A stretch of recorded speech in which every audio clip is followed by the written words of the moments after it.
Good morning. Hope you're having a great week. It is Sunday, May 17th, 10:44 a.m. Central Daylight Time. I think we're on Central Daylight Time. Local time here in Morrison, Tennessee.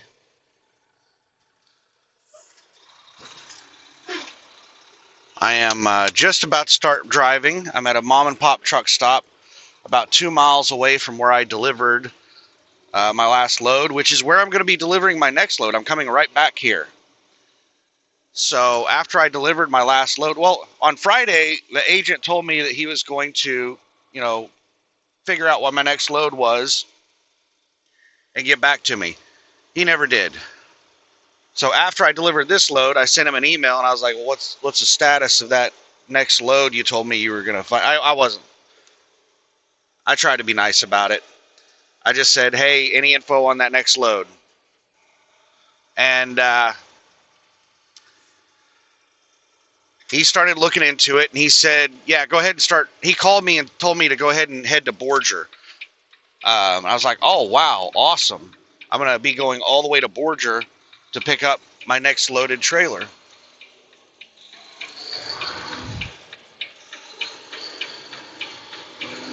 Borger, Texas, Amarillo. Continue for 13 miles. And then he messaged me after we got off the phone. He said, oh, hold up, wait a minute. I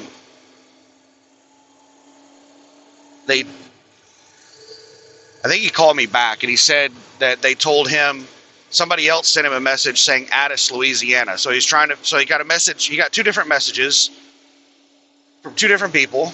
One told him Borger, Texas. One told him Addis, Louisiana. So he told me to hold off for a minute while he figured out which one. And I was hoping for Borger because it's more miles, but I was expecting Addis, Louisiana because it's a lot closer.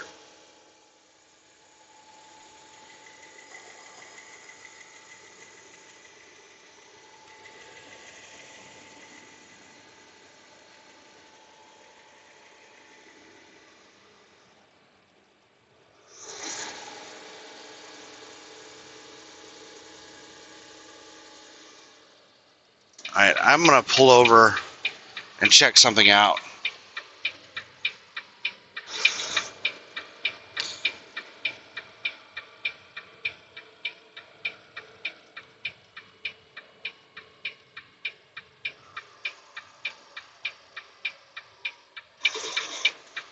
I'm going to pull far enough from that hilltop that people can see me.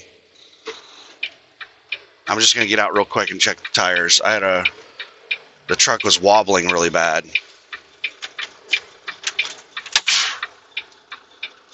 I didn't hear a tire pop, but I'm going to go double check.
No, all the tires are good.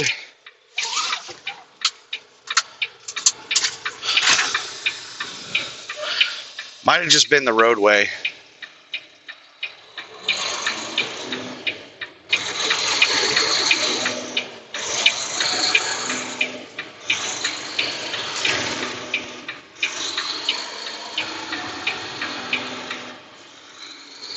All right, we're rolling again.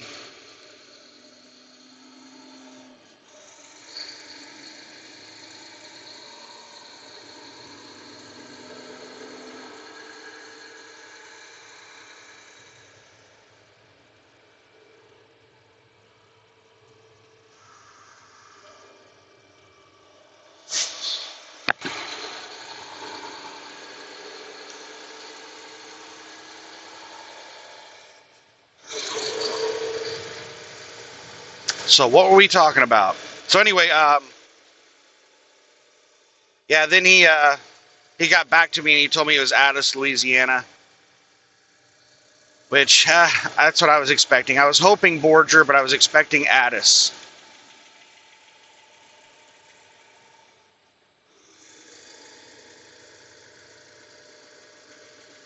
Getting a wobble again.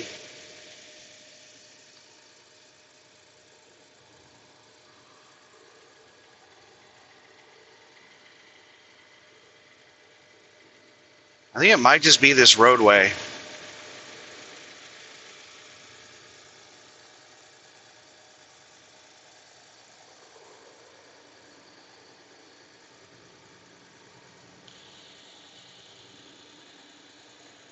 Yeah, the wobble's gone away.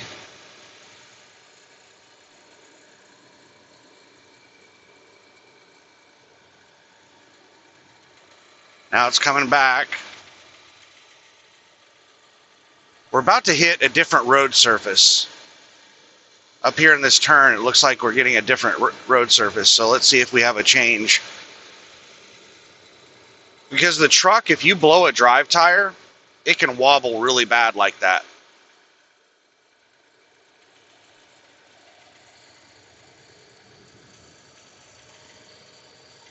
All right, the wobble stopped when we hit the different road surface.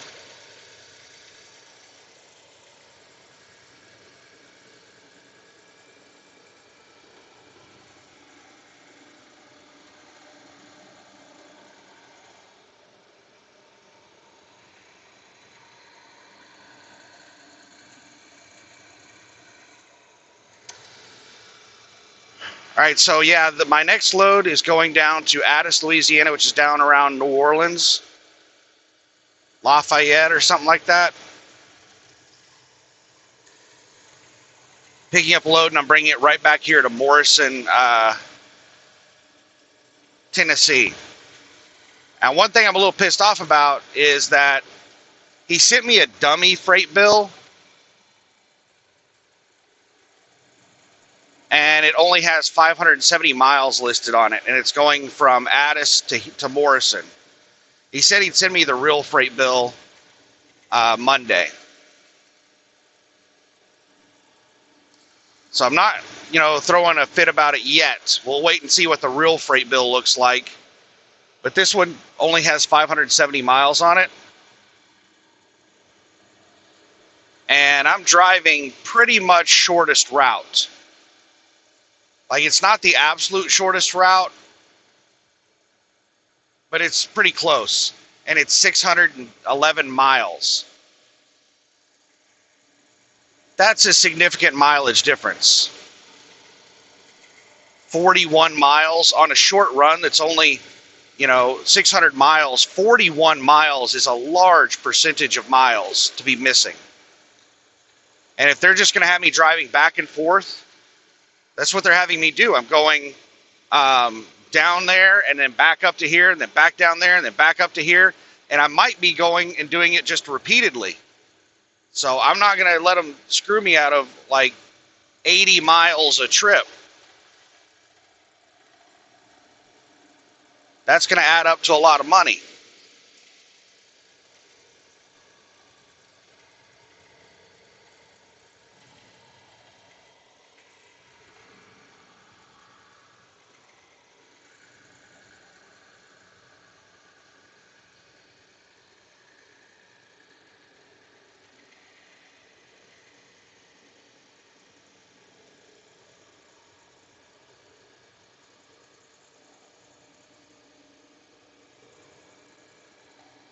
So we'll just wait and see, and I'll deal with that drama tomorrow.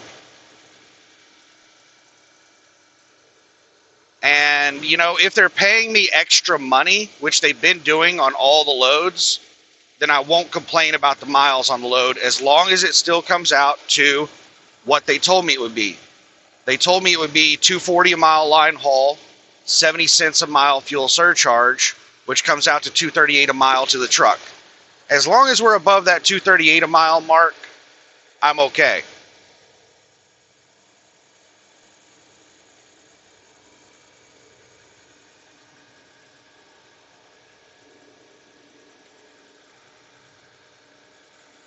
I think maybe the reason that they've been overpaying me on all the loads so far is because they're using a different mile calculation than what the agent is using. I think that the mileage that the agent is putting on the freight bill is just like Landstar's basic zip code to zip code mileage.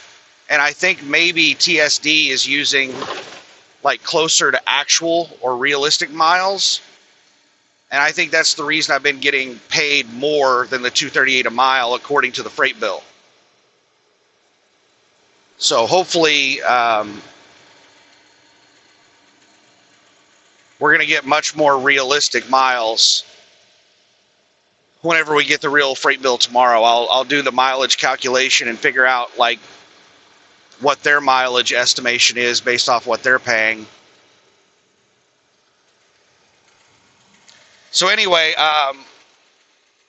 just a heads up for anybody who's new to the channel. I had somebody get mad because I made a 10-hour long driving video and they just want me to make short load board videos. I make lots of different types of videos on my channel. I make load board videos, I make driving videos. The long driving videos, like the 10-hour long driving videos, are something that's fairly new over the last few months. I used to make driving videos that were 1 to 3 hours long. And then I decided to try recording an entire drive shift. And I had several people tell me that they liked the long driving videos. And they said that there were several YouTube channels out there that record their entire drive shift every day. So I was like, all right, well, I'll try to record the entire drive shift.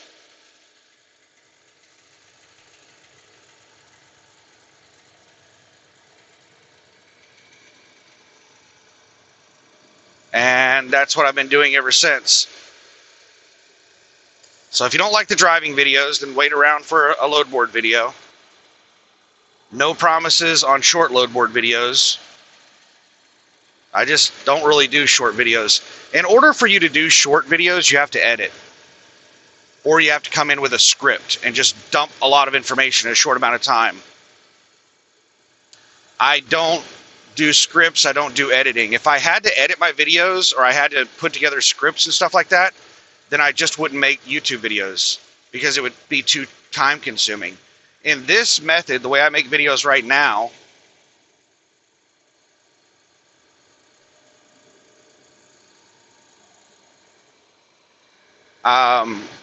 it doesn't take a lot of time for me to make videos. All I do is I just record what I'm doing, and then once I finish, I just upload it. I don't edit it or anything. If my channel like gets big enough that I actually start making money off of the channel, I might pay someone to edit my videos, and I might like upload my normal videos that I already upload right now, and then edited versions of the videos that kind of highlight the interesting parts.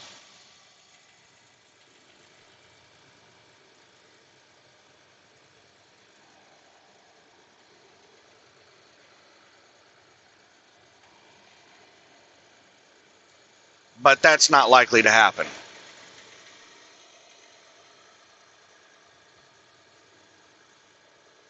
I would have to be getting like probably 10,000 plus views per video, maybe even more than that, to afford to pay someone to edit. Because you don't make very much on YouTube videos. I don't make anything on YouTube. I'm not even monetized. I just do this to help other people out.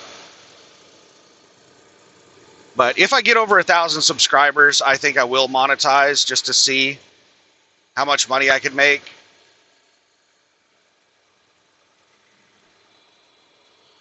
For the longest time, I was completely against the channel getting very big. Now I'm going to let the channel grow normally.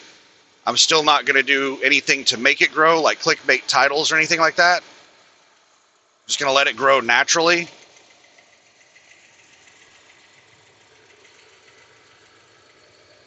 But for a long time, I was intentionally putting titles on videos that would not get views. Really bad titling to avoid getting large numbers of views.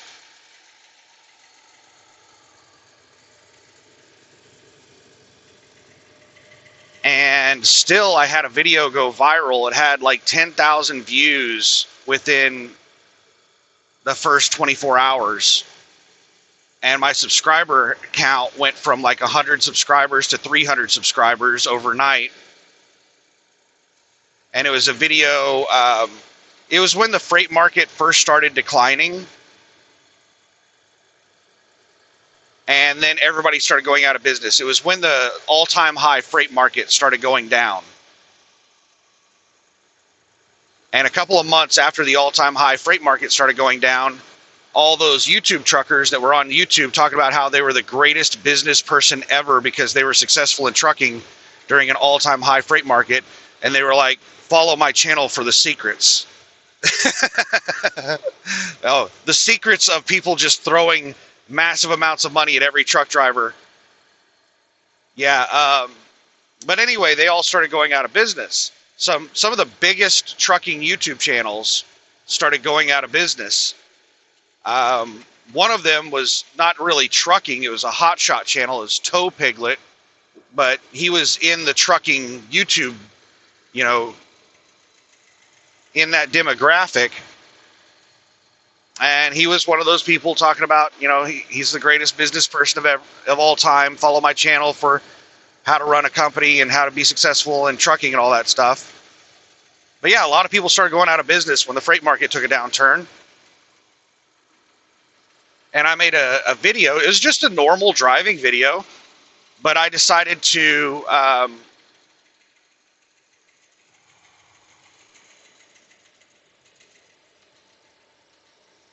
mention the topic of what I was going to talk about in the driving video, which was YouTube truckers going out of business and the downturn in the freight market, the increase in insurance costs and stuff like that. I mean, that's one of the reasons I choose to lease to Landstar is expenses. My insurance price has not changed the entire time I've been with Landstar.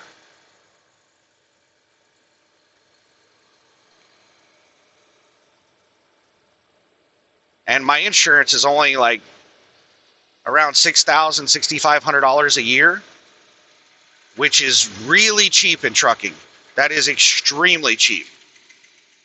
There was somebody in my orientation class at Landstar that said that him and his brother tried to start up a trucking company and get their own authority, and they called around and tried to get insurance, and almost no one would provide insurance for a brand new trucking company. And the only place that he could find that would insure a brand new, new authority, it was $80,000 a year for insurance.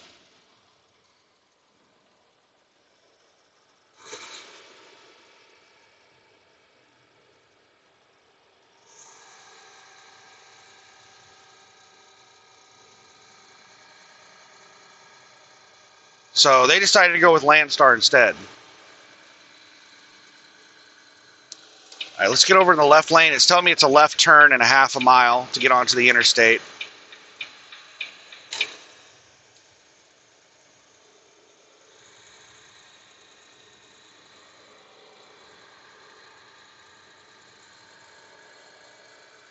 In half a mile, turn left onto the I-24 East ramp to Chattanooga.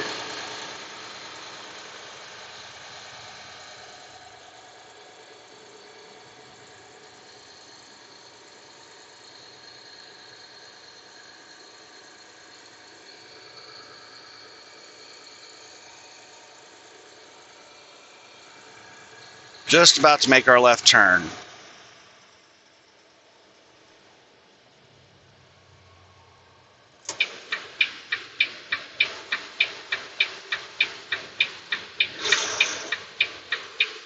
Turn left onto the I-24 East ramp. Oh, looks like we got a nice big opening.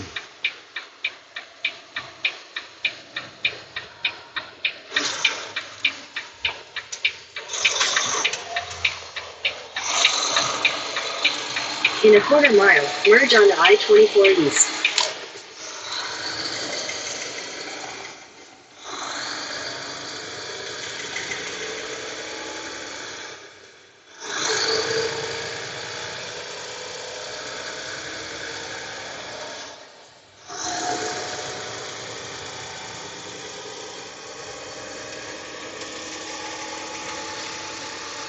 Let's merge on. All right, we got nothing but four-wheelers for a while, so they should be able to easily let me in. Continue on I-24 east for 40 miles. There's a big truck about 1,000 feet back.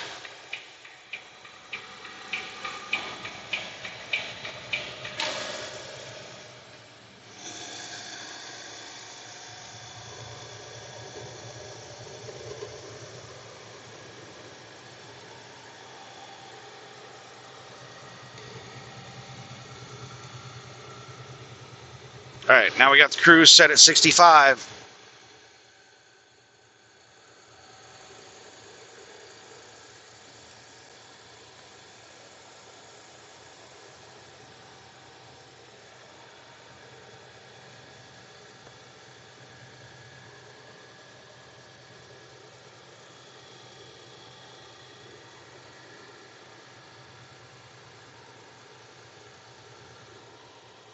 All right, now let me try to remember why I was talking about Landstar Insurance.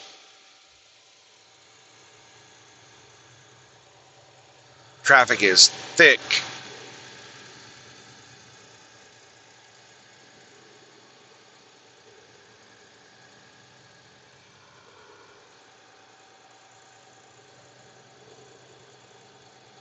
Oh, yeah, the trucker apocalypse.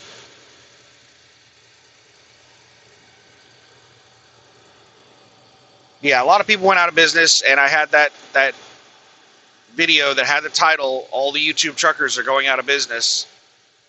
And that title got a lot of views. And I set all of my videos private for a couple of months. I was not, I didn't want my channel to grow very big. And my subscriber numbers and view count started going up dramatically. So I just marked every video private, took my entire channel offline for a few months. And I was not planning on ever doing YouTube again, because I just didn't want to deal with the drama. Every YouTube trucker that I followed on YouTube that is not out there making, just clickbait BS videos trying to make money on YouTube, people like Trucker Jukebox that are just out there, making videos telling you about the trucker life, talking about his life, basically doing what I'm doing. All of those people that were doing it before me, when I was watching their channels, they were always talking about the drama.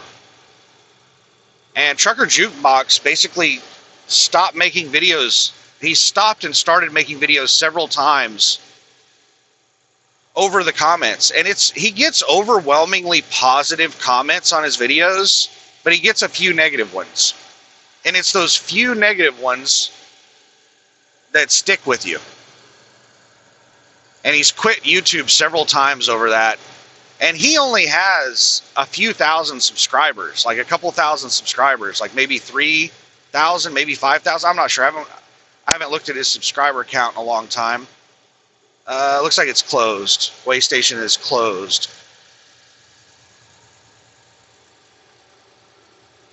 But he doesn't have a very big channel. And and he's like a super nice guy. I can't imagine people making negative comments on his videos, because it's basically just him recording what he's doing on his day. That's pretty much all of his videos are, is just him walking around at the truck stop and him driving and stuff like that. And if you're going to have a lot of negative comments on that type of person, then there's construction ahead. There's no hope for the rest of us. All right, you've got about a mile to get up to speed there, so I'm not going to move over for this truck.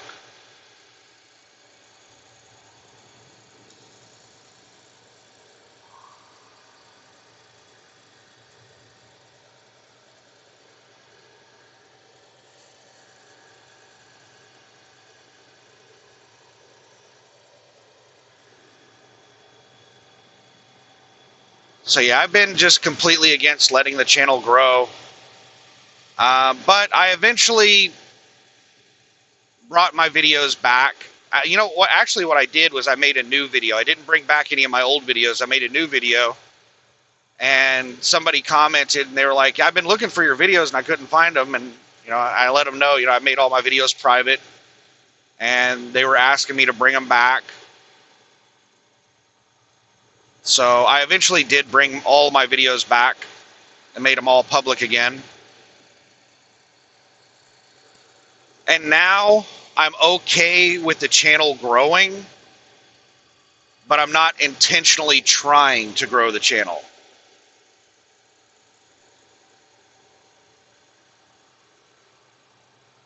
But I'm not going to make videos private to stop it from growing.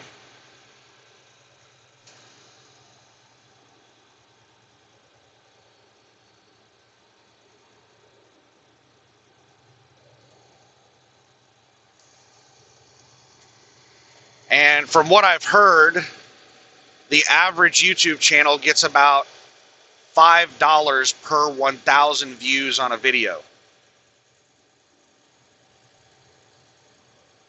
And I'm averaging, I don't know what my average is. I'm sure that there's some analytic in the YouTube creator space where I could look and see exactly what my average view count is. But if I had to ballpark it, I would say my average view count's probably around 250 views on a video.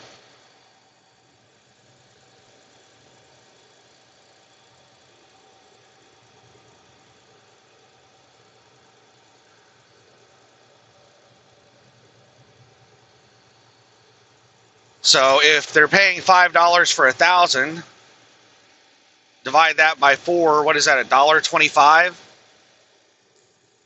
So if I were monetized right now, I'd be making about $1.25 a video.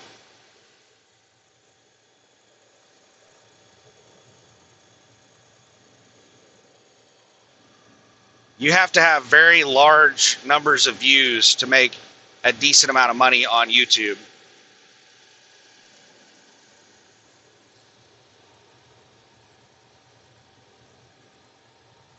Even if I were getting like 10,000 views per video, that's $50 on 10,000 views on a video.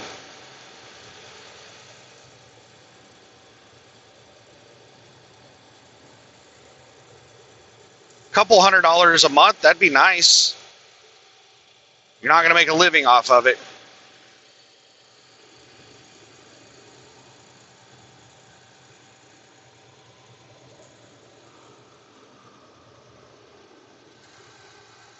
So yeah, I have no expectation of making any money on YouTube, but I am curious as to how much I would make if I were monetized, because everybody's really secretive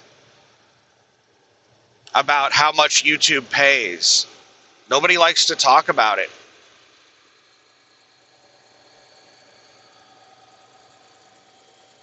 And a lot of people that talk about it are lying. And they'll come out and say that they're making millions of dollars just getting 10,000 views per video. And then you'll have somebody that's getting hundreds of thousands of views come in there and say that's BS because I get 10 times more views than them and I'm not making millions. So it's, who knows?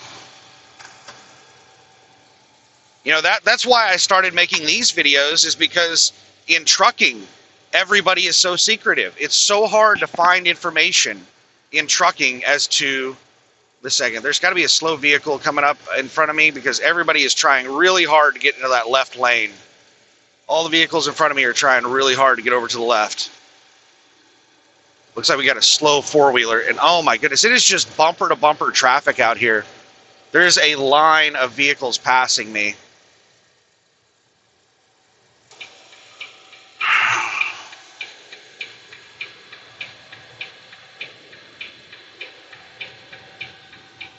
Come on, truck. The truck passing me is heavy, so it's slowing down.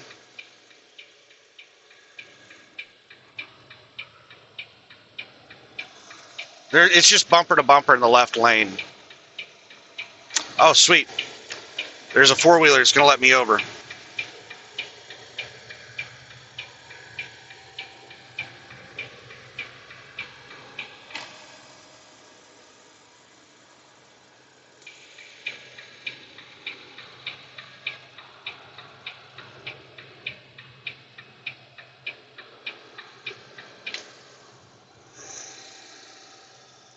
Had a nice four-wheeler let me over.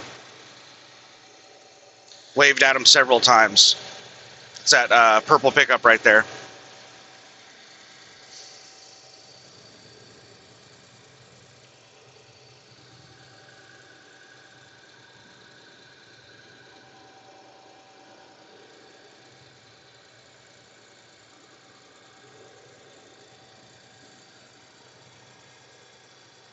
But yeah, the reason I started making trucking videos is because whenever I was researching getting back into trucking, I started researching getting into trucking in like 2000, around 2015, somewhere in the ballpark of 2015. I started looking at getting back into trucking. I started watching YouTube videos. I was going to like trucking websites, and still to this day, you cannot find information on it's really, really hard to find out something as basic as what is the rate per mile that the trucking company pays. It's really hard to get that information. And then, like, how many miles you can expect to run per week, it's really hard to get that information. And whatever information you get from these recruiters is just lies. It's just intended to, get you to sign up because they get like commission or kickbacks or something for every person that signs up. They get referral or recruiting bonuses. And then a lot of the truck drivers that try to talk you into going to these companies, they're getting referral bonuses, so they're lying. There's just so little information. And then what little information exists, most of it is like exaggeration or just flat out lies. So that's the reason I started making this YouTube channel, is because the only decent information that I got was from YouTubers. And most of the YouTube truckers were giving really bad information. Back when I was researching, there were hardly any YouTube truckers back then. And most of the YouTube truckers were Prime Incorporated drivers, because Prime Incorporated was giving a referral bonus of like $2,000. So there were a whole bunch of Prime drivers that had YouTube channels. And I wouldn't say that the Prime drivers were, lying or anything. I don't remember any of the Prime drivers that were just blatantly lying.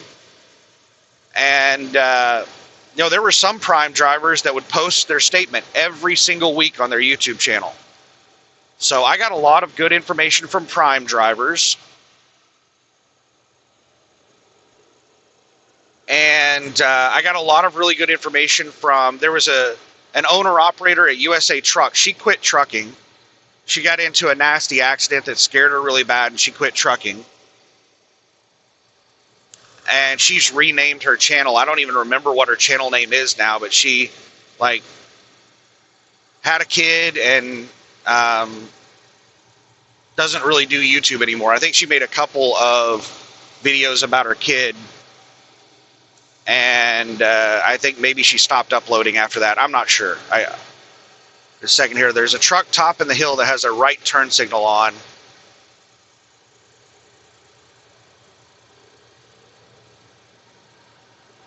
It did not look like they were making their way to the shoulder, so maybe they just passed somebody and forgot to turn their turn signal off. Or maybe they're turning their turn signal on real early for this exit that's in a mile.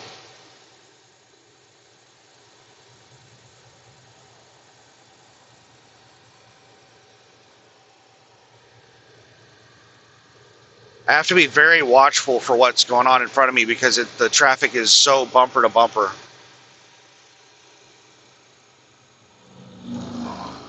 This is what I hate about driving over in the eastern half of the country. It's like driving in a city everywhere. It's like city traffic everywhere.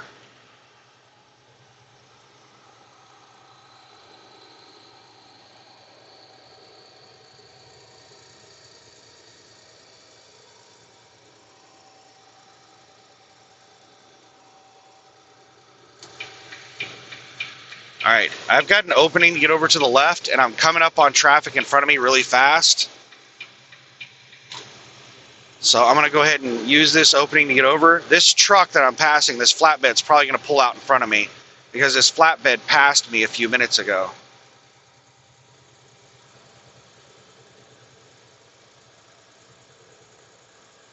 Nope, they're not going to do it. They're just chilling behind this vehicle. So they passed me when I was doing 65, and this vehicle is doing like 60, and they're just sitting behind this vehicle. I'm not sure what's going on with that.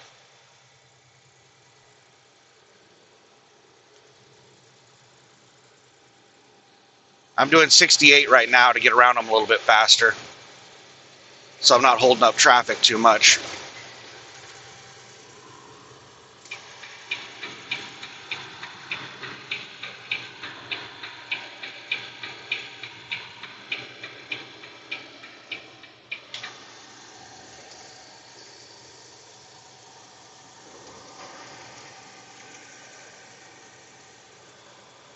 But yeah, there were very few channels that I got useful information from. So I made the decision that whenever I started driving, I was going to document my trucking journey to help other people out that were researching, to get into trucking or to switch companies or make any kind of trucking decision. I was just going to document my trucking journey so that people could get, some useful information, pay back to the community from what I got out of the YouTube videos. All right, speed limit's dropping down to 55.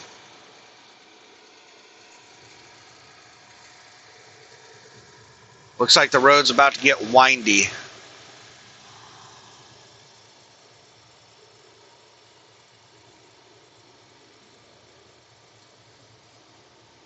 Next 4 miles.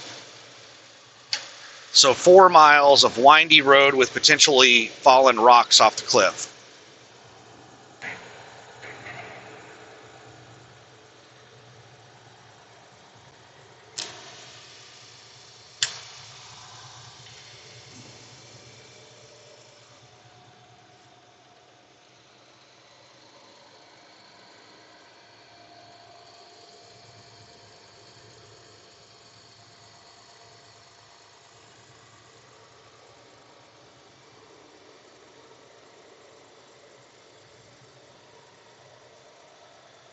But yeah, that's the reason I do the driving videos and the load board videos, and I talk about all the loads that I do and how much they pay, is because that's the information I was looking for whenever I was trying to get into trucking. Is like, what's the price of the loads on the load board? What are you getting paid? What type of loads are you hauling? How much time are you taking at the shipper and receiver? All that stuff. I try to document all those things.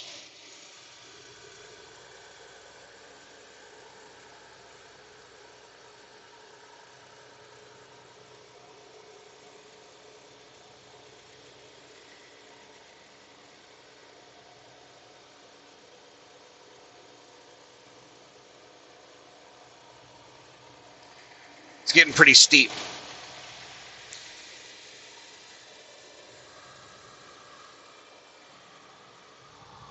All right, I'm going to go ahead and put my signal on.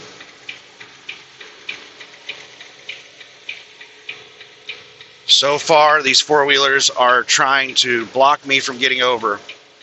Nobody's letting me over. Come on, jackasses.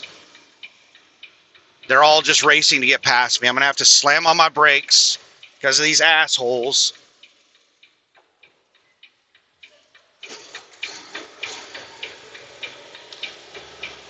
Slow down from 55 to 35 because these jackasses wouldn't let me over.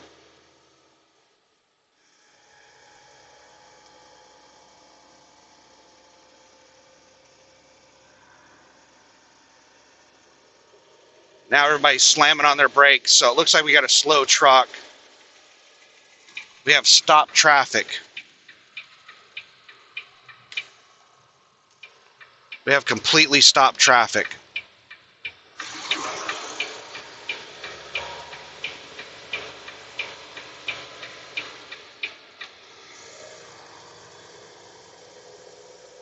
I don't know why we have stopped traffic.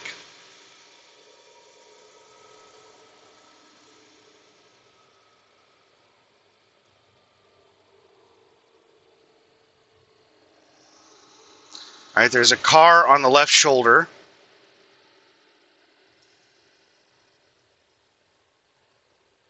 Why the hell is this SUV stopping?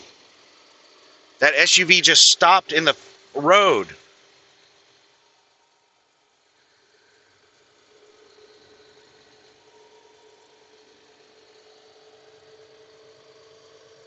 People are stupid. They just stopped alongside that car.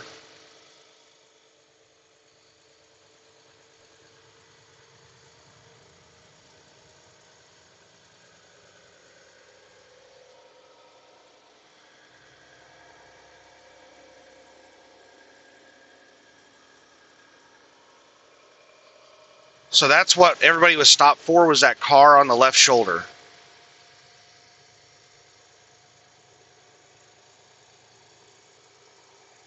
And that's the car right there, that black Camry.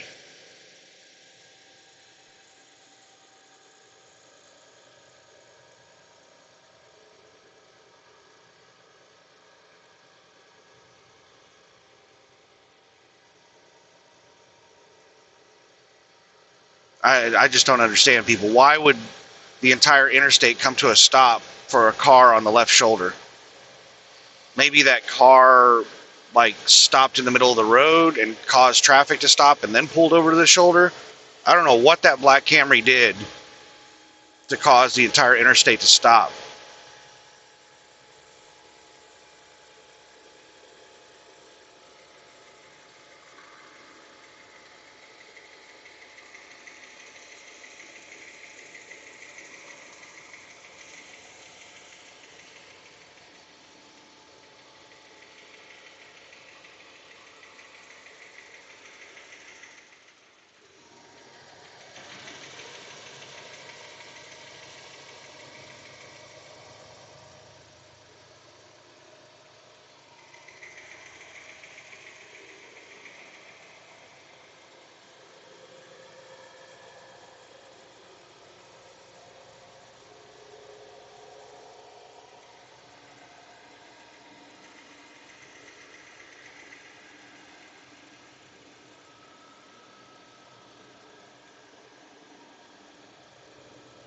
Now we're stuck in a really bad traffic cluster.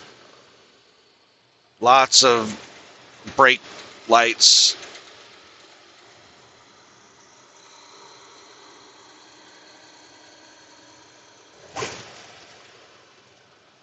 All right, we got somebody just pulled off to the left shoulder. Somebody cutting me off because they see space and they're like cats and they're like, oh, space, I got to get in it. And we got more people that want to get over in this space.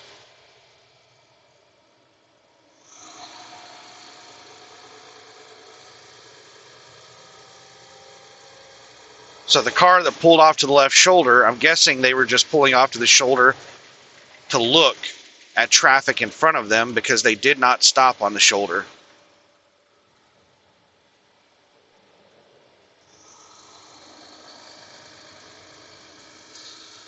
Oh my goodness, more cars. They're just weaving, like everywhere they see space, they're just weaving into it, just weaving through traffic. This is the reason people drive bumper to bumper, is because of cars like this that just weave. Like if they see space, they'll just start weaving through traffic, passing everybody.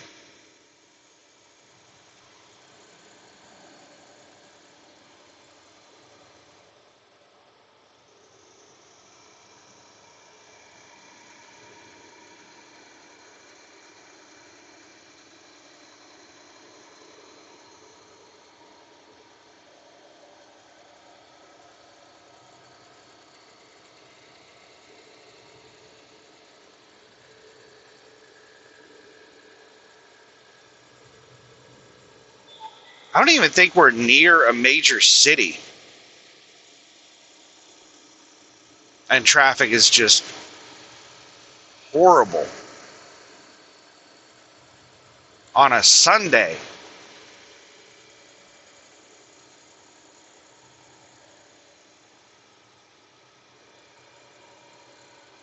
Four and a half miles of steep downgrade.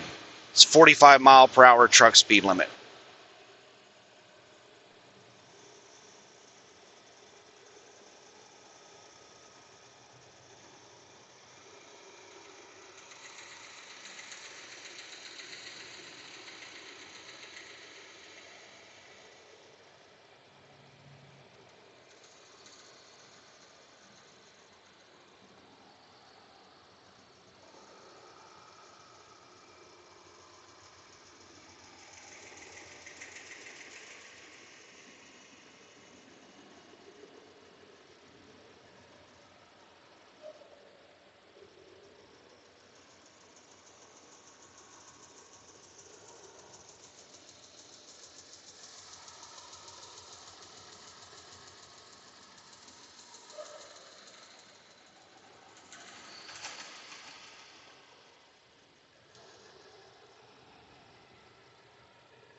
There were a lot of trucks pulled over in that brake check area.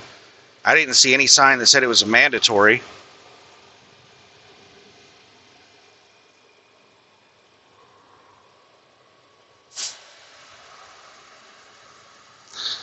Is it going to be 3 lanes all the way down? Or is this just a merge lane for the brake check area? We're going to go ahead and hop over into this lane.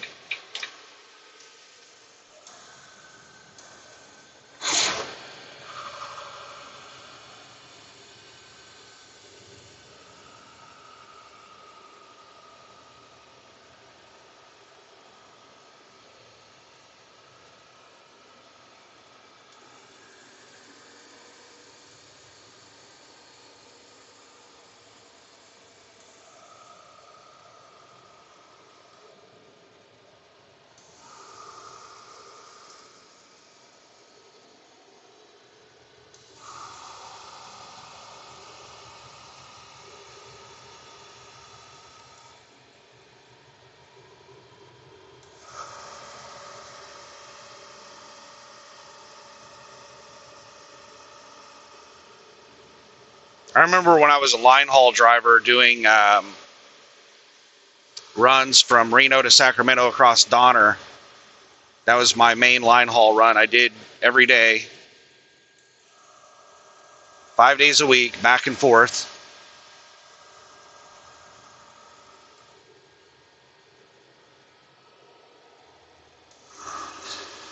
And what I was told by the veteran line haul drivers was that if you got pulled over in California and you didn't have a log entry for a brake check going across Donner, that you could get a ticket. I was told by other people that's BS.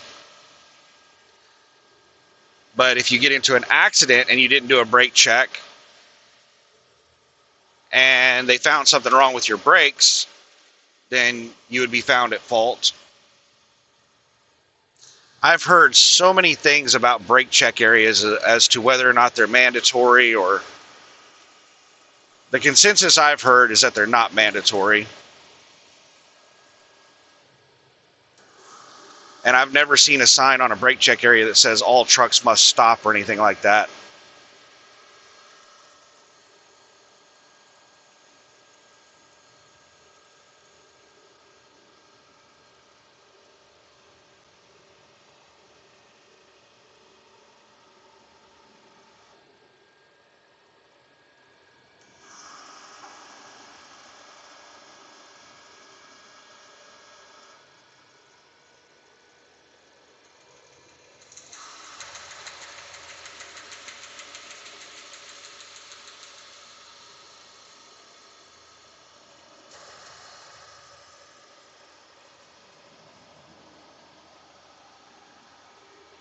That truck is hauling butt. I'm doing 44 right now.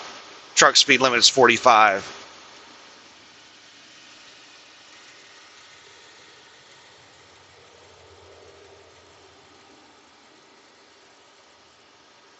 Right lane ends in 1 mile.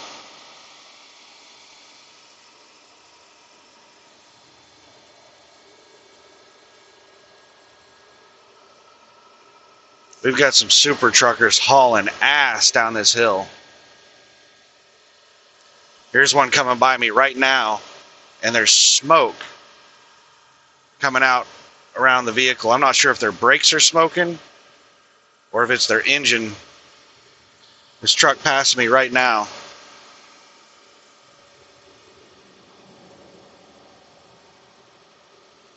You see that smoke? Yeah, that's their tires. That's their brakes are smoking really bad. I don't know if you can see it in the camera, but their brakes are smoking really bad. Oh, I can smell it. Oh man, that is pungent. That truck is dangerous. That's somebody that doesn't know how to brake.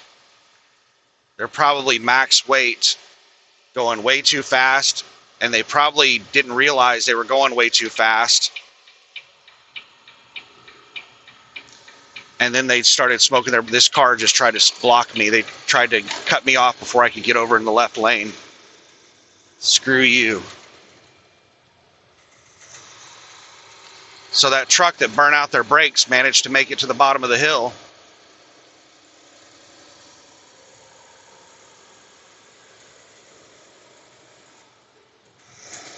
They're still smoking. I can see the truck up there in the turn.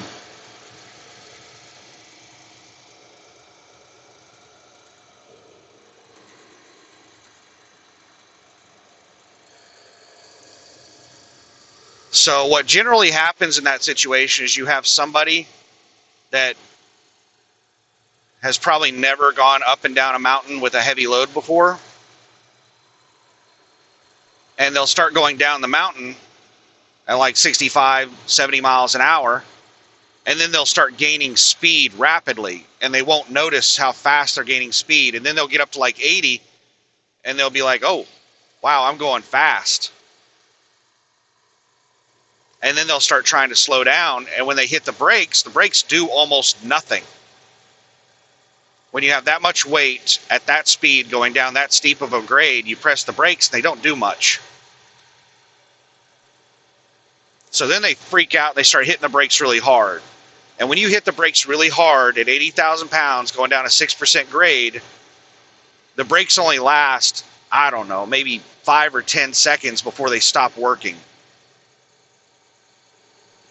So they probably got really hard on the brakes trying to slow down, and they pushed the brakes until they went spongy. When you're, just a second here, we got special little snowflakes. They see the space, and they're like, oh, I'm going to go past everybody in this space. So now I got to slow down for these dumbasses. So you'll press the brakes, and it'll be like a sponge. You press on it, and the brake goes down, but it doesn't slow down at all. Your brakes just stop working. And if you keep pressing them, they'll stay spongy. You have to let off the brakes and give them time to cool before they will function again.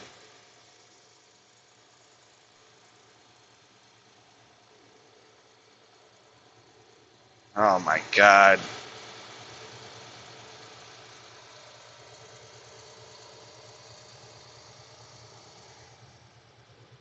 These dumbass four-wheelers.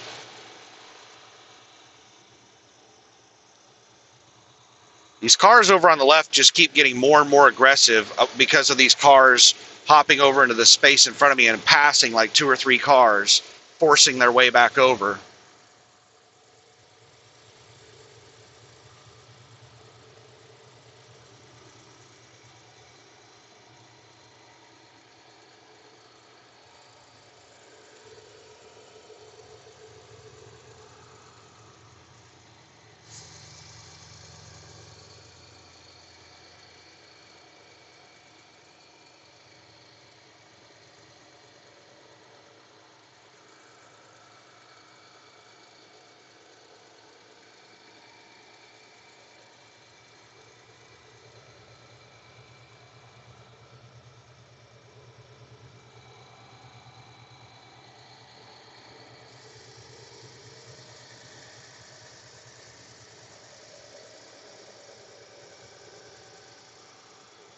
But yeah, whenever you have a new person or somebody that wasn't trained properly going down a hill like that, they'll just burn their brakes out, and they don't know what to do.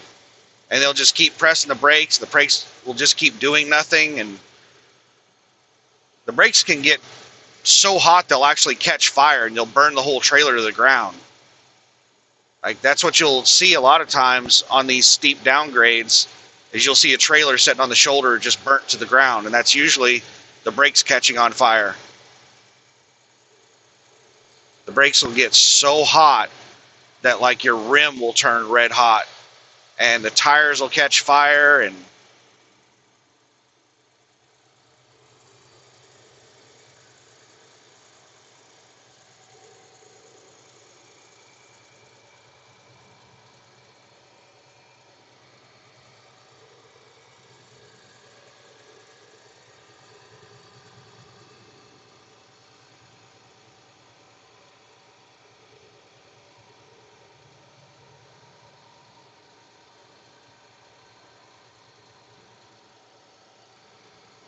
that was something that happened a lot going back and forth between Reno and Sacramento on Donner.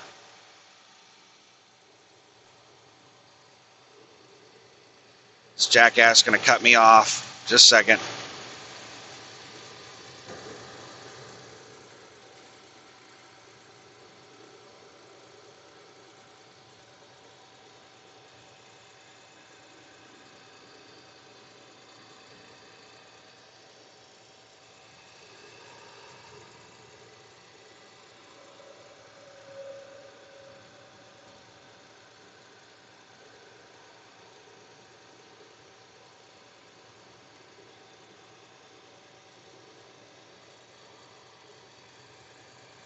What's this four-wheeler doing? Just moron.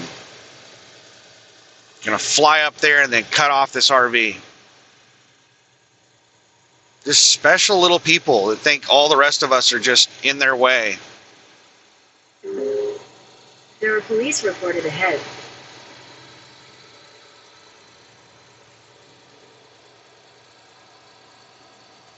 And this aggressive driving of these people passing on the right, it just makes people like more aggressive defending the lane over on the left, and it increases the likelihood of an accident.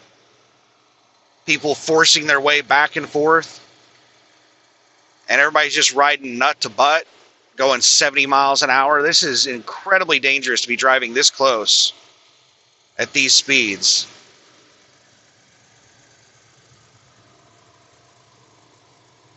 But people do it because of all these special little like snowflakes that think everybody else is an NPC in their world. None of us are trying to get anywhere. We're all in their way.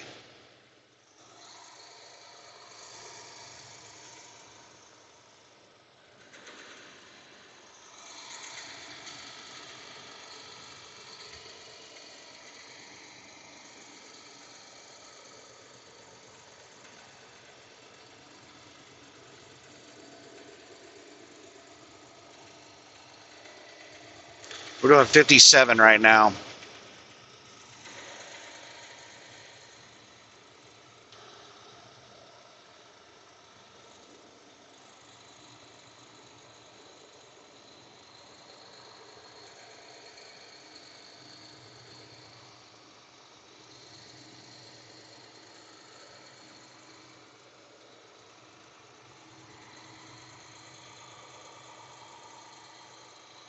Got somebody on the shoulder.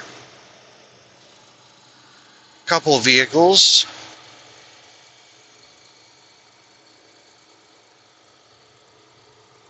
Looks like they pulled over to use the restroom or something. They were crawling around in the woods. And they had their phones out taking selfies and stuff.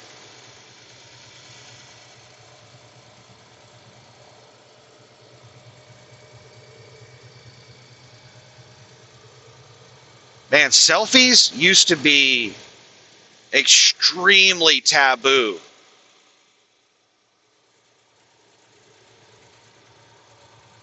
I remember when like social media just started becoming a thing, and I had a oh my goodness, what was the precursor to Facebook? I can't even remember the name of it anymore. MySpace. I had a MySpace page in the early days of MySpace, and I posted in 2 miles, take exit 152 for US 72 West toward South. Like some selfies on there, and I had like people that I went to high school with that I didn't really talk to anymore. Like I haven't associated with people from high school since high school ended. But they found me on MySpace by searching, and they, you know, were like following my channel.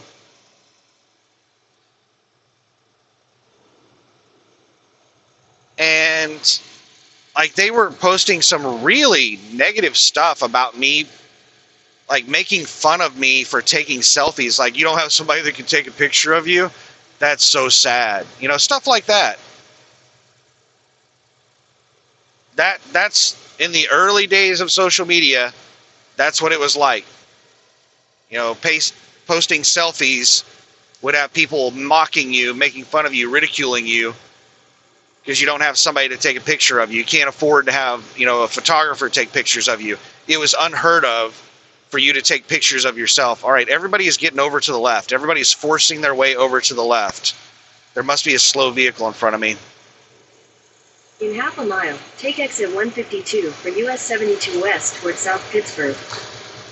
There's a highway coming up where there might be a few people exiting. Hopefully this slow pickup's going to exit here at 152. Nope. Take exit 152, then you'll take a slight right onto the Well, US it's not the 72 pickup. There's a westbound whole South bunch of Pittsburgh. vehicles up there. We have a bunch of people merging on here. We had almost no one leave the interstate. We just have a whole bunch of people coming onto the interstate from here. I was hoping that traffic would lighten up a little bit as we went past that. Quite the opposite.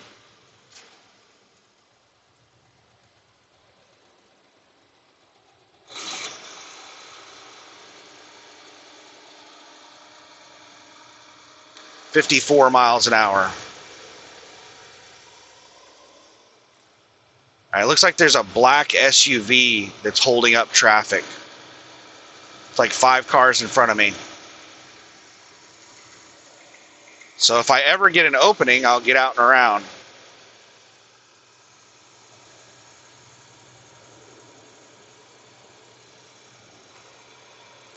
But it is just nut to butt in front and behind me. We're up to 58. Now we're brake checking. 50. I might put my signal on and see if I can get her out behind this Camaro. Or Mustang, whatever it is. It's a GT.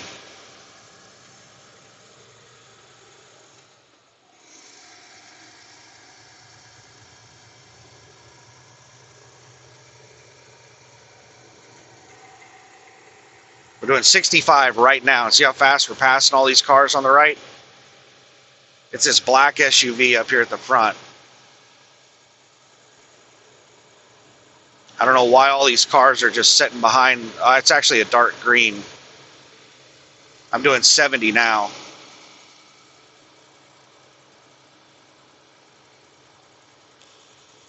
It's a brand new car with a paper tag. That's probably why they're going 55, 60 miles an hour. They think they need to break the engine in. I've been told by mechanics that you don't need to break engines in anymore. And it's been that way for like 20 years or more. That you don't need to like drive 55 for your first 500 miles to break an engine in.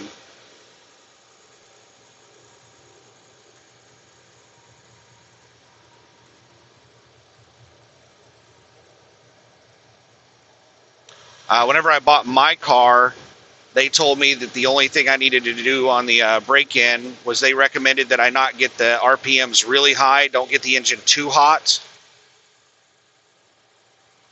Don't get too hard on the engine because there might be a lot of extra metal in the oil from the engine. And that my very first oil change needed to be a short oil change. So my very first oil change was at like, I can't remember,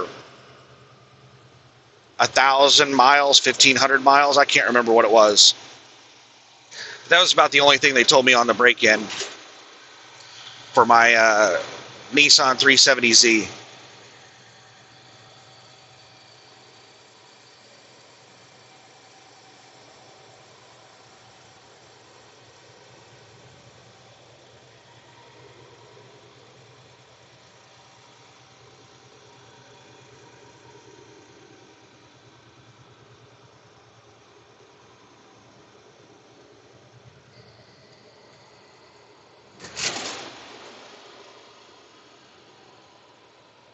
Now traffic around me is getting nice because traffic is getting caught up behind that car that's going slow.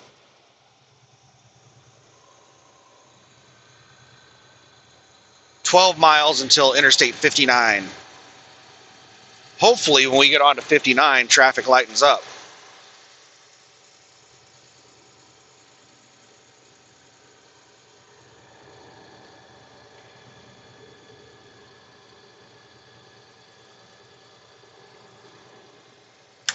On the way back, I'm going to try to get onto nighttime driving.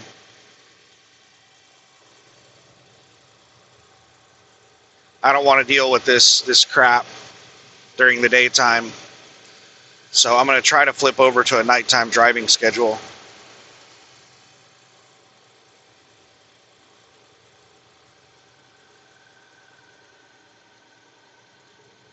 Which is probably not going to be fun because all my handlers are working 8 to 5 Monday through Friday. So they're going to be sending me text messages and emails and calling me throughout the day while I'm trying to sleep. I'll just put my phone on Do Not Disturb.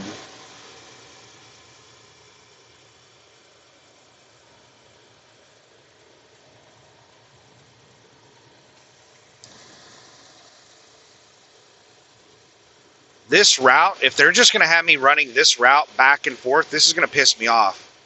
Because this is a lot of mountain driving. My fuel mileage is going to be horrible hauling max weight loads up and down mountains. They ran me halfway across the country to get me over here to the east to run this shit.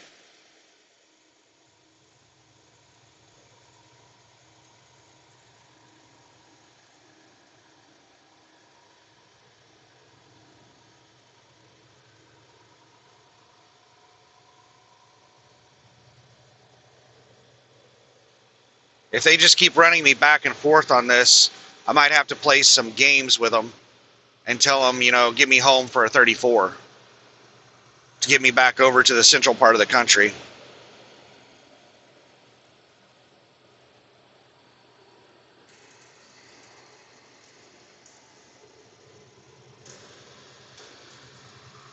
I'm seeing a lot of brakes. Let's go ahead and slow down.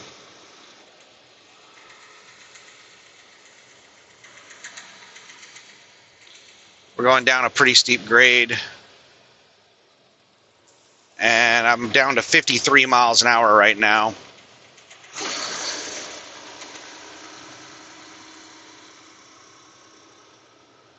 .57, and I'm catching up with traffic in front of me.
Yeah, that space is for you, bro.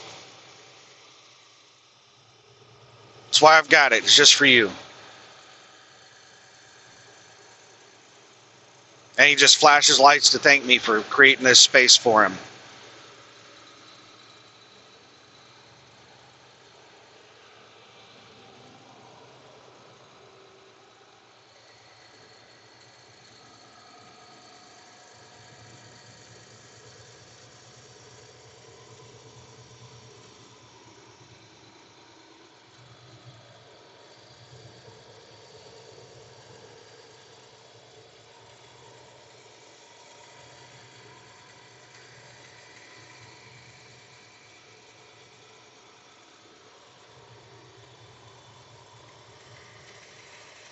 All right, we're starting to go uphill again. And the trucks in front of me have dropped a lot of speed. They're obviously pretty heavy. And for some reason, the four-wheelers in the left lane have slowed down and started speed matching them. Is this the reason traffic gets so bad when we're going up grades? Is these four-wheelers speed matching slow trucks?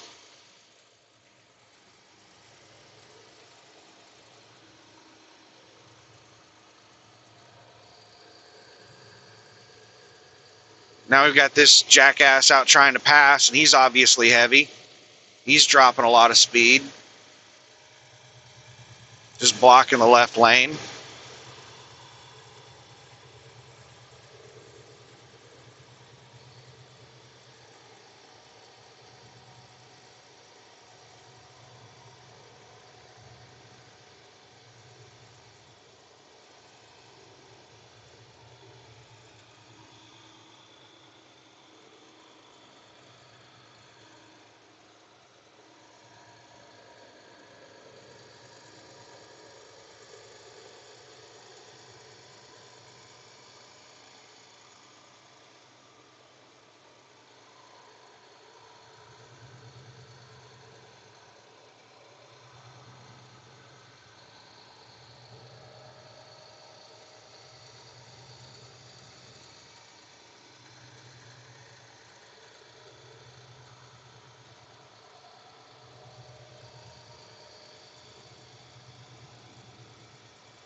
Yeah, we'll have to wait and see what run I do after this one.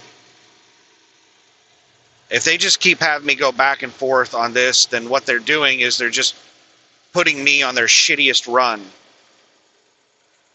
Having me running through the mountains over here in the east where fuel is more expensive, miles per gallon are lower.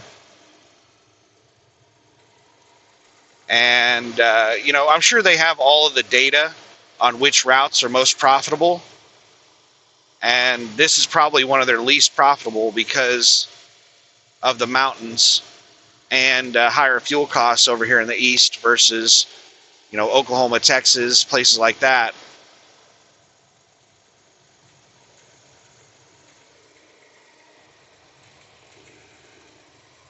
All right, we've got a big opening, and we're going for the pass.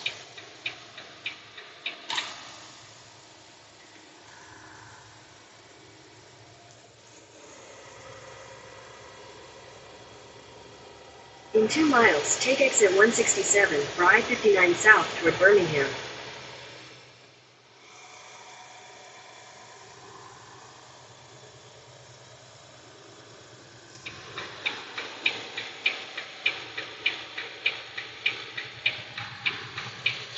Two miles, we're getting on to Interstate 59.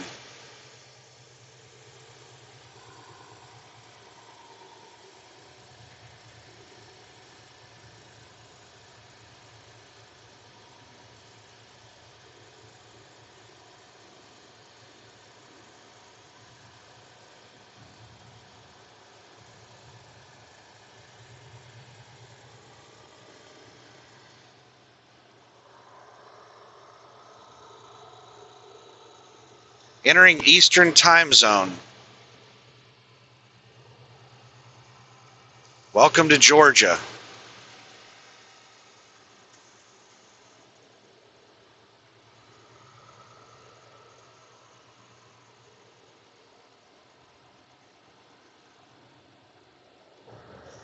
Welcome to Georgia. I hope everybody keeps going straight. In half a mile, take exit 167 for I-59 south toward Birmingham.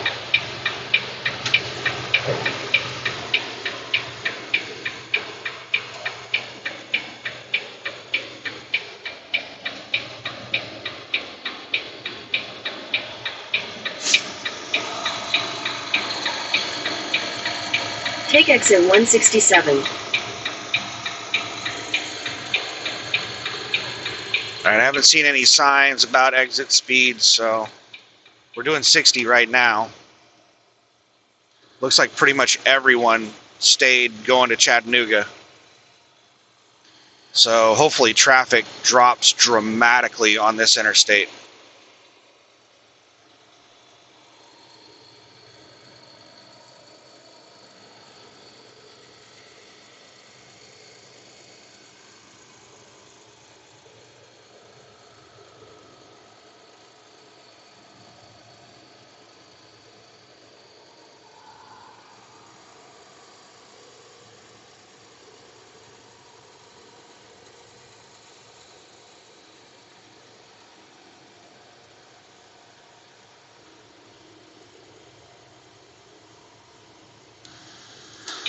Somebody on the shoulder. Traffic is really light, so I can easily move over.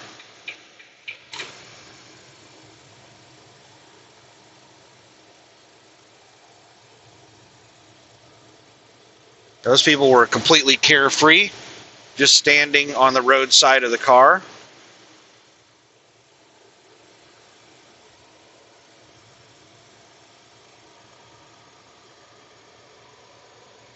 Oh, this is so much nicer. Well, hopefully it lasts for a while.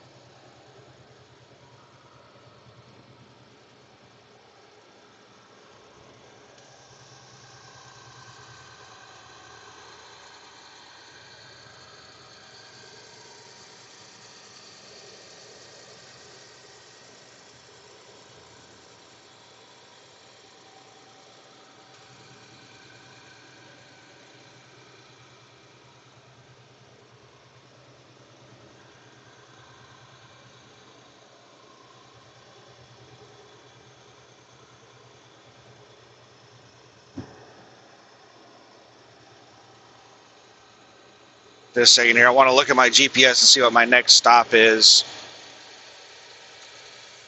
See if it's just a plot point or if it's my fuel stop. One more car. And then I've got a gap of about a half a mile to the next car, but it's closing fast.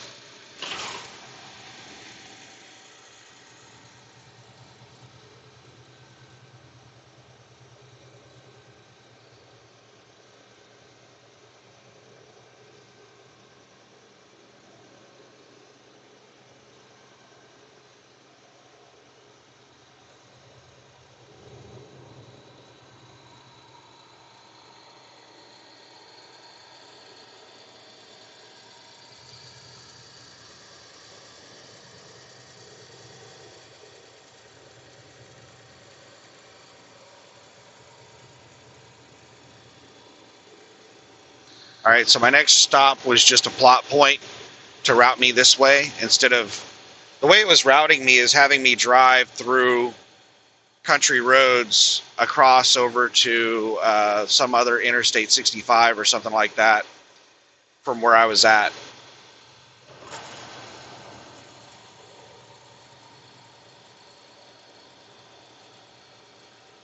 So I've got 180 miles until I get to my fuel stop in Tuscaloosa.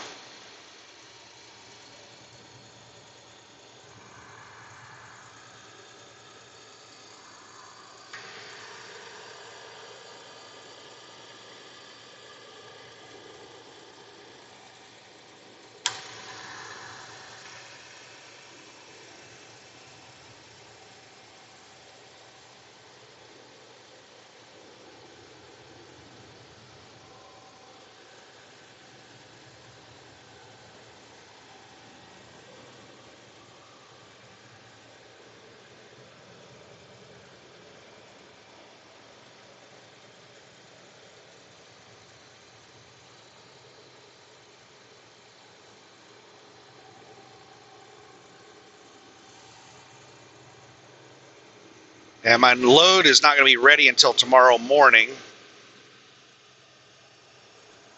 I'm not even sure what time tomorrow it's going to be ready. Might not be ready until tomorrow afternoon.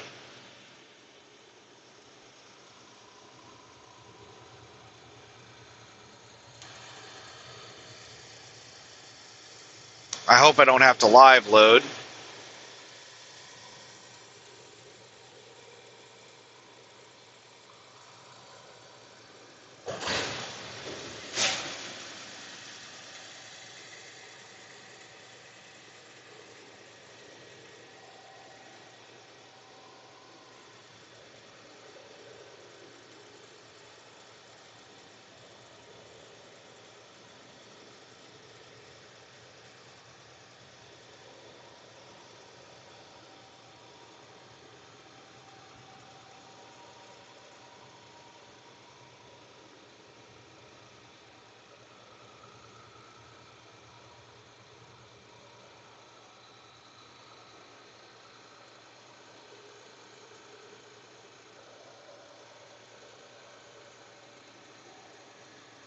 So my plan is to stop at a Love's truck stop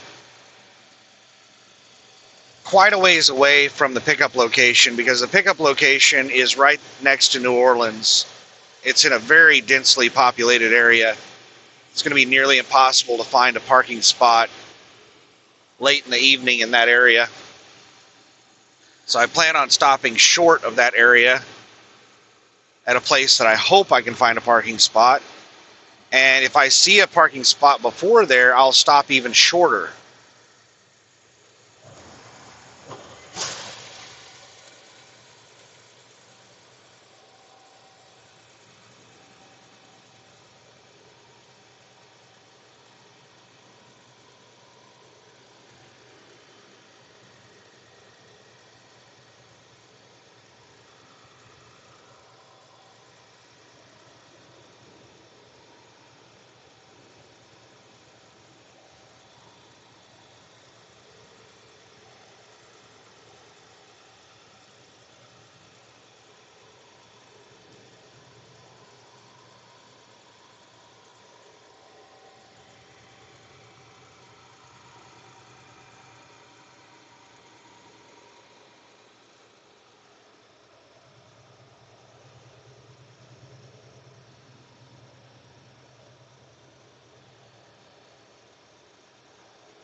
There are police reported ahead.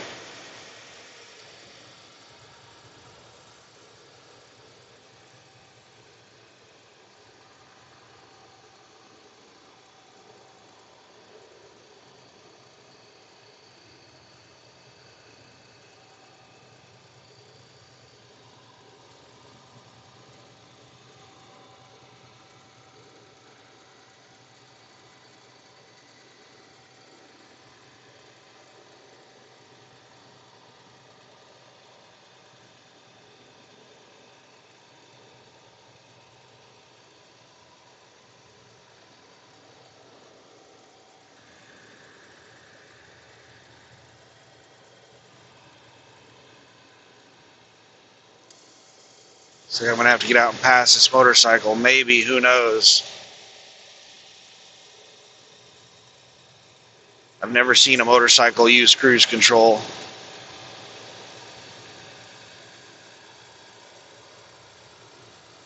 I don't even know if motorcycles have cruise control.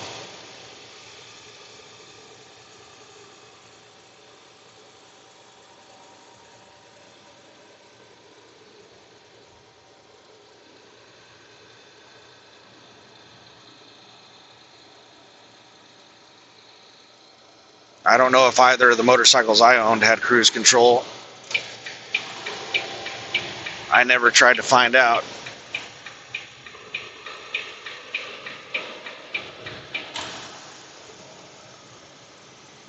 All right, let me get out and speed up from 65 to 70 to get around this motorcycle faster.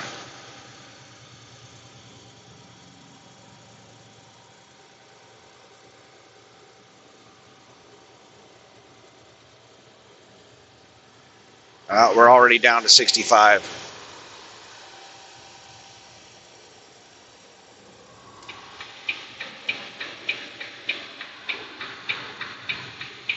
Now we're up to 68.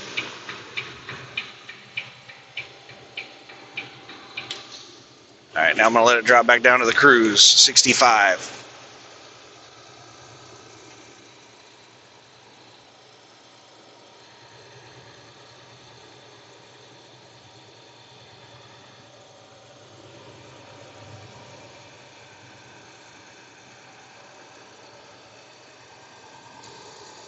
So I'm at just below half a tank of fuel.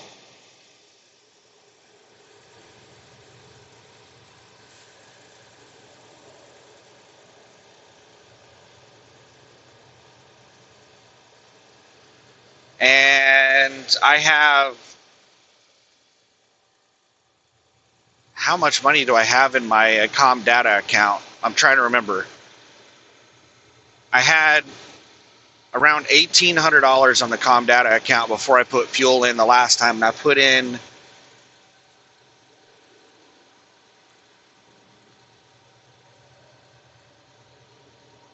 around 100 gallons of fuel.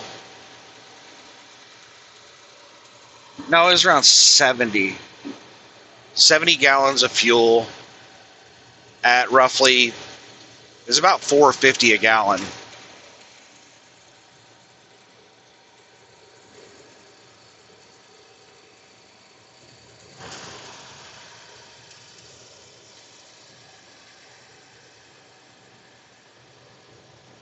So that'd be 280 plus 35, 315. $315.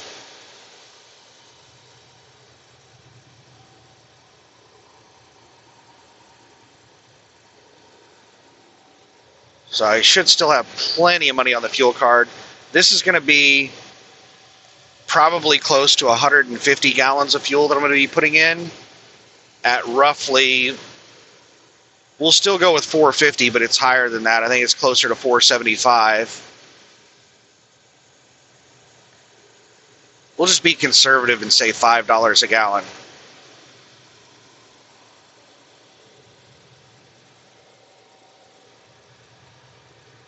So that'd be $750, right? 150 gallons at $5 a gallon be $750. So should be down to about $1,400, $1,400 to $1,500. We'll say $1,450 after the last fuel up, and then this fuel up is going to take $750. So that'll get me down to $700 in my Com Data account.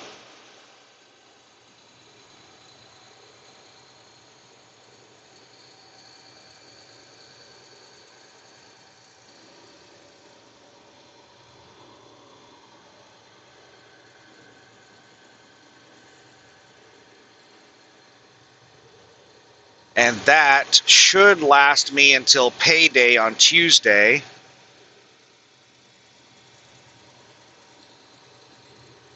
And I'm not sure if both of the loads are going to be put into my account or only the first one. The first one was $1,900 something, but I haven't been pulling loads for 2 months, so I have insurance and stuff that's built up on my account. I probably am in the hole $800 to $1,000. So only about $900 of that load is going to be put into my account. This second here, there's a four-wheeler racing up the on-ramp. And they think they've got it, so they slowed down. I hate it when assholes do this shit.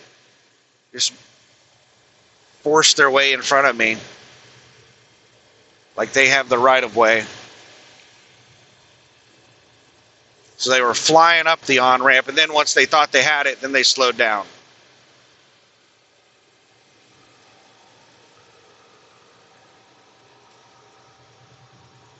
So anyway, so I'll only have about $700 in the account. And then I might only have $900 deposited into the account because I might be in the hole $1,000 with Landstar. I should probably check and see how much I am in the hole with Landstar.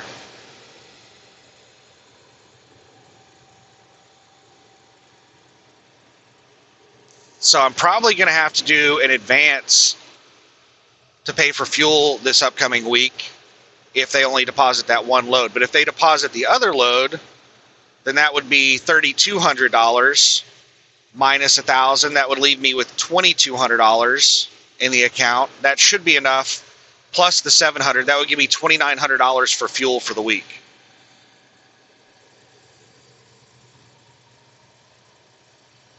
So that would basically be enough. That's probably about how much fuel I would use next week. It's about $1 a gallon. And I'll probably be running around 3,000 miles next week. So $2,900 is about what I'm going to spend on fuel next week.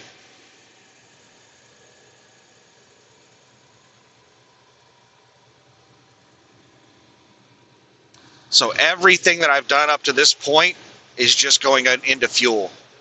I'm not profitable yet.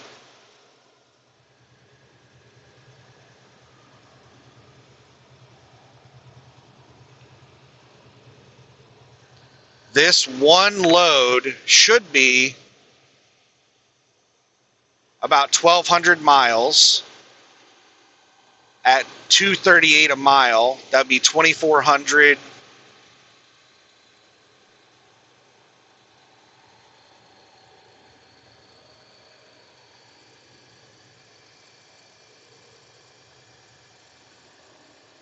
Just a second here. Let me try to calculate the 1,200 times 38 cents.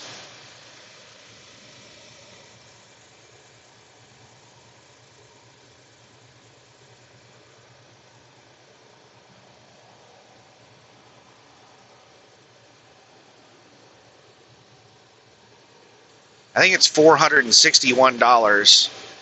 So it'd be $2,861. If that's not correct, it's close.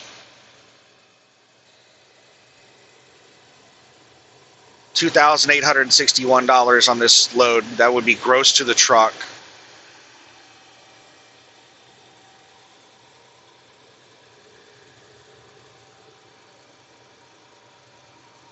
So this one load will pay me almost as much as I've made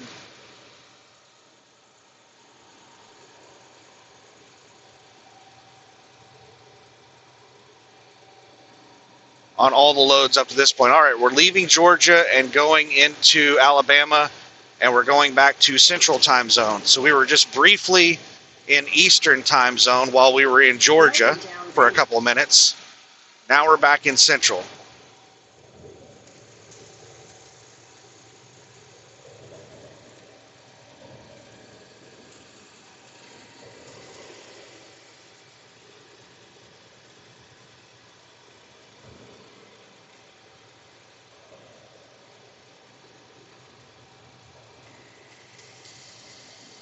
So $2,861 gross to the truck, and I should be finished with this load hopefully Tuesday.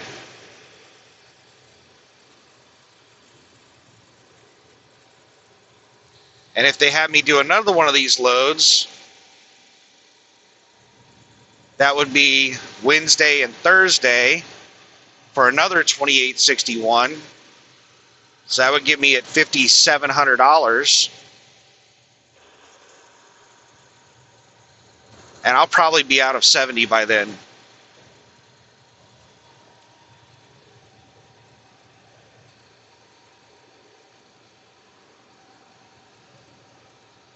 So I might maybe be able to do $5,600 gross to the truck this week.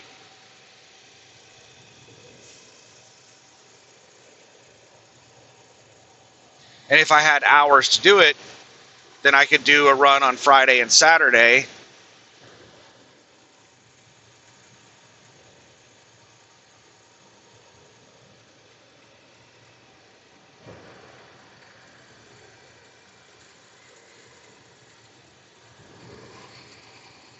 For another $2,800.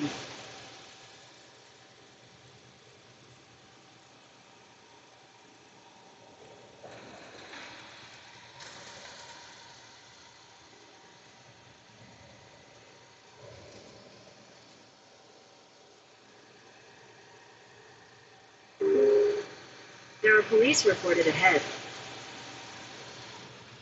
All right, speed limit just dropped down to 55.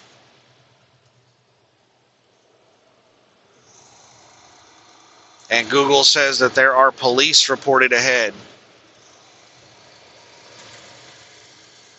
Is this a cop sitting on the shoulder right here?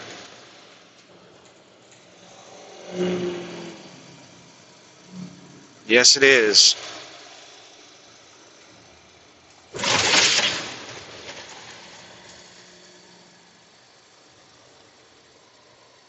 Left lane closed in 1 mile.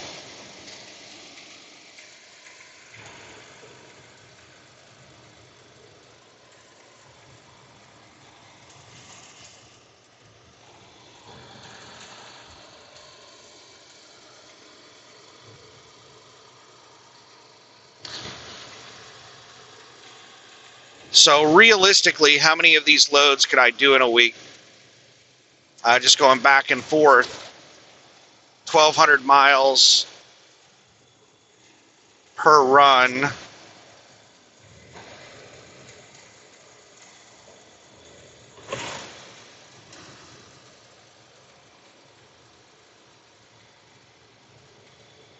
I might be able to do 3,600 miles in a week. There are police reported ahead.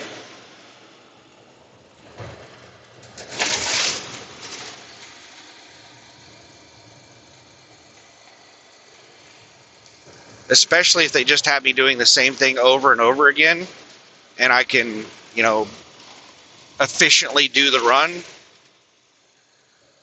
Figure out like the most efficient way to do it, figure out how the two locations operate. The Morrison, Tennessee, the delivery is really easy in and out. We'll have to figure out what this Tokai carbon plant in Addis, Louisiana is like, if they're an easy in and out. But if both locations are an easy in and out,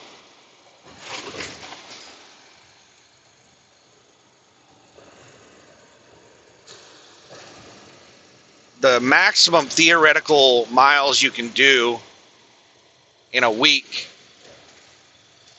in a 65 governed truck with a 60 mile per hour average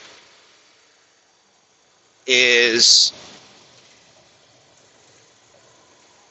somewhere in the ballpark of like 4,200 miles in a week is maximum theoretical. So 3,600 miles in a week is very realistic. That is very possible if you don't have any wasted time.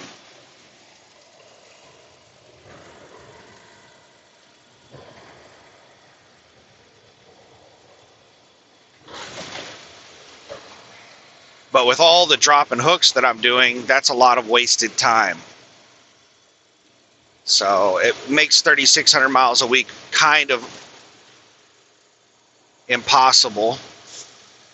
So it would make 3,000 miles a week easy to do.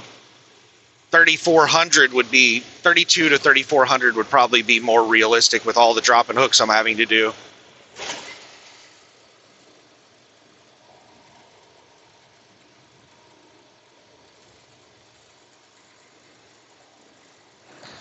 Whenever I do my 34, I'll probably bust out a spreadsheet and calculate exactly what my miles per gallon are and how many miles I averaged and all that stuff.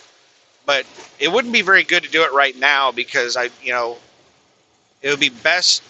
I'll probably do it whenever I do my 34 this week and then my 34 next week. Next week's data will be a lot better because this week's data has me starting out on the load where I'm learning and they're having me do things that are abnormal. Next week, probably be a lot better information to get an idea of what to expect on a week-to-week basis. But this paycheck on Tuesday is just going to cover fuel. The paycheck next week, I should actually have a couple $1,000s profit on it.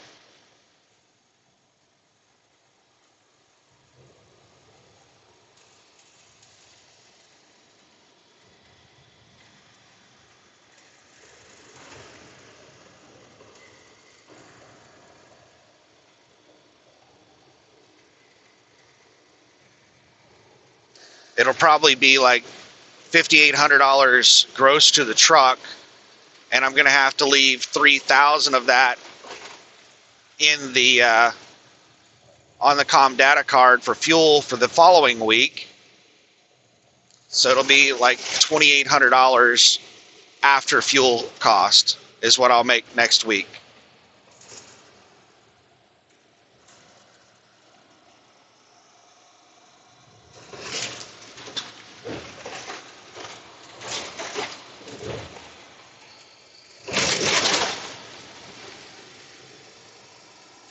I don't like doing cash advances. Let me explain what cash advances are at Landstar.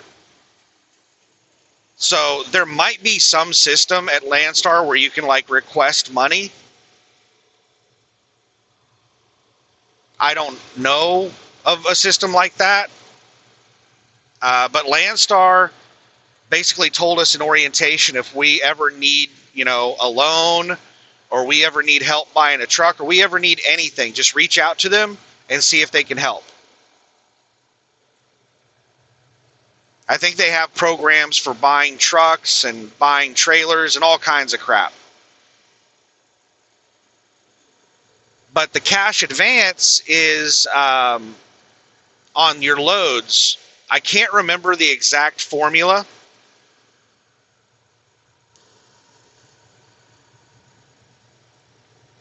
It's something like 100% of the fuel surcharge plus like 35% of the line haul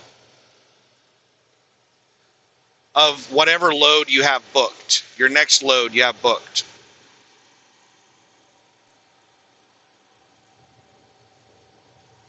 So the load that you're on right now, and it has to be within 2 days of the pickup of the load. So if you book a load that doesn't pick up for a month, you can't do a cash advance on it until you get within 2 days of the pickup date. But once you get within 2 days of the pickup date, you can do a cash advance of 100% of the fuel surcharge plus, I think it's like 35% of the line haul. If you go into the Landstar app, it'll tell you exactly how much cash advance is available, and you can just request the max.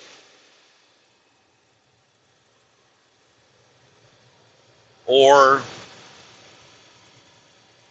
whatever amount up to the max. I try to avoid doing that. It's been my experience that a lot of Landstar drivers do that on a frequent basis. They do cash advances constantly.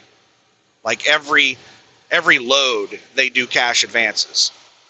It's my understanding that that's really common at Landstar. And agents will talk about that all the time when I'm, interacting with them. Like the agent told me that he was going to give me a dummy freight bill for the weekend and I would get the real freight bill on Monday, but he told me he would give me the dummy freight bill over the weekend. Holy shit, it's still a 55 speed limit? I was doing 65. So I just turned the cruise off, and we're dropping back down to 55. Why in the hell is the speed limit 55 through here? I thought we were through the construction.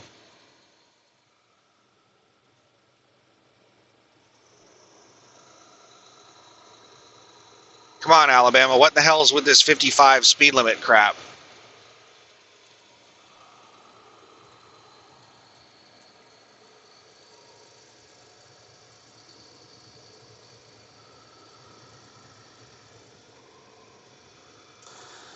But anyway, I hardly ever do cash advances for several reasons. One reason is I do my own bookkeeping, and it's extra crap I have to deal with on bookkeeping. It's extra lines of information that I have to calculate on settlements, and I don't like doing that. I've heard people, Landstar drivers on YouTube videos talk about doing cash advances and how it helps you on your taxes. Like it doesn't count against your taxes or some shit like that. Like whenever you do a cash advance, you're calculating, all your cash advance counts. Like, I don't know. I forget exactly how they explained it. That is not true. If your person that's doing your taxes or your bookkeeping is doing that, then what's happening is they're filing it incorrectly. They don't understand what it is, and they're bucketing it as a fuel payment or something like that. They're marking it as a write-off or something. I don't know what they're doing, but whoever is doing your bookkeeping and your taxes, if that is if you're saving money on taxes by doing cash advances, then they're not filing your taxes correctly. They're not doing your bookkeeping correctly. What that is called is fraud. Doing cash advances has absolutely no impact on the amount of taxes that you pay. It doesn't increase your taxes. It doesn't decrease your taxes. And if it is, then that's called fraud. You're doing it wrong.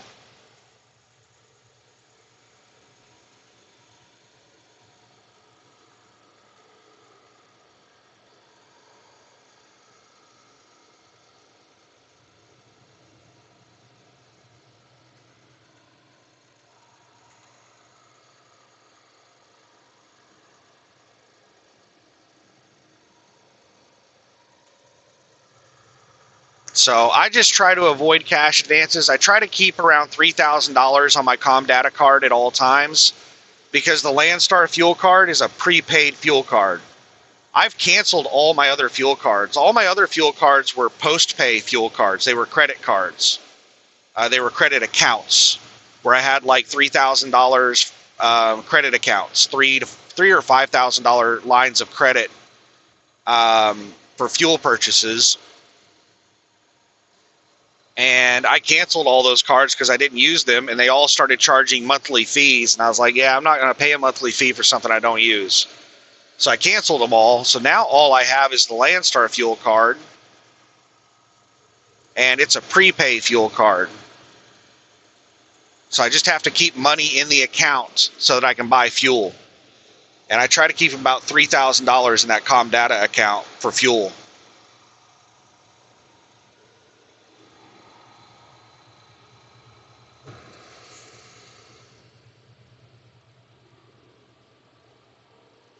And this paycheck on Tuesday should replenish that account back up to $3,000, $2,900, and that should get me through next week. So I should be able to avoid doing cash advances. But if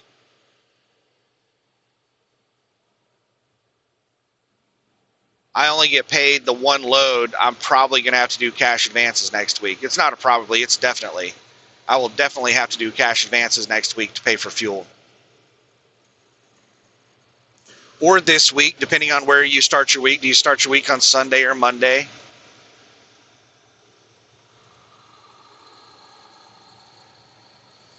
Why in the hell is it a 55 mile per hour speed limit still? This is crazy.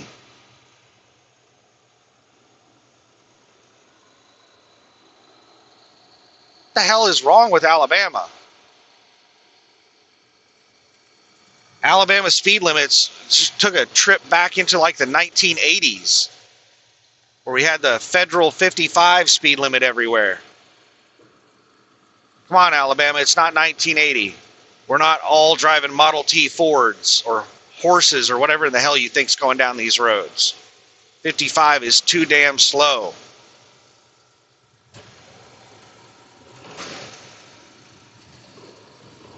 There we go, 70 mile per hour speed limit. So we just have an overmarked construction zone. We just have a construction that's just marked way, way longer than that construction's actually happening. That's annoying.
I need to check and see how many hours I have left on my 70 to see how many more of these loads I can do.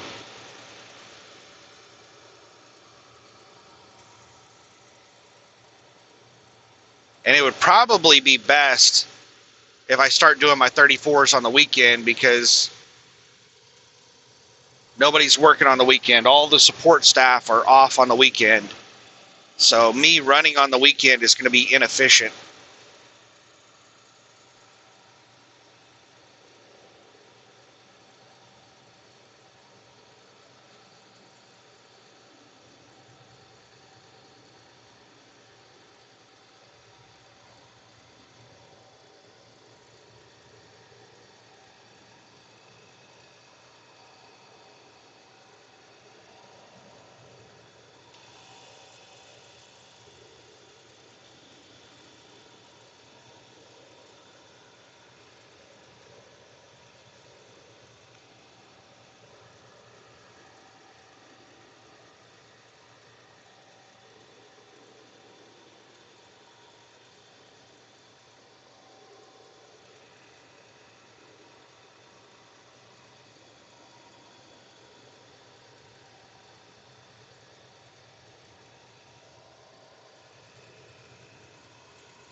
Got 143 miles until my fuel stop, and I am just barely below half a tank.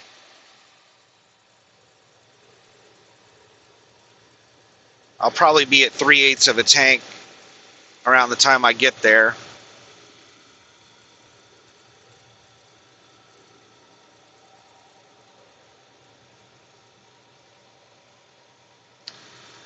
So let me think. Do I want to top off there again on the way back? I think I do want to top off there again on the way back. I think every time I go past Birmingham, the TA there, no, it's Tuscaloosa. I think every time I go past Tuscaloosa, I'm going to top off.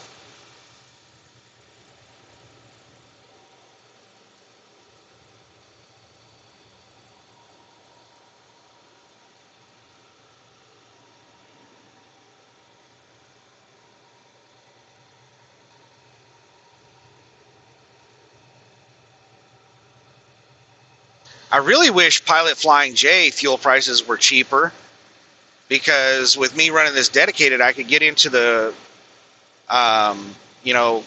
ultimate shower or whatever, where I get unlimited showers.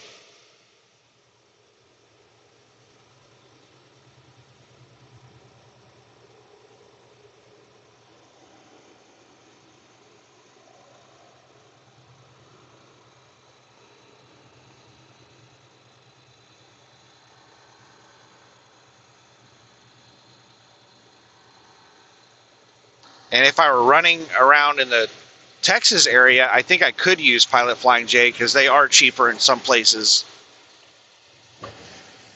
When the fuel prices are volatile, it's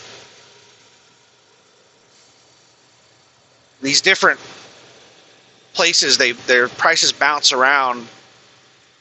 And it seems like TA's prices are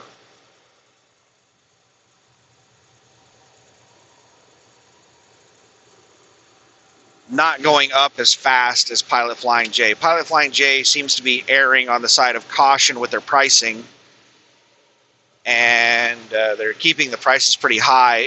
Once the prices stabilize, then Pilot Flying J lowers their prices to the point where they're competitive with TA Petro. TA Petro is a lot better at keeping the prices low through volatility.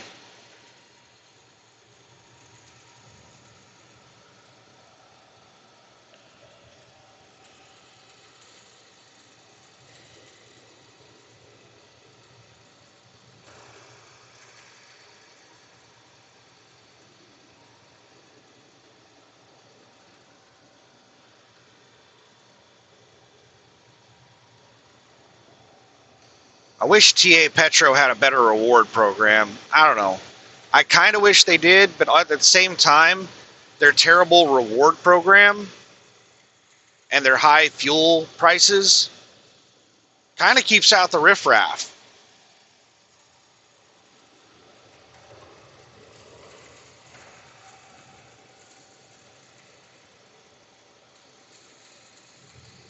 Because TA Petro generally has the highest pump prices of the three majors. But if you have a good discount card, then they have the best discounts. So if you have a really good discount card, TA Petro has the cheapest fuel. But if you don't have a good discount card, they have the most expensive fuel. So these crappy carriers generally are going to fill up at Love's because they generally have the lowest pump price. So if you have a flat rate shitty fuel card, you're probably going to be fueling at Love's. Which is, when I drove for USA Truck, that's where USA Truck always had me fuel up, was at Love's, because they have a really shitty, like, flat rate 15 cent per gallon fuel card.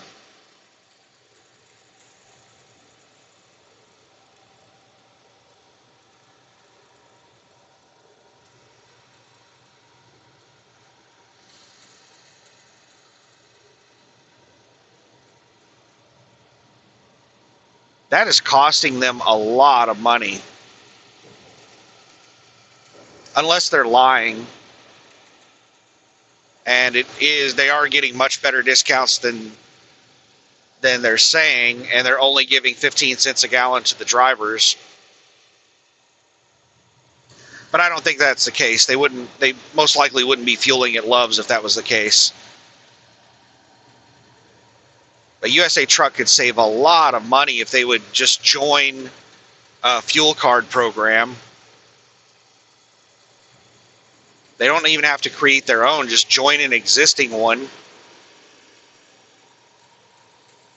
And they would save a ton of money on fuel. Just a second here.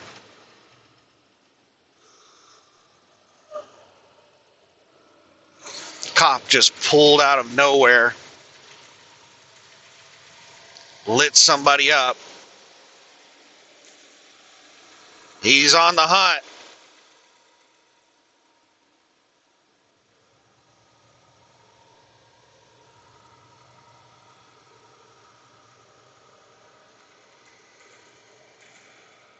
He's getting some. I don't know if he's on a call, if he's responding to a call, or if he's pulling somebody over. We're about to find out. He's pulling somebody over.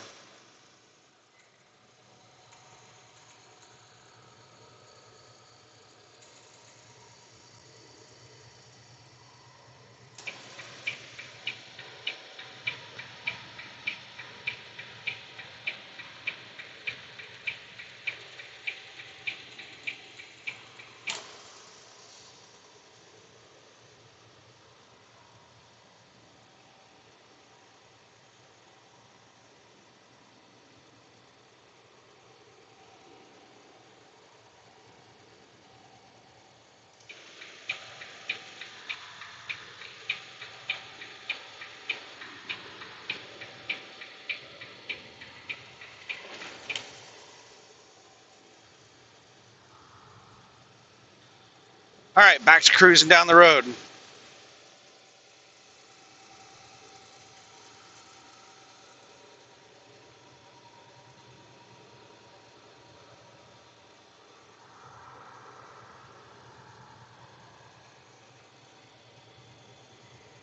But yeah, with the only real benefit to the Loves and the Pilot Flying J, their reward program that you don't get at TA Petro is the unlimited showers. But if you're running hard, if you're doing like 3,000 miles a week, you're going to have more shower credits than you know what to do with.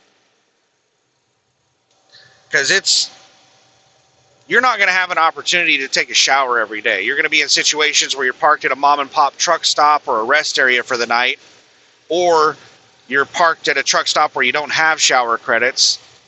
It's kind of a pain in the ass to take a shower.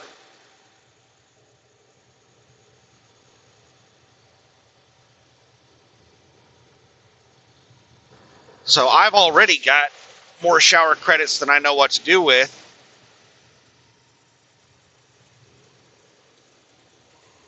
I wish that the place I was parking tonight while I was waiting for the load was a TA Petro. I'd go get a shower. But I couldn't find a TA Petro to stop at.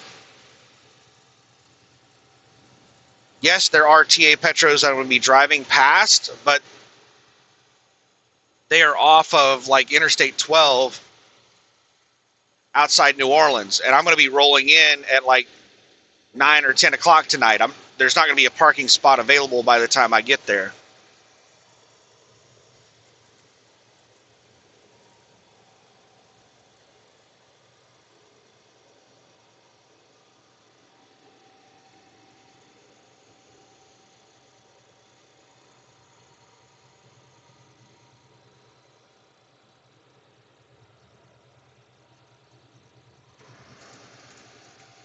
You know what? I need to check and see how long these trailers are. I think these are only 48-foot trailers. It's something I've been meaning to do. I just haven't gotten around to. I'm curious if these are 48 or 53-foot trailers. I'm pretty sure they're only 48 feet.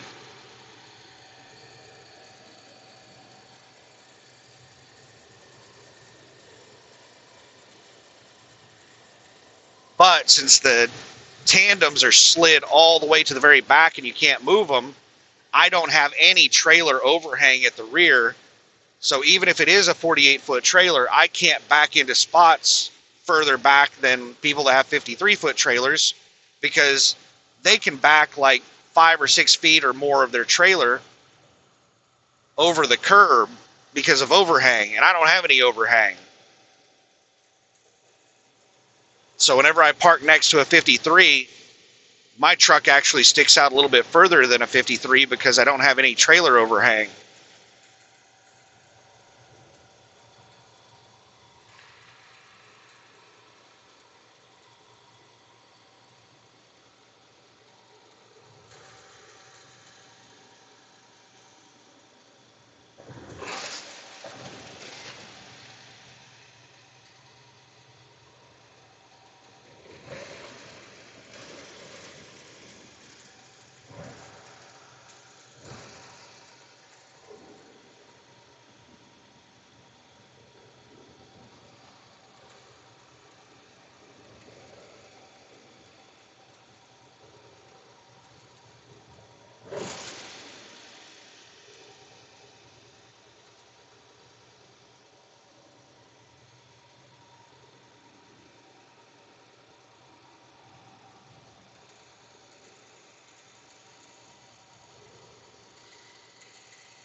$130 miles to my fuel stop. Let me check and see what the total mileage is. Let me exit navigation. 493. So 493 minus 130 would be 363, right?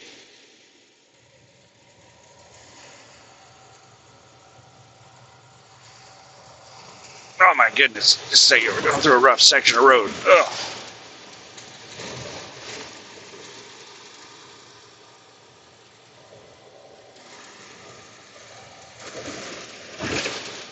Just feel like I'm fighting the road, going across rough road like this.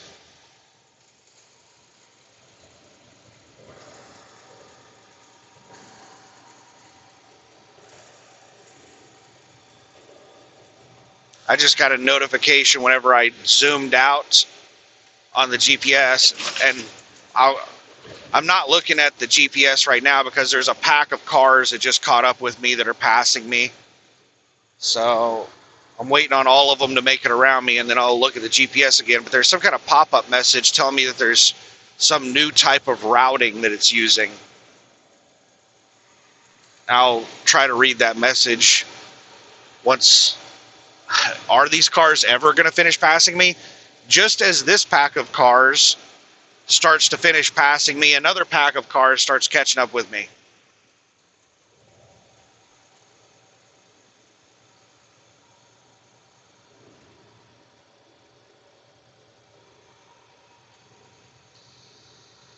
All right, speed limit's dropping from 70 to 60. So let's turn off the cruise that's set at 65.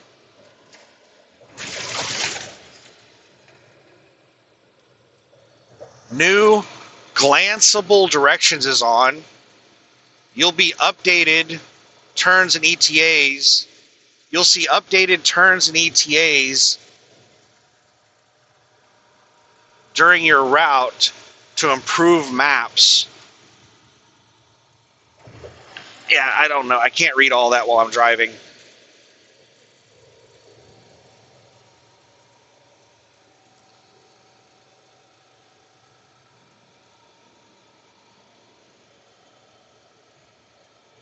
Just going to turn the GPS back on, start the trip back up. Oh, my goodness.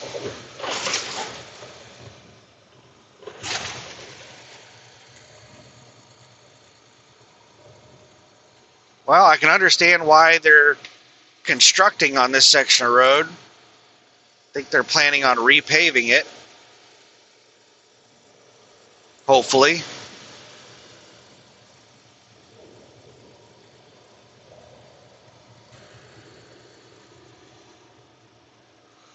All right, speed limit's gone back up to 70. It looks like there might not even been road construction. It might have been that median right there that they were messing with. That might have been the construction. They were like ripping out the little mountain median. All right, what are you doing, four-wheeler? You're just still going 60. I bet if I get out in that left lane, you'll go 70.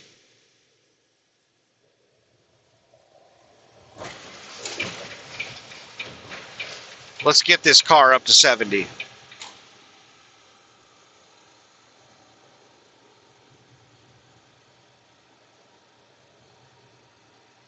Nope, they're still going to keep going 60. I've got the cruise set at 65 right now, and they're still doing 60.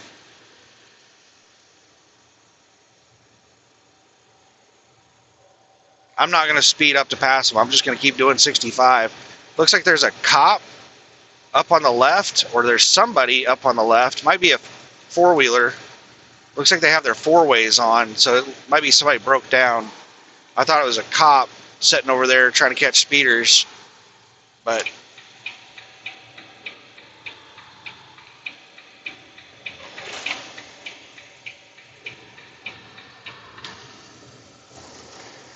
looks like a broke down four-wheeler.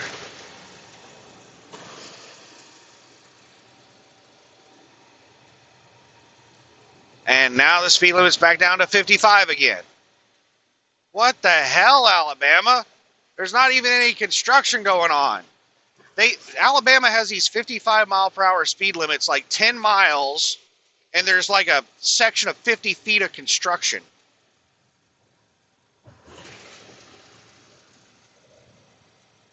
This is just trying to generate revenue, is all this shit is. They got these cops sitting out here pulling people over, speeding through these low-speed construction zones, getting double tickets, because it's a construction zone. This should be illegal. That's all this is just revenue generating.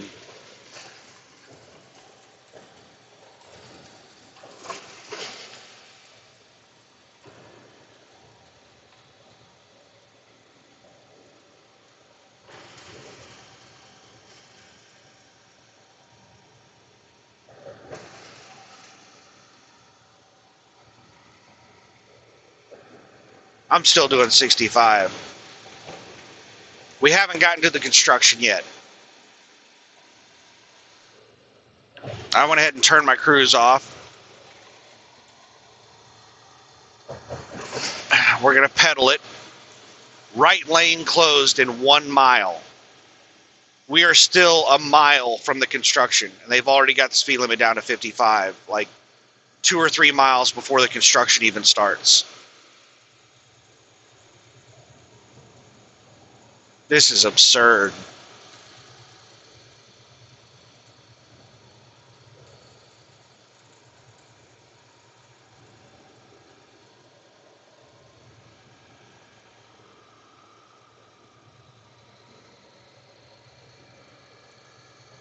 Oh, now the speed limit sign says 60.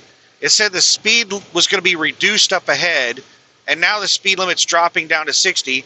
We've already had a sign that said it was 55. Now it's dropping down to 55. So was the speed limit not actually 55 where it was posted 55 for construction? Alabama, remove head from ass.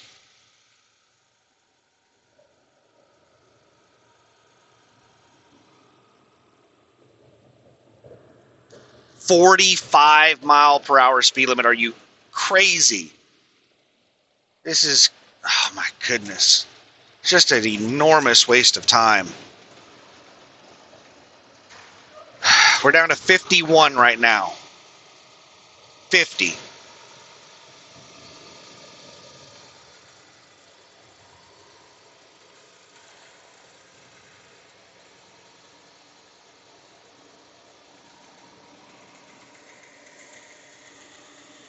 $54. Hopefully the speed limit goes back up once we get to the other side of the interstate.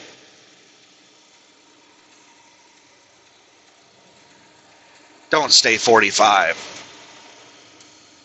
Well, no new signs. It's still 45. I'm doing 55 right now. I think there's a speed limit sign behind that tree that I cannot see yet. And yes, it is 55. So the speed limit's up to 55.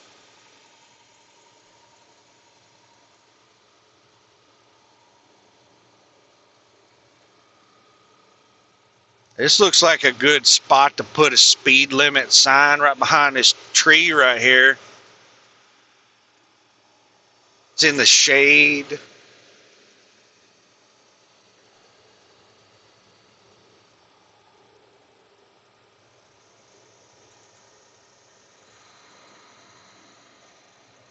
Doing 59 and a 55.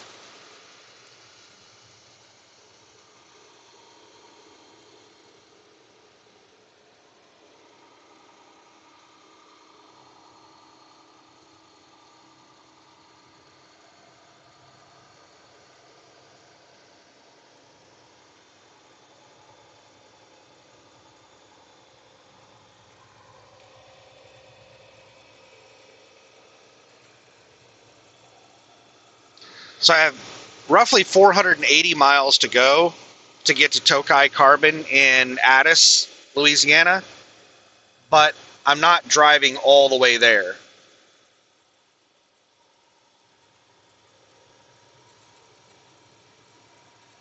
I can't remember the mileage.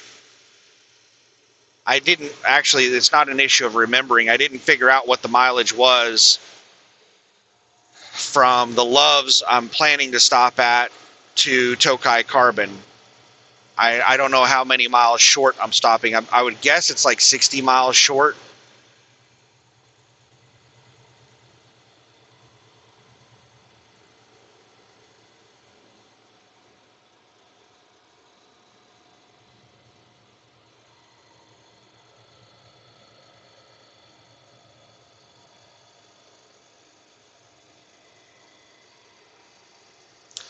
Doing 58, 59. My speed's fluctuating because I'm pedaling it.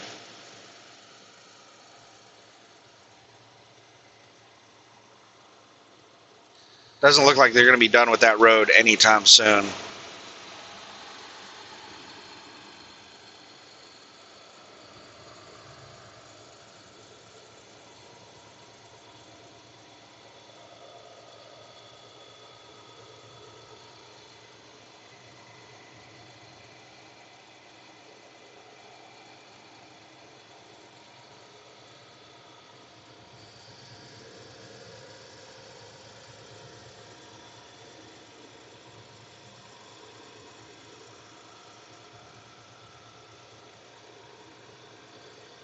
Said there was a new traffic pattern for 7 miles, I think.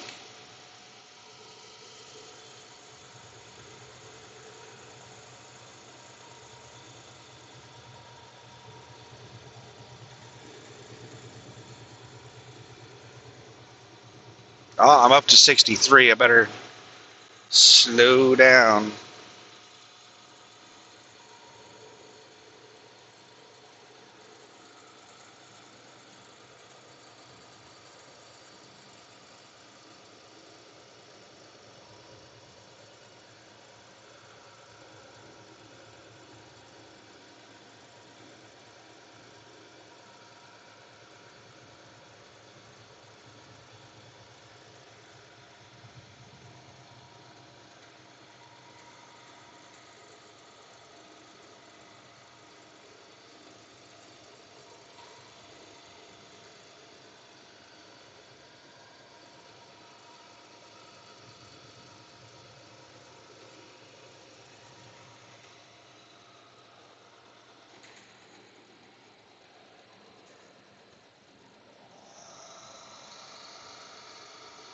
All right, we're going back over. Speed limit's dropping back down to 45 for the crossover. We're doing 55.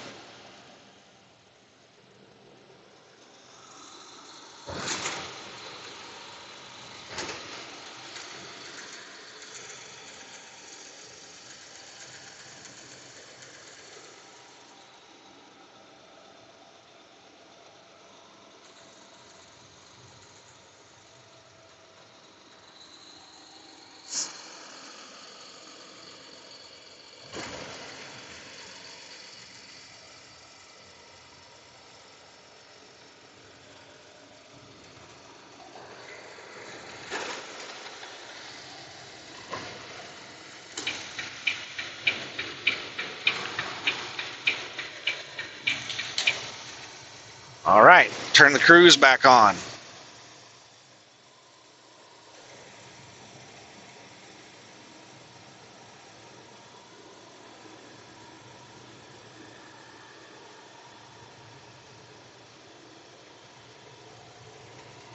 End road work.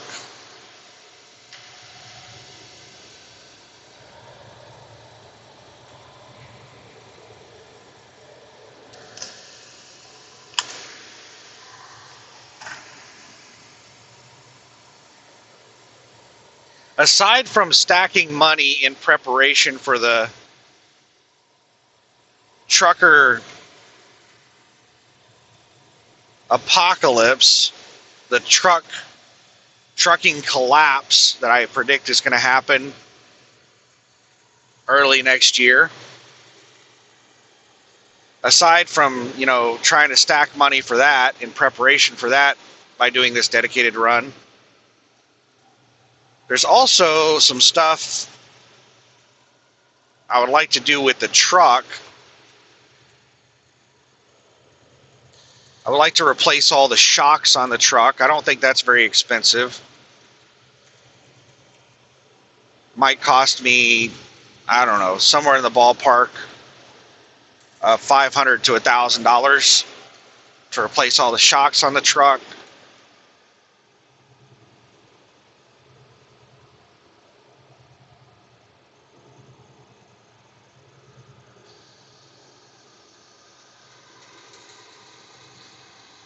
I I need to replace the steering column.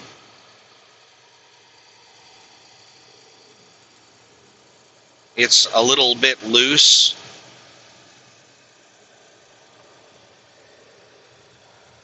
And that part, the part alone, varies wildly in price.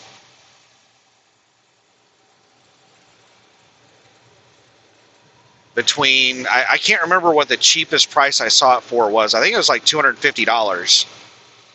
But I've seen it over $1,000 as well.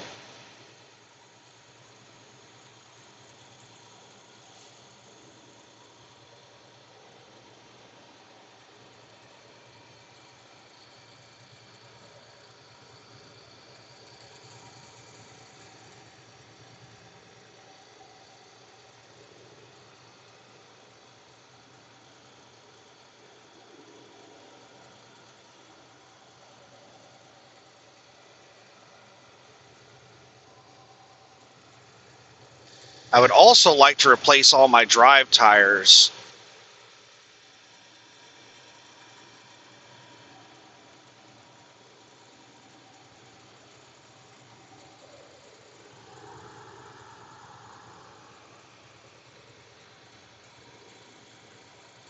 But that is going to be a lot of money. I would have to be rolling in money to justify that expense.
To replace all my drive tires with the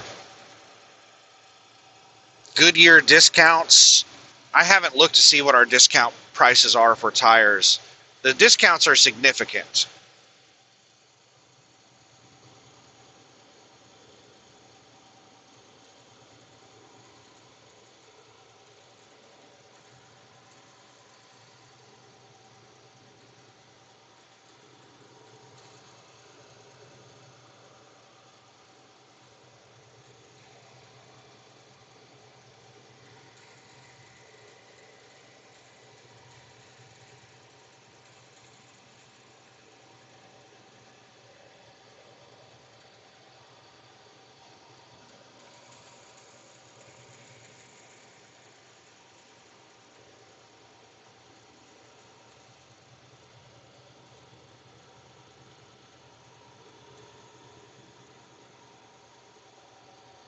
When I first started at Landstar, drive tires at discounted prices were only like $200 a piece for like the cheap Goodyear tires. They were the cheapest Goodyear drive tires were something like $200.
But yeah, I would like to dump around $5,000 to $10,000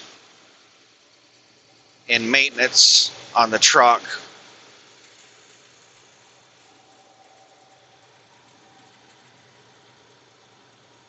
We'll see how long this dedicated run lasts, how well it pays, and how much money I can stack. If I can get,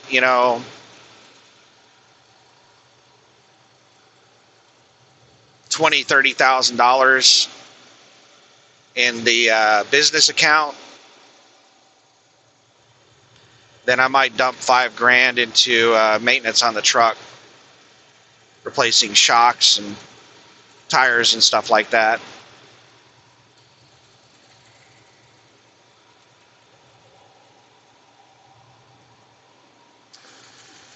Way too close.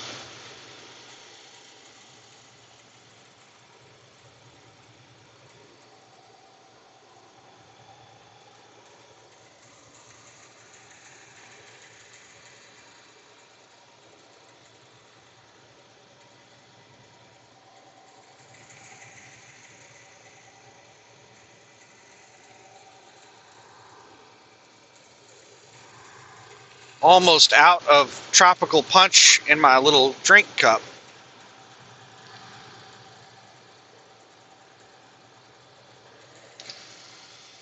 But I've only got 107 miles to the fuel stop, so I can refill it at the fuel stop.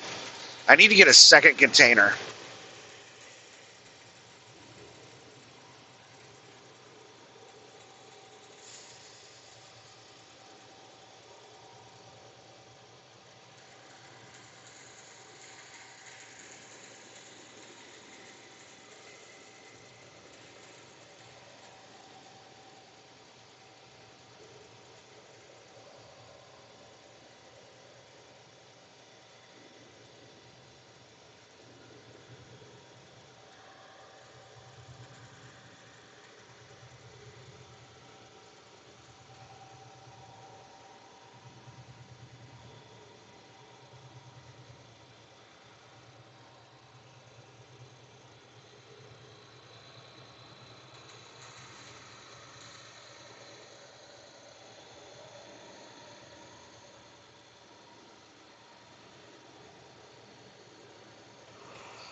Cracker Barrel, world's best pancakes, exit in 2 miles.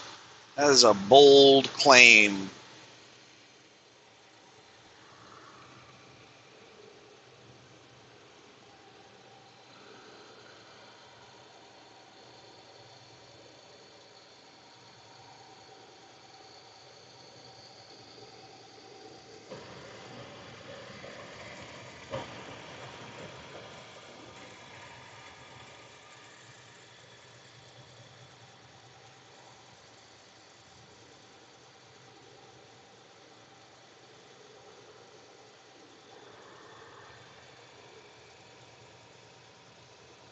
I also need to replace the electrical line, which isn't that big of a deal. It's just, if I buy it at the truck stop, it's really expensive. If I buy it online, I think it's like $30, $30 or $40. But buying an electrical line at a truck stop can cost you $100.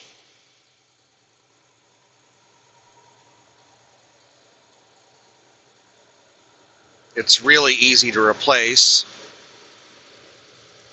So it's just something I'll replace myself.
And something I talked about in the last video,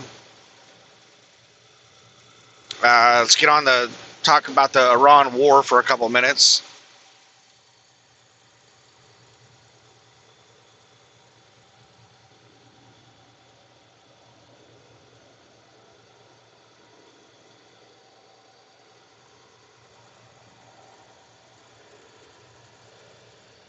Uh, there's a couple of retired military people that I listen to them on podcasts all the time. Daniel Davis, retired lieutenant colonel, and there's a Colonel Douglas McGregor, I think is his name.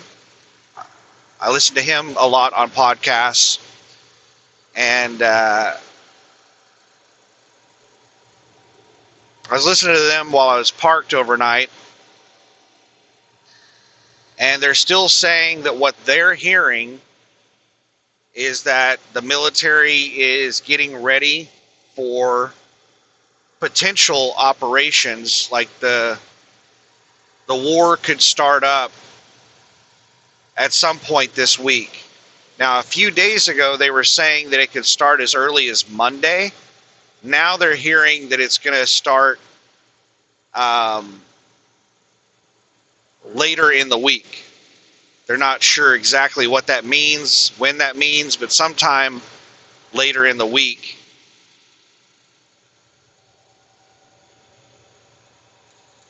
And I'd also heard that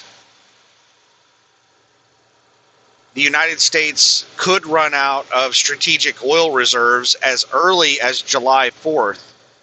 There's crap flying out of that trailer that person up ahead of me is hauling. Just an empty cardboard box. I just ran right over top of it.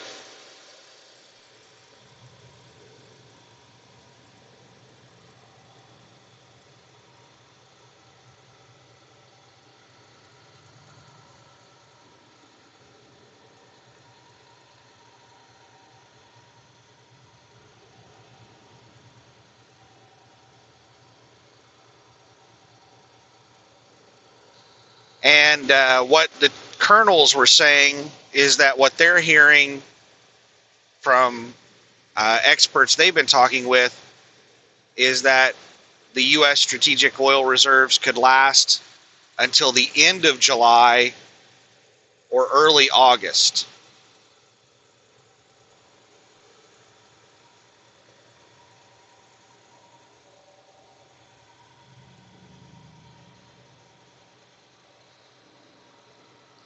And what they're hearing from people in the financial markets is that the financial markets are expecting the war to end and the Strait of Hormuz to reopen completely around June 1st, which is just like a couple weeks away. And that's what is affecting the financial market pricing right now. That's like the people in the financial market, that's what they think is going to happen, and that's how they're determining the prices of everything right now. That is, like, that doesn't make any sense. There's nothing to expect that the Strait of Hormuz is going to fully reopen within 2 weeks. We've had reports from the Pentagon that it would take 6 months to clear the mines. And, like, they haven't even started clearing mines.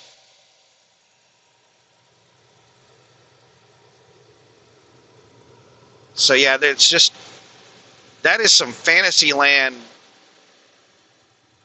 alternate reality that the financial markets are living in, if that's their expectation and that's what they're using for their cost basis.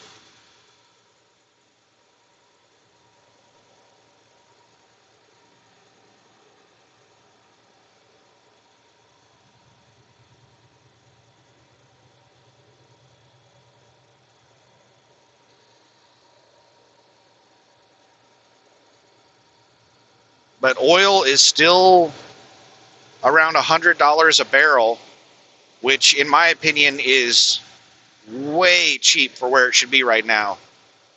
Before oil prices started going up in preparation for the war, it was about $58, $60 a barrel. And then the highest I saw it get to was 120 something. The highest closing price I've seen was 112. And after getting all the way up to 120 something, it got all the way back down to like $80 a barrel, 75 or 80. And then it climbed back up.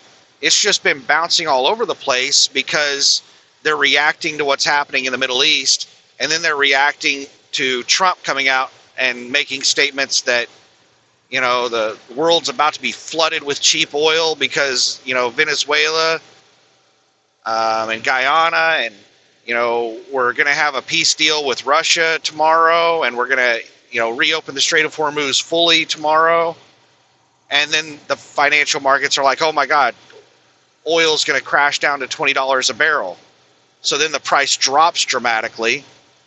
And then news comes out about the Strait of Hormuz, and it doesn't look like that is going to end anytime soon. And strategic oil reserves are being drained down. And so the price goes up, and then Trump comes back out and lies again. And then, you know, they believe him and it goes down. And then information from around the world comes out and it goes back up. And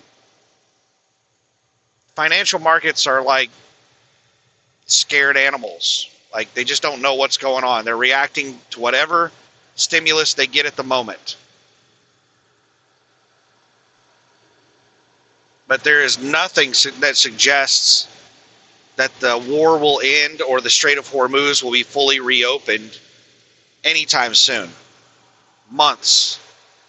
At least months. Possibly years before the Strait of Hormuz fully reopens, if it is actually mined. And supposedly it's one of Iran's non-negotiables is the Strait of Hormuz. They've taken over the Strait of Hormuz, and they will not relinquish control. They will not negotiate it. They're going to control everyone that goes through the Strait of Hormuz. They're going to treat it like a canal or something. And you're going to have to check in with them to go through the Strait of Hormuz. They're only going to let through people that they like, and they're going to charge a toll. That's the reason I say that the only option I see to reopen the Strait of Hormuz is a ground invasion of Iran, which is not something that you want to do because Iran is like a natural fortress. A ground invasion would probably require more troops than we have in our military. We would probably have to have a draft for it.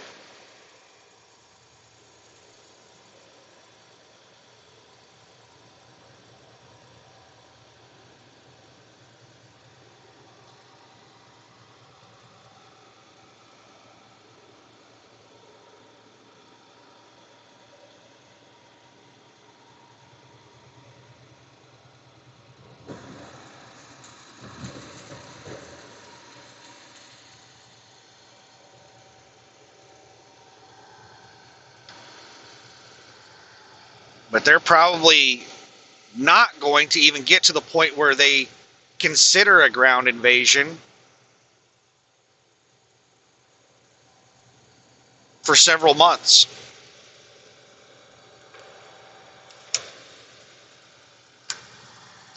It's not until we start feeling the effects of the supply chain disruption, we start having a famine,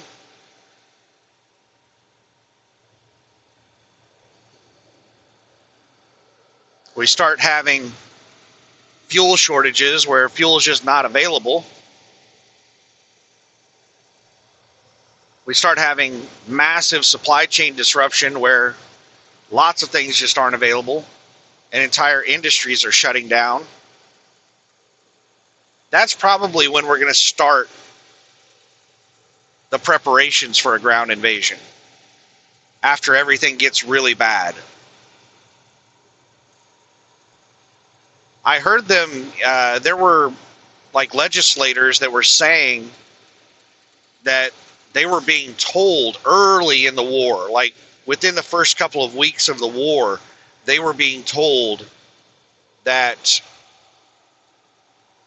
a ground invasion was the only option. So I think that the president has been told that a ground invasion is the only option that's definitely going to reopen the Strait of Hormuz. But he seems to be trying everything else. Even though he's been told none of it will work, he's going to try it anyway. Because a ground invasion would just be, it's something you definitely don't want to do, but it seems like the only option. And it would likely last for a very long time.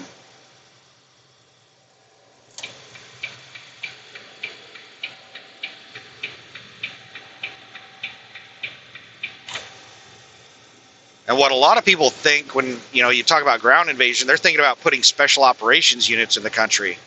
That is not what I'm talking about with a ground invasion. We already have special operations units that have been doing missions in the country. I'm talking about full conventional military invasion of the country. Hundreds of thousands of troops. Not, a few thousand special operations soldiers.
Got a bunch of slow four-wheelers out here on the road.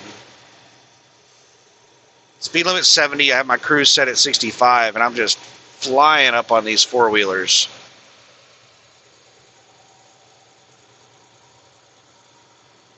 Going about 55 miles an hour.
So it looks like we could have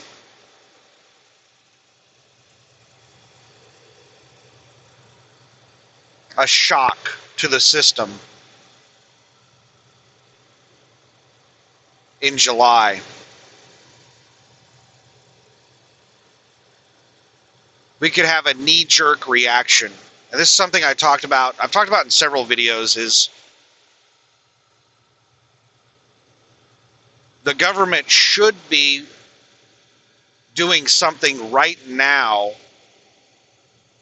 to mitigate the issues we're about to experience. They should be starting the process of farm subsidies.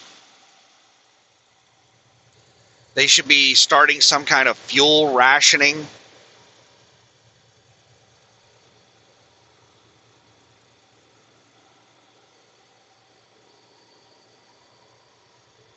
There's just a lot of things that our government should be doing, and they're not.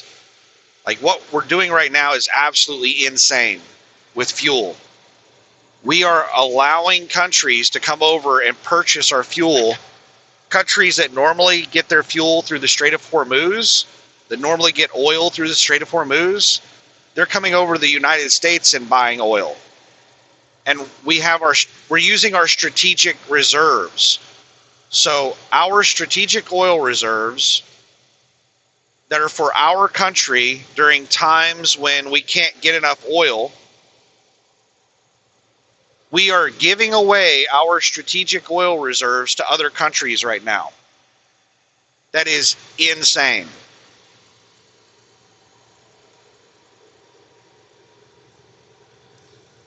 So we're draining down our strategic oil reserves much faster than normal because we're giving it away to other countries. And our government, Trump, is bragging about this, talking about how good it is for our country. You know, we've got all these countries coming in and buying our oil. It's not good for our country. It's really, really bad. It means we're going to run out of oil faster. And then our industries are going to shut down faster.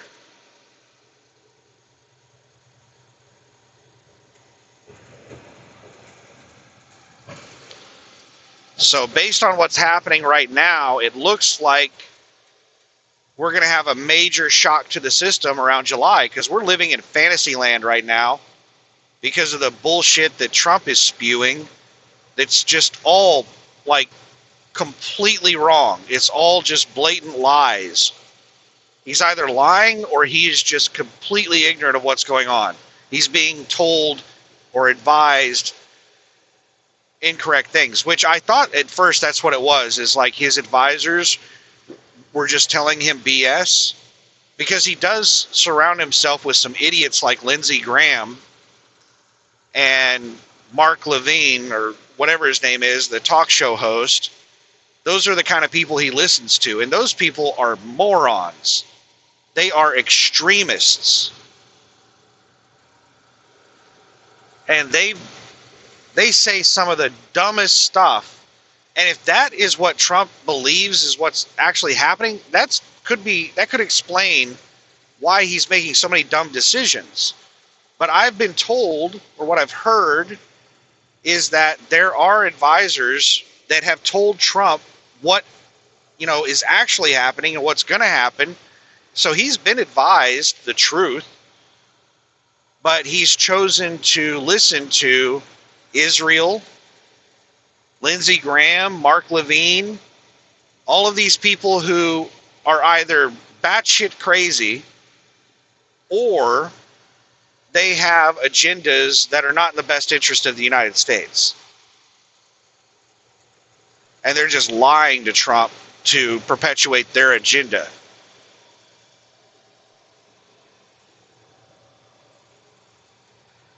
But what's happening right now is, because of all of this, the United States is living in a fantasy land where the fuel prices have gone up a little bit, but yeah, it's still tolerable. It's not that bad. We can still, make this happen. And nothing else has really been disrupted that much. So everybody's like, this ain't that bad. And at the same time, we're just drawing down our strategic oil reserves and living life like normal. It's like living on a credit card and pretending like you're not living on a credit card. You're not cutting back on your expenses. You're not trying to make any extra money.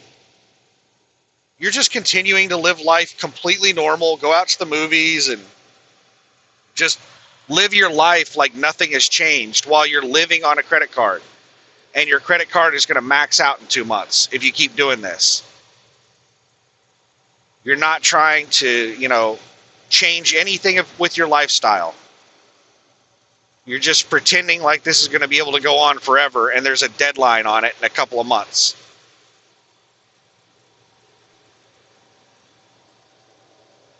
That's the situation the United States is in right now. And I think it's going to be a huge shock whenever our credit card gets maxed out.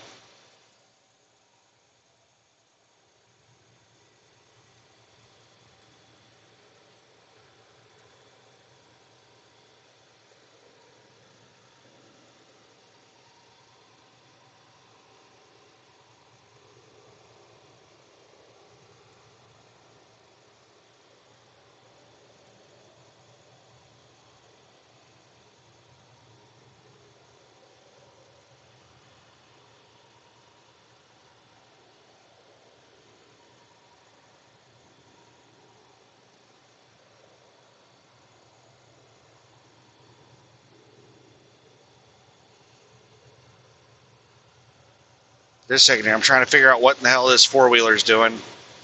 They merged on in front of me going slow. They got out of my way and got over to the left lane, and they're just speed matching me over in the left lane.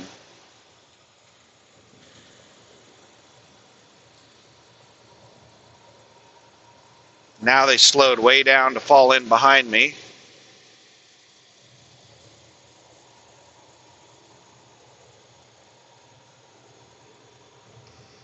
And I've got the cruise set at 65. Speed limit is 70. All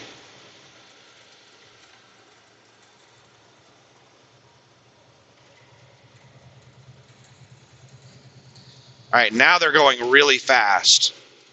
Now they're flying by me. And I'm doing 67 downhill. So was their car struggling to go up that hill? All right, that convertible exited. I was about to say, we're catching up really fast with a convertible.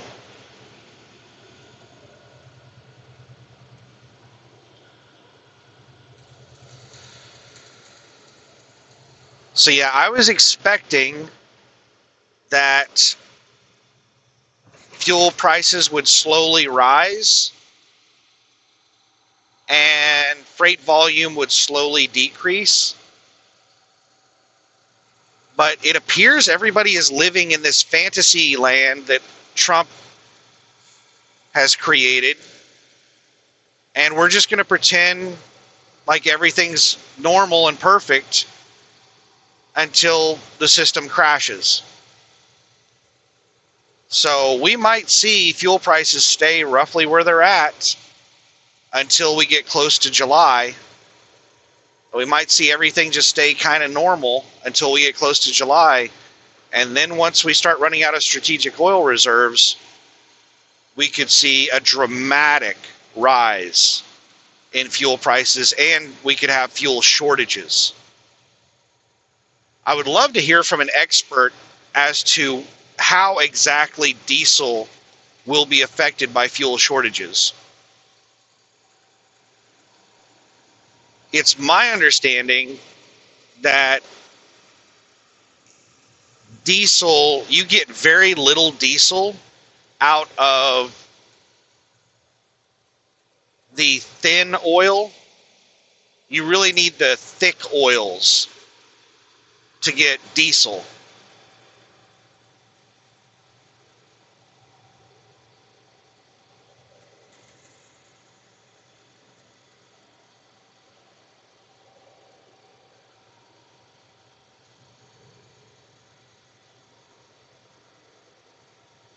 So if we start running low on oil, I'm not sure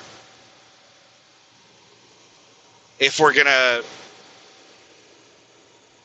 have a bigger shortage. You know, we our oil refineries, they don't create the exact same amount of gas and diesel, and they can't just choose to make gas or diesel. So we could have a shortage of diesel before we have a shortage of gas, or we could have a shortage of gas before we have a shortage of diesel. I'm not sure like exactly how all of our refineries produce gas and diesel. I'm not sure how it all works exactly. I have just a really basic understanding of it. But it's my understanding that it depends on the type of oil. You'll get a certain amount of gas, a certain amount of diesel, and a certain amount of, petrochemicals out of it.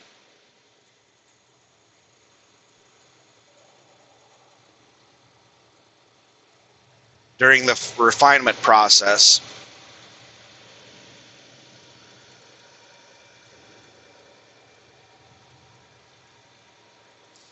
Stevens, that was really, really stupid.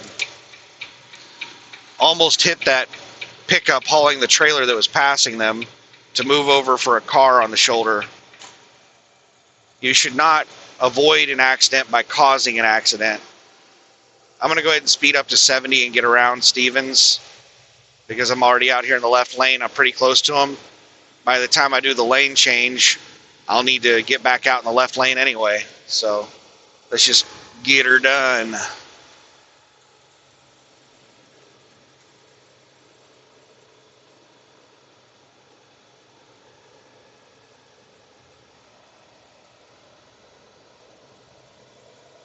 "72 miles until my fuel stop."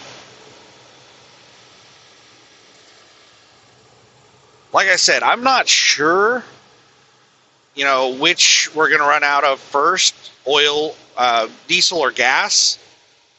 But from what I've been hearing, diesel is what we're going to run out of first.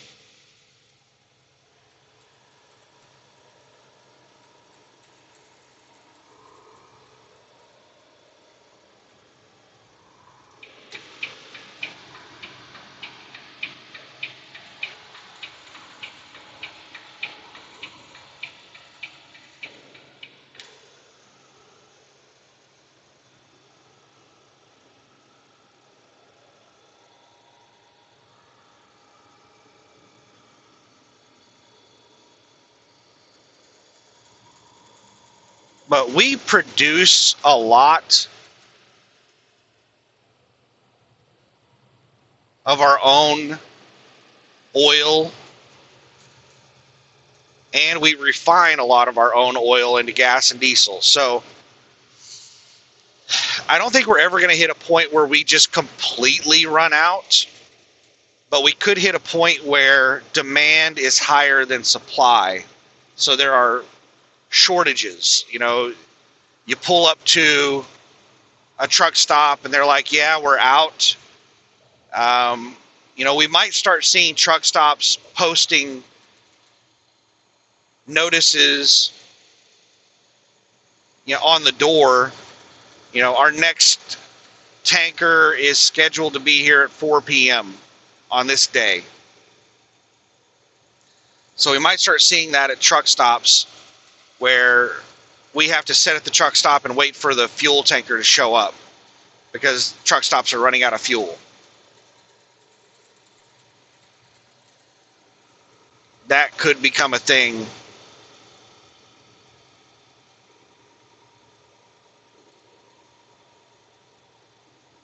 in a few months. That's the reason I recommend people get out and run your ass off right now. Is we have a lot of people in the world that are just living in a fantasy land, pretending like we are not experiencing the biggest supply chain disruption in the history of our civilization.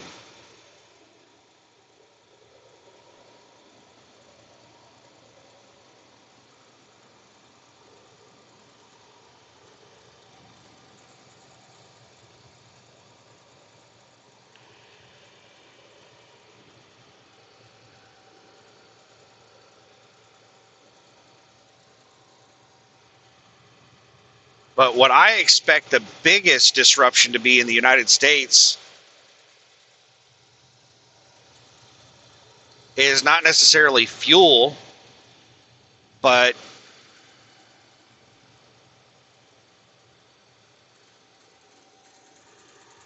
goods that we import,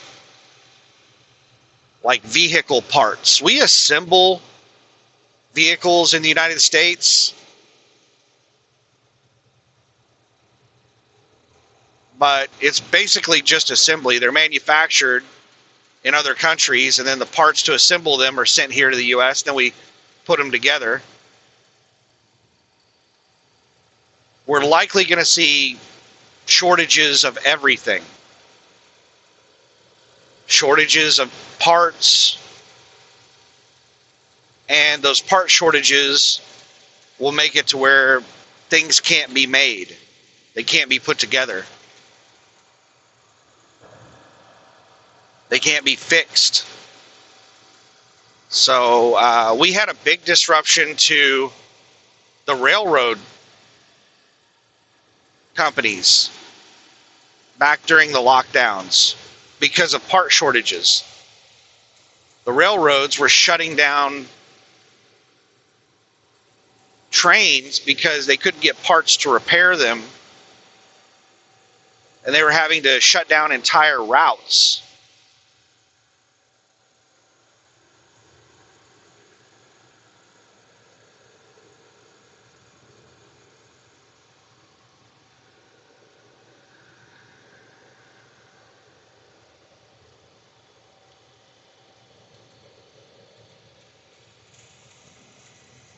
And we had that same problem in trucking, part shortages shutting trucks down. There were people with brand new trucks that were under warranty, like just had the truck for a couple of months, and then some part fails on the truck, and the truck can't run without that part. And that part is on back order for several months.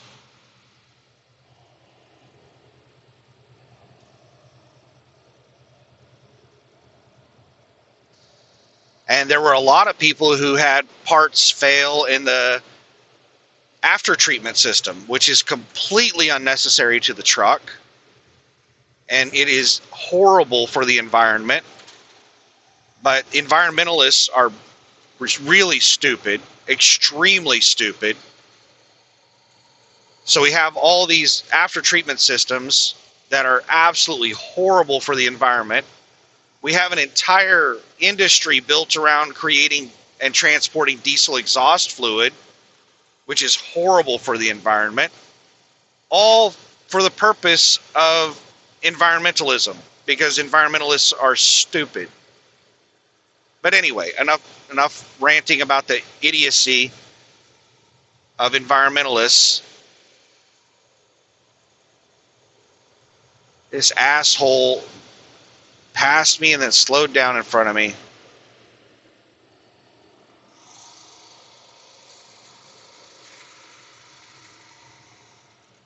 Speed limits are dropping for construction.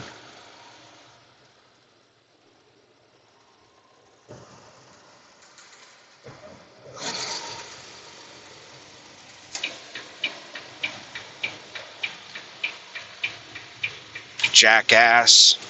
Oh, now they're going to speed up.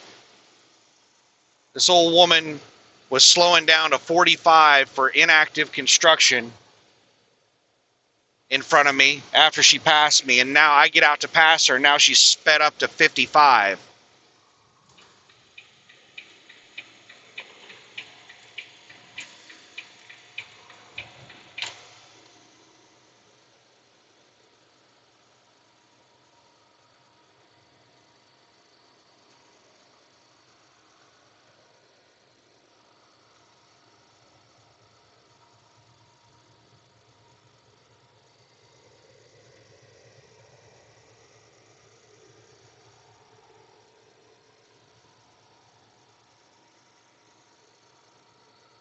I hate it when people cut me off and then slow down in front of me.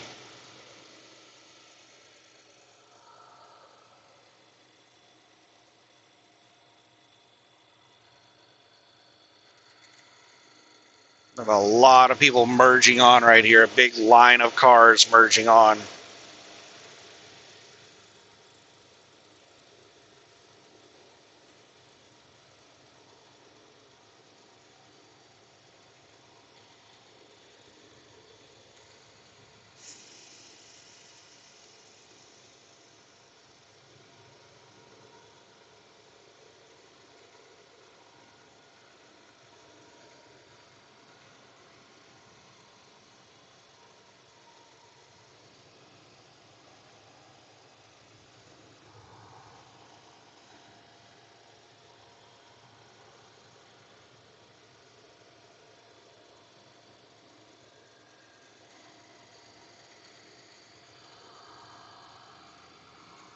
I'm going 59. The posted speed limit is 45.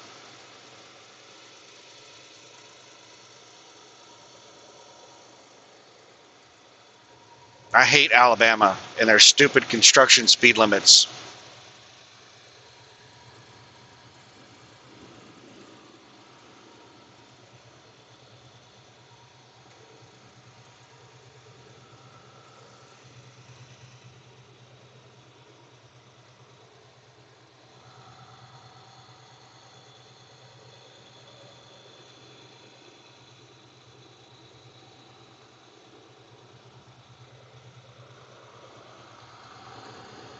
What were we talking about?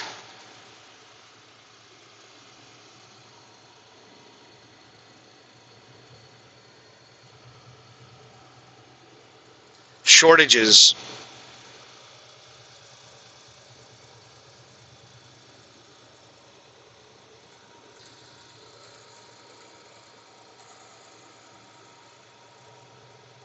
Yeah, I think we're going to get blindsided by shortages.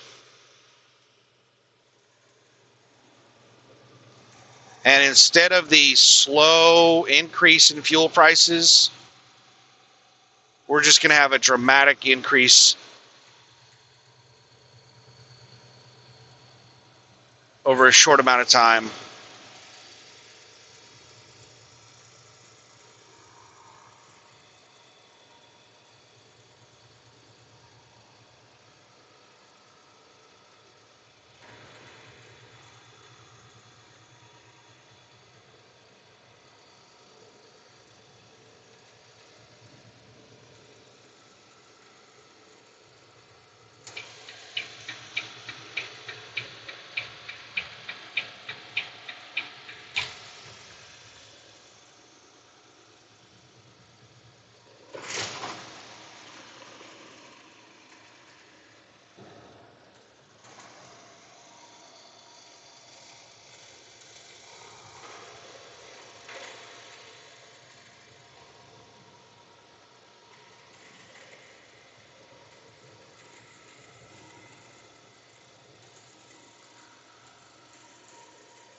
All right, I think I see an end construction sign, so maybe the four-wheelers will speed up.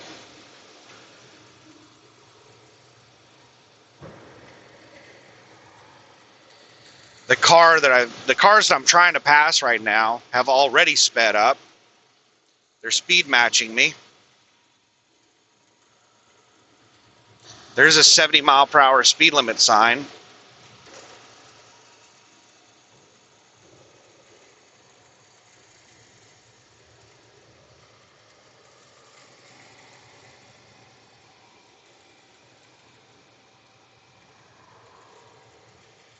And these cars are not getting up to 70.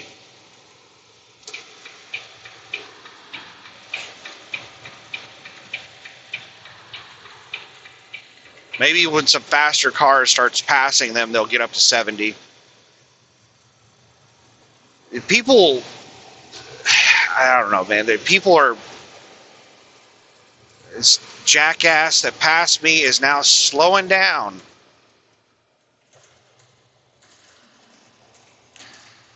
I'm doing 60 miles an hour right now. Why are you doing 60?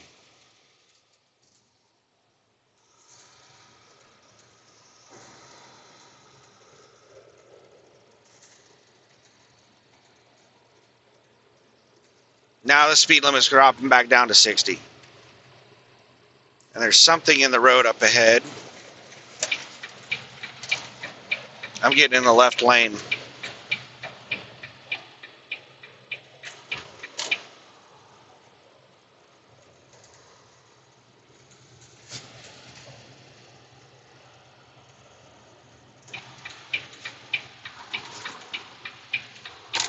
Morons. Bunch of dumbasses jumped over to pass me on the right. One of them hit that piece of wood in the road. Dumbasses. People don't pay any damn attention to what in the hell is going on.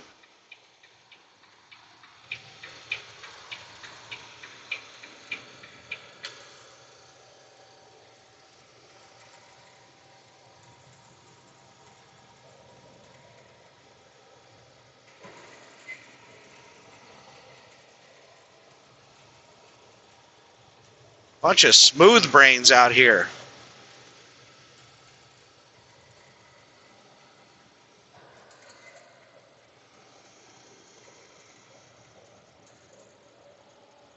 All right, I think we're driving past Birmingham right now. I see a bunch of tall buildings up ahead.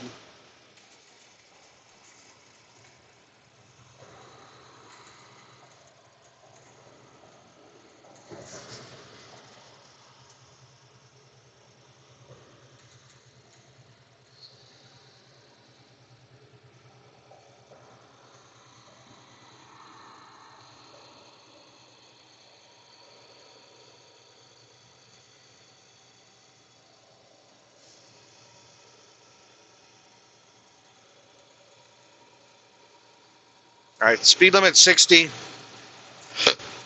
I'm driving 65. And traffic is moving at like 75 to 80.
Hey, we got a new lane. Looks like this interstate might be going south of the city. We might not have to go through town. That's nice.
Uh-oh. Looks like we're getting a lot of I-20 traffic getting on. So traffic was just, it was nice. Traffic was dying down quite a bit, and now there's just a huge line of vehicles merging on from Interstate 20.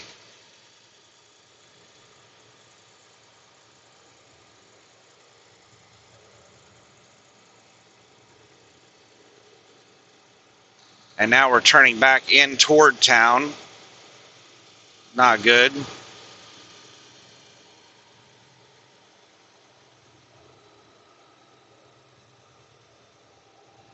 Where in the hell is the skyline at?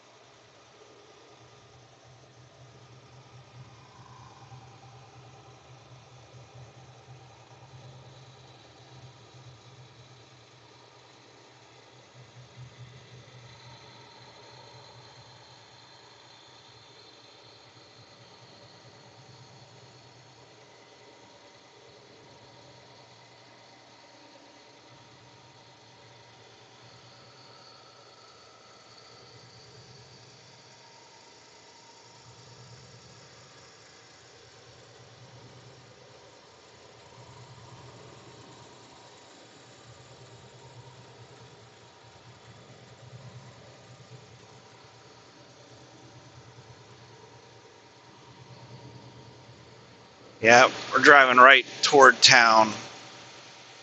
I can see the skyline over to my left.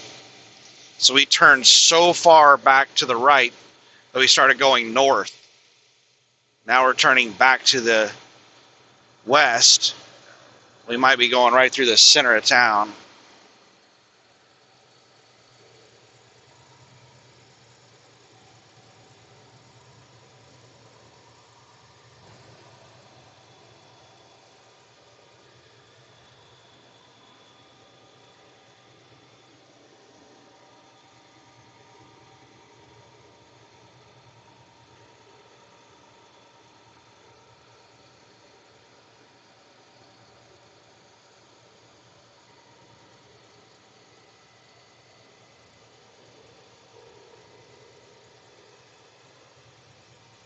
I recall this road being really windy through town.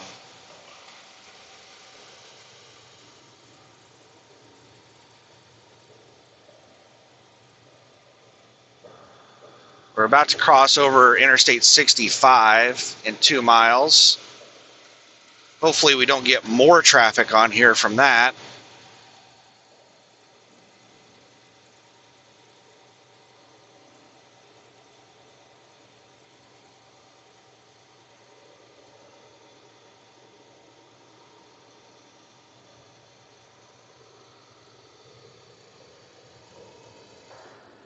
All right, let's slow down. Got a slow RV out here. That RV was way over in the exit lane. It's made its way all the way over here in front of me. This happens to me a lot when we're going through cities. People assume that whatever lane the truck is in is the best lane to be in driving through town. So I'll have people get in front of me when their lane's open. Other lanes will be open, they'll still just pull over in front of me.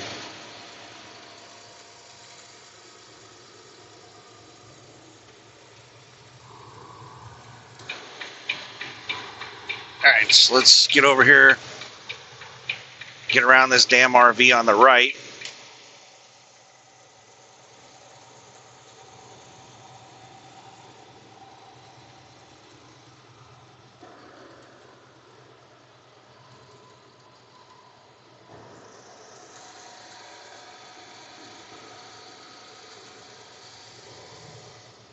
Alright, we got a sharp turn. Get in your lane, RV.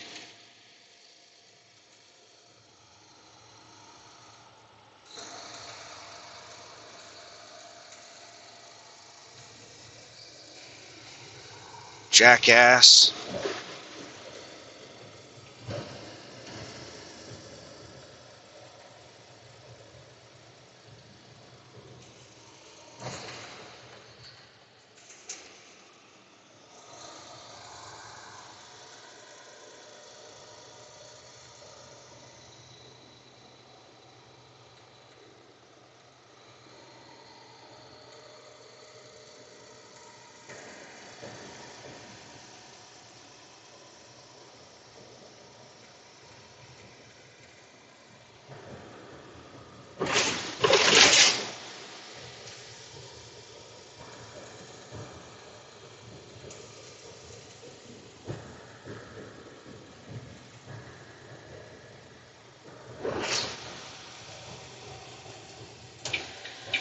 Let's move over a lane because that far right lane's going exit only.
All right, now we should be starting to leave the Birmingham area. All these cars are, there's a truck catching up with these cars, so they can't be passed by a truck. Now we gotta speed up so the truck can't pass us. Is this SUV gonna cut me off? Give it a moment, and no, they're not gonna cut me off. Even though this one's gonna cut me off. Why in the hell did this one cut me off? Why did this jackass just move over in front of me?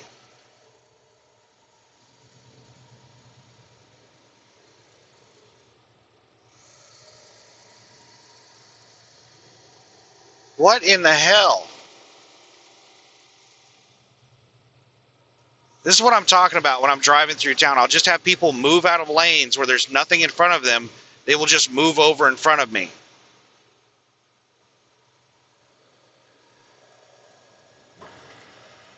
To mama license plate. So it's some woman with 2 kids. Why in the hell did she just move over in front of me? And now she's speed matching me.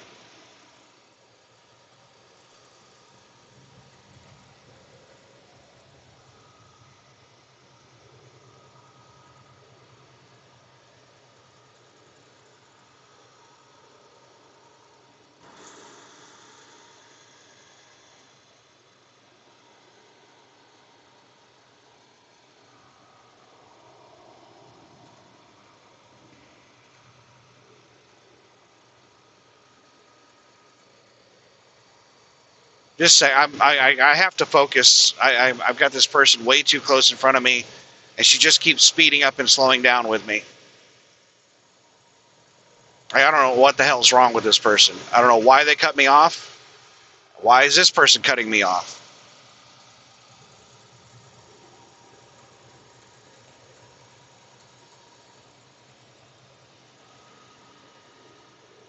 Because it's going exit only on the right lane.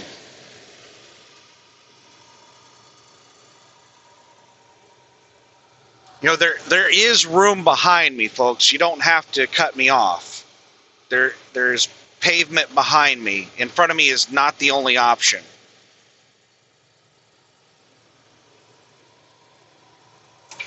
All right, she's slowing way back down again.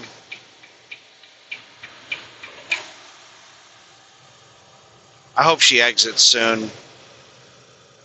I'm going to lose my mind if she cuts me off again.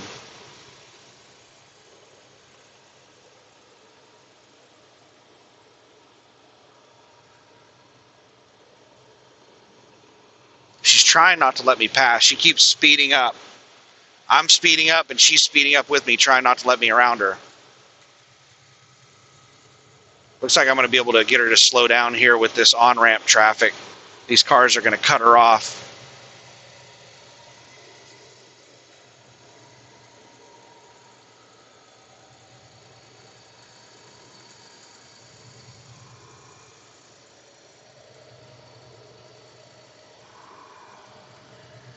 Just a second, I've got people racing up the exit lane to pass me.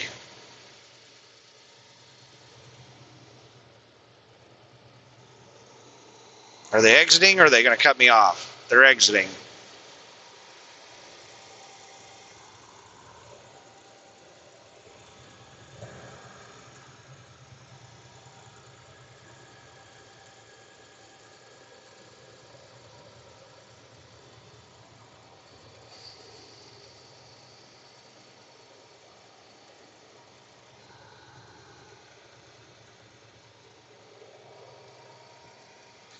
I think she might have exited. I don't see her behind me. Unless that's her way behind me.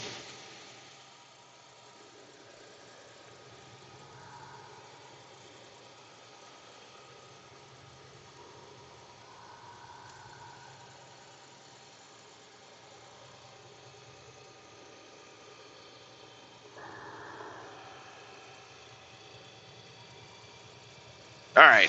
Hopefully the drama is over with.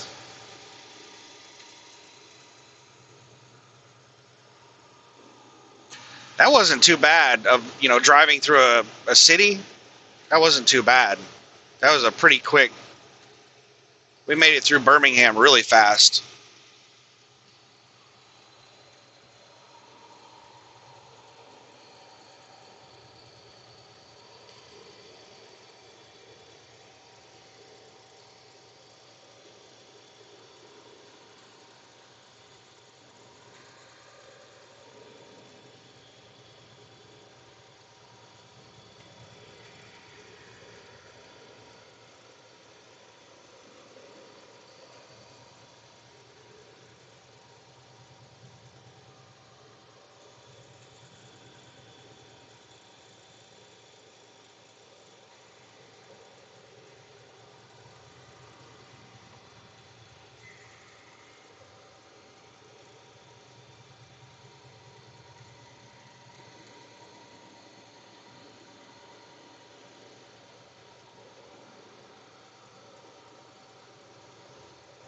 All right, right now we are on 59 South and 20 West. So at some point, this is going to split. And hopefully everybody stays on 20 West because I'm going on 59 South.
I'm just sitting here thinking about fuel costs.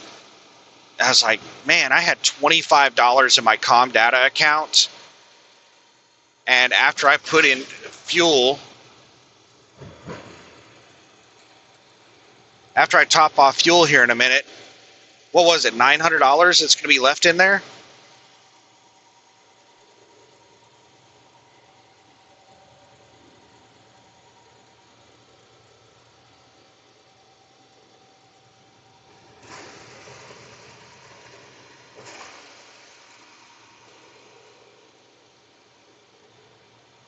Or is it 700? All right, so I had like 1650, 1680 in the account before I put fuel in last time. I put 70 gallons in at, let's overestimate and say it was $5 a gallon.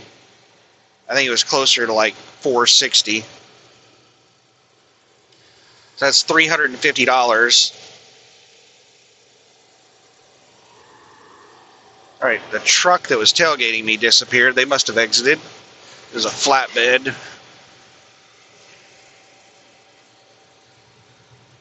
So 1650 minus 350 comes out to $1,300. And I'm going to be putting in about 150 gallons, and we'll say $5 a gallon again, so that's $750.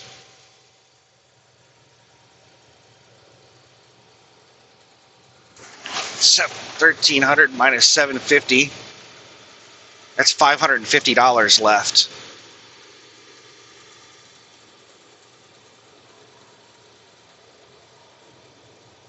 Is that right? Oh my goodness. Yeah, it's $550 left in the... After I top off fuel, I should have about $550 left in my Comdata account.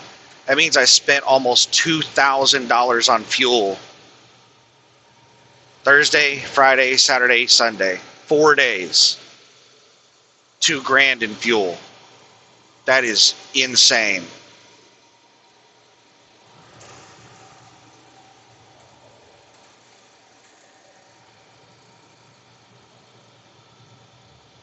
My fuel costs might be a lot higher than I projected because my miles per gallon is atrocious.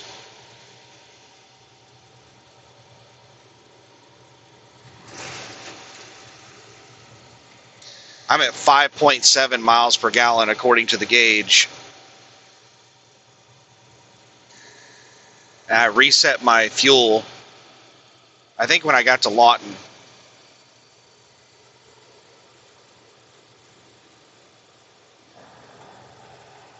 Can't remember exactly when I reset the fuel, but I did reset the fuel for this trip to get a rough idea of my miles per gallon on this dedicated. And because I've been hauling near max weight loads almost the whole time, my fuel mileage is really bad.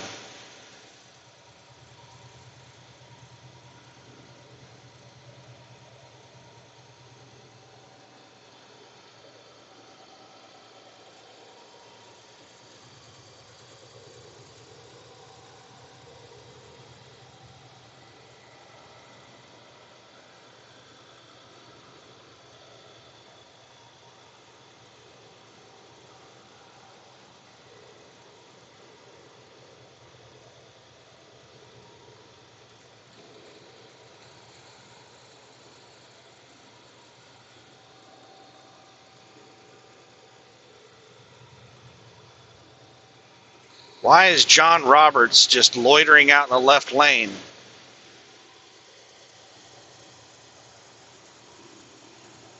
I appreciate people waiting to come over and not cutting me off, leaving some space, but that was a lot of space.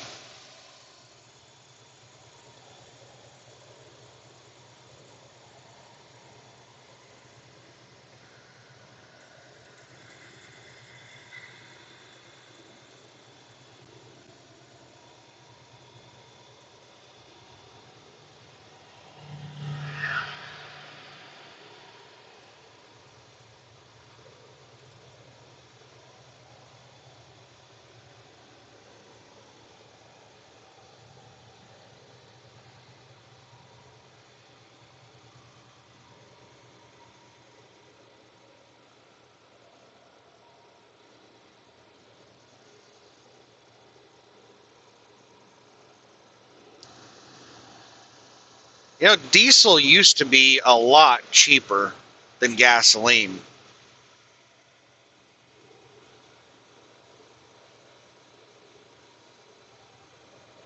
Diesel used to be so cheap that when I was a kid, I thought about, and it wasn't just me, a lot of people thought about, buying diesel vehicles, diesel cars.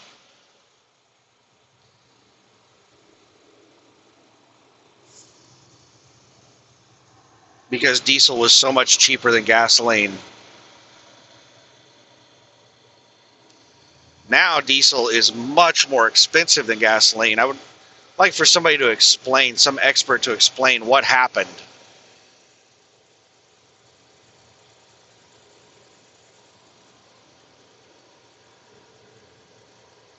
My assumption is that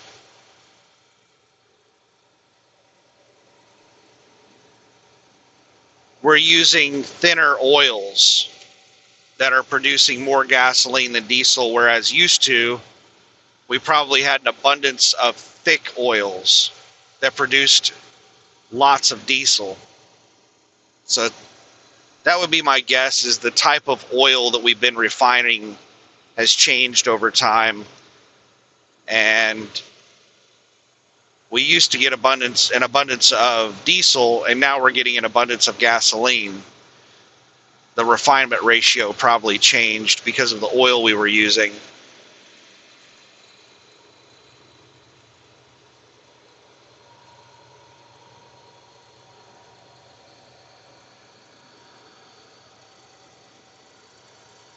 And they also started putting corn in the gasoline supply. Like 10, 15% of gasoline in most places is corn oil.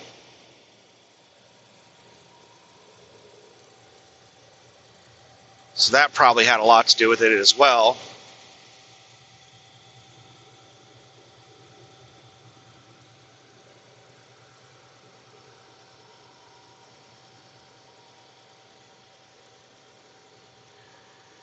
"29 miles till my fuel stop." I can't remember exactly when they started putting corn in gasoline.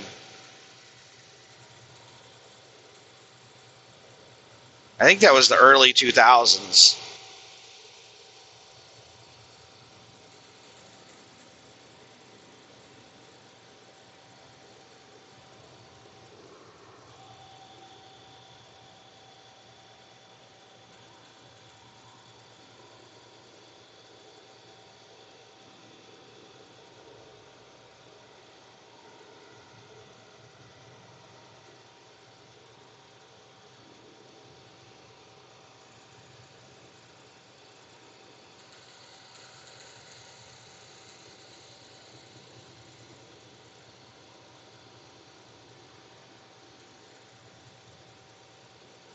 That does not look like an exit I would want to take with a truck.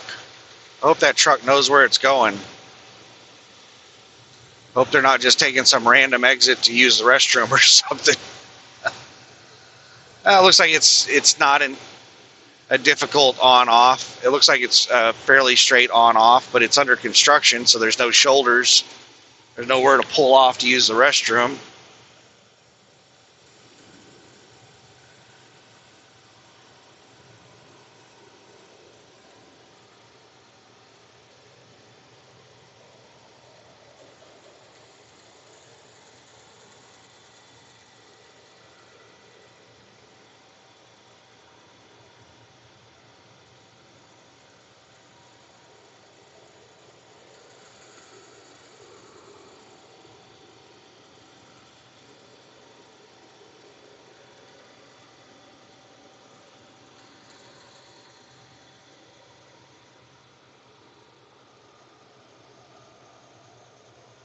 All right, are we going to be 3 lanes all the way to Tuscaloosa? I've been hesitant to get into that new lane because I didn't think it'd last. But guess we'll go over there in it. Usually about the time I decide to give a new lane a try, within like 30 seconds I see a sign about the lane ending.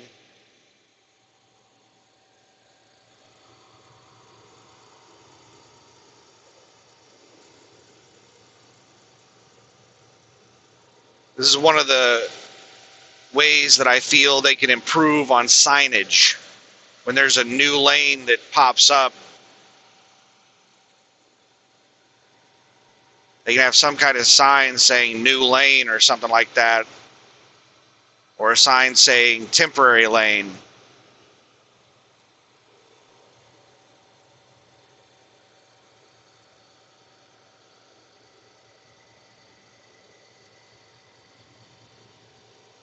One of these days, we might get to the point where they color code the lanes.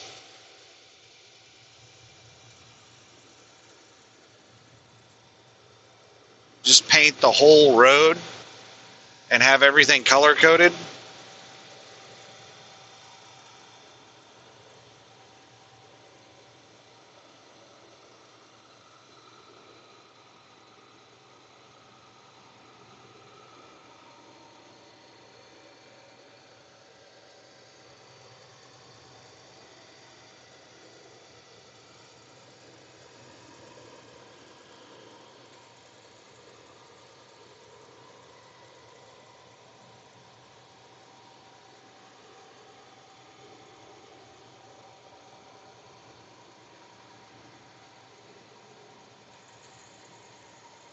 Maybe that would help the Mexicans over in California who think that slow vehicles should drive on the shoulder.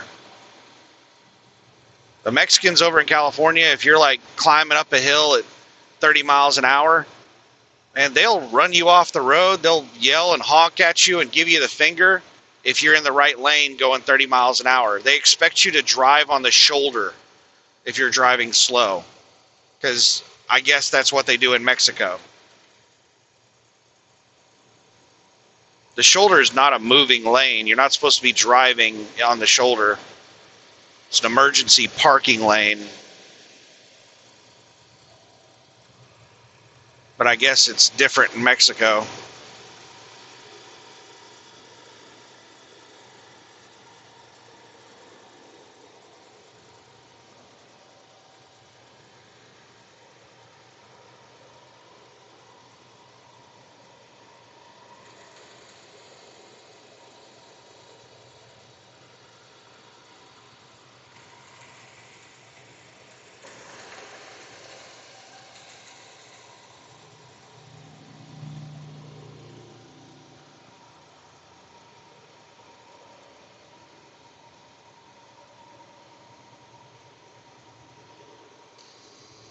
Greystone Inn and Suites. They are proud of $88 a night.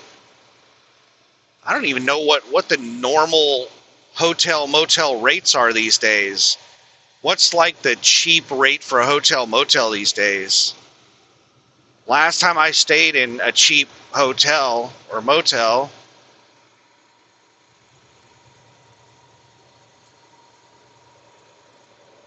I think it was around $40 a night.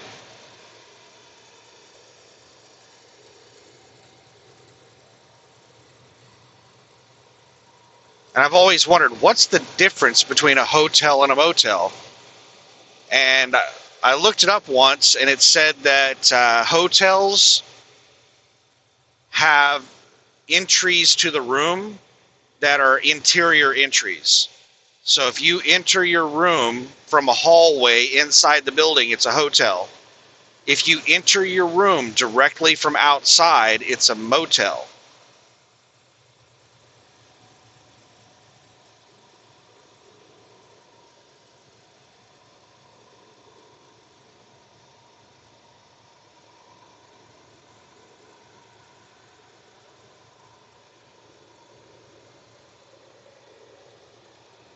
Whoa, Xfinity.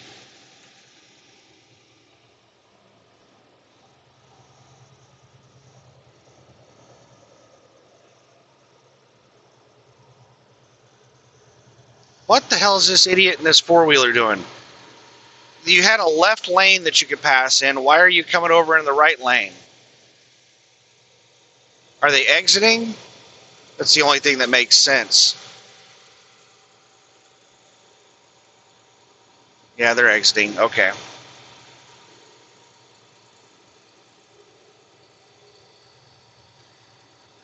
I don't know why they were out passing people a couple hundred feet before their exit.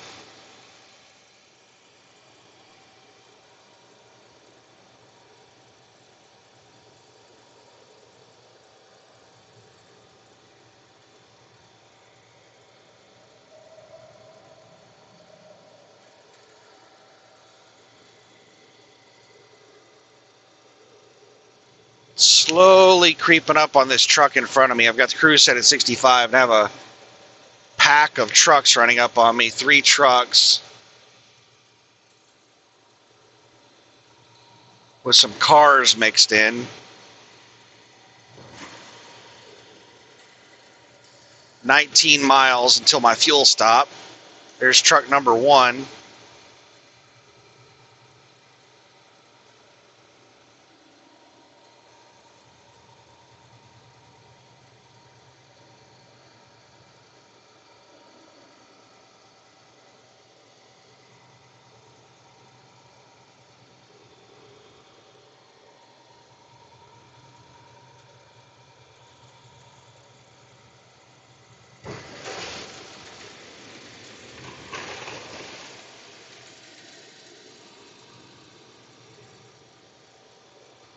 Right, here's truck number 2.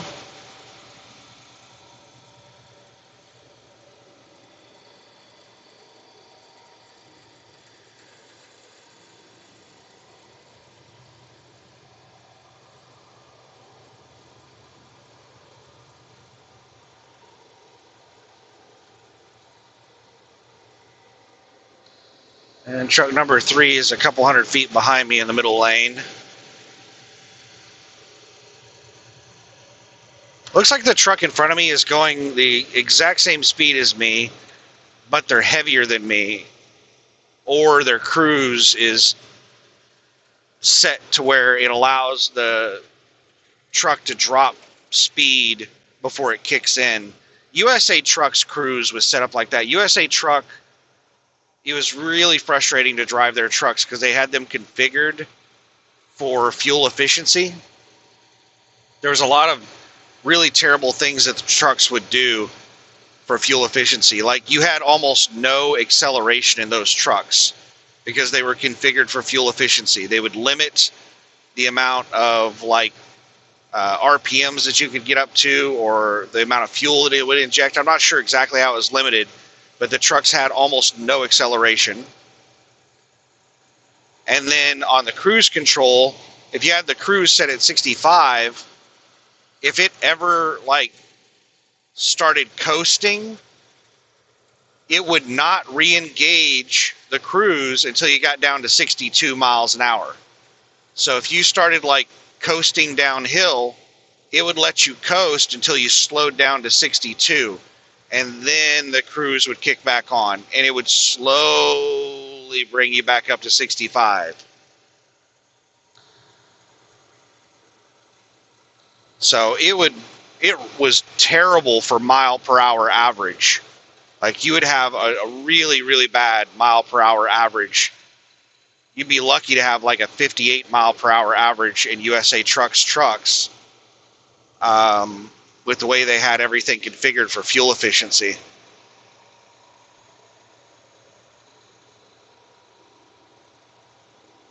So I never used cruise control when I was at USA Truck. I just kept my foot to the floor.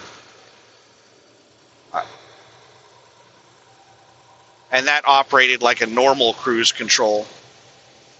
All right, I'm going to speed up to 70 and get around this truck.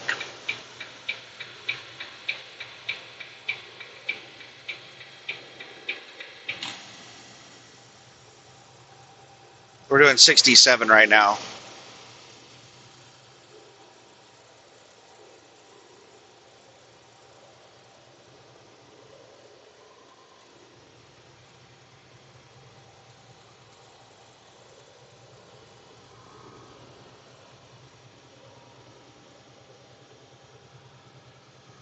'68. We're almost past them. We're past them.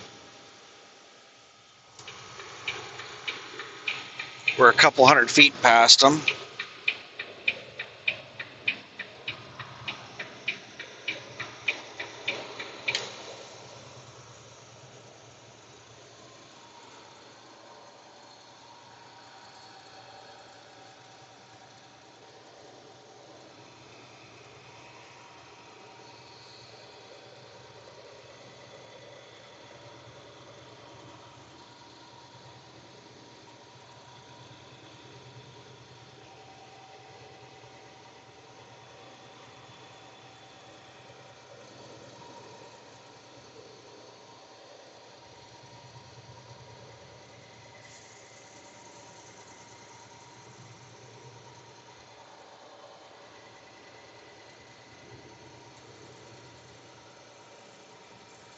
Yeah. Is this an RV on the shoulder?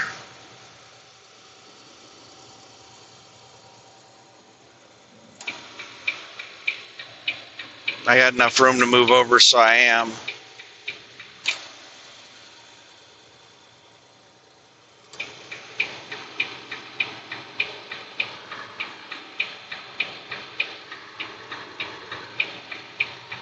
They were standing on the passenger side of the pickup.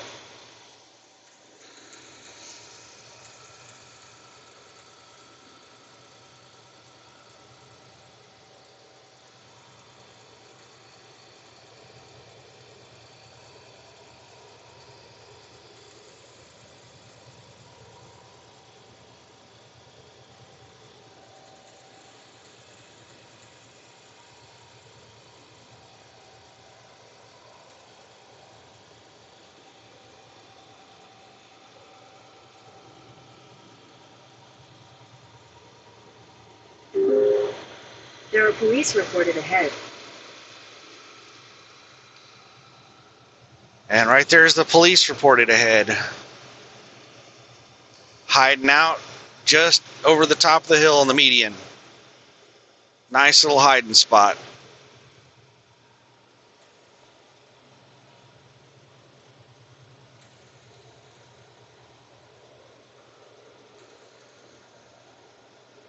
So when I get fuel, I'll take my 30.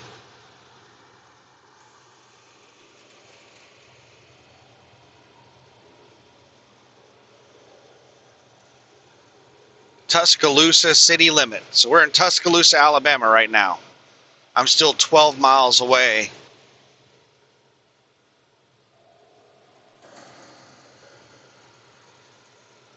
From my fuel stop in Tuscaloosa. So Tuscaloosa has some really big city limits.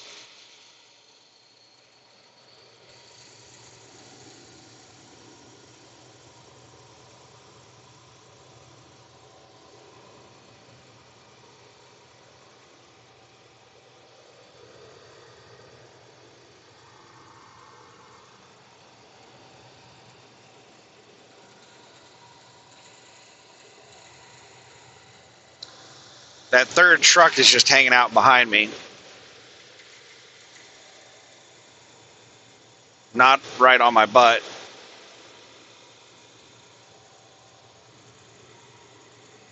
Or did that third truck pass me? I can't remember. There were 3 trucks that were catching up with me, and maybe that third truck did pass me. I think it did. Never mind.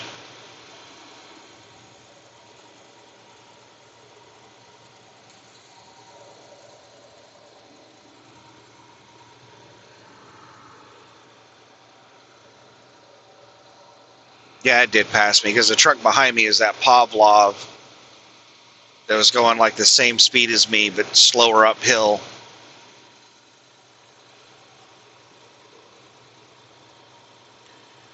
That sign says that it's 18 miles to Tuscaloosa, but we passed a sign a few miles back that said Tuscaloosa city limit. Damn, Tuscaloosa.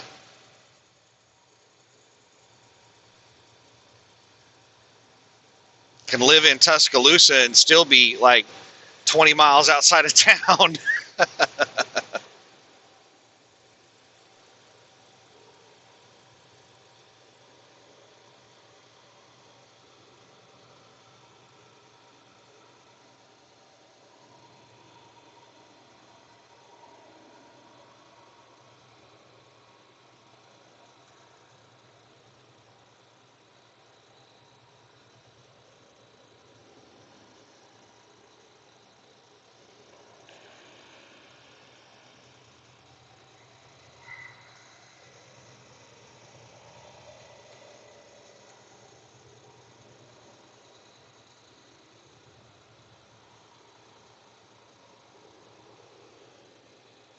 Yeah, I'm not really looking forward to trying to find a spot at a Love's not too far from New Orleans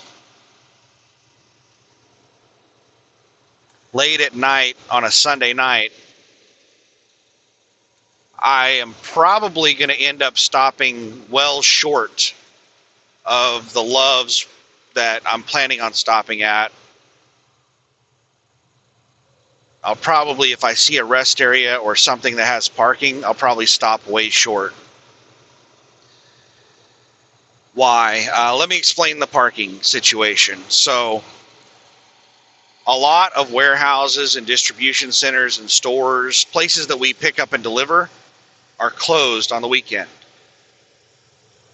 So what happens over the weekend is you have trucks arriving at places to pick up or deliver loads, and then they have to sit and wait until Monday, which is what I'm doing right now. And usually the places where we're picking up and delivering loads are major metropolitan areas like big cities like New Orleans, Dallas, Oklahoma City, places like that.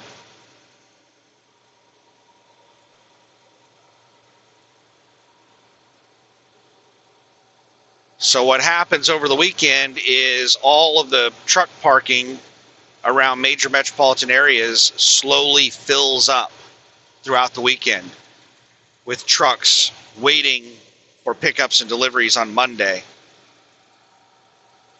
So Sunday night is one of the worst times to try to find parking in a major metropolitan area.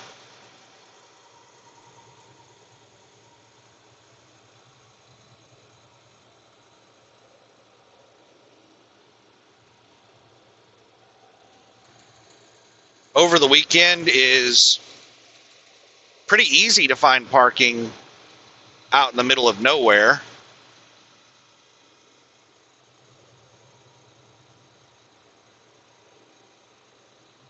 But all the trucks seem to build up in major metropolitan areas over the weekend.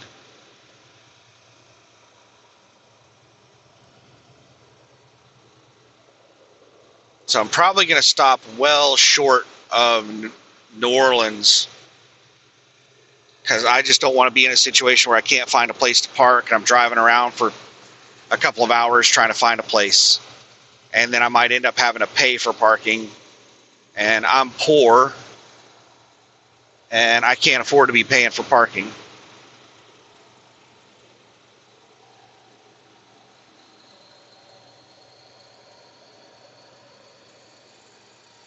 Speedco in 5 miles. That's roughly the exit that I'm taking for the TA. Speedco in 5 miles at exit 77. That's the exit that I'm taking for the TA.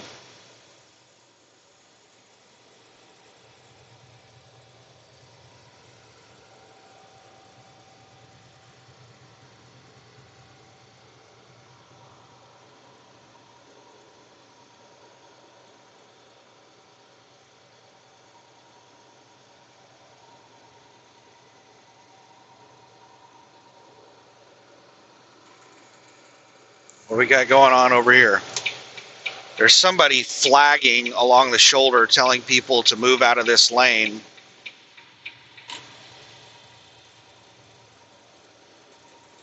What is this dumbass doing? This moron in the van is just slowing way down.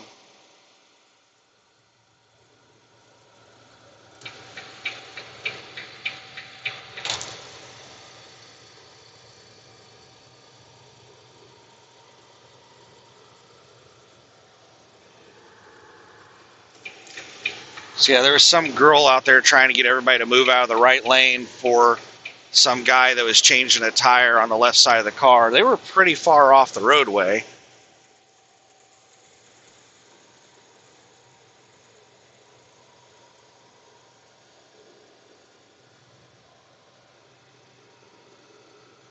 I was expecting somebody to be right on the fog line with the way she was trying to get everybody to move over.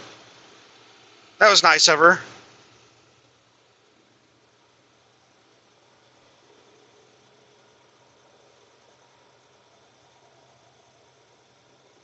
The guy was probably like, help me change this tire. And she's like, all right, I'll go out and flag people to move over. It's like, okay. That's the kind of shit girls do when you ask them to help. It's like, yeah, I'll go over here and pretend like I'm doing something.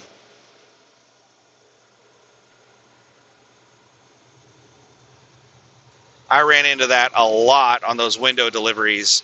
Almost every time I showed up to deliver windows and there was a girl working in the shipping and receiving department, she would just get her hands on the paperwork and just sit there and look at the paperwork the entire time the guy's unloaded, pretending like she was doing something.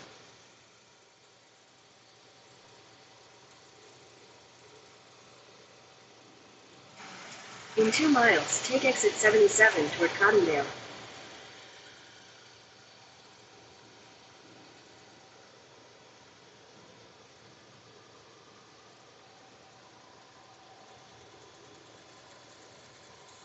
Two miles.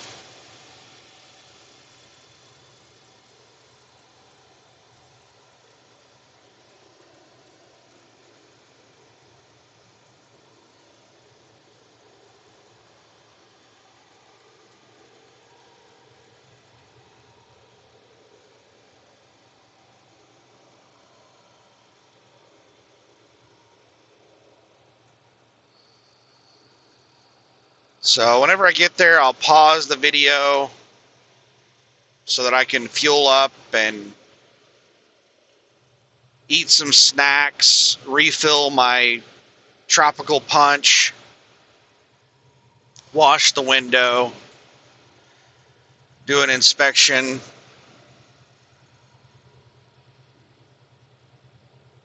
All that good stuff.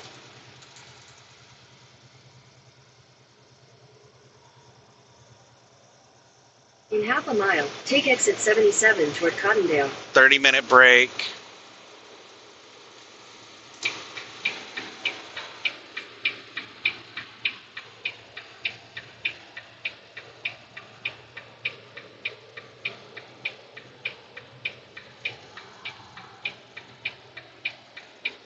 Take exit 77.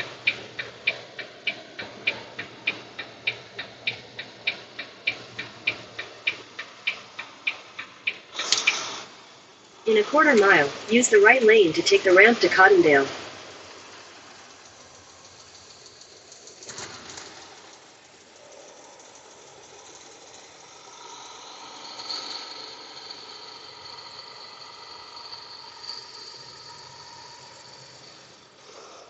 Use the right lane to take the ramp to Cottondale. Then merge onto Buttermilk Road.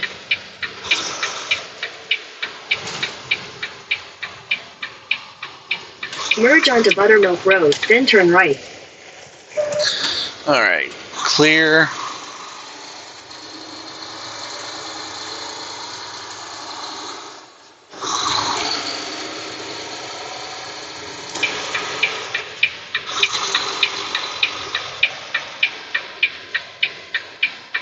Turn right, then you will arrive at your destination.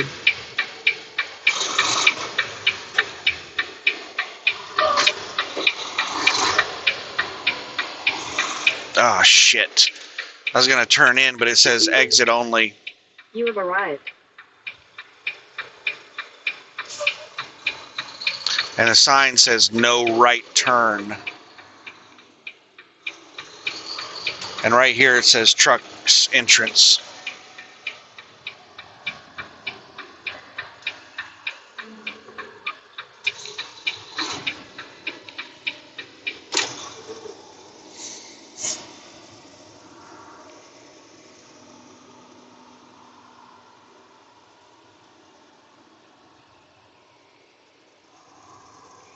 This second here.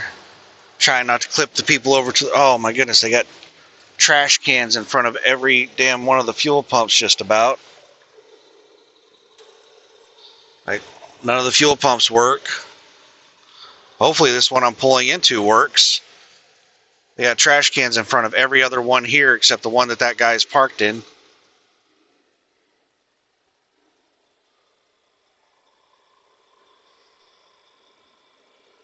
Ooh, they have a water pump here. Do I need to refill any of my water? I don't think I do. I just refilled my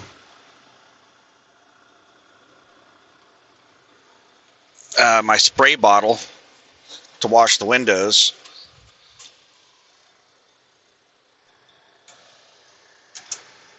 So, all right, I'm going to pause the video while I get onto the fuel app and do all that stuff. I'll be back in a minute, starting my 30 and all that good stuff right now. All right, so I've only been on break for 9 minutes, and the fuel island is an absolute cluster. There's people honking their horns and stuff. People are getting really fired up. I've still got 21 minutes left. So I'm just going to do the 5-mile-an-hour creep over here into one of these parking spots. And I'm going to come in here and use the restroom and eat and other things I'm going to do on my 30-minute break.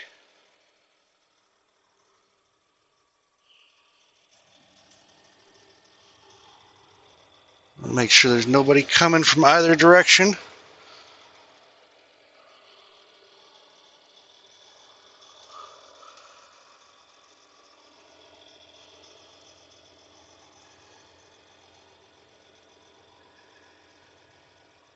If they didn't have so many pumps closed and the place wasn't so busy, I would just finish out my 30 pulled forward. But since there's tons of parking spots really close to here, and the place is just overrun because only like half their pumps are working, then we'll just creep it out to this parking spot and all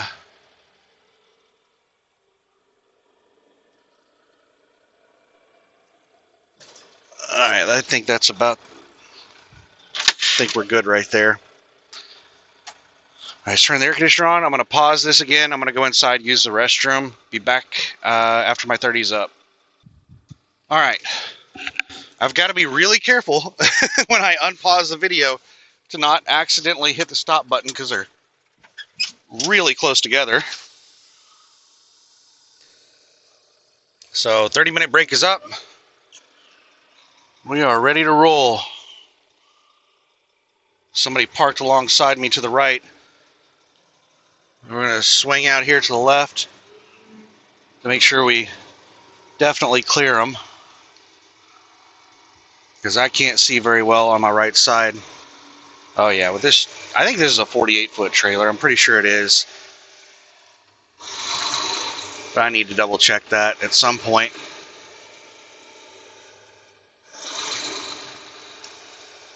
All right, can I go through here? Is this a roadway? I think this is a roadway here.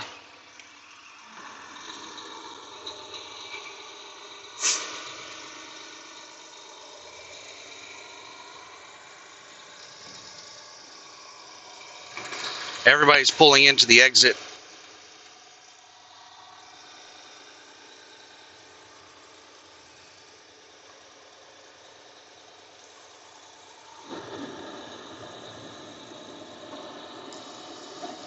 I need to get me a handicap sticker.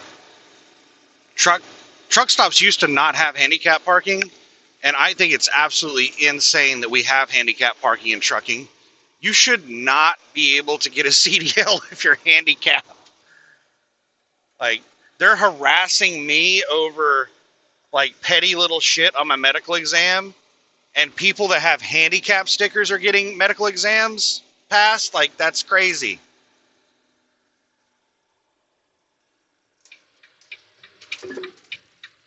Turn left onto Buttermilk Road. Then you'll use the right lane to take the ramp to Tuscaloosa. Light turned green just as I rolled up here.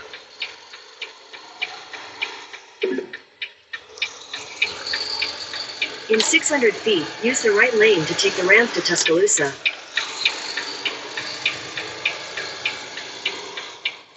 The parking in that place was tight. I would hate to try to park in there or pull out of there whenever the parking lot's full.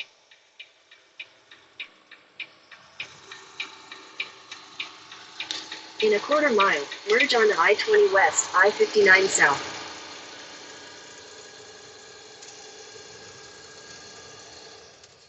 You have people designing these parking lots that are just like, they're not truck drivers,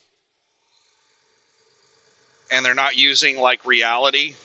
They're doing everything based off of theory. It's like, yeah, well, theoretically, that's enough room for somebody to back in. You know, it takes this much space. They slap the parking lots together like that. And something we've seen a lot of is parking lots designed for nose-in parking. Like, you really talk about people who don't know anything about trucking. Designing nose-in spots. And people have to do blindside backs to get into them.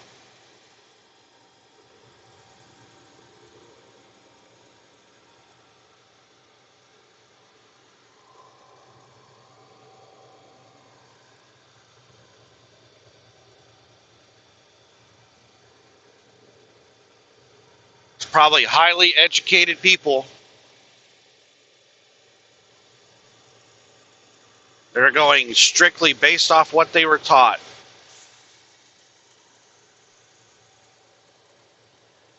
With a serious lack of common sense.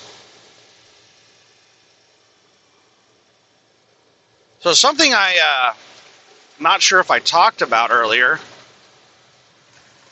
is I think I finally got caught up on my sleep debt last night because I was asleep by probably around 8 p.m.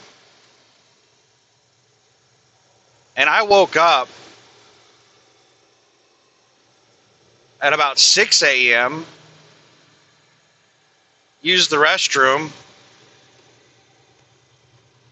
and then went back to sleep and woke up again shortly before I took off, like 10 a.m. or something like that.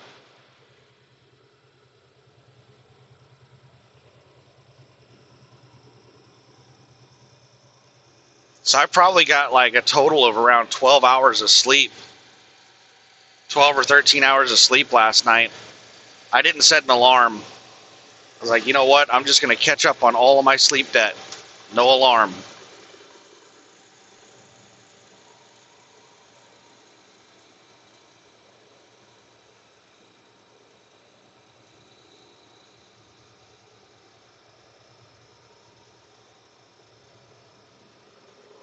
So I just slept until I couldn't sleep anymore, and then I got up. And now today, I'm not feeling groggy or tired or fatigued or anything like I have been feeling for the last, well, basically since I left the house, the last several days.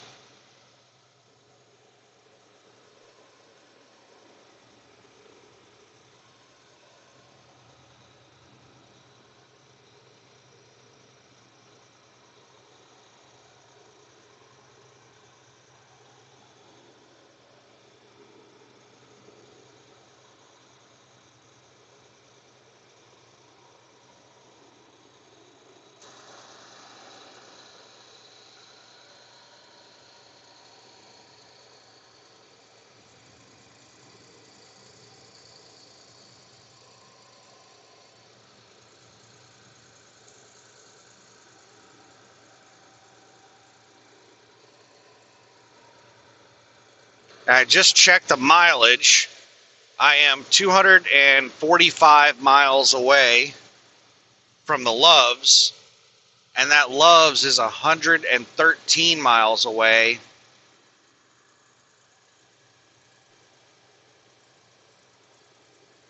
from the carbon plant.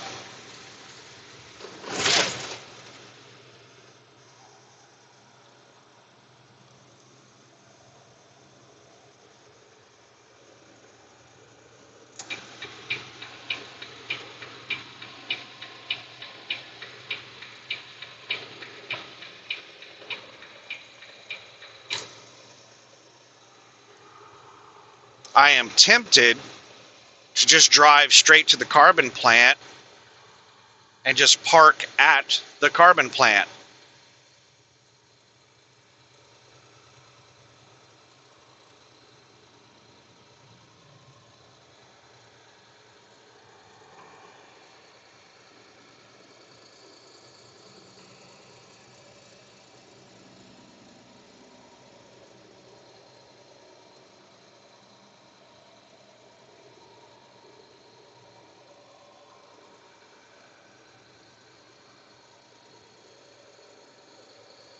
I'm sure I could find a place to squeeze in somewhere.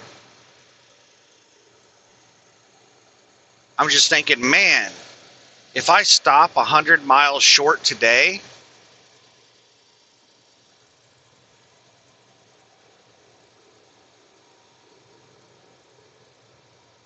that's going to make a big difference.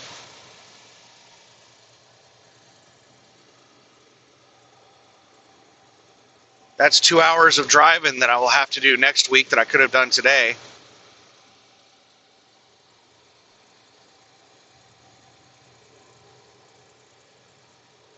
So I think I'm just going to drive all the way to the Tokai carbon plant, and I'm going to park there. And if they give me hell, they say anything to me, I'm just going to be like, I'm new. I thought you guys liked me. I thought you guys liked TSD and you let us park here. My bad. I didn't know you hated us so much, evil person. And then they'll probably be like, well, all right, you can stay here this time, but don't do it again. But honestly, I don't think it's going to be a problem. I'm 100% certain that I could roll up to the Tokai Carbon in Borger, and I can park there overnight. I'm 100% certain I can take my 10-hour break there and nobody'd say anything to me.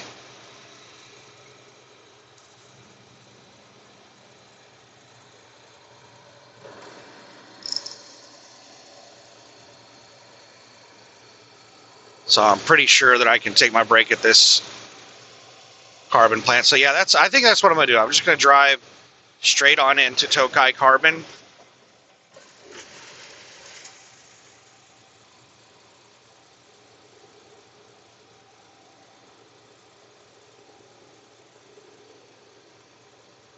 Probably going to go ahead and just drop my empty and then park somewhere bobtail.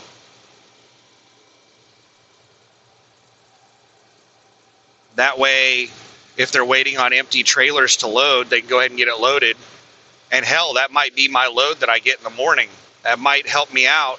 You know, if I drop my empty tonight, maybe they'll see that they have an empty to load, and they'll go ahead and load it tonight, and it'll be ready to go in the morning, and I won't have to like wait for it to get loaded.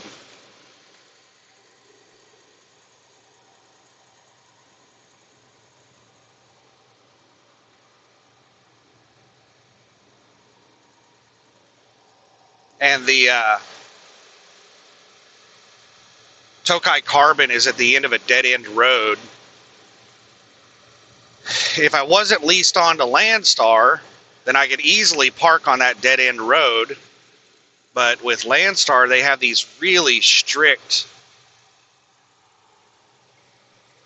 parking rules where you have to park in a like designated parking spot.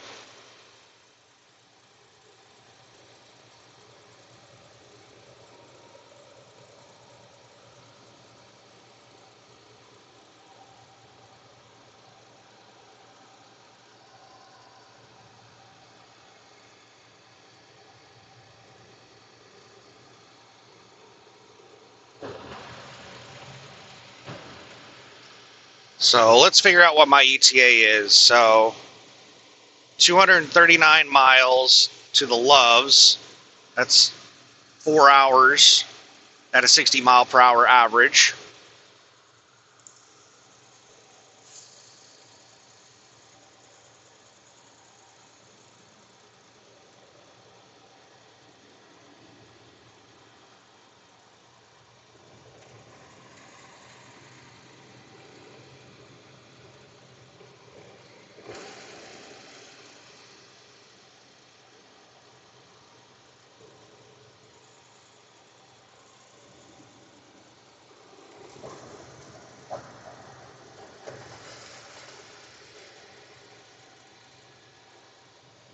That is 3:43, so that'd be 7:43, right around 7:45 p.m. And it's about a 2-hour drive from there to Tokai Carbon.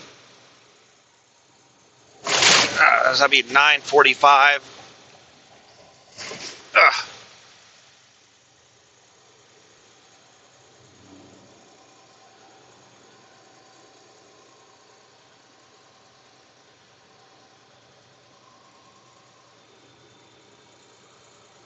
There's a big bundle of cord or rope or cable or something in the roadway. So yeah, right around 9:45, 10 p.m. is when I should be at Tokai Carbon.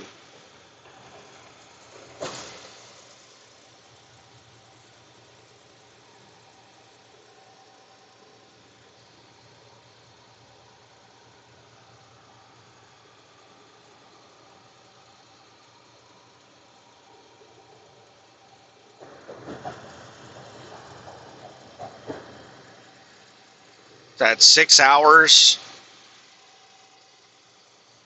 And I have 6 hours and 35 minutes of drive time.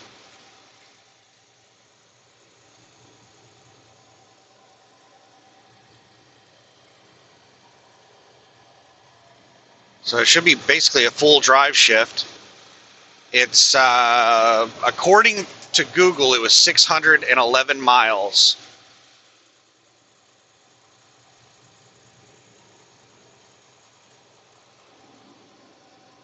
Total drive.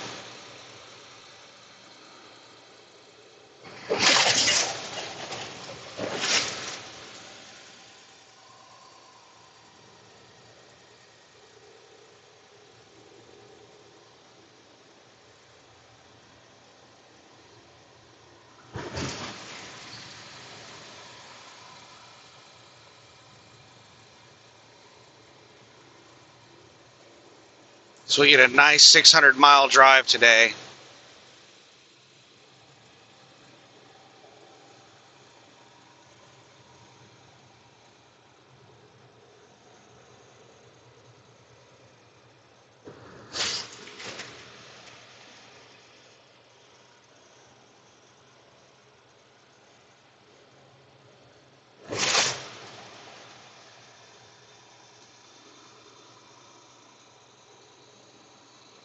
And then tomorrow, I picked the load up in Tokai Carbon, and it should be another 611 miles back to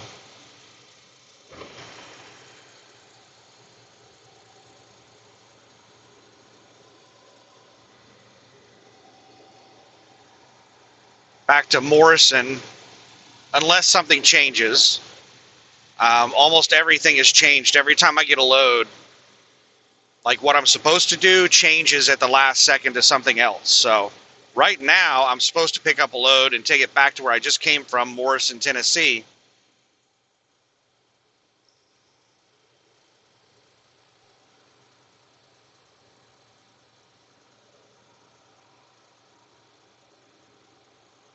Which means that Monday evening,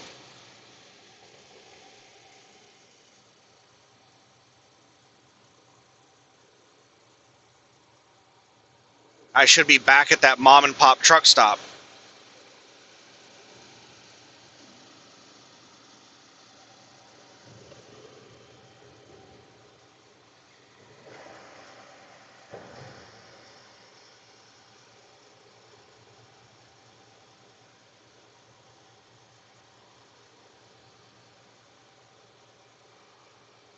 And this will work out really well if they, like, I'm not too thrilled about this, but if they have me just doing this run over and over, back and forth between these two places, and I can park at that mom and pop truck stop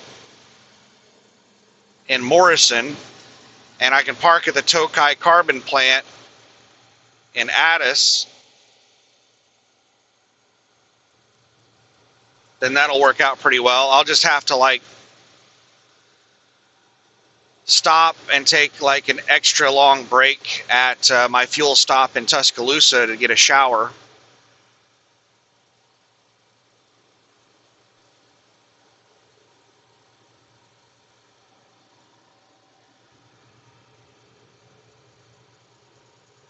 So probably on the way back up to Morrison, when I top off fuel again in Tuscaloosa, I'll top off fuel and then park the truck and go inside and take a shower.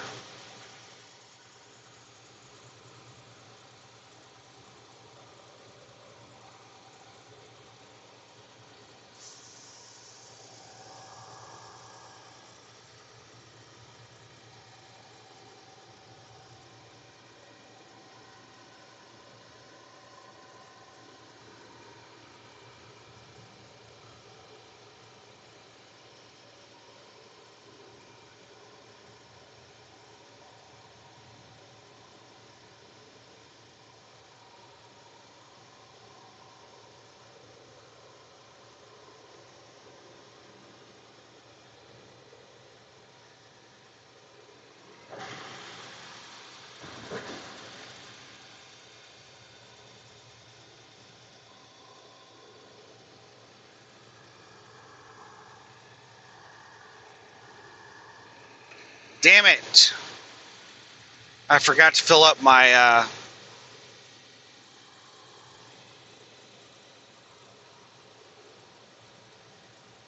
tropical punch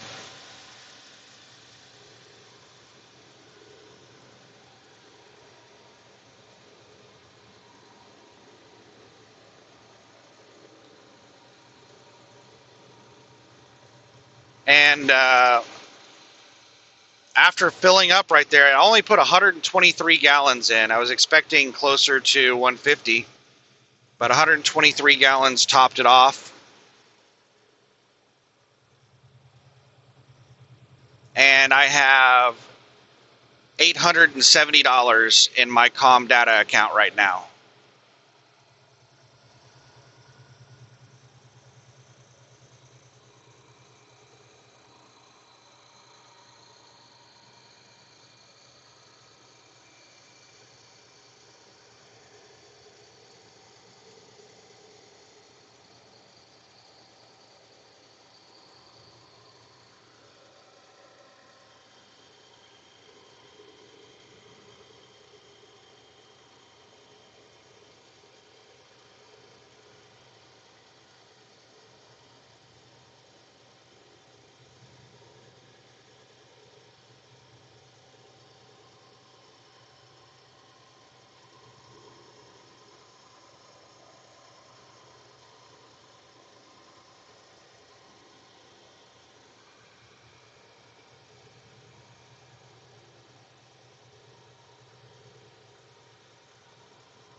We'll have to see how many miles they're paying on this load. Like I said earlier, they're only listing 570 miles on the Landstar freight bill, but I don't think that's what they're using to determine mileage on loads.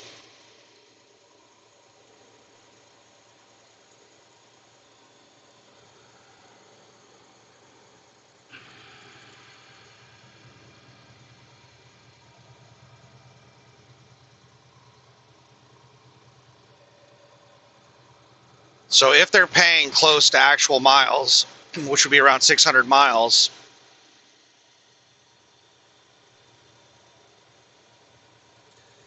and they just have me going back and forth, then I should be able to do 600 miles a day.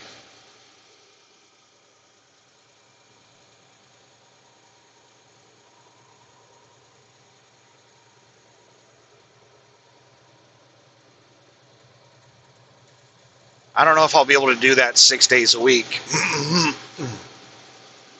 That would be cutting it really close to doing it 6 days a week. I might be able to do that 6 days a week, because basically what you need is you need to run it in 5.5 days so that you can do a 34. And I think I can probably get that down to 5.5 days.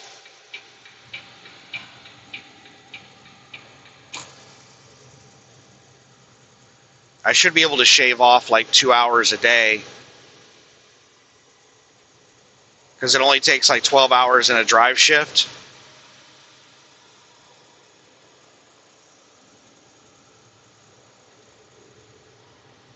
I would have to cut showers out of the daily routine. I would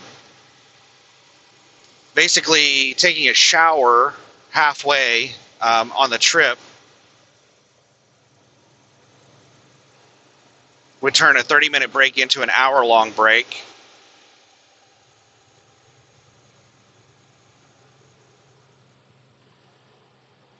So it's basically just an extra 30 minutes onto the drive shift. But if I did that every day, that would add up to quite a bit. So if I just did that every other day, that wouldn't be too bad. Just take a shower every other day.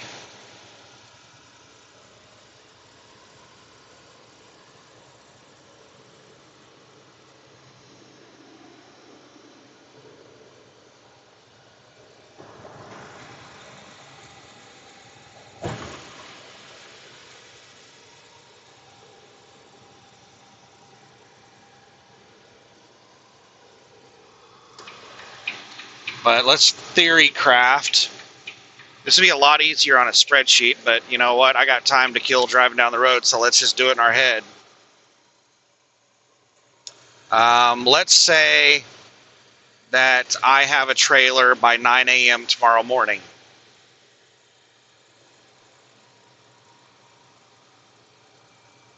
So I get hooked up and be gone by 10 a.m. hopefully it happens a lot earlier than that. They usually show up for work at like 7 a.m. So hopefully they get their shit figured out and I have my actual load information by like 7:30 a.m. and I can just go hook up to the trailer and be gone by 8 a.m. That would be awesome.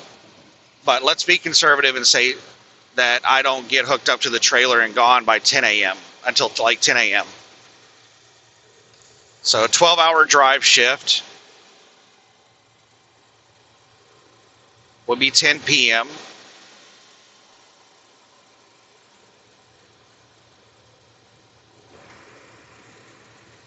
10-hour break would be 8 a.m. I can start driving again. So 8 a.m. Tuesday, 12-hour drive shift until 8 p.m.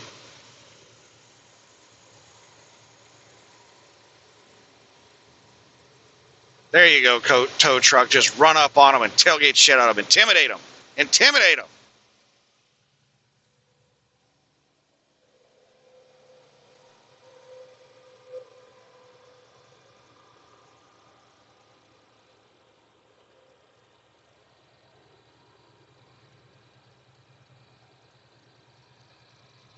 So 8 p.m. Tuesday night, I shut down. That means I can start driving again at 6 a.m. Wednesday morning. Shut down at 6 p.m. Wednesday night. 4 a.m. Thursday morning. 4 p.m. 2 a.m. So I start driving Friday morning at 2 a.m. and I deliver to Tokai Carbon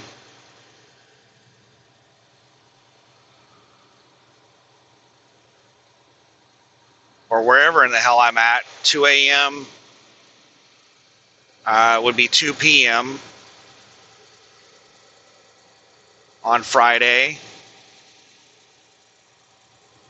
And then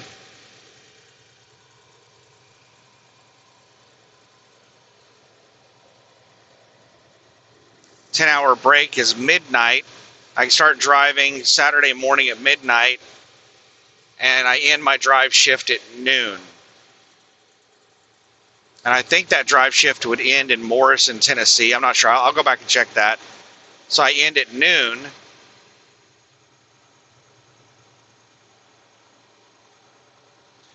And then that should give me enough time to do a 34.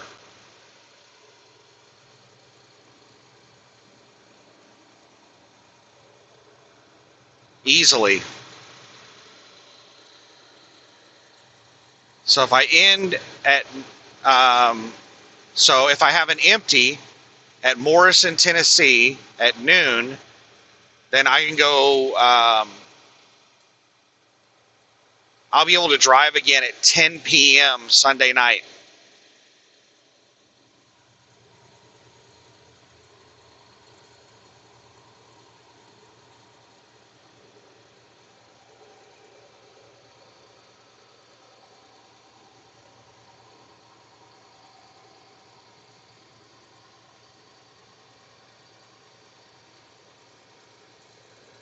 That means I would arrive at Tokai Carbon at 10 a.m. to do the drop and hook. So on that schedule right there, I could basically go forever. And that is, that's 6 days, right? That's Monday through Friday, and then Saturday. That's 3,600 miles in a week. And where would I end? I think I would have ended Morrison. So I start out, so Monday, I end in Morrison. Tuesday, I end in Addis. Wednesday, I end in Morrison. Thursday, Addis. Friday, Morrison. Saturday, Addis. Is that right? I think I would end in Addis. So I would have to find a place really close to the Tokai Carbon in Addis to park, because I'm probably only going to have like 20 or 30 minutes of drive time left.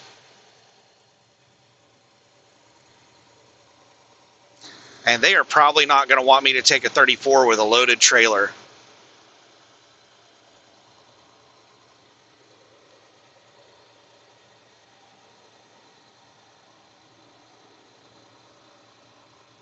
So what I would probably have to do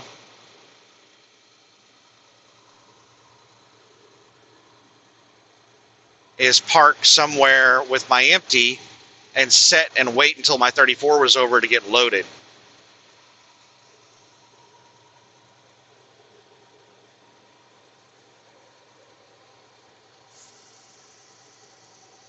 But anyway, I am not on that schedule because I do not have a full 70 to start with tomorrow. I've already burned up a lot of my 70-hour clock. So theoretically, I can run 7 days and do 3,600 miles. Or I can run 6 days and do 3,600 miles and still have enough time to do a 34.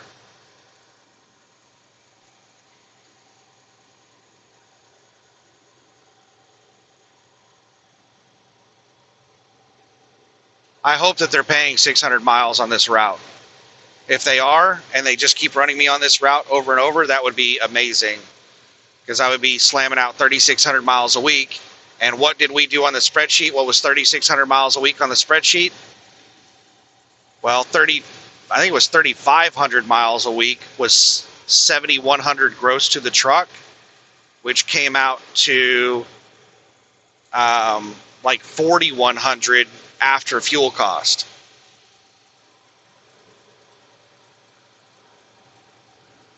$4,100 gross to the truck per week would be nice after fuel cost. Well, it's not gross to the truck, it'd be net after fuel cost.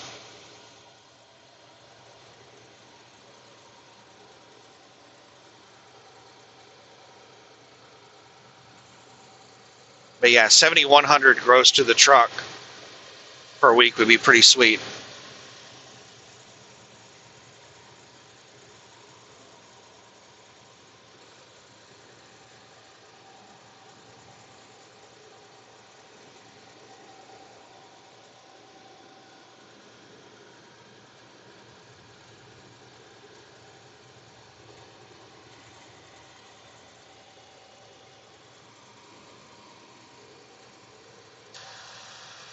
Next week is going to be a massive settlement if this the second load rolls over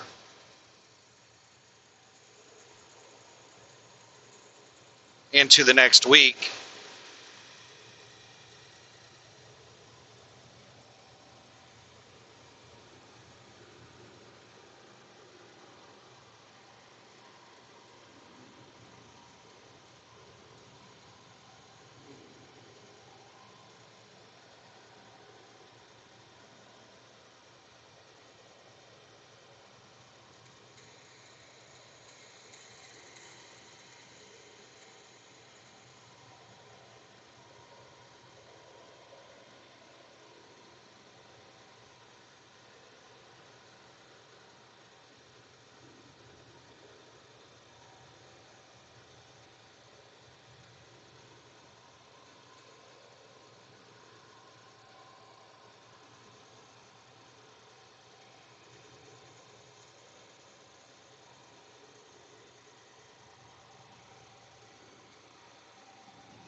So 3,000 miles a week should be pretty easy.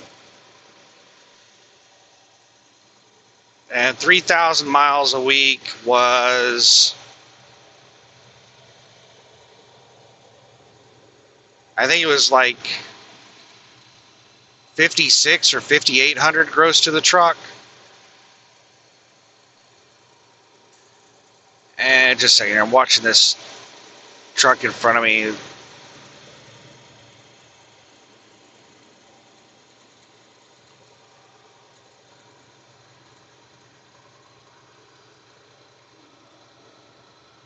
It was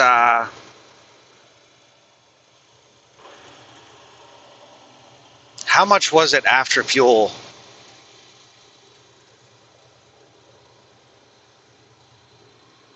Lane closure ahead, road work.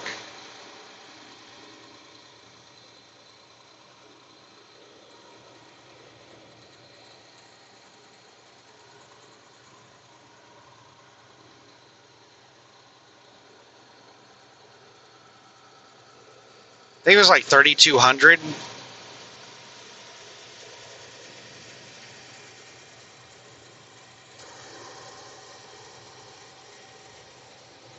$3,100 after fuel cost is going to be like $3,100 a week.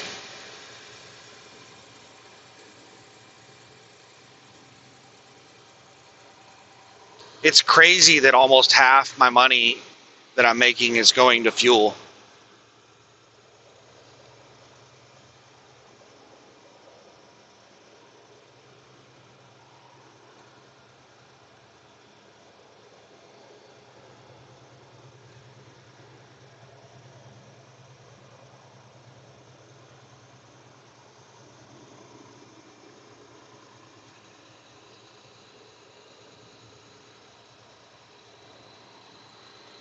Road work next 8 miles.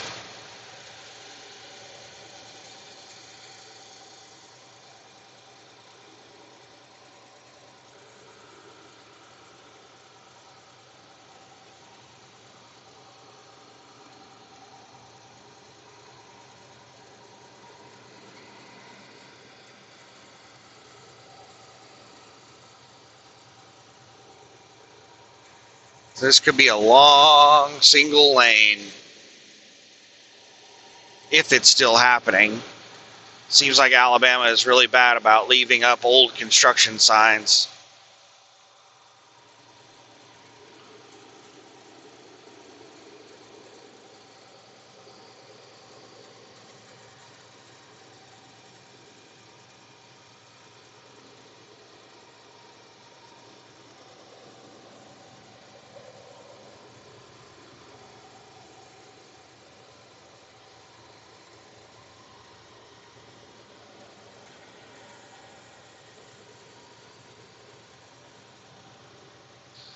Shit. Got somebody getting on from the rest area.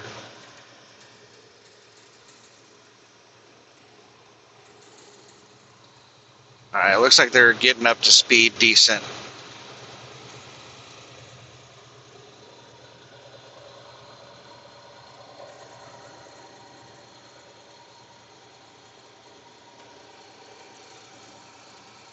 Car hauler, you know they're heavy. They were able to get up to speed. We're going slightly uphill right now, and they were able to get up to speed pretty quick going slightly uphill. So they should be good to go now. Now that they're on the downhill.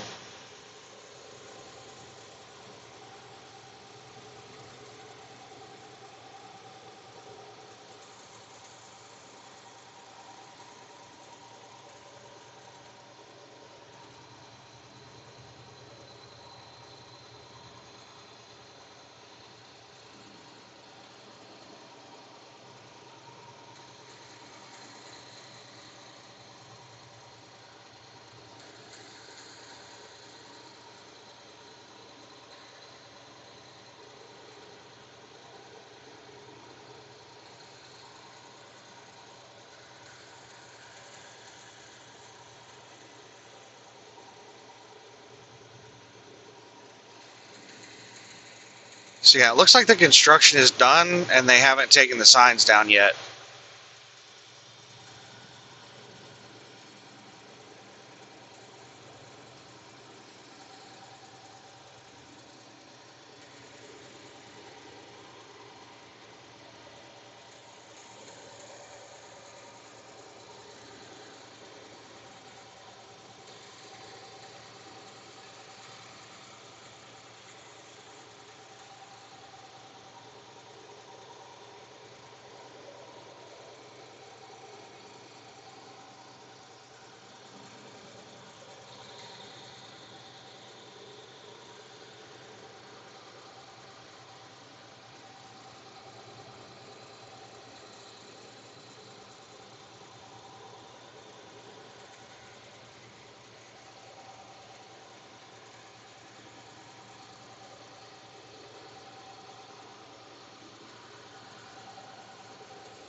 So far, traffic hasn't been too bad. It was just that one stretch of road. What was that, Interstate 24? From Morrison to Interstate 59, the Chattanooga split. That section of road was really thick with traffic. But ever since then, traffic's been pretty nice.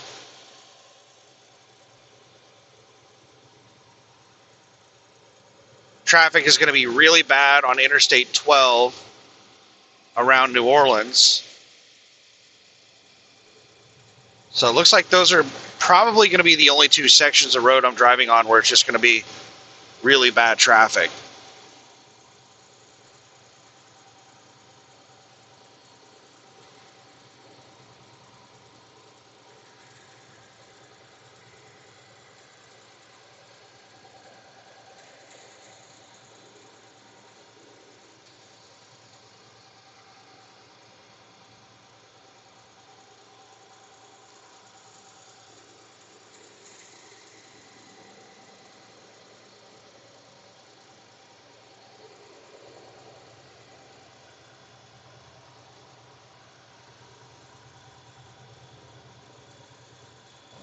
Ugh.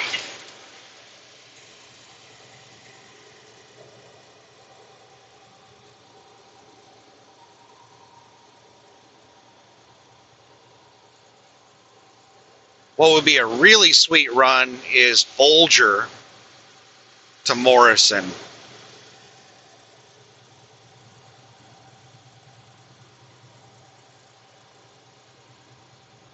I would like to run loads out of that Bolger carbon plant.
There's somebody on the shoulder about a mile up.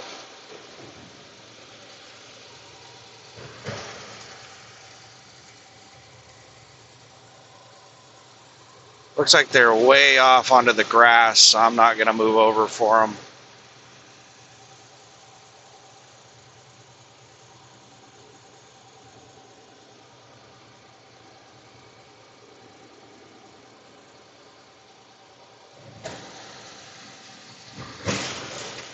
I don't understand why people are cutting other people off and driving like maniacs to move over for this car that's almost a full lane off the road. There's nobody walking around it.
Landstar.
Ugh. Damn bridge connections. That one was smooth on that side. The other side, though,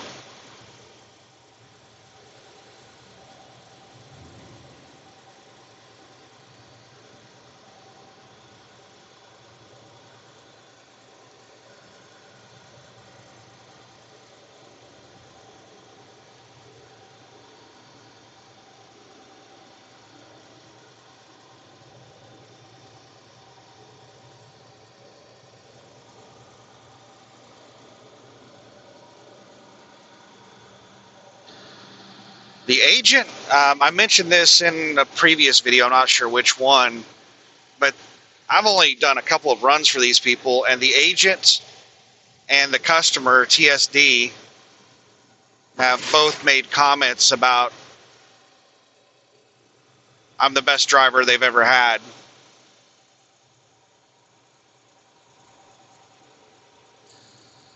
So this contract typically only lasts about 3, maybe 4 months out of the year.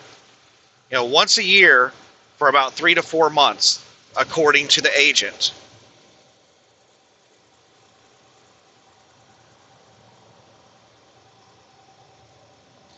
But if the customer really likes me, who knows? They might keep me on longer.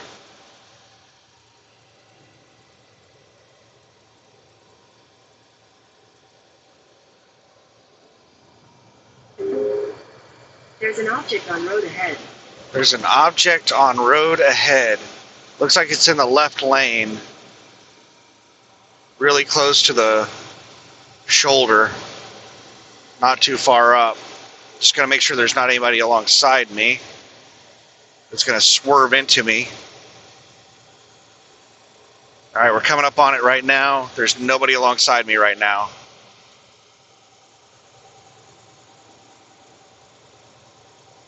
And right there it is. It's tire tread.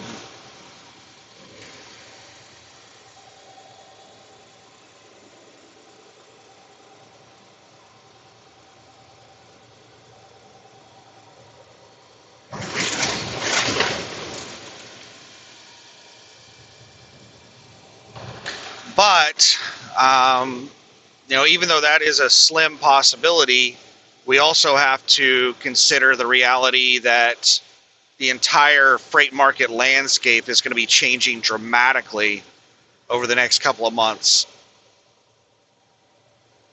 So I think most trucking companies are going to be more worried about their continued existence than keeping on drivers that they like. So I don't know if this is costing TSD extra money to have me haul loads, or if it's saving them money. It's most likely costing them extra money to have me move the load rather than them move the load.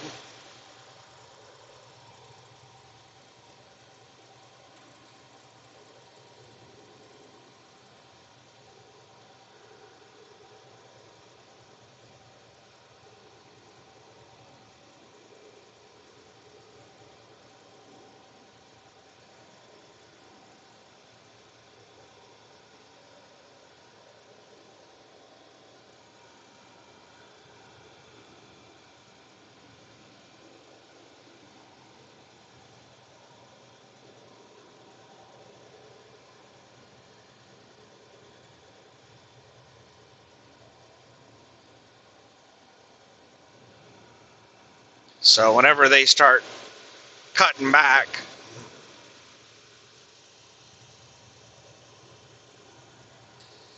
I will be the first piece of fat they cut off.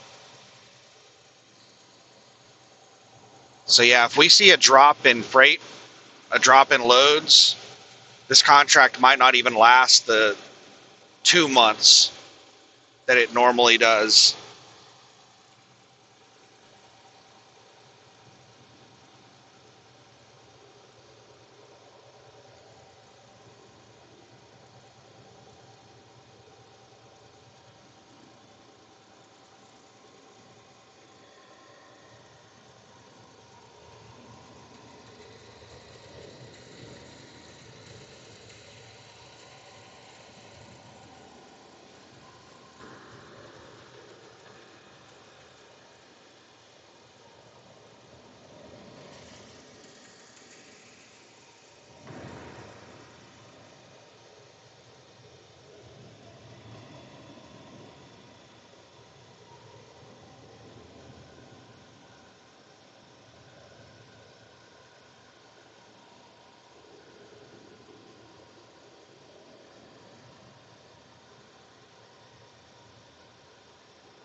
Come on, truck, get in your lane. There's a truck that's at the back of my trailer just started passing me, and it just now got into its lane.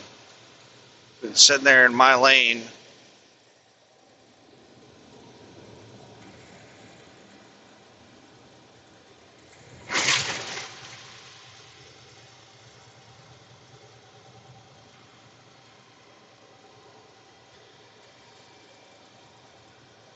Sometimes I fantasize about being a company driver again. Just being able to just completely forget about the business side of it, and all I'm doing is driving and just waiting for them to assign a load to me. That's it. All I do is drive and wait for them to assign a load. I don't have to worry about any of the other stuff. I don't have to worry about breakdowns and maintenance, repairs, and all that crap. Don't have to worry about negotiating with agents and making sure that I get paid for everything on the load and all the customer service crap that I deal with.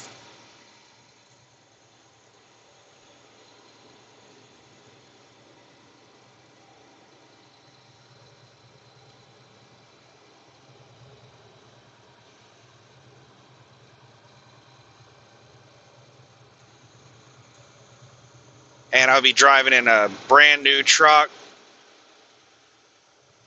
Wouldn't have to worry about fuel cost.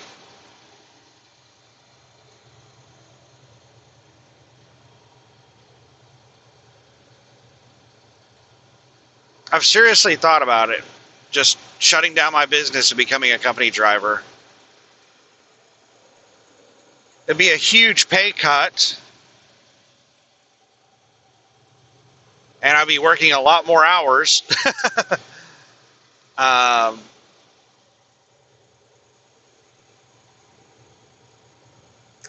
the only thing I can think of that would be comparable to being an owner-operator would be like working for UPS.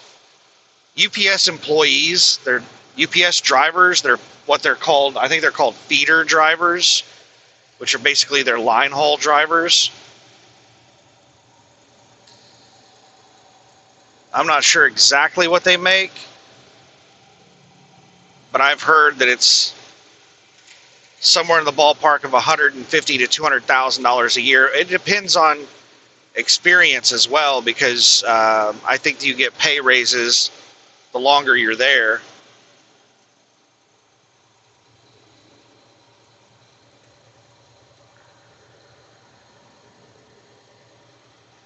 I heard it is a really hard job to get. I think you used to have to work your way up from like a temporary part-time holiday employee to a full-time employee. Then you had to apply for the truck driving, and then they would teach you to get your CDL. They'd basically train you to get your CDL. So you'd have to spend years working at UPS as like a part-time employee, then eventually a full-time employee, and then you'd eventually work your way into a truck driving position.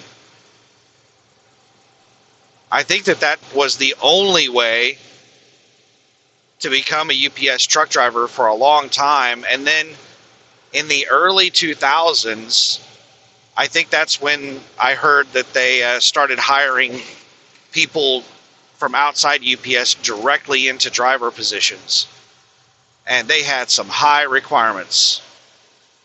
You know, back in those days, back in the early 2000s, the really good trucking jobs required like 5 years experience minimum.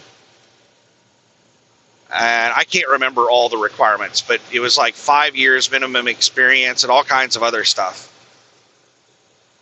Lots of requirements.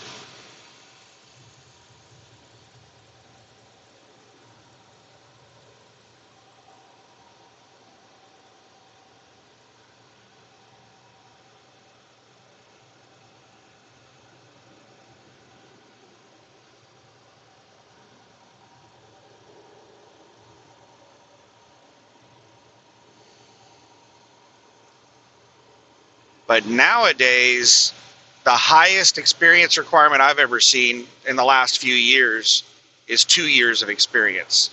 Most places have moved down to just like 1 year of experience, but some places still require a minimum of 2. I haven't heard of anyone requiring a minimum of 5 years experience lately.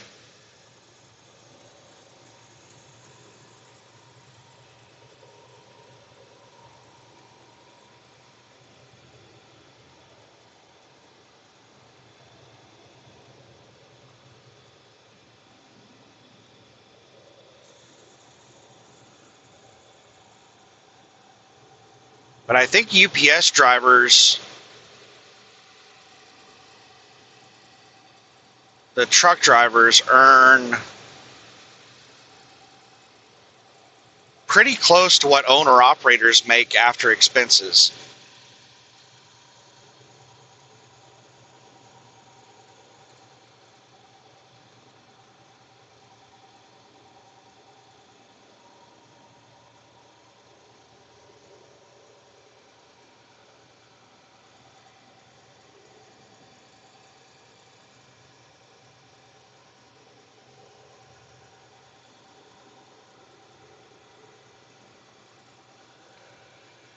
Because a lot of owner-operators, yeah, they make like $250,000 a year gross, but after all their expenses,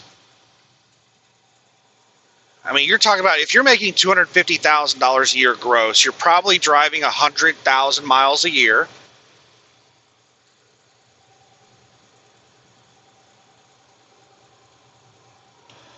You're paying like $50,000 a year in your truck payment, probably about $25,000 a year insurance, maybe even more. That's $75,000 a year just for truck payment and insurance. And then at 100,000 miles a year, let's say you're getting 50 cents, or not 50 cents, 50 cents per mile in fuel cost. So that's $50,000 in fuel cost. So we're at $125,000 of expenses right there. And there's more, bookkeeping, taxes, ELD subscriptions, and DriveWise subscriptions, and registration, IFTA, 2290s, all the rest of that stuff is easily another $5,000 or $10,000. So what are we up to? 125? We'll say 135. And then just maintenance. General maintenance is around 11 cents a mile. We'll say 10 cents a mile for easy math. At 100,000 miles, that's $10,000 a year in maintenance. So we're at $145,000 a year expenses. That leaves you with $105,000 profit. 145 expenses out of 250 gross leaves you with $105,000 a year profit if you're out here running 100,000 miles a year. Averaging, hell, that you'd have to average 250 a mile gross to the truck to be able to do that. Most people are not averaging 250 a mile gross to the truck.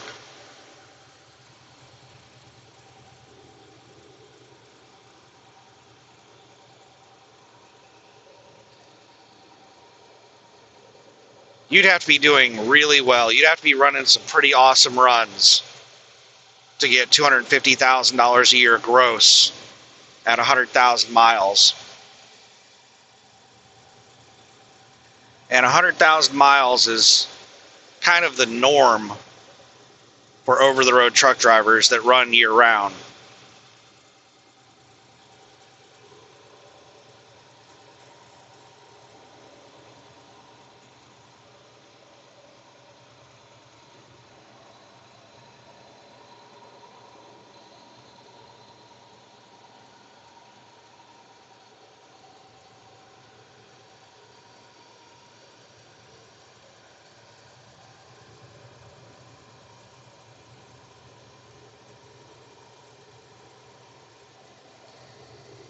If I get locked in on a dedicated run, like let's say that they like me a lot on this run, and I start running this all the time, I'll have to buy a new truck because I can't put 100,000 miles a year on this truck. It won't last very long. This is already at 630,000 miles on this truck. At 800,000, it's probably going to need a rebuild, and I'm not going to dump $20,000, $30,000, $40,000 into a rebuild on this truck. I would just buy a different truck.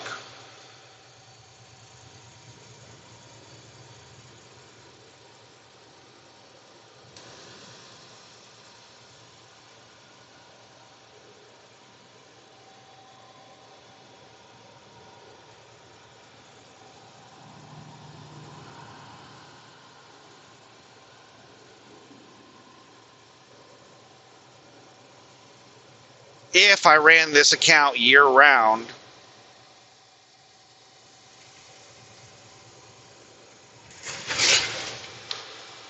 right now at the outrageous fuel costs, this thing is at 3,000 miles a week. It was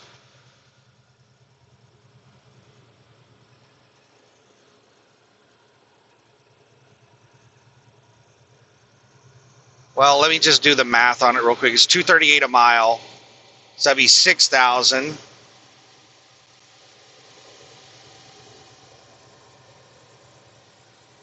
38 cents would be 380 times 3. That'd be 900. 8 times 3 is 24, so that'd be $1,024. So it'd be $7,024 gross to the truck on a 3,000 mile week.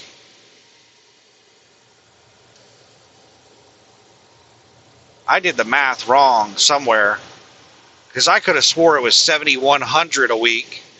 I could have swore it was 5,800 a week on a 3,000 week.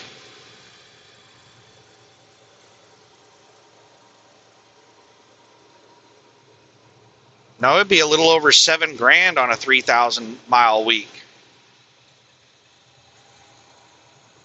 So am I misremembering? I might be thinking of the Goodyear account that a 3,000 mile week was like $5,800. That sounds right, because it was $1.98 a mile gross to the truck. So it'd be just under $6,000. So yeah, this one paying $2.38 a mile gross to the truck, it would be like $7,000 a week gross. And if I'm running, just shy of $1 a mile fuel cost, or we'll say, well, my miles per gallon have sucked, so let's say $1 a mile fuel cost. So out of that $7,000, $3,000 is going to fuel, $1 a mile. So that leaves me with $4,000 a week gross to the truck.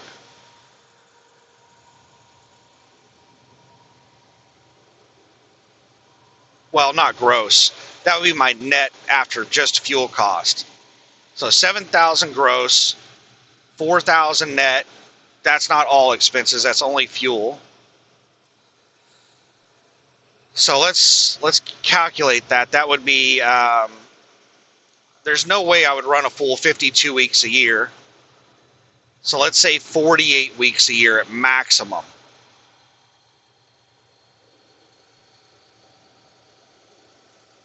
That would be the most I would run per year, would be 48. And there's going to be weeks where I have breakdowns or disruptions of some whatever kind where I just can't run that many miles. So let's just take it down to 40. Let's be really conservative. Instead of 52 weeks, let's do 40 weeks. That would be $280,000 a year gross. And 160, just a second here. 280 gross, that'd be 7 times 40. $280,000 a year gross. And 4 times 40 would be $160,000. So it'd be $160,000 after just fuel cost. I would have $120,000 a year in fuel cost.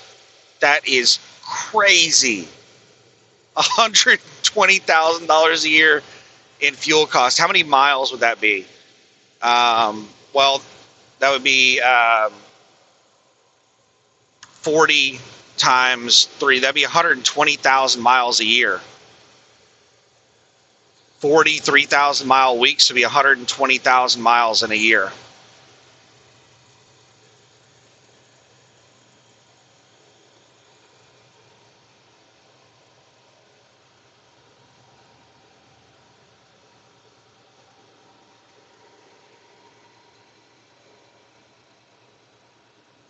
You know what I'd probably do in that situation if I got this run going full time like that? I would sell my house and my car and just live full time in the truck. And just bank money for a couple of years and then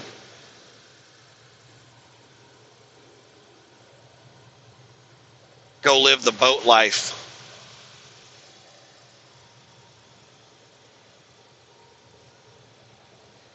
live my dream of buying the 34-foot sailboat. Roadwork next 2 miles. Speed limit just dropped down to 55. We're going into Cuba. We're entering Cuba. Cuba city limit.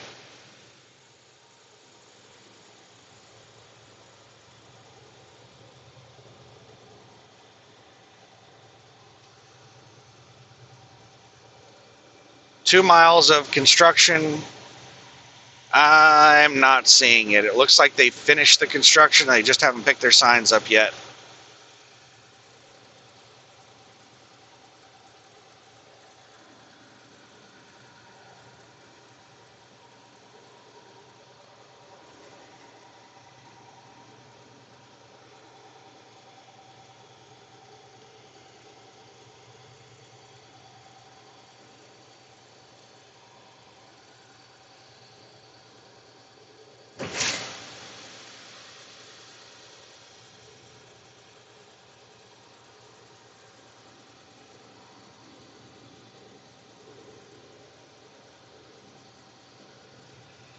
Yeah, if I could do that, I would just stack money for a couple of years.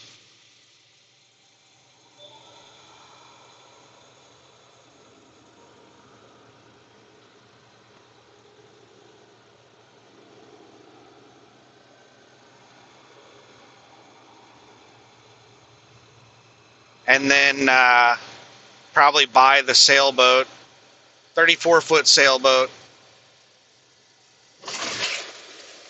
and live in the Florida Keys. Welcome to Mississippi. Welcome to Mississippi. I just got the bypass on the way station. Let's see if this thing's open or closed. If I got a bypass on an open way station, damn.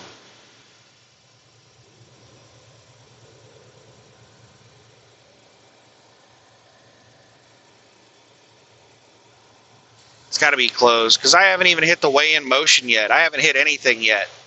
They haven't scanned me or anything, and they've already given me the bypass. Yep, it's closed.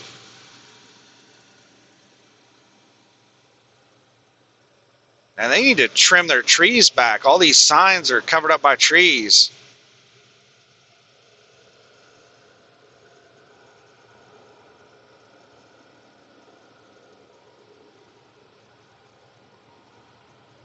And they have a really long road to get to that place. Wonder if they got a big parking lot.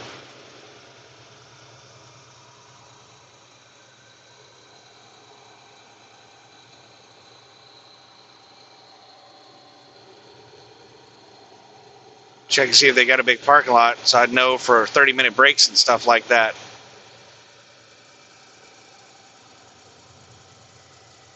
It looks like they've got a big parking lot. I see a truck parked way behind the building over on the left.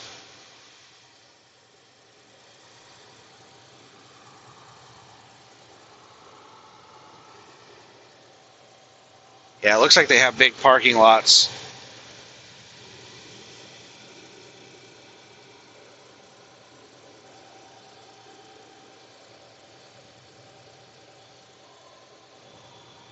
On both sides.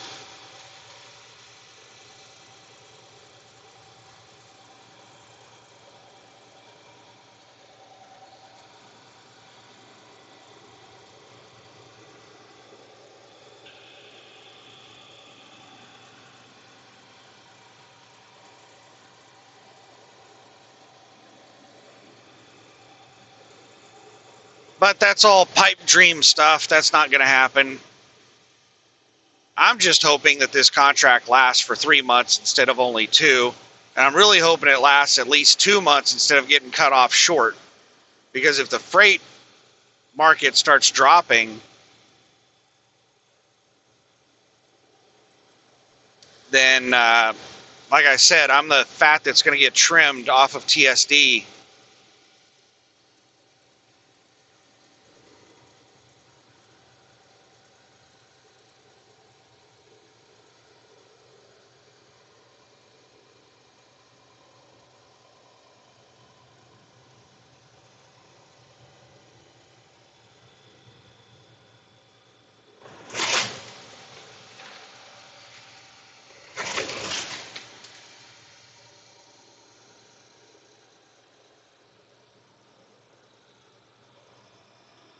So let's say that I'm able to run this account for 2 months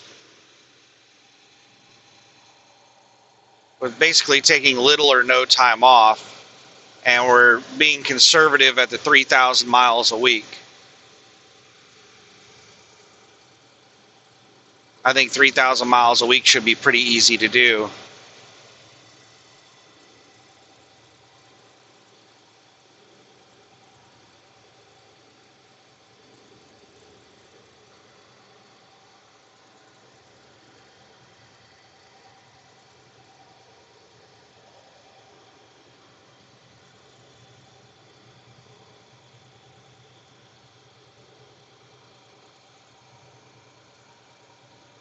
So that was about 7,000 gross and about 4,000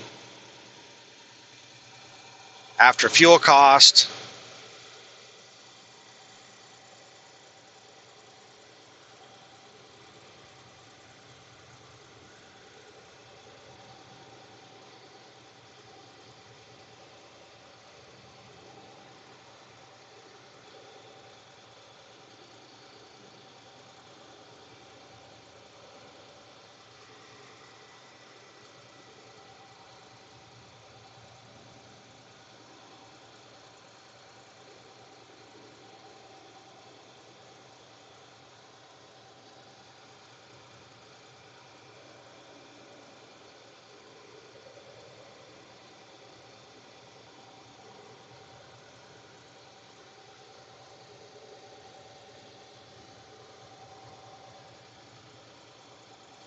So over 8 weeks, that would be $32,000, right?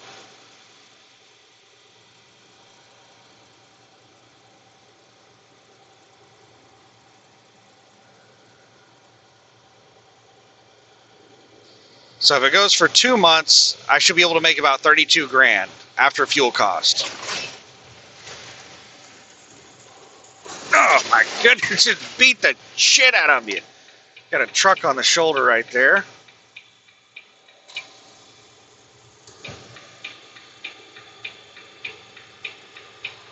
Love's mechanic on the front of it. I didn't see that truck till the last second. It was on the other side of a turn.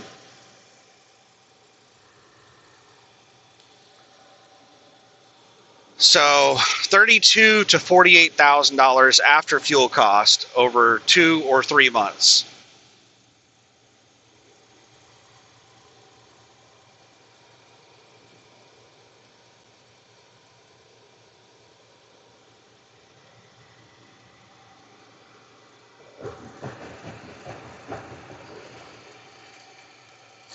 And if this contract ends, or when this contract ends, I might be able to get onto the Ford account, running back and forth between Cincinnati and Kansas City. And that one pays a lot less. It's like $1,000 a week less, but it's still steady money.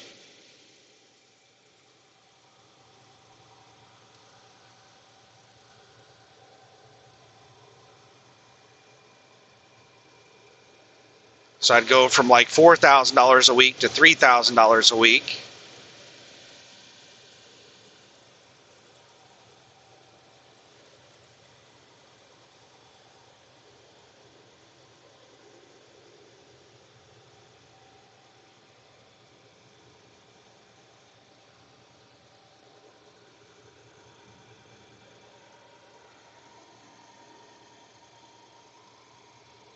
So after fuel cost, if I worked 40 weeks a year on the Ford account, I can make $120,000 a year after just fuel cost.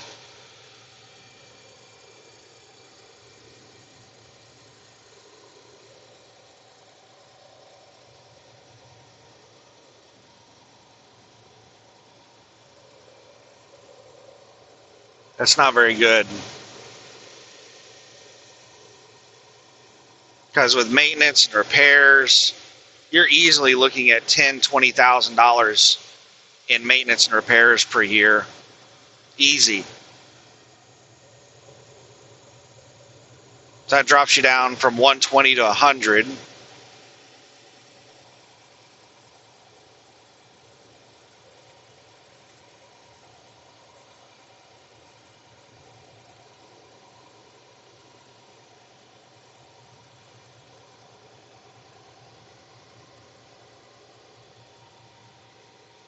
Pretty soon, I'm going to have to make a decision on whether or not I want to do this long term. Because if I'm not going to do this long term, then I can just use this truck and just ride it till the wheels fall off. But if I am going to do this long term, I have to start thinking about buying a new truck.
I don't know, it's things to think about.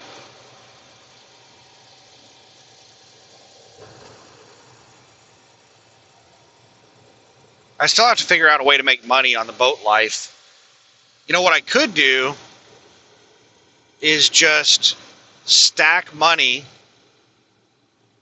I don't even know what my retirement age is. They keep increasing the retirement age. I don't think I'm allowed to retire and draw on my Social Security until I'm like 150 years old. It's insane, like the retirement age. It used to be 58, but I think they bumped it up to like 70 something.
I don't know.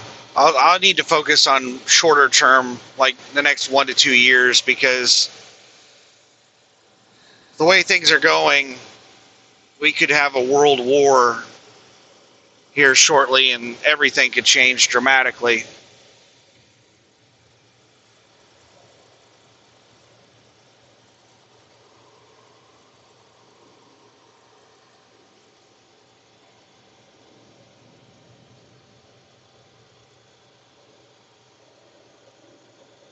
Speed limit is dropping down to 60, and it's not for construction. We're going through a town. What town are we going through? Naval Air Station, exit 154. Are we going through? No, this isn't Jackson.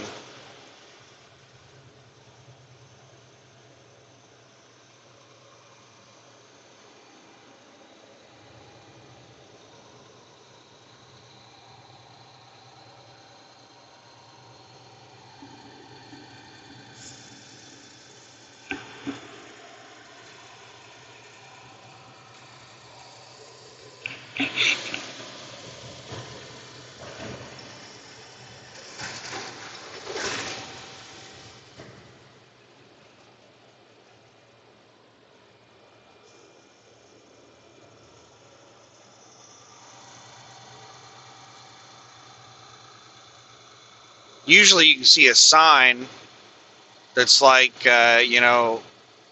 Dallas Ford or something like that. It'll be like a business.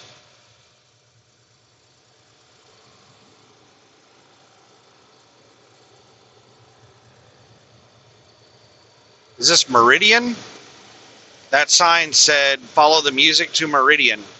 I think this is Meridian, Mississippi.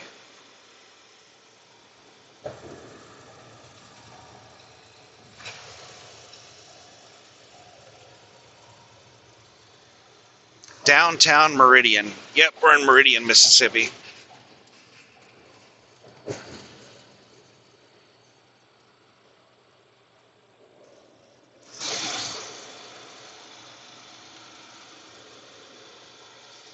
All these four-wheelers are just Sunday strolling, driving below the speed limit. I'm doing 60 right now, which is the speed limit, catching up with them. I bet you money if I got out and tried to pass them, they'd find another gear.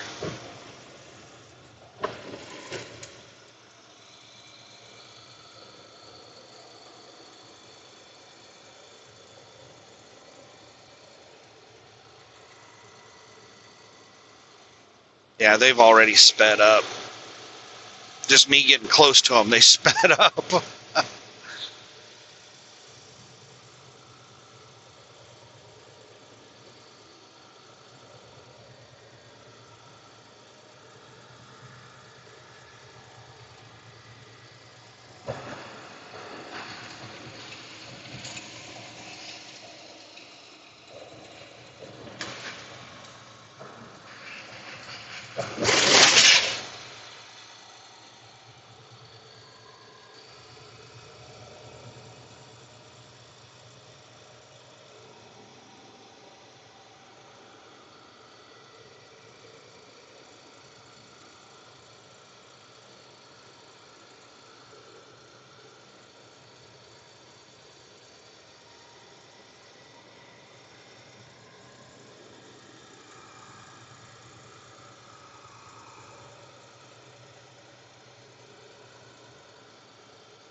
All right, we're through Meridian. Where's my new speed limit?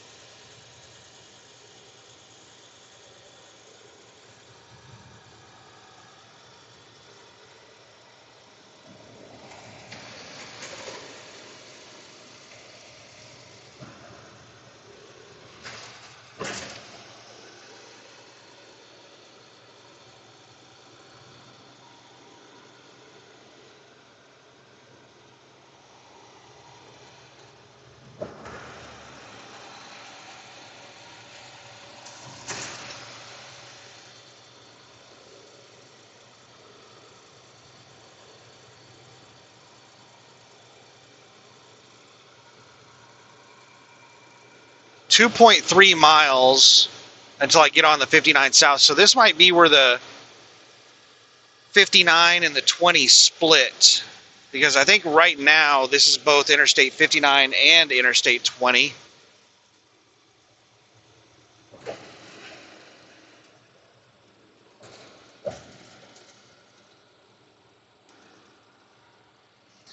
I'm doing 58 miles an hour and flying up on these cars.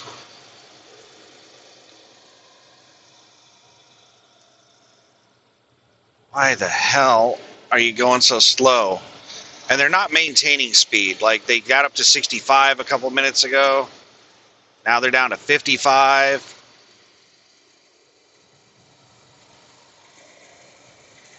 And I got a pack of 4 vehicles that just caught up with me that are all passing me, so I can't pass this person. Speed limit just went up to 70, and this guy's doing 55.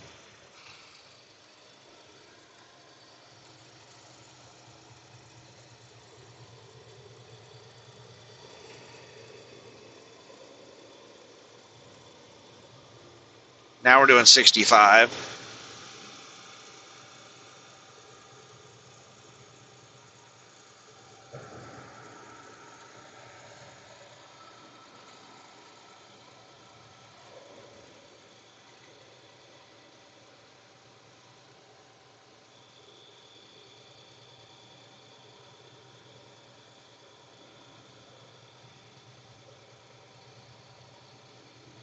In half a mile, keep left to continue on I-59 South. Follow signs for Laurel, New Orleans. Yep, we're at the 59-20 split. And I hope everybody stays on 20. Nobody take 59. Damn you, Werner. Over there Keep not left to listening. continue on I-59 South. Almost everybody went on 20. Continue on I-59 South for 148 miles.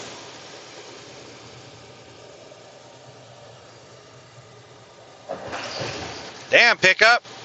If you can't hold your lane, you're probably going too fast.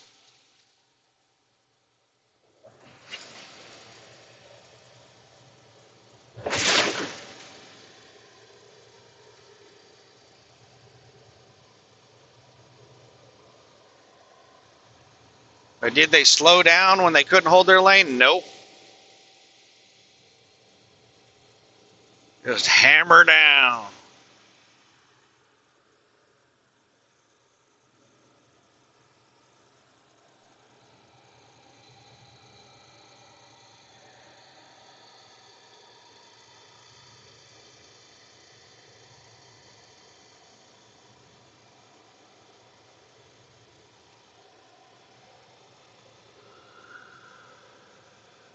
Don't loiter, four-wheeler. This damn Nissan got alongside of me and just started speed matching. Come on, jackass.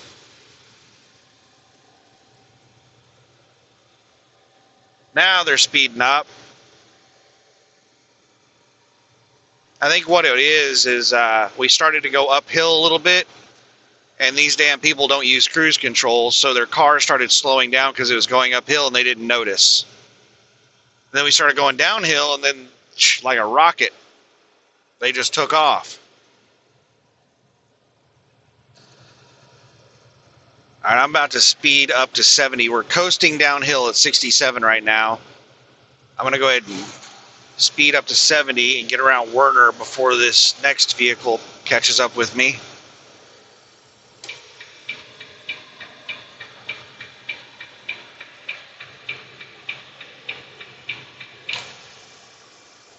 Werner's got a seal on the trailer, but they're holding pretty good going uphill. They're not dropping any speed going uphill. They are light.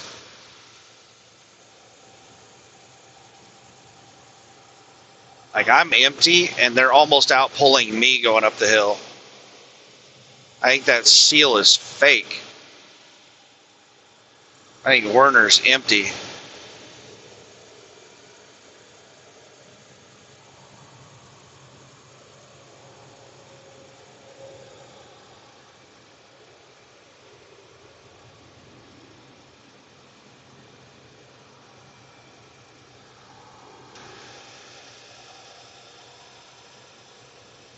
Yeah, Werner, I don't know where all this speed's coming from. I sped up to 70 to get around you faster, and you're like pacing me at 68. I didn't magic myself up to you. I caught up with you because you're going slower than me, and now all of a sudden you found all this speed.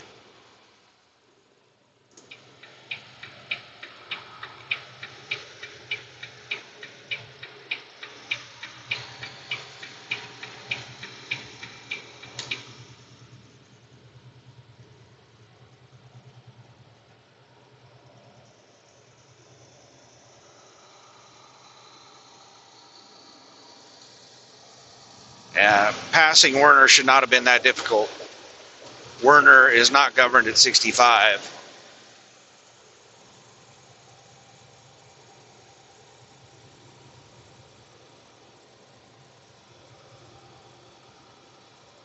I was catching up with them with my cruise at 65, then all of a sudden struggling to pass them doing 70.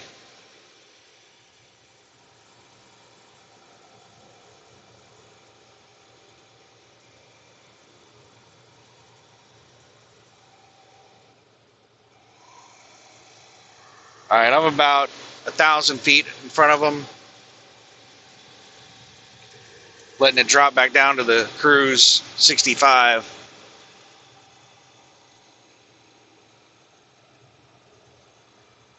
And these trees are awesome. There's like no wind. They're blocking all the wind.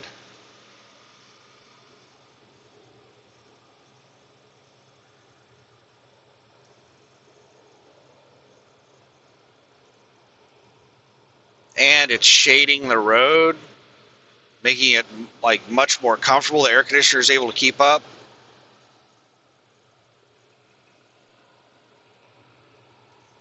I wish every road was like this. Like 150-foot tall trees. I don't know how tall these trees are. They're tall.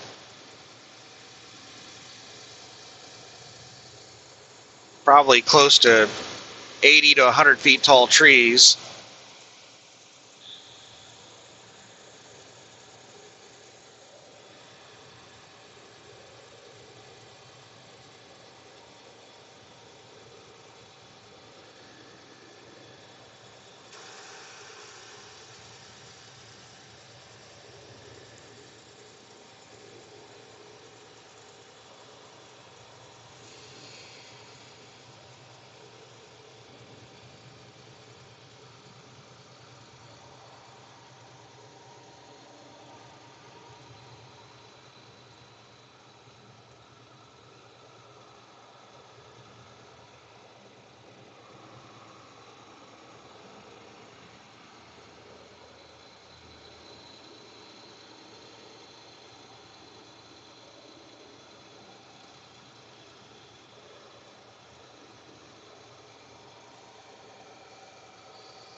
So yeah, realistically, let's say this last 2 months, is that's 32,000, right? After fuel, 32 grand.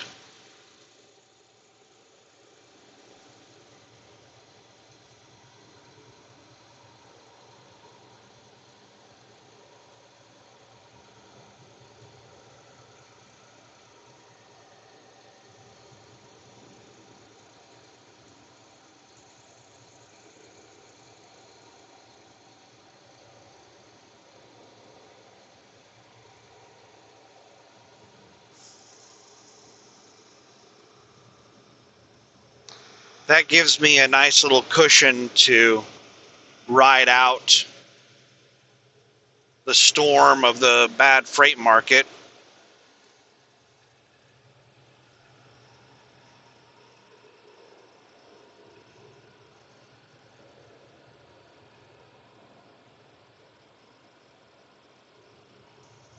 We might actually see a lot of dedicated runs open up on Landstar's load board as the freight market gets worse with the high fuel prices, because I think a lot of people are being priced out of these dedicated runs because of the high fuel prices. The dedicated runs were barely profitable. A lot of these dedicated runs were just barely profitable. And then you start increasing fuel prices dramatically, and these customers, Werner's out there trying to pass me right now. Werner has already caught up with me after I got like over 1,000 feet ahead of them, and they've sped up. Now they're trying to pass me. They're sitting alongside me, almost speed matching me right now. I don't know where the extra speed is coming from with Werner. Did something just walk across the road? Oh, a car took the exit up there, I think. I don't know what in the hell is going on with Werner.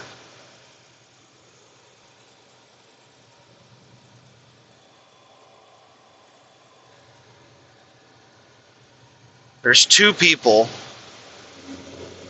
in the truck. So I think it's probably a trainee, not allowed to use cruise control, and probably not supposed to go over 65. And the truck's probably able to go 70. That would be my guess. So that's the reason their speed is all over the place, because a lot of these companies, when you're in training, you're not allowed to use cruise control. USA Truck had a bunch of stupid rules like that. But my trainer told me I didn't have to follow any of those rules because I was an experienced driver. My trainer told me that I didn't even really need to go through training. Like day one, he was like, "You're as good of a driver as me."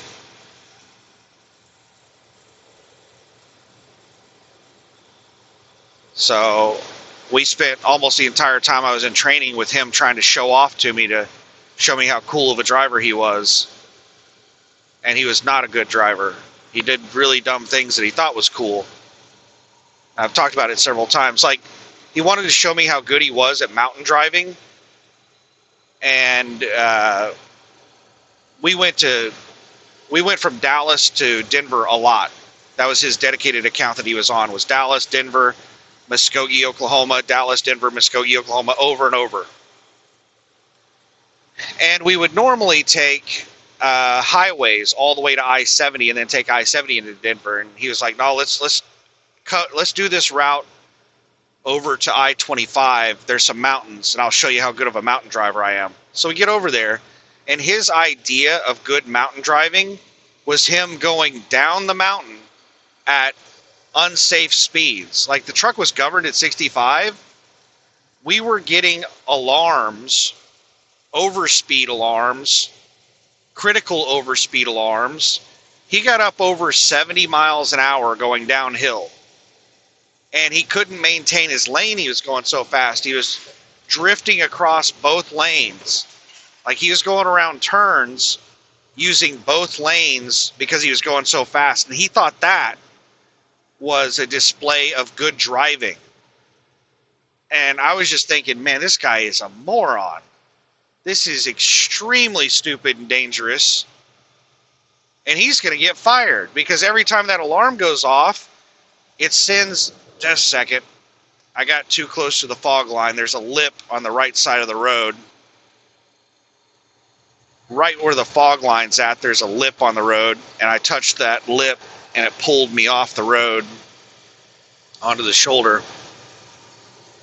So anyway, I'm sitting there thinking this guy's going to get fired. Because a critical overspeed event, like going, I think it was 72 miles an hour in a 65 governed truck, That was a critical event, and you're supposed to get terminated on a critical event. And as far as I know, nothing happened to him.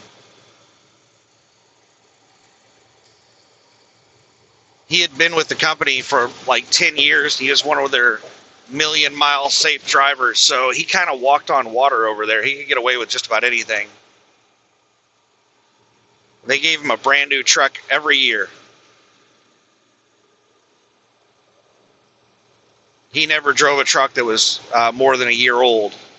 Every time his truck would hit a year, they would swap him over to a brand new truck and give his truck to somebody else.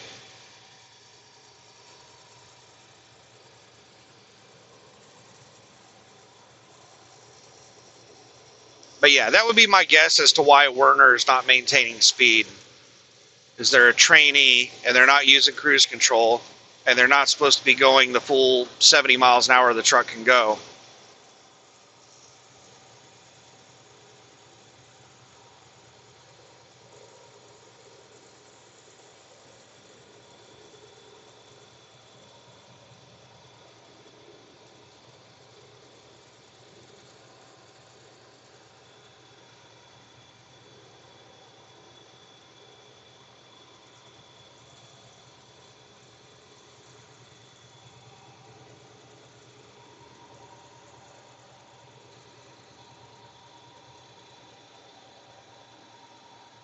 So anyway, back to what we were talking about.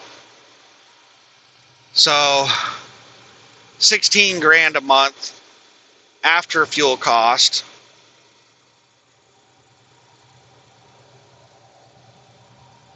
So if this can last 2 months, it'd be 32 grand. 3 months, 48 grand. And the agent told me that this generally lasts 2 to 3 months.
And then I might be able to switch over to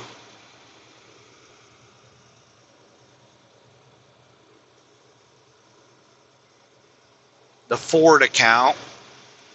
And, like I said, other dedicated runs may open up over time as the fuel costs rise, because the fuel surcharge that they're paying does not keep up with how high the fuel goes. And a lot of these places, they're just shifting money around. So as the fuel surcharge increases, they're reducing it somewhere else.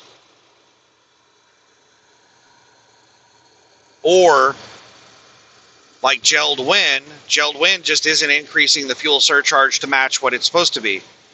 Last time I checked, Gelled Wind was paying 60 cent a mile fuel surcharge, and the fuel surcharge over on the West Coast was at 92 cents a mile. So they were paying 32 cents a mile less on fuel surcharge. So basically they had just increased fuel surcharge to the point where it should have been before the fuel prices went up.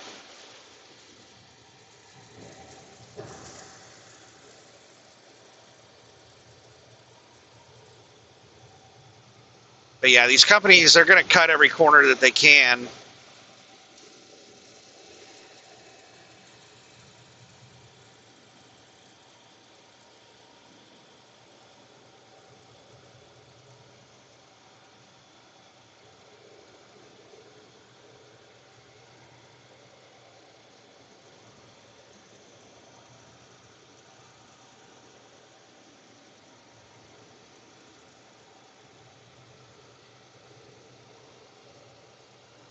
So as the fuel prices rise, a lot of these owner-operators leased to Landstar that are just barely squeaking by on these dedicated accounts, a lot of them might just get priced out. So a lot of them could go out of business. You know, there's a lot of these truck drivers, they'll just keep doing the same thing until they go out of business. They won't change. They won't try to adapt. They won't evolve. They'll just keep doing the same thing until they go out of business. But some of them will realize, you know, hey, we're running at a deficit, not making enough money on this dedicated account. I'm going to have to go find something else to do.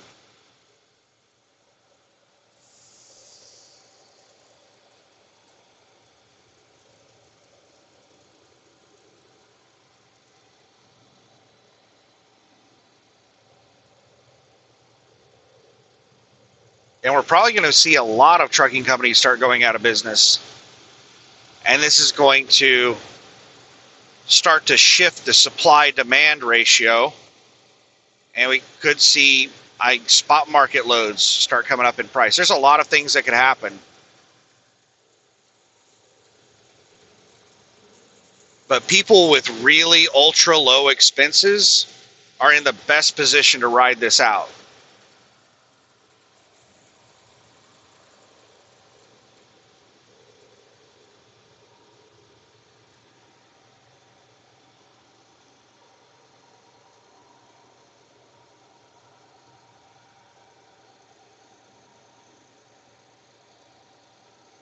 So I think I'm in a pretty good position to ride this out with a truck that's paid off. I'm leased to Landstar, so I have really cheap insurance, really good discounts on fuel and tires and stuff like that.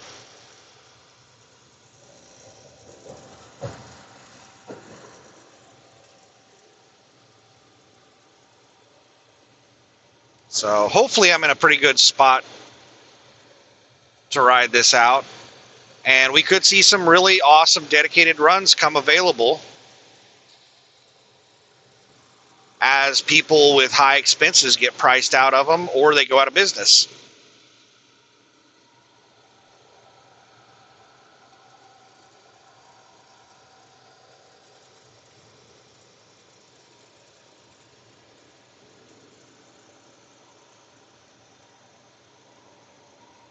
Jasper County and the road changes. Is the road maintenance determined by county?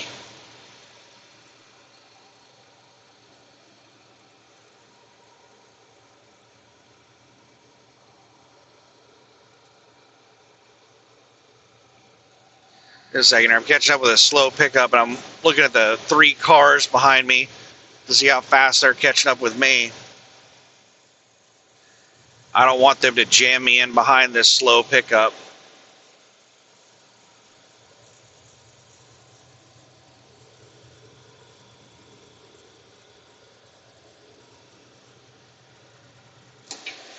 All right, they're going to get alongside me right as I catch up to it. I'm not going to let that happen.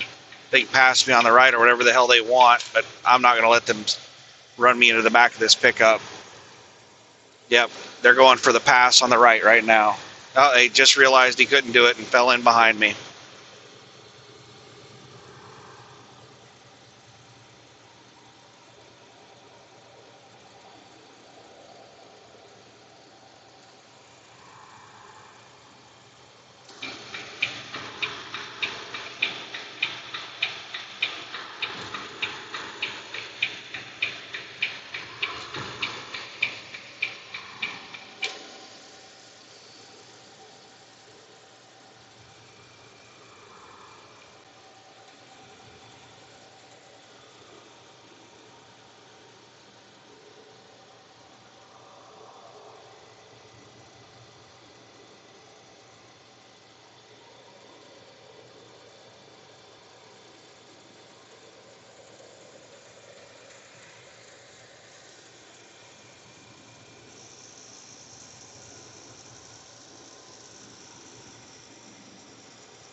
That's a really nice drive.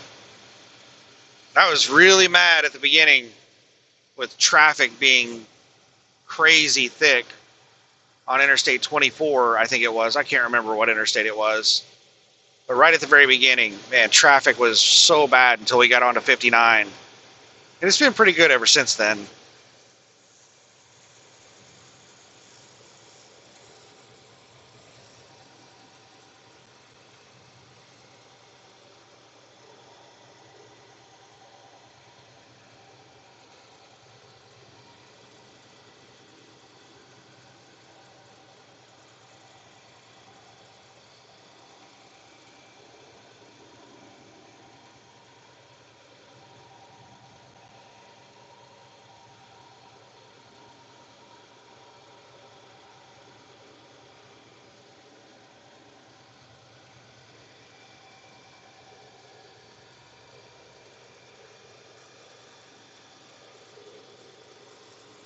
Oh, it is so nice to be caught up on my sleep. I have not felt tired at all this whole drive shift.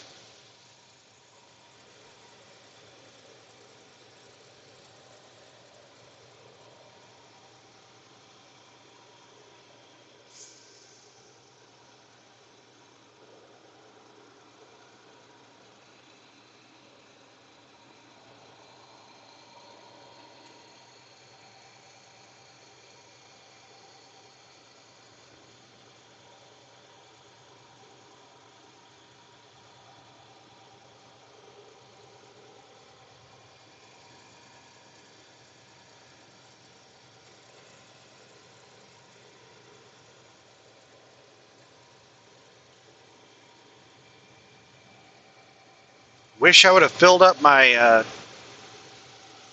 tropical punch. I remembered to fill up my tropical punch like jug, and I put it in the refrigerator. I just forgot to pour it into my cup.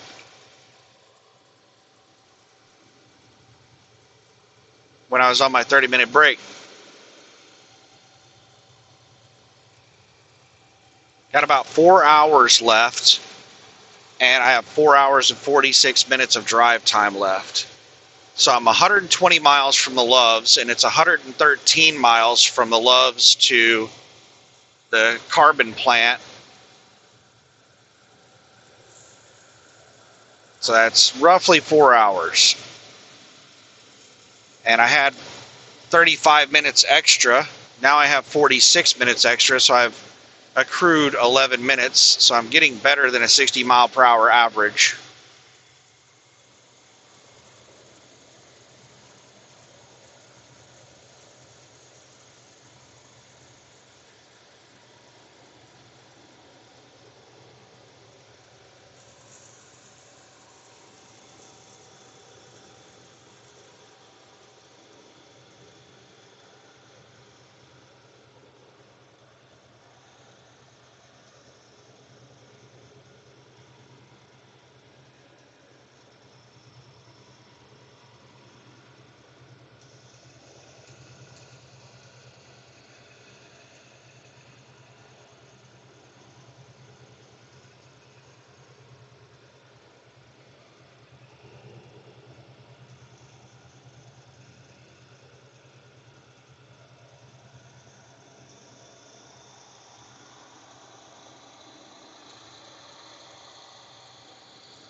"5:34 p.m.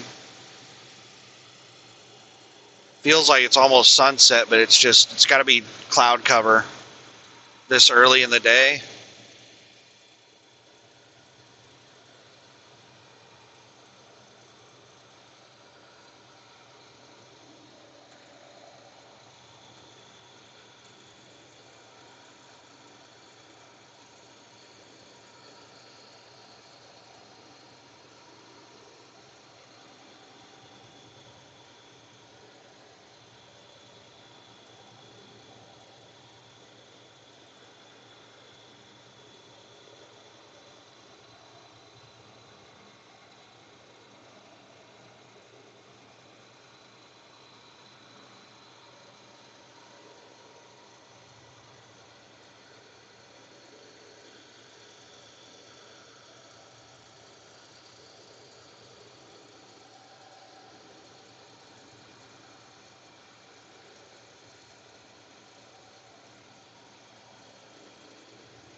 Yeah, I don't want to focus too far into the future, though. Thinking about the money on this dedicated, because this thing could fall through at any moment.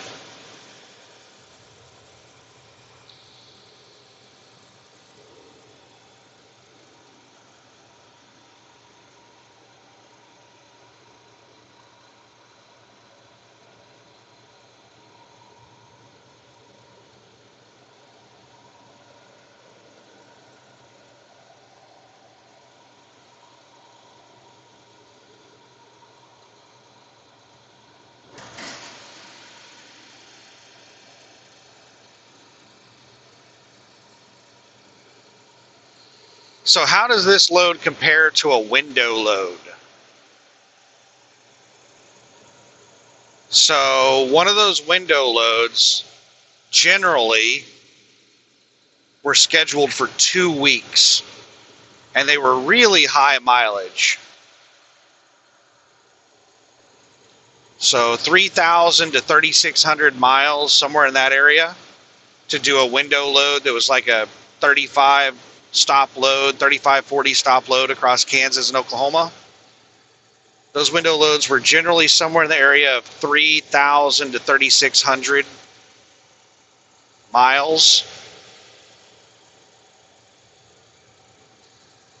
And they were generally scheduled for about 2 weeks.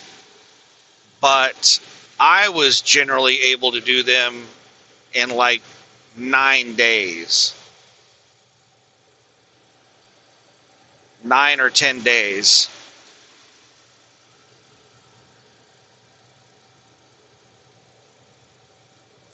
And those loads would pay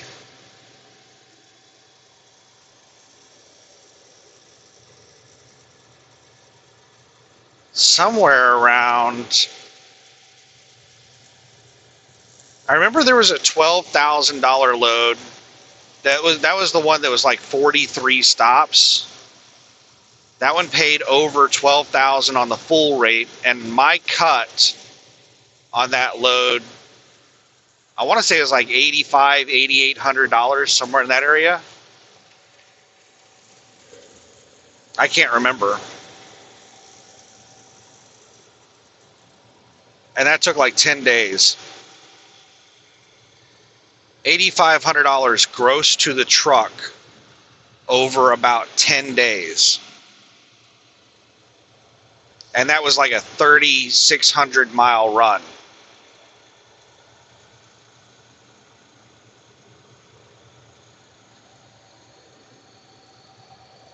Comparing that to this load,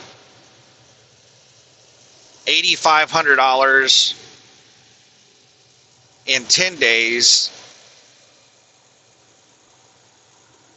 I would make about $7,100 in 6 days on this load, only doing 3,000 miles. It's about $7,000, $7,048, I think it was. We'll say 7,000, which comes out to over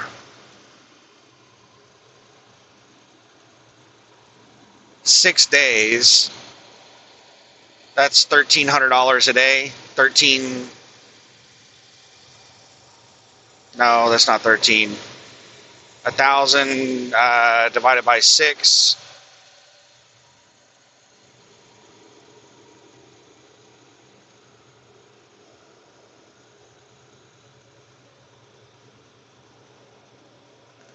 It's like $165 a day. Somewhere in that area. Close. It's not like 100% accurate. That's just ballpark.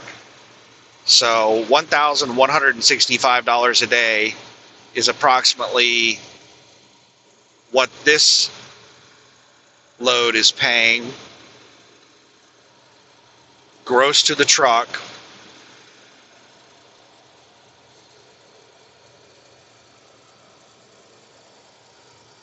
on a 3,000 mile week over 6 days.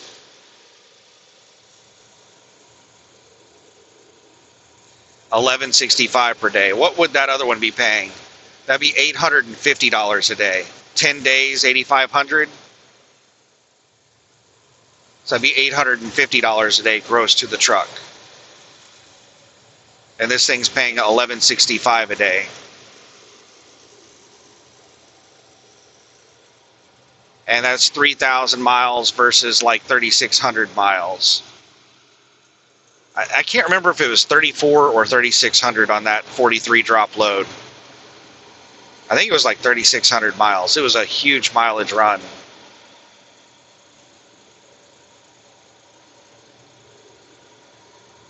And I think it took 10 days.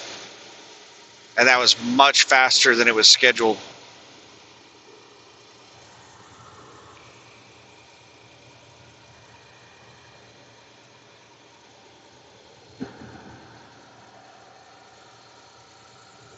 So yeah, this load is way better than the window load.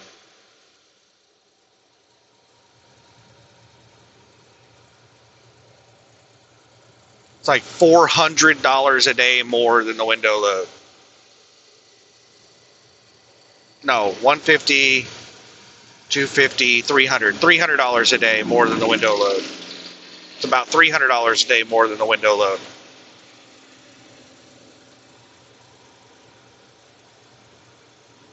And I'm not busting my ass unloading windows and driving around in city traffic.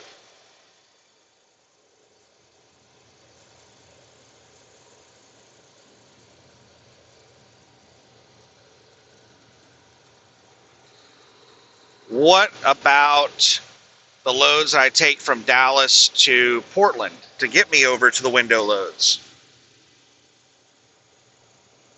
Those loads are generally around 2,000 miles.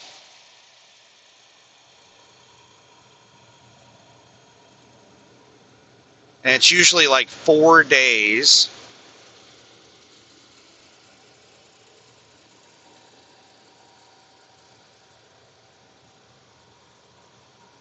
Because they're usually multi-stop deliveries.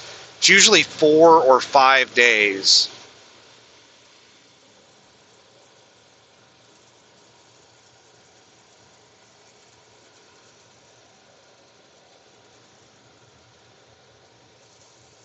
We'll say 4 days. 4 days, roughly 2,000 miles. And they generally pay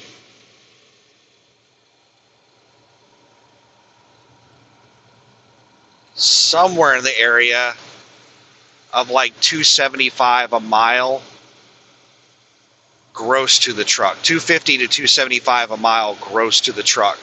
I usually book loads that pay like around $3.50 a mile on the full rate. $3.50 or higher. $3.50 to $4 a mile on the full rate. So 2 times $3.50 be $7,000. $3.50 a mile at 2,000 miles would be $7,000, right? 3 times 2 is 6. And then 50 cents a mile over 2,000 miles would be 1,000, right? $7,000.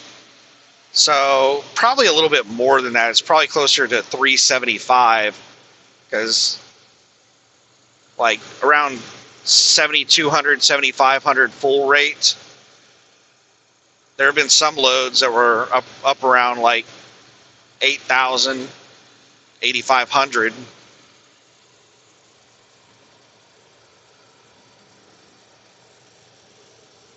But what I generally make is about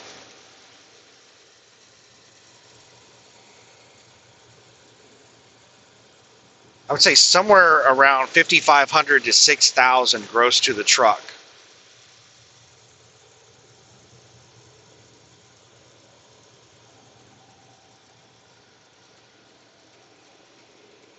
Oh, it'd be 5,000 to 6,000 gross to the truck, because I've hauled some loads where they were down around 5,000.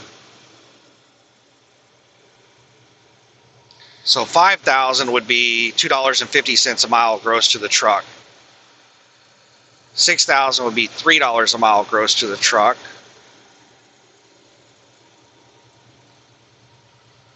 So 5,500 would be $275 a mile gross to the truck, which sounds fairly normal. We'll go with that. We'll go with 5,500, $275 a mile. So 5,500 over 4 days.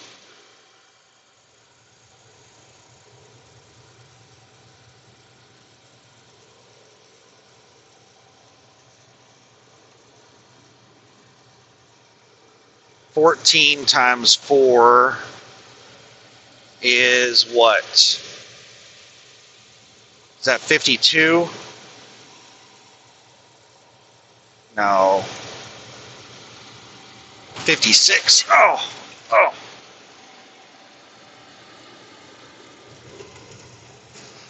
Yeah, 14 times 4 is 56. So it's just a little under $1,400 a day.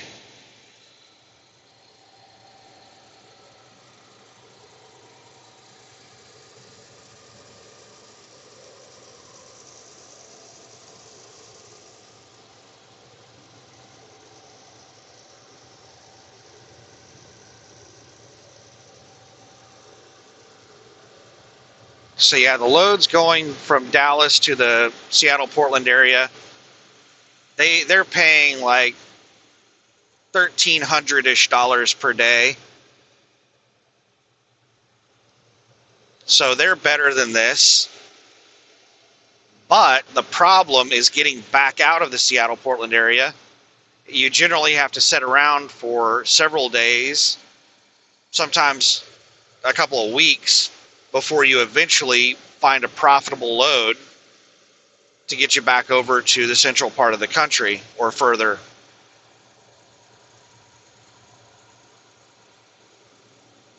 And some of the best loads that you can get are those window loads. And like we just talked about, even if you're really good like me and you're able to deliver those loads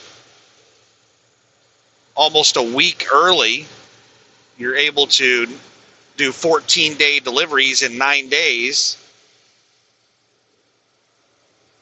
That's still only $850 a day. So whenever you count the time spent sitting around waiting on a load, and then you average the amount that you're making per day between the two different loads, this comes out to be much better.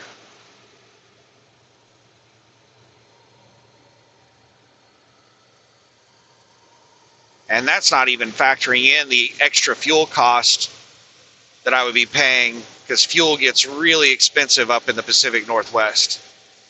It's like a couple dollars a gallon more. So my fuel costs would be much higher.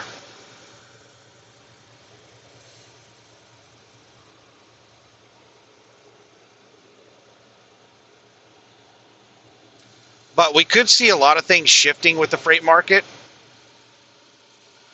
There's a lot of things happening right now that are going to be affecting the freight market. We have the Strait of Hormuz with this massive supply chain disruption. We have huge fuel price increases. The oil and gas industry is probably scurrying right now to try to increase production. So they're probably moving a lot of extra loads in the oil and gas industry. So freight volume is probably picking up in the oil and gas industry significantly, because this problem is not going to end anytime soon. Even if the Strait of Hormuz somehow through unicorn farts reopen tomorrow, this is a disruption that will last for years. So the oil and gas industry is not stupid. They're going to know that, and they're going to want to profit off of that. So they're going to be trying to pump as much oil and gas as they possibly can, so that they can get as much of this as they can over the next several years, that we're going to be trying to catch up on oil and gas supply. So we're going to have some sectors that are going to be increasing freight volume, some sectors that are going to be decreasing freight volume. We're going to have people going out of business. We're going to have people that lose their jobs, and they look at trucking as something to do. So you're going to have people leaving the trucking industry And you're going to have a lot of people coming into the trucking industry because they lost their job in some other industry.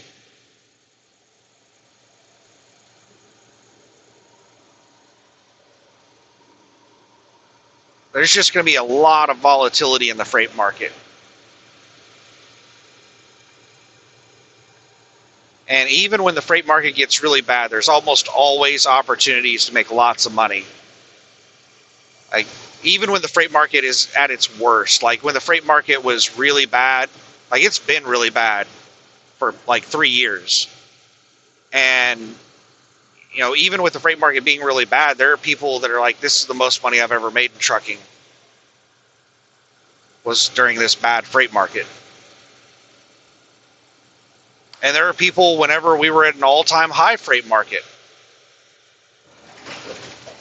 Wow, the weight limit on this bridge is 40 tons, so 80,000 pounds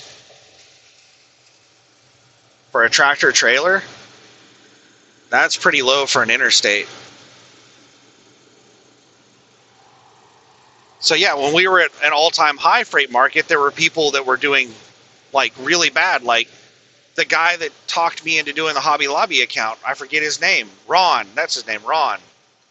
Ron went out of business while we were in an all-time high freight market because he just wanted to have a dedicated run where he could have weekends off and home daily and all that stuff. So he ran that really shitty Hobby Lobby account that paid, you know, less than operating cost. And Ron apparently didn't understand the business side of trucking, and he had that company driver mentality where you just keep the wheels spinning, you'll make money. That's not the way it works as an owner-operator.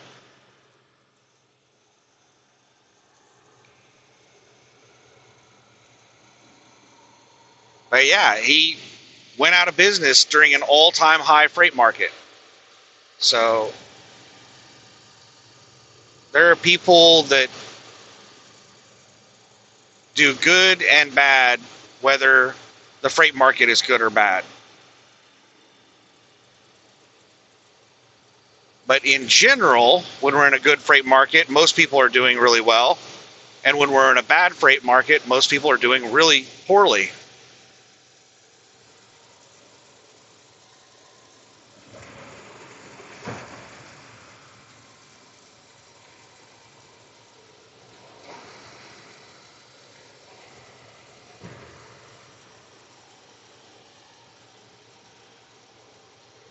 Laurel, we're going through Laurel, Mississippi now.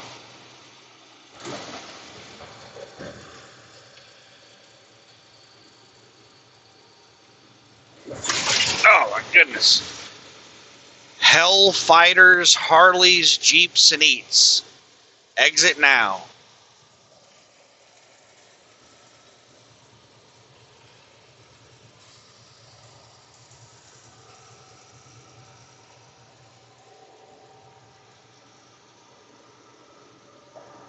So everybody that was picked on as a kid, exit now.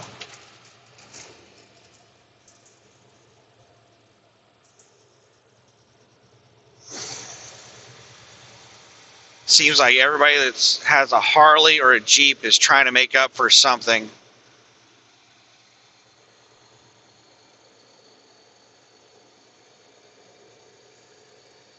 Cannot stand Harleys. Just loud, obnoxious motorcycles. So I used to live in Reno, Nevada, and Reno is really big about events. Reno has lots of events. Like they have a chili cook-off, they have a barbecue cook-off, they have hot August nights, they have all kinds of events in Reno where they have like, you know, world championship barbecue cook-offs, world championship or national championship. I'm not sure if it's world or national or whatever it is, but some of the biggest barbecue cook-offs, some of the biggest chili cook-offs, some of the biggest rodeo events, I think some of the biggest bowling events. The list goes on and on and on. Reno has constant events. That was one of the really cool things about living in Reno. And one of the events that I hated the most were car events. I think there was actually a motorcycle event. I forget what they called it, but I think there was a motorcycle event.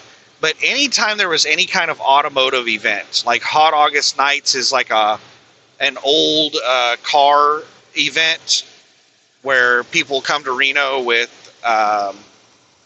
mainly old cars, and they just cruise around town in old cars, and a lot of people will try to sell their old cars.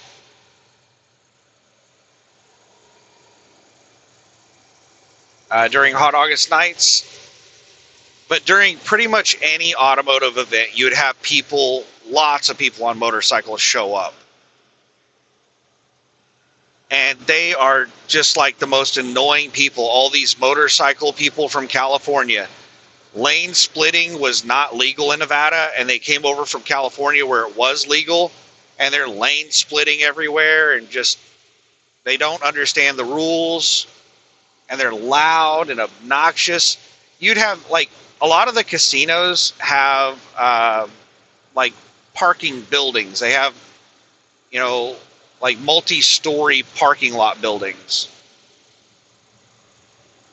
So you'd go in there and park in the parking lot at the casino, and you're parked inside this, like, concrete structure. And these assholes on these Harleys would just cruise around inside this enclosed space, revving their fucking engines. Just insanely, deafeningly loud. People are trying to walk from their car to the casino, and these assholes are just cruising around at like 1 mile an hour, revving their engines. It's like, what the hell is wrong with you?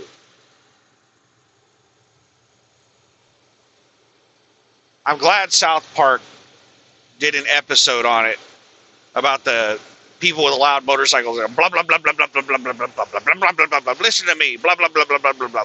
Because that's what it's like. They're just going around with a noisemaker, wanting people to pay attention to them. It is so incredibly annoying. And people do that shit with these trucks. People with really loud, running straight exhaust and unmuffled engine brakes. I talked about this earlier. I haven't heard anybody doing it lately. So I think those people are dying out or something. Or they're getting tickets. I don't know what's happening, but I haven't noticed it very much lately. And it could be the areas that I'm driving in.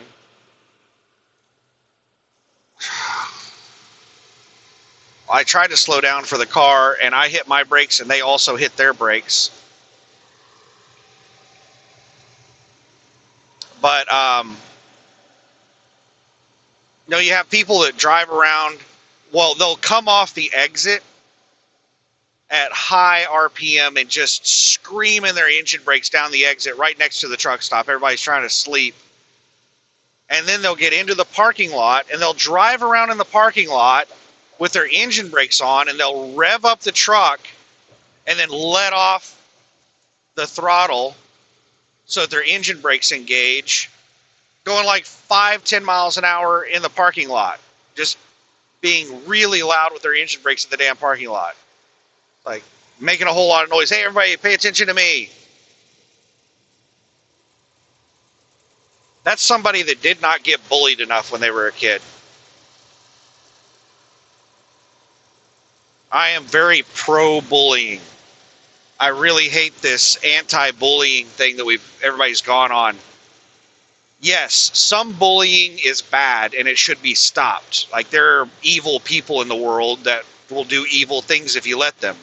I'm against that type of bullying. But almost all bullying is teaching people what's socially acceptable and what's not. Whenever you do something that's not socially acceptable, you get bullied. You get ridiculed. You get told that's, don't do that. People make fun of you. That type of bullying is good for character development. It's good for teaching people social skills. Because there's a lot of kids that come to school and their parents did not raise them right. And they get to school and they just have absolutely no idea what is right and wrong, what's socially acceptable. And they just go around just doing whatever the hell they want with no regard for anyone else. Because that's the way their parents raised them.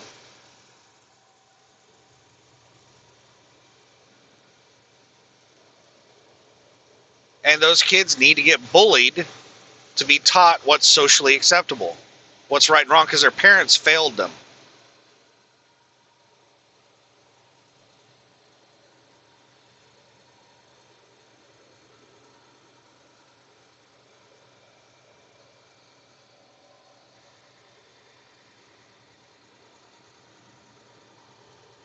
Enough ranting about that.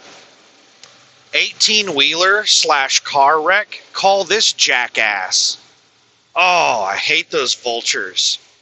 Every time I see one of those signs alongside the road of one of these shitty lawyers just wanting to get a case where, oh, you were in a wreck with an 18-wheeler? Call me. People like that are the reason our insurance is so high. I can't believe juries award like multi-hundred-million-dollar payouts to people who the car was at fault and the trucking company is having to pay out hundreds of millions of dollars to a car that hit them. And the only reason is because of all of the rules we have on trucks and all of the monitoring equipment we have on trucks. Lawyers are able to dig through all of that, and if they can find any little thing that you did wrong, or you might have maybe done wrong, or some rule that you broke, most of it has absolutely nothing to do with the accident. I think one of the $100+ million payouts was some car that came across the median of the interstate and hit a truck. Like, how in the hell is the truck at fault for that? If a car comes from the other side of the interstate, goes across the median and hits the truck, how the hell is the truck at fault with that? But there was a trucking company that had to pay out like hundreds of millions of dollars over that exact scenario. Probably because a lawyer was able to find, this person didn't do a pre-trip inspection 3 days earlier. And so now the jury is awarding hundreds of millions. Like, people think that just because you're a business, you have billions or hundreds of millions of dollars. Most businesses are small businesses that are basically living paycheck to paycheck. But no, most people think that every business has millions of dollars. That's not the case.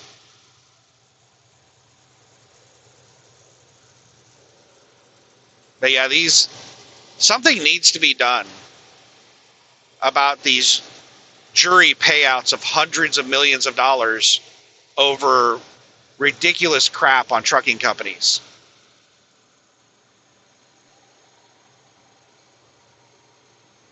Because every single truck driver is paying for that. It's a massive taxation on all truck drivers.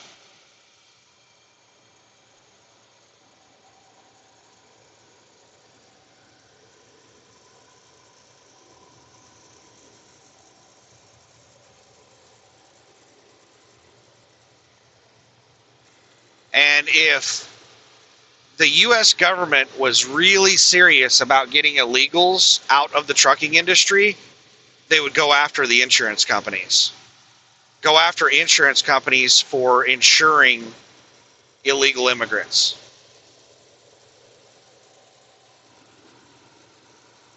And if the insurance companies start having to lose money over it, you can guarantee that they will make sure that no illegals are insured.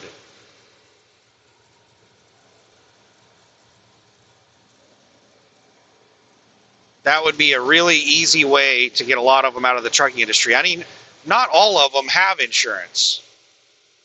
Like the Ukrainian kid that hit me, the owner-operator Ukrainian kid.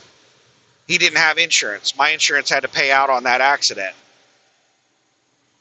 And I don't think he was here illegally.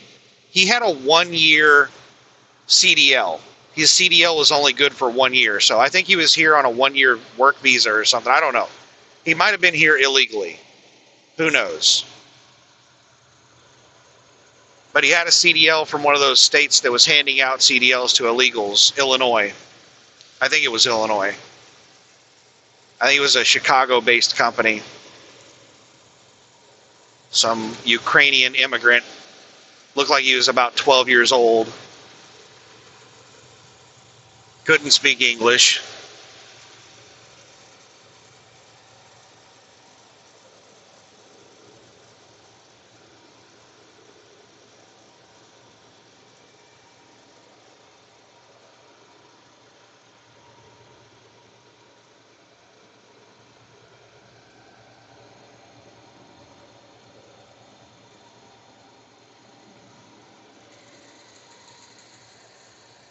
Report elder abuse. Yeah, if you see somebody abusing me, you better report it.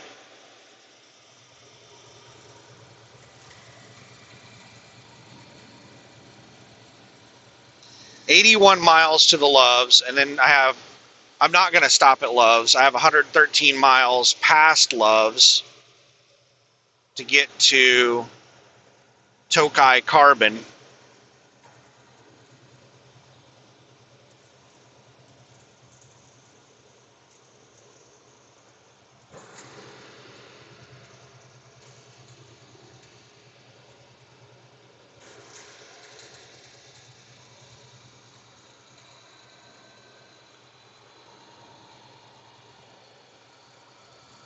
China and Gift Mart number 2.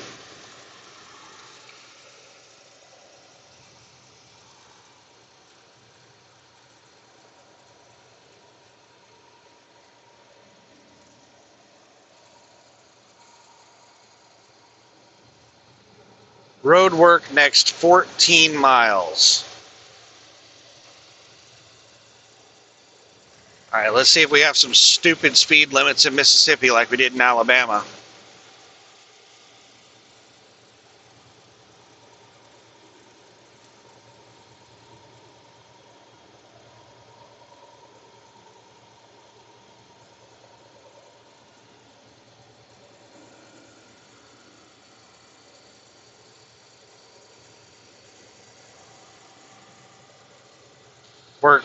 We're climbing up to 6 mile per gallon average according to the dash.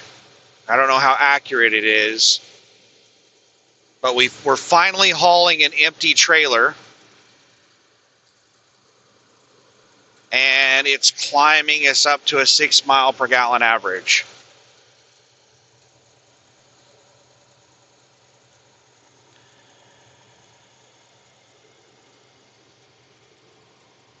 We're really close to a 6 mile per gallon average. We should be at a 6 mile per gallon average by the time I get to Tokai Carbon. Now, given that almost all of my driving up to this point has been hauling near max weight loads,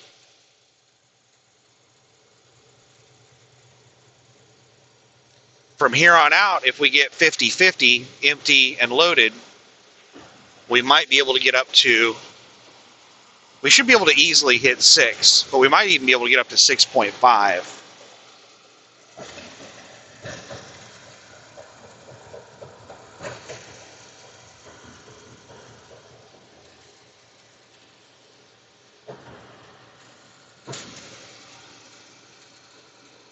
I don't even think I have that spreadsheet saved on my laptop.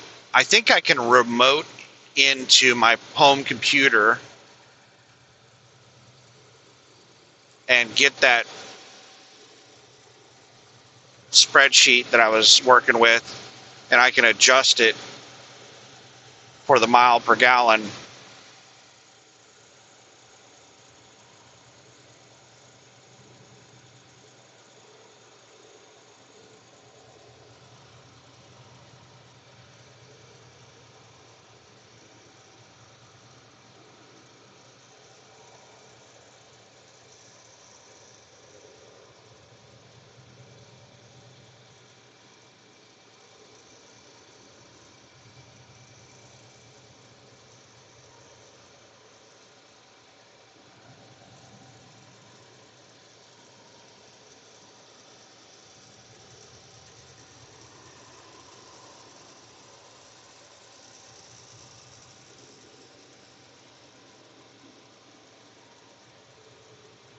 my average fuel cost has been lower than what I had on the spreadsheet.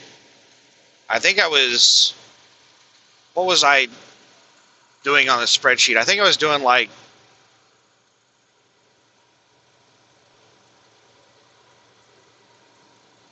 $5 or $5.20. I think it was over $5 a gallon was what I was doing on the spreadsheet. And I've been averaging closer to like $4.50 or $4.60 a gallon, which is significant. So I'll have to run the numbers on the spreadsheet with the new data and see where everything's coming up at.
Whoa.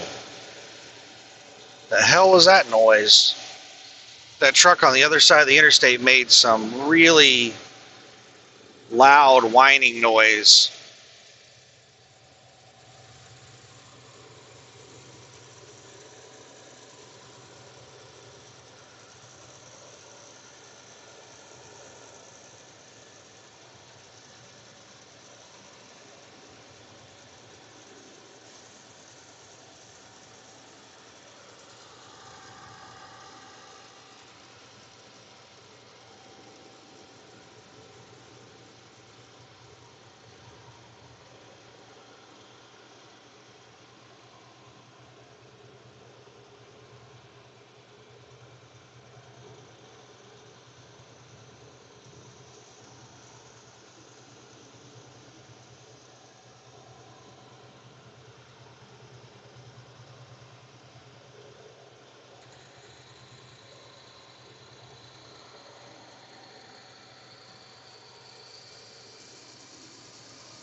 Oh, looked like the lights just flashed on that SUV on the shoulder. Thing's been in an accident. Got some front end damage on it. Maybe the lights didn't flash. Maybe it was just my headlights reflecting on it or something. I thought it was an abandoned vehicle.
183 miles away, right at 3 hours, and I have 4 hours and 1 minute of drive time.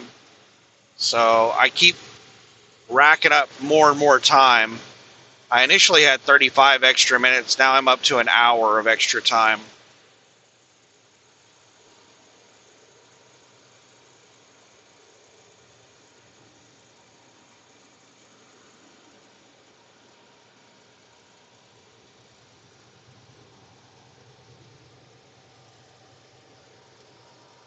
What I need to do on my spreadsheet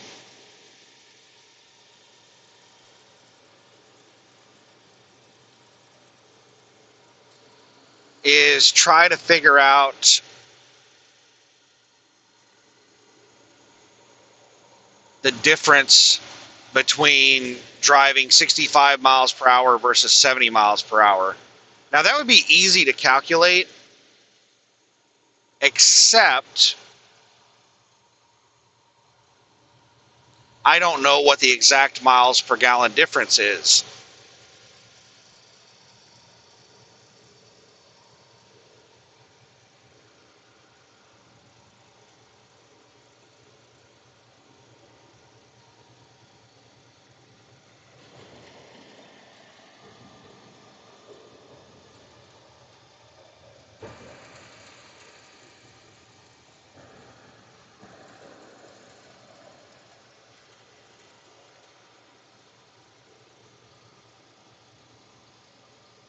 And there would be a difference between loaded and unloaded.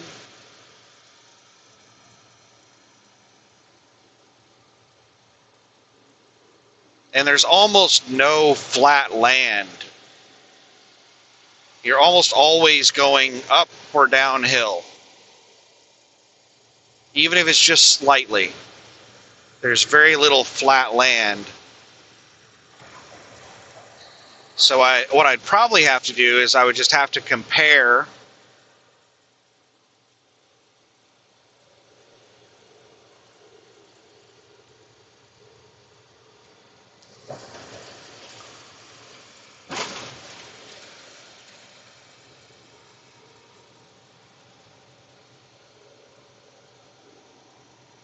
I would just have to like drive 65 and then drive 70 and compare the two. And even then, it would need to be the same type of loads on the same road to get a good comparison.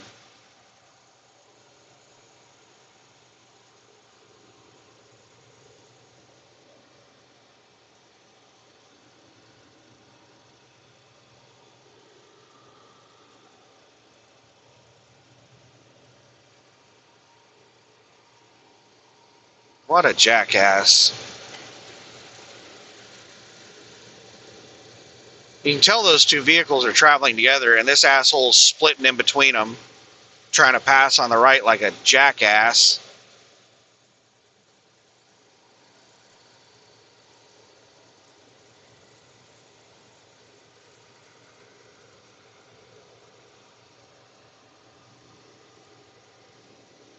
They must be taking the exit because they're not getting back out in the left lane.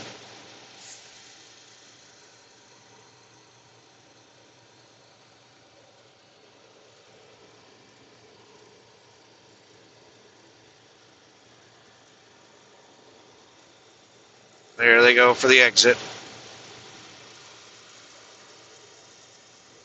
What an asshole.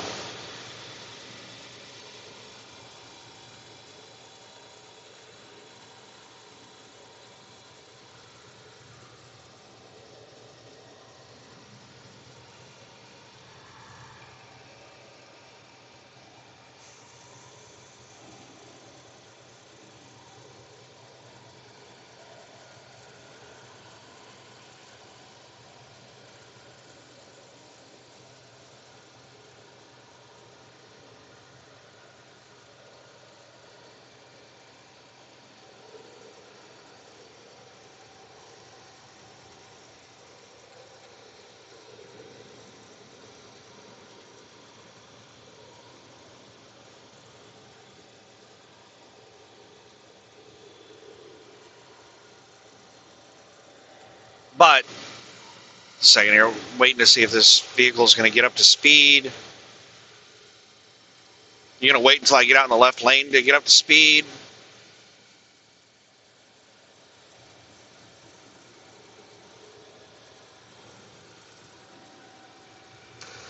All right, now I've got a whole bunch of vehicles passing me, so I'm having to hit my brakes.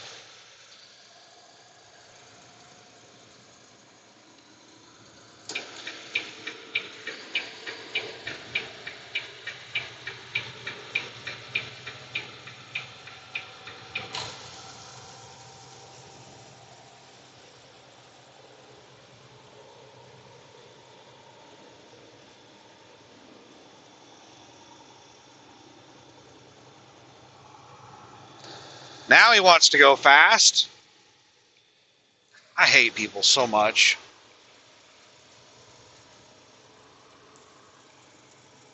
I'm having to just keep speeding up to get past this asshole because he keeps speeding up with me.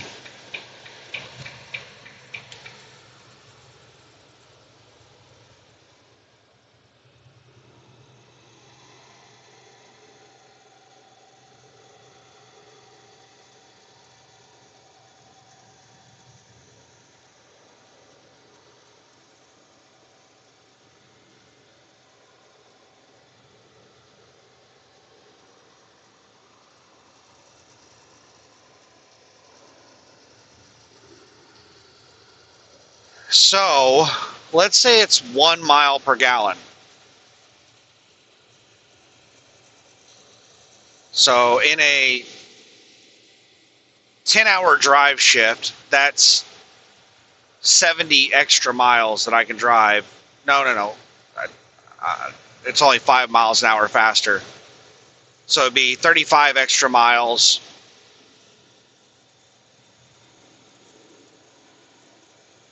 In a 10-hour drive shift.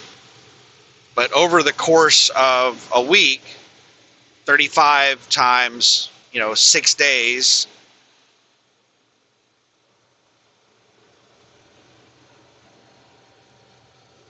that's 210 miles, right?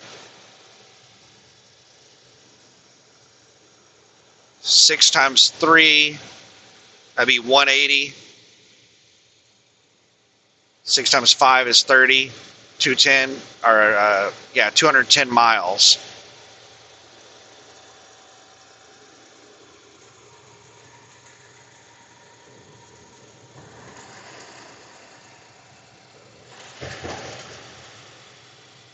That's not right. It's 50 extra miles per drive shift in 10 hours. It's 5 miles per hour. Where was I coming up with the other one? I was doing 7 times 10. I don't know what I was doing. So it's 5 over 10 hours, 50 miles. So that's 300 extra miles over 6 days. 300 extra miles at $2.38 a mile would be $600.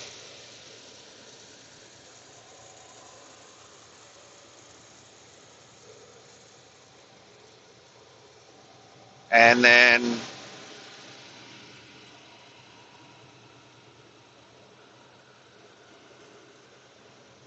$114. So it'd be like 700. I think it's around 714 extra dollars gross to the truck. What the?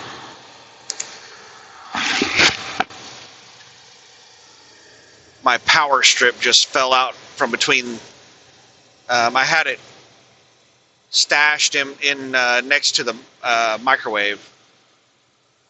It was on the side of the microwave, and it just rattled out and fell to the floor.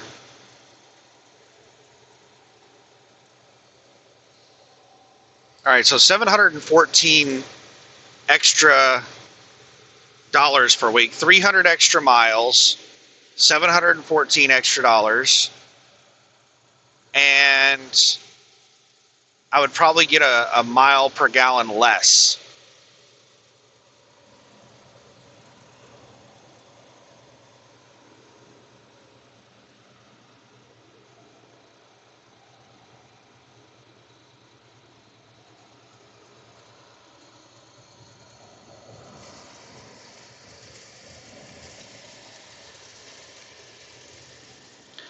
This comes into the video that I made a couple of years ago. Is back when we were in the all-time high freight market. I made a video with a spreadsheet explaining to people, like, was it better to drive faster, like 70, 75 miles an hour, whatever the speed limit is, and get less fuel mileage? Or was it better to drive slower and get higher fuel mileage? And I showed on my spreadsheet back then that with how high the rates were and how cheap the fuel was, the fuel was really cheap back then. Like after discounts, I was paying like $1.75 a gallon.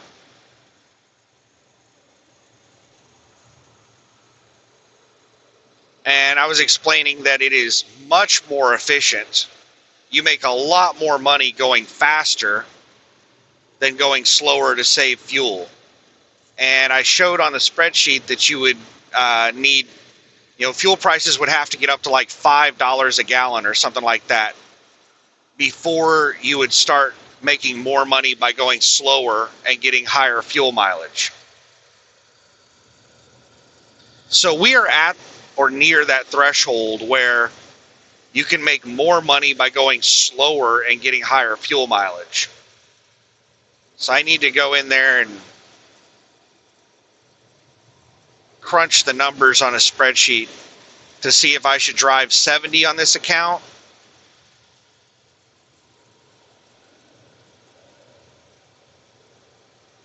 or stay at 65.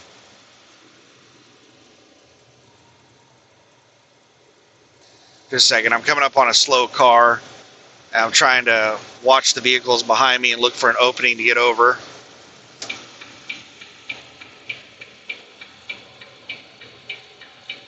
Yeah, fuck you. This jackass in the pickup, as soon as I put my signal on, he jumped out in the left lane and floored it and tried to block me from getting over. Oh my God, I hate people so much. He was behind me when I put my signal on, about 200 or 300 feet behind me, tried to get over and block me. And now he's tailgating me, trying to intimidate me to show me how mad he is that I moved over in front of him.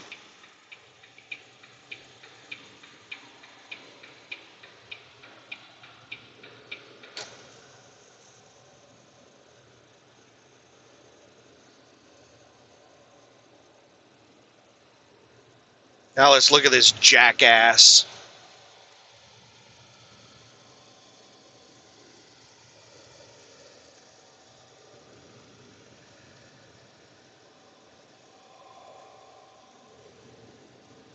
Looks like he's about 3'7".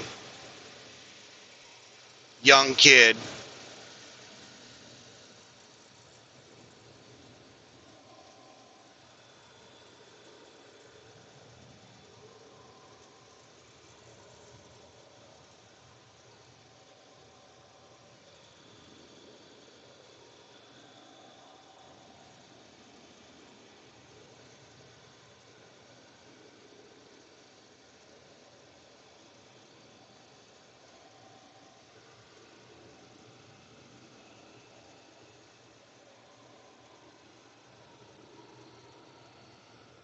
So yeah, I'm gonna have to crunch some numbers on a spreadsheet. Let me try to think of it in my head.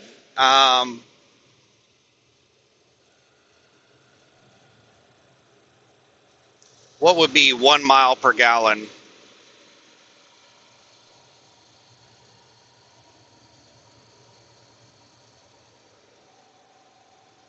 I think I have already done this, and it was like, no, that was figuring out how much it costs us at 7.5 mile per gallon average, or it might have been 7 mile per gallon average. Every dollar a gallon increase it costs us an extra 14.2 cents per mile. That's not what I'm trying to figure out right now. So let me think about this for a second.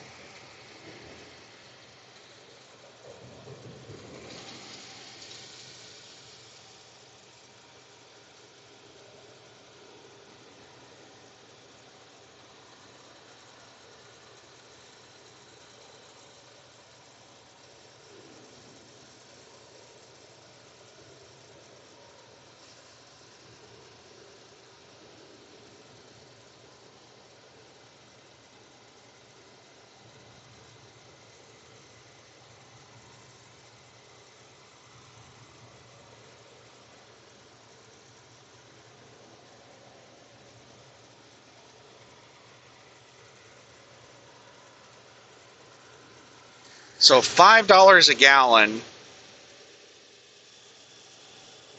at 7 miles per gallon is, I think that's 77 cents per mile.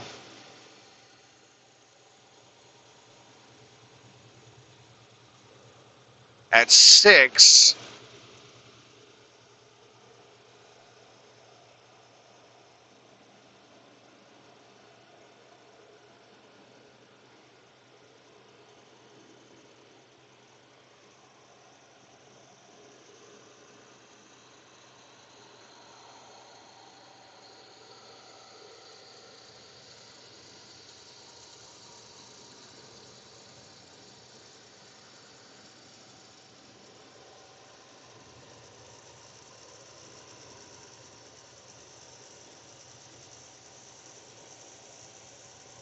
that'd be like 83.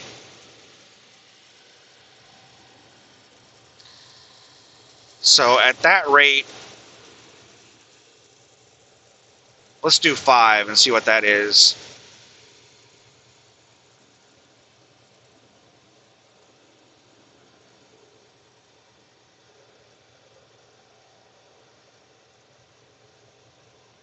That doesn't make sense. That's an enormous jump. That comes up to $1 a mile. 5 miles per gallon at $5 per gallon is that's $1 a mile. I must have done the math wrong on 6.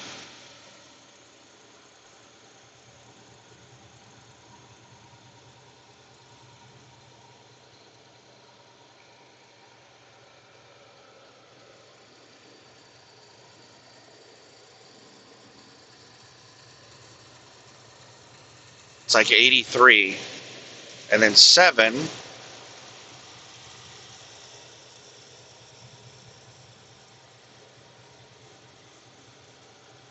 is like 71. 71 and 83. So I got it wrong. It wasn't 77, it's 71.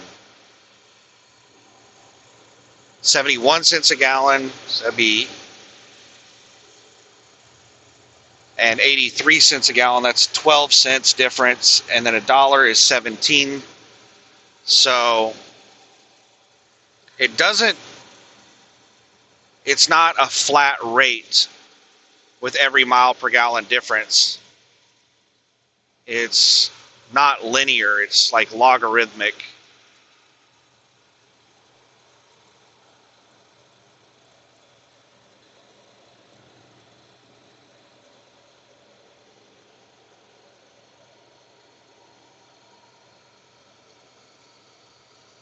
So what is 8 miles per gallon?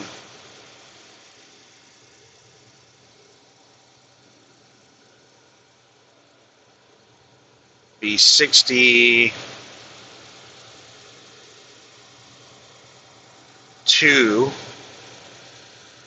So we go from from 5, 6, 7, and 8, it goes from $1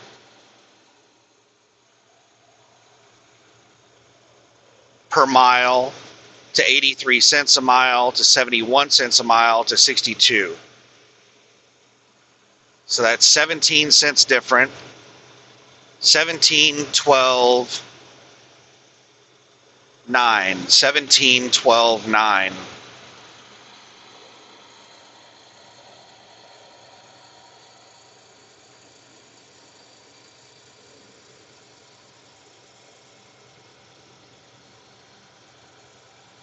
So the benefit of higher mile per gallon decreases significantly once you get over 6 miles per gallon. Getting higher mile per gallon above that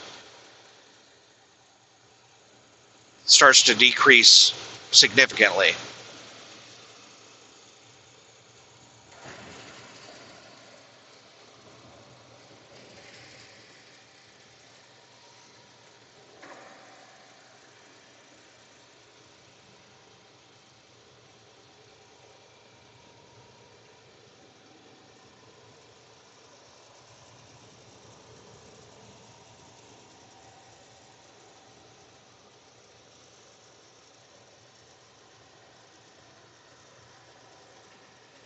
So let's say it's a difference of 15 cents per gallon, or 15 cents per mile difference.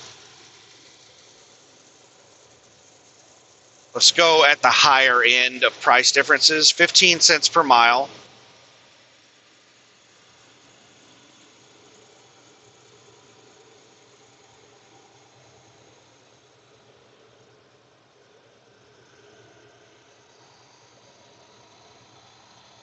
On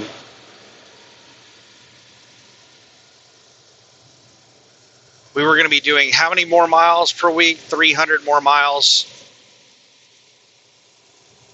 So 15 cents more cost per mile over 3,300 miles. That would be 150 plus 30, be $180 extra in fuel costs. How much more money would I make? So 300 times 2.38 would be, what was that, 712? I already did that earlier. So if it cost me 15 cents a mile extra in fuel, and I was able to run 300 miles extra,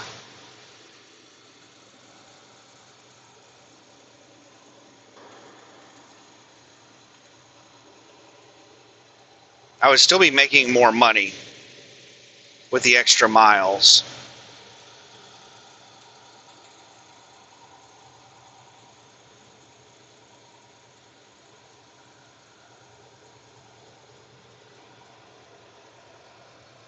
Let me think of how I can break that down into a per mile basis.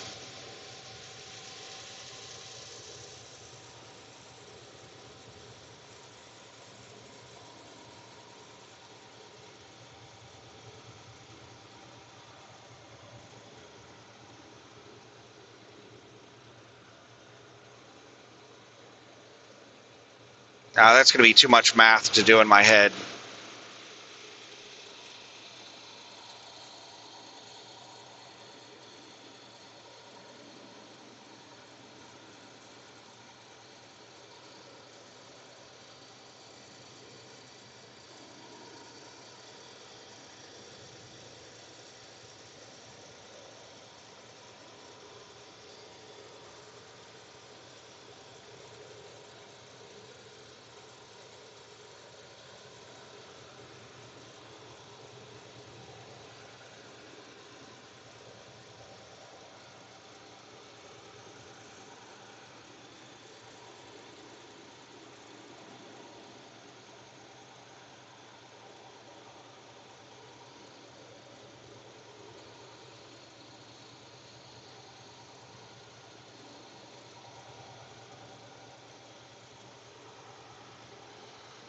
So I might start setting the cruise at 70 miles an hour.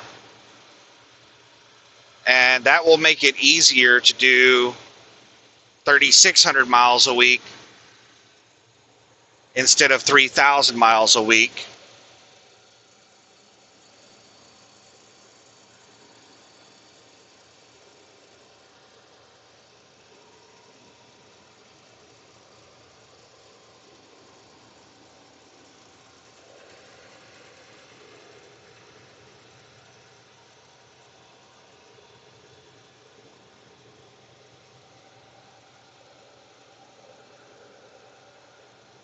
Yeah, I think that's what I need to do.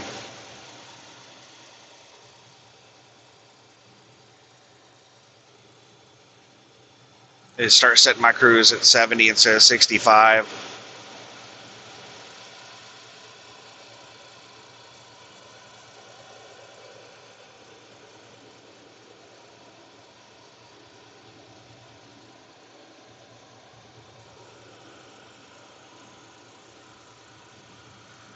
So I will stay at 65 until I get to Tokai Carbon.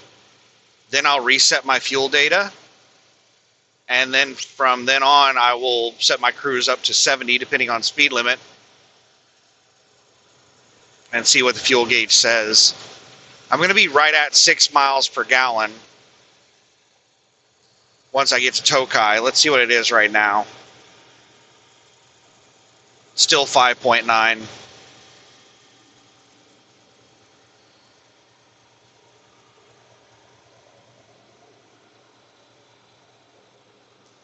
Right now, we're going slightly downhill, and I'm at 20 miles per gallon.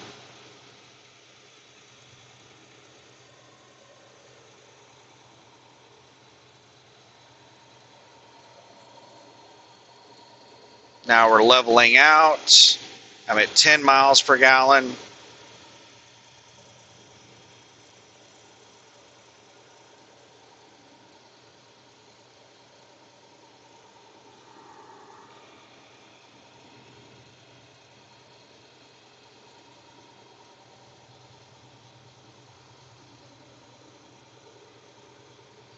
$13.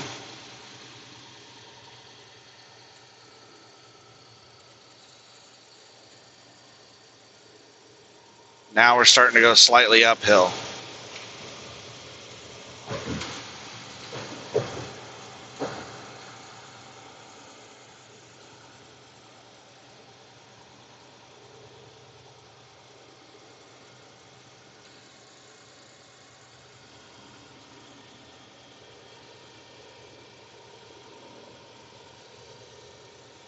Now we're at 5.5 miles per gallon.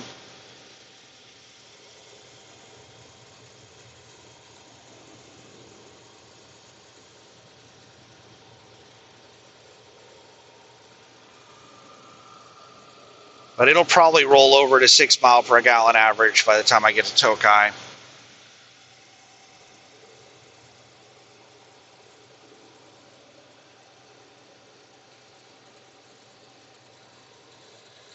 The max weight loads absolutely crush the mile per gallon average.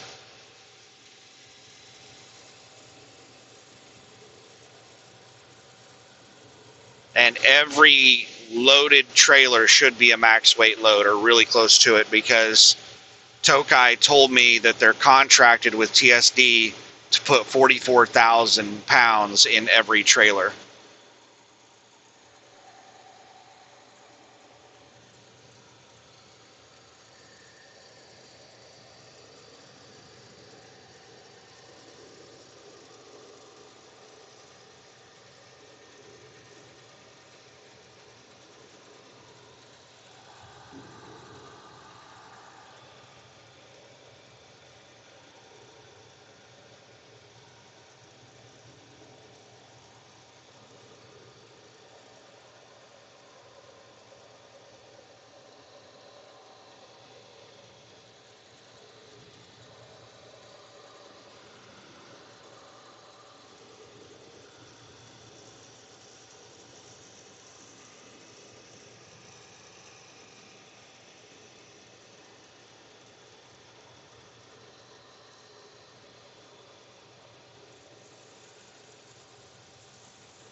I think I'm in the mood for burritos. I think I'll have 2 burritos for dinner tonight.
Yeah, if we can bump up to 3,600 miles in a week,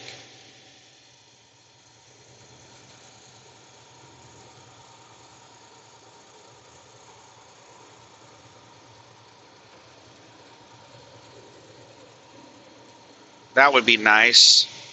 All right, let me do the math on that. That's 72.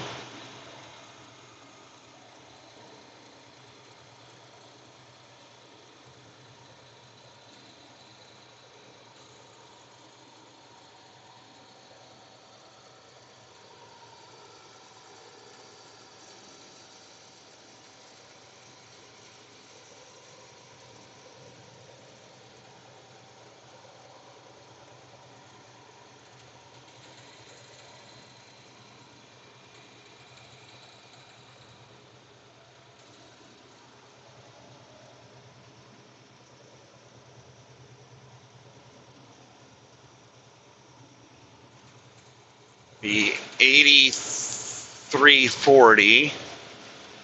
72 plus 1140, yeah, 8340 plus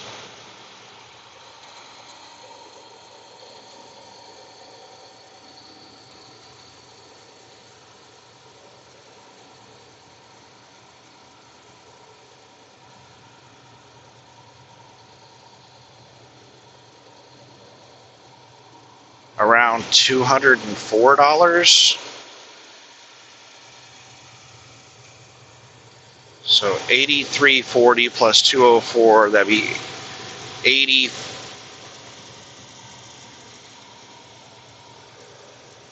Was that 8240? Yeah. So it'd be like 8444. $8,444 gross to the truck. I don't know. I'll have to redo that whenever I get stopped. Use a calculator.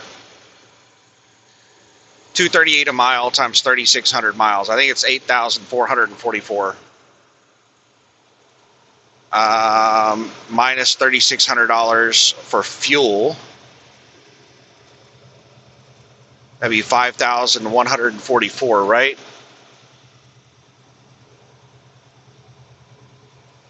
Wait a second. 8444 minus 3,600 for fuel. No, that's not right. Be 4,844.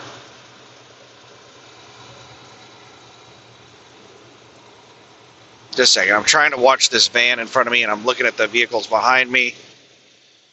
I'm getting ready for a pass, and I'm getting prepared for some asshole to try to block me. All right, the vehicle behind me is hauling ass and just started to pass me. They should be able to make it around me before I get to the van.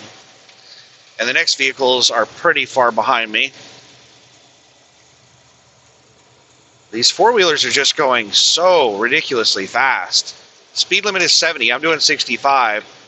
And they're doing like 80 plus miles an hour.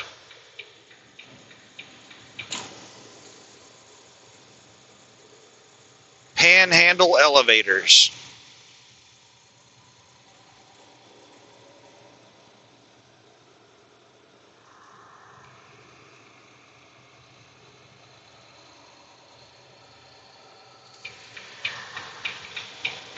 All right, back to 8444 minus 3,600.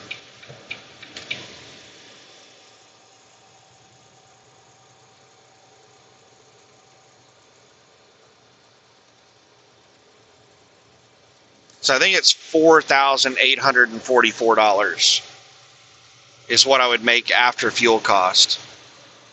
4844.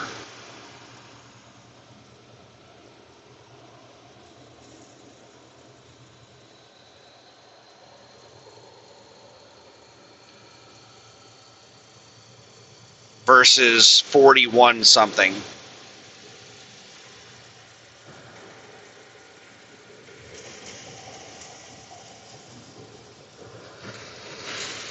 So I'd make an extra $700 and something.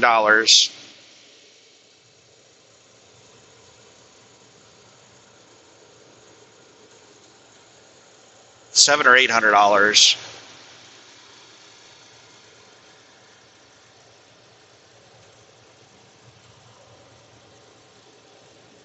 That doesn't sound right, because I came up earlier with 1165. Oh, that's gross to the truck, and I'm doing after fuel costs now.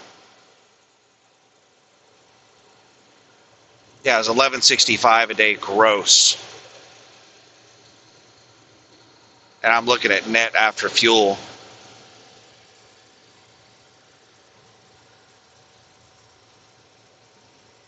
And it's about $700 a day or 600 miles net after fuel, so that comes out right.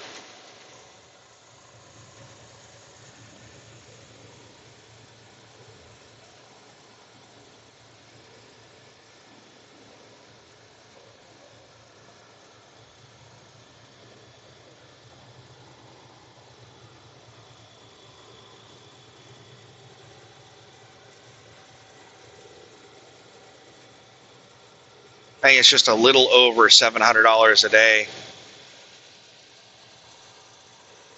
like maybe $720 a day net after fuel.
Yeah, I think I'm going to start driving 70.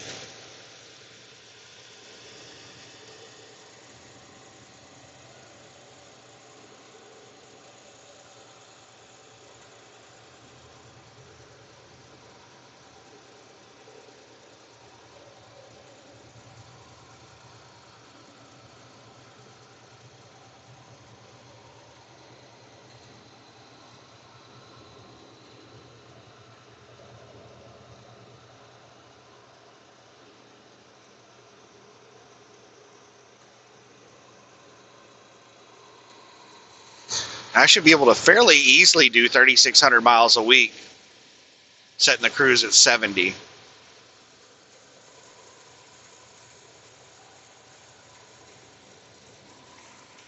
So let's think about this. The last two loads, 728.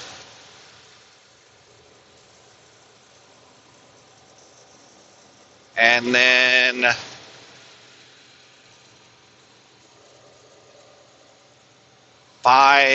what was it? What was the mileage on that last load?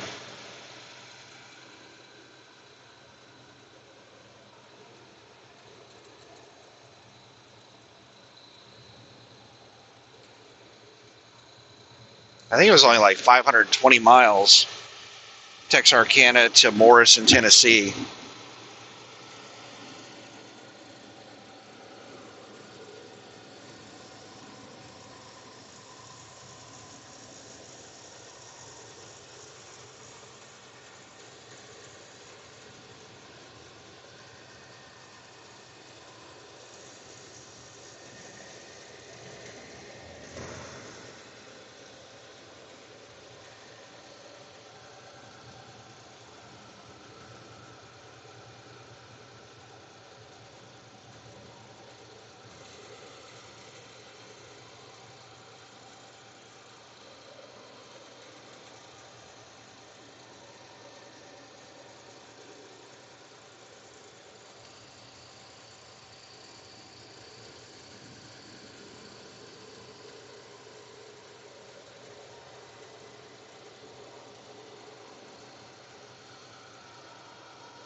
right, let me clear off the next stop. I'm 21 miles away from the Love's truck stop. We're not stopping there.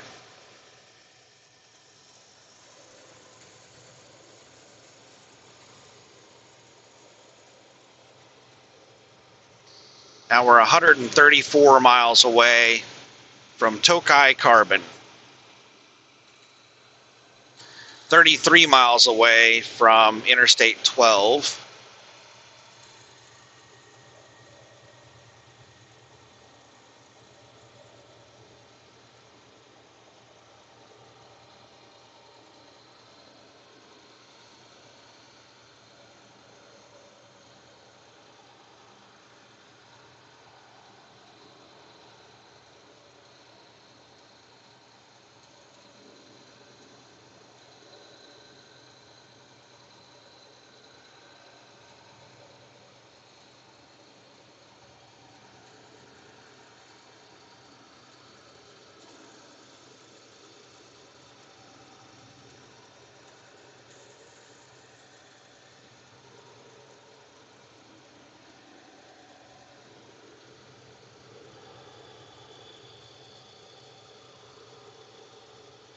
I wonder if there are any other Landstar drivers running this or if it's just me.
The hell is going on? I think we have some road rage happening up front. That pickup is trying to block the flatbed from passing it, and the flatbed is tailgating the shit out of that pickup and aggressively trying to pass it.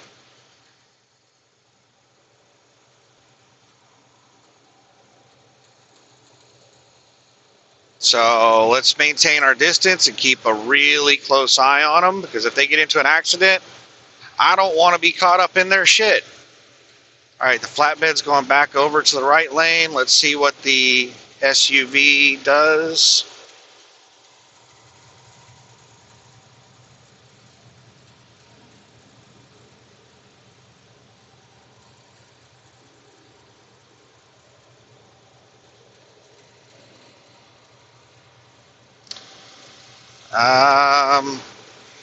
I'm not sure if that was intentional. It looked like the flatbed kind of swung their trailer at the SUV while they were alongside them, but they didn't swing it very hard. It didn't look like they were really trying. They might have just drifted over in the lane a little bit looking in their mirror. Maybe the two of them are yelling at each other through their windows. All right, the SUV has pulled back in front of the flatbed, and they're moving faster than me, so they're pulling away from me. They're creating more distance, so that's good.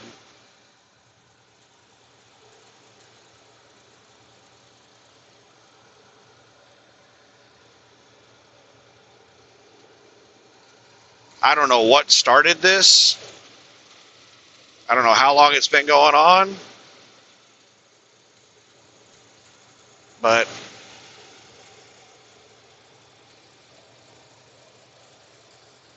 the difference between aggressive driving and road rage is intent. If you intend someone harm, that's road rage. So brake checking someone is road rage.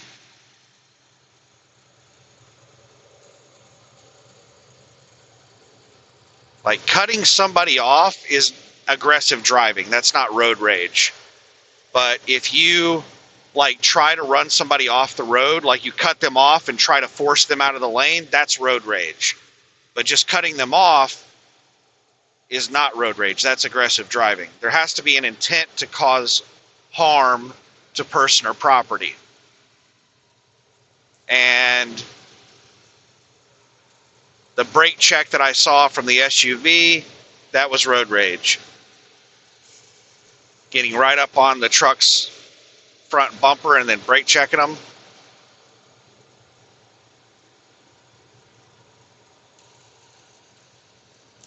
It looks like there might be some distance between the truck and the SUV. I can barely see that far up there, but it looks like the SUV is at least a couple 100 feet in front of the truck now.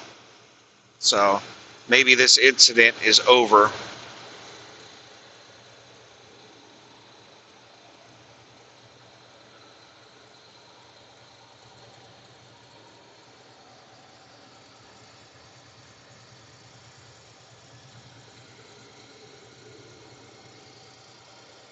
You never know what kind of people are behind the wheel of these cars. Like 20 years ago when I was driving across Donner for, the line haul, I was hauling doubles. Back then cell phones weren't really as popular as they are now. I think I had a Motorola flip phone back then. But it was really hard for me to make a phone call while I was driving because I was driving up and down mountains with a heavy load, hauling doubles, and it was a manual. So I was constantly shifting, and it was really hard to make a phone call driving through the mountains with a heavy load like that. And the entire drive through the mountains,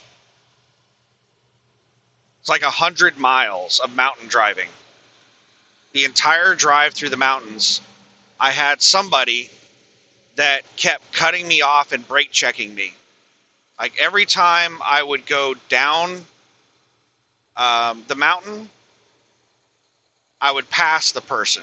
And I wasn't going fast down the mountain. I was only going like 50 miles an hour down the mountain. And then I'd start going up the mountain, and the truck would slow down to like 25 miles an hour, and then the person would pass me. And they would cut me off and brake check me going up the mountain. And then they would brake check me going down the mountain. And they were just constantly cutting me off and brake checking me for like 100 miles, like an hour and a half, 2 hours. And I had spotty cellular coverage through the mountains, and it was hard to make a phone call, so I wasn't able to call. So we finally get down to flat land just outside of Sacramento on I-80. And this guy will not get away from me. We're on flat land, and I'm doing 40 miles an hour on the interstate because this guy is in front of me and is just speed matching me. He's trying to block me from passing him. And he's like tried to ram me with his car multiple times, just all kinds of crazy crap. So I called 911 and I told them, hey, I'm a truck driver and I'm finally on flat land where I can make a phone call, and I've got somebody that's been playing games with me all across the mountains from Reno to here. They've been cutting me off and brake checking me, and right now I'm trying to keep my distance from them, but they're only going about 40 miles an hour on the interstate in front of me, trying to keep me from passing them.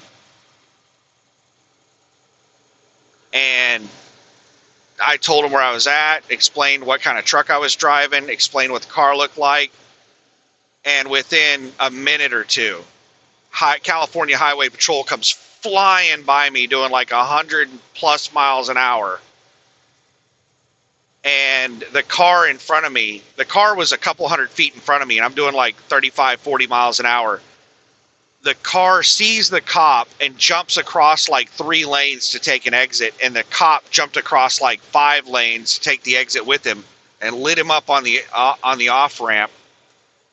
And I got a call about 10 minutes later from the 911 dispatch and they said that they arrested him for a DUI.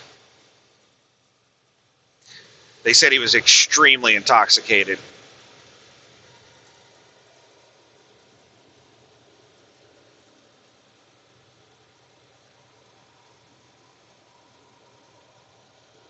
Yeah, this is a very dangerous job.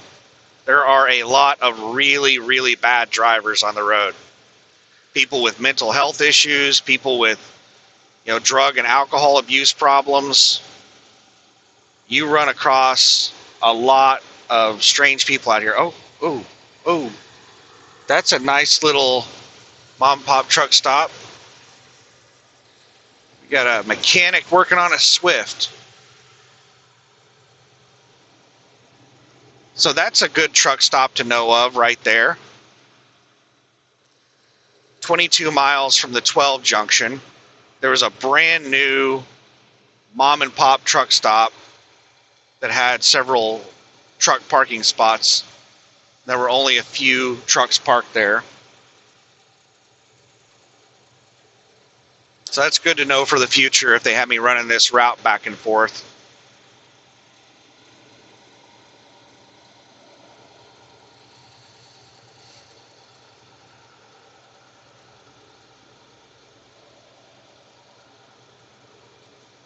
It would be really nice on my next load if they sent me from Morrison to Borger. That would have me going past the house, and I'd probably tell them that, I'll take a 34 as I'm driving through the house.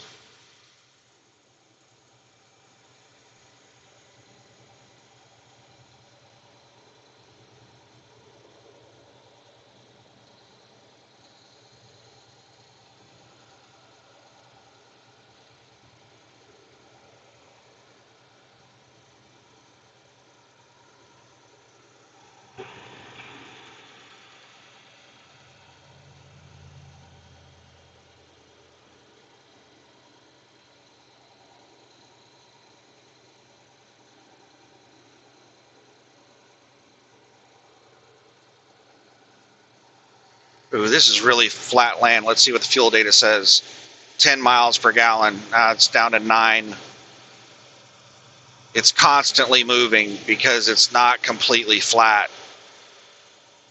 We're at a 6 mile per gallon average now, though.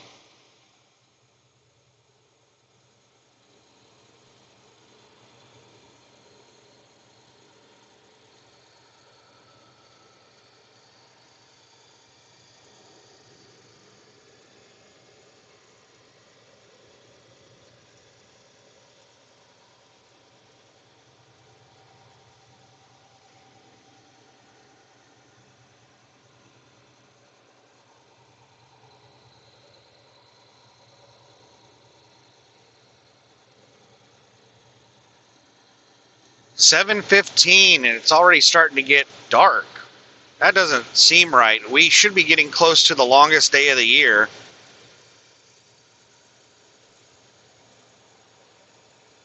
Right around June.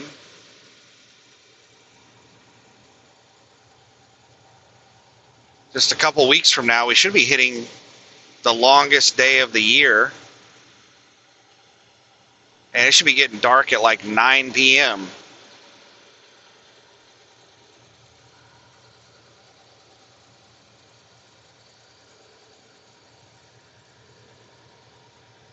Could just be the cloud cover.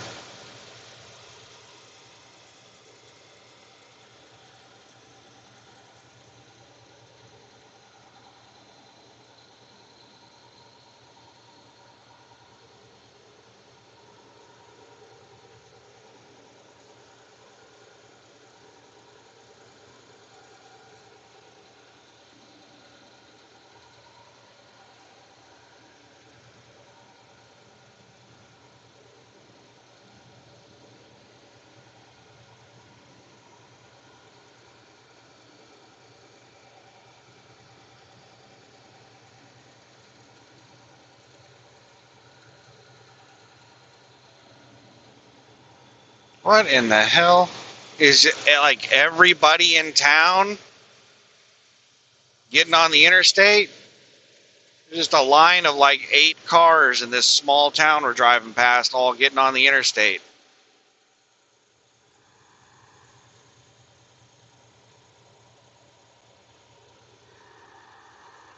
A lot more than 8 cars. They're still streaming off the on ramp. Just a constant flow of them.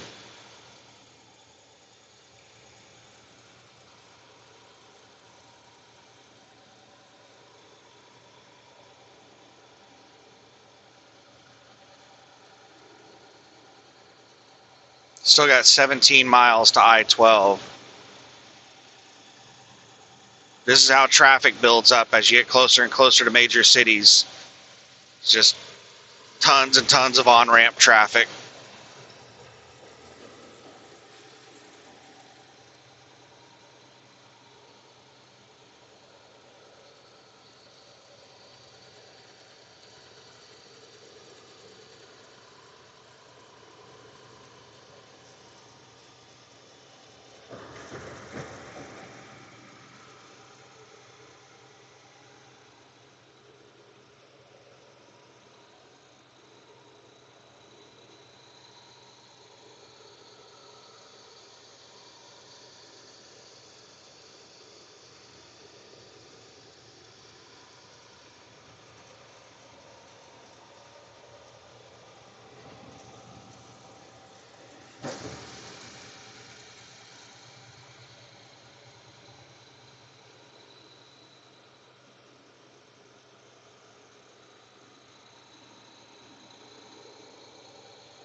Hardly anybody parked at that rest area over there.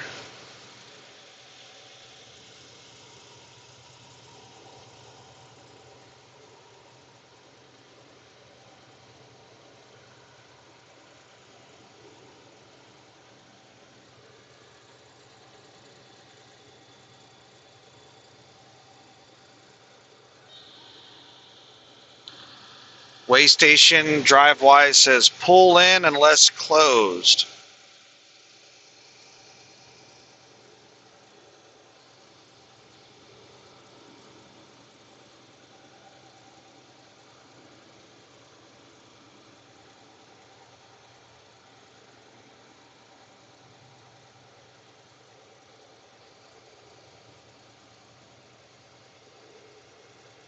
And it is closed.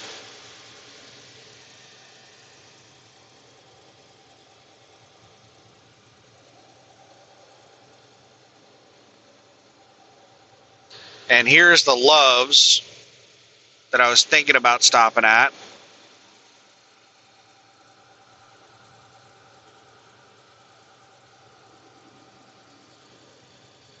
Looks like there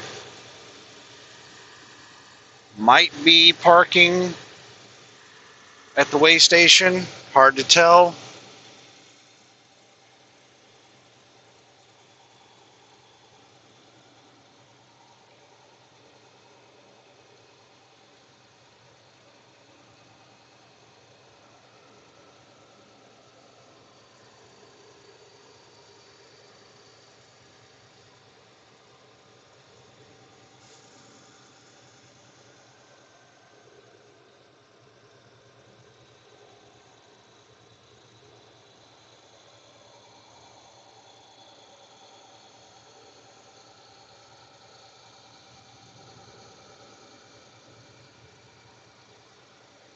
12 miles until Interstate 12.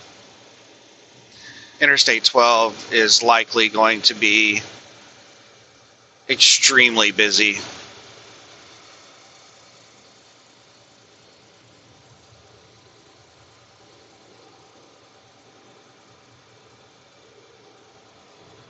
That's the reason I really didn't look for a parking spot on I-12, because Welcome to Louisiana. welcome to Louisiana. We just rolled into Louisiana.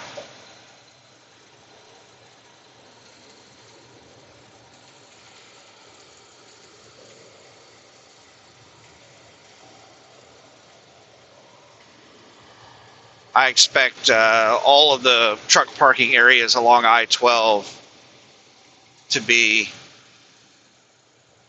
fairly overrun, because you have all the I-10 traffic going across I-12. I-12 is basically the New Orleans bypass.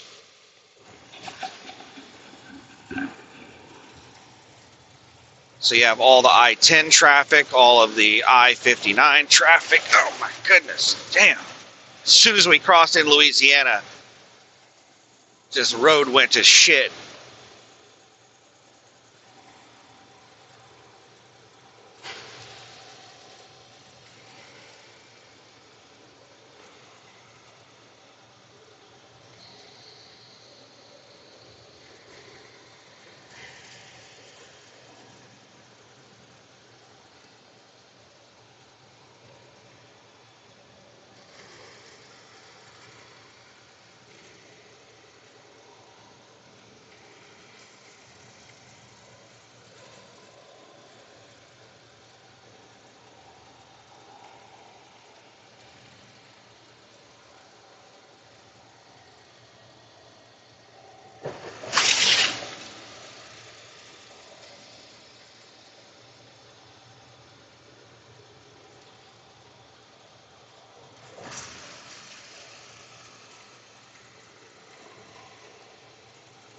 Catching up on, I don't know what in the hell this is.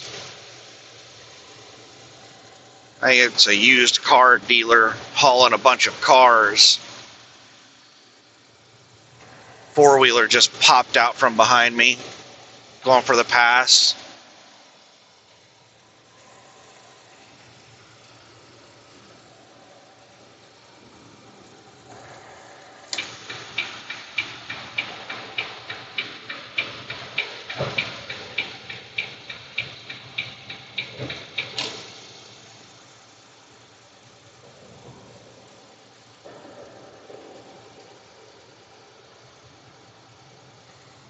Yeah, I don't know what in the hell this is. Looks like a tow truck hauling a flatbed with a car on it, towing a car, and then there's somebody driving behind it in another car, and all the vehicles are just full of, I don't know, it looks like garbage.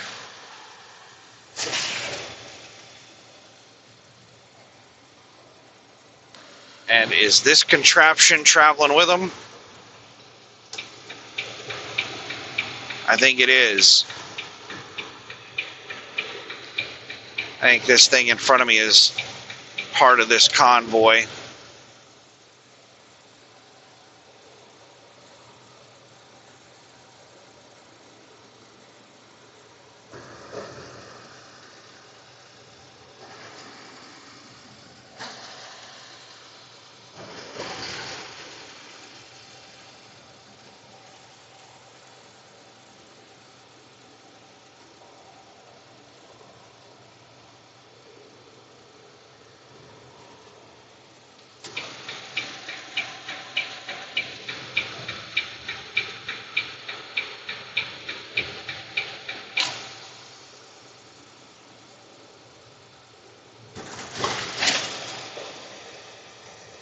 Yep, it's a tow truck hauling another truck with a couple of motorcycles stuck into some space they could squeeze it into.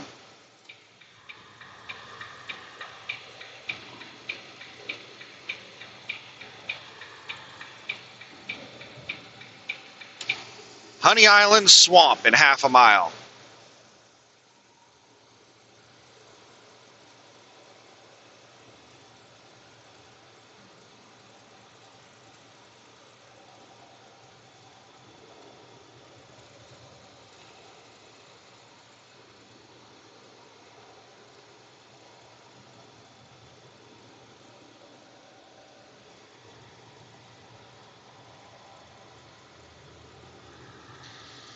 2 hours and 51 minutes of drive time left, and I've got 107 miles to go.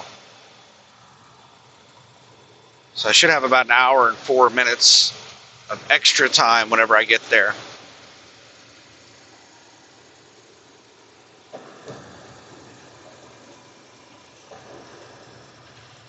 So if you remember earlier, I did the calculation on like doing one of these trips every week or every day, like one of these 600-mile runs every day.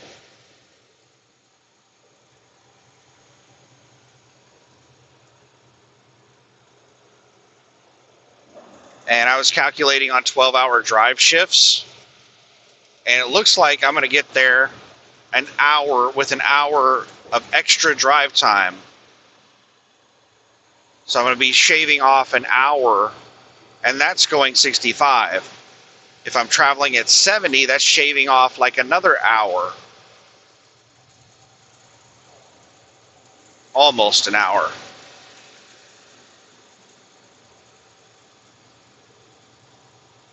So all of that should make 3,600 miles in a week with a 34 really easy to do. So even doing 65, it should be pretty easy for me to do it. But going 70 should be really easy for me to do it.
Oh, why are these cars in front of me just chilling?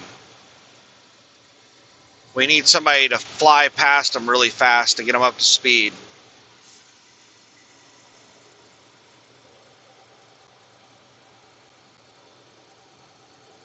Rest area in 1 mile. That's 2 miles from the interchange. In 2 miles, take exit 1A for I-12 west toward Hammond.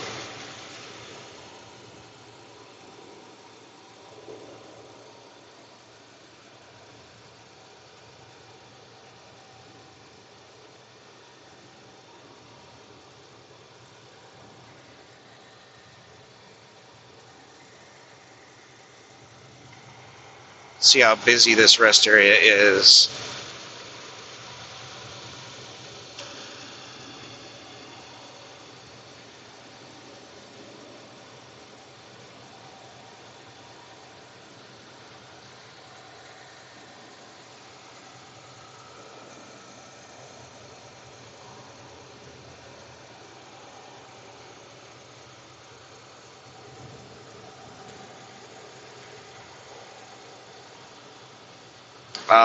It's shoulder parking and it's really busy.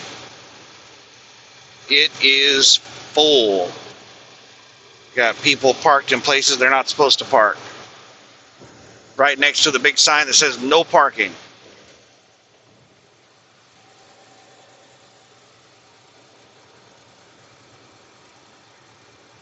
In half a mile, take exit 1A for I-12 west toward Hammond.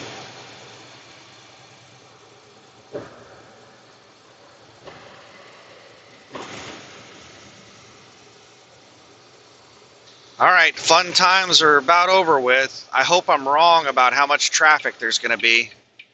Take exit 1A. 40-mile-per-hour exit.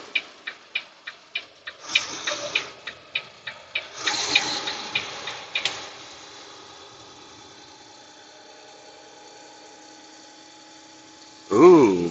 Oh, I was about to say, it looks like there's nobody on here. But this is still just on-ramps merging together. We haven't made it to the interstate yet.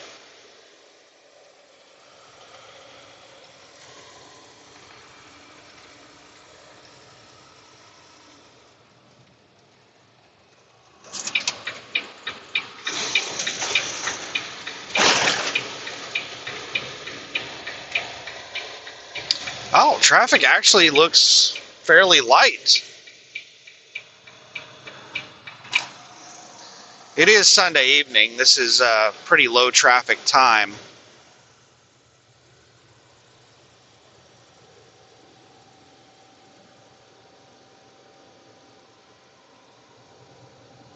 But it's 7:34 p.m. It's not very late in the evening.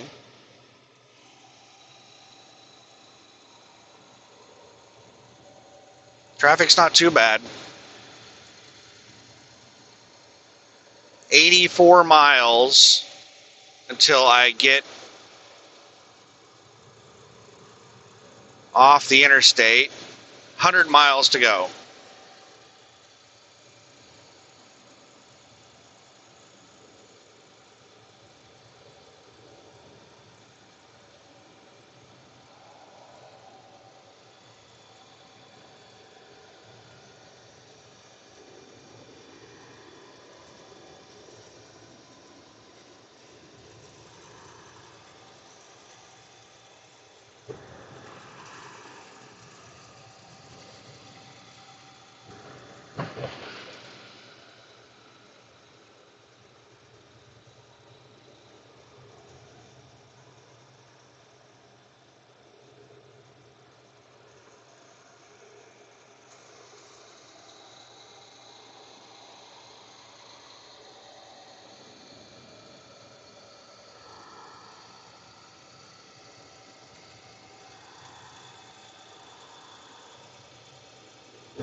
Starting to think hot dogs for dinner now.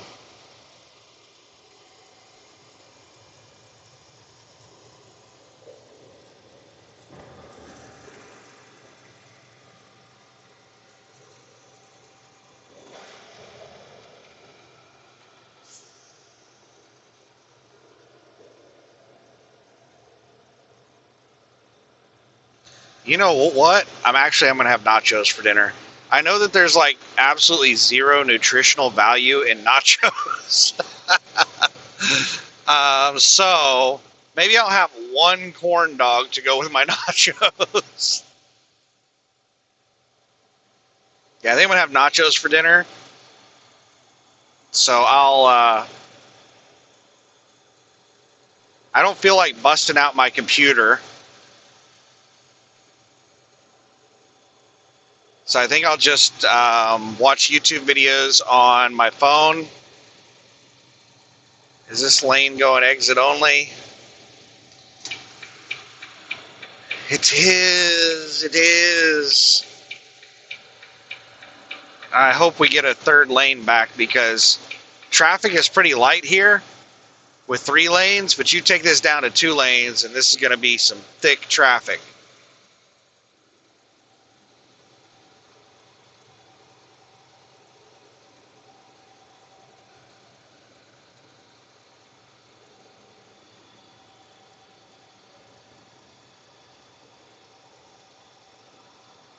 Oh, I did check a news article, I think it was on my 30-minute break, that was talking about Trump is planning a meeting with his like security council or something like that on Tuesday.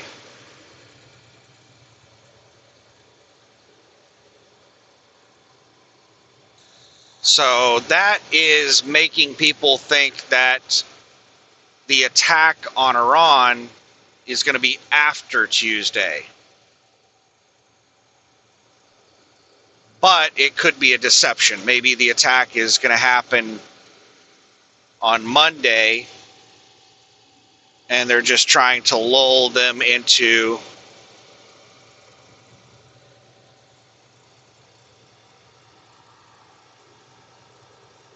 Academy Sports and Outdoor. Yeah, they're just trying to lure them into a false state of whatever.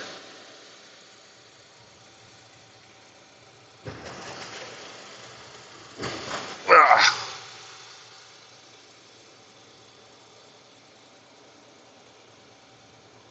But I'm starting to hear a lot more. At first, I was just hearing it from like one or two sources that the United States was going to begin attacking Iran again this week. And now a lot of people are starting to talk about it.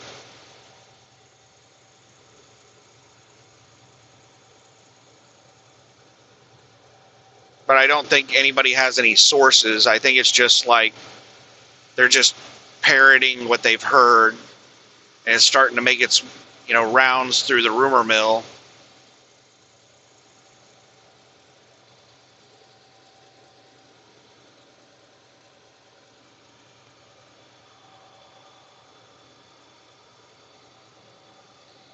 This seems like a really, really flat road. Let's check the fuel data.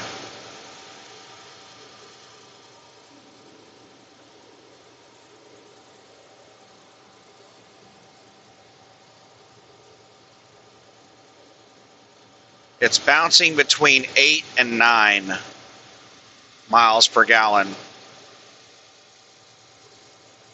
It's not as flat as it seems.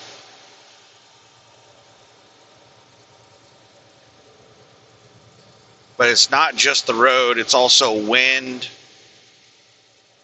and the way that I'm steering. Like all kinds of things affect your miles per gallon.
Yeah, but the reason I'm thinking nachos is because I brought tomatoes and jalapeno,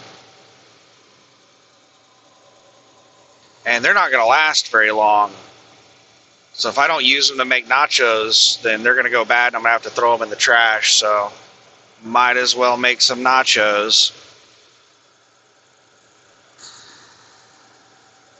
I also brought cans of Rotel. I can use that to make nachos, but the nachos are so much better if I just dice up some tomato and dice up some jalapeno.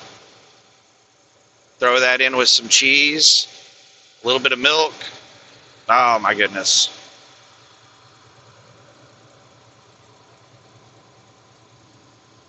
That's the good stuff right there.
We down here in the bayou.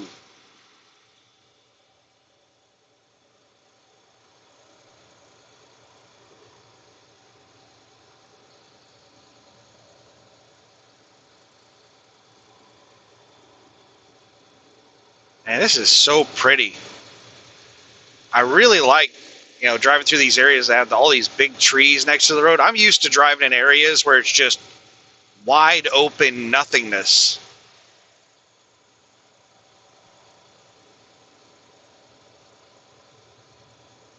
So the trees are really cool because they block the wind and it gives you a little bit of scenery to look at, but also they block the scenery. Like you can't see anything past the trees.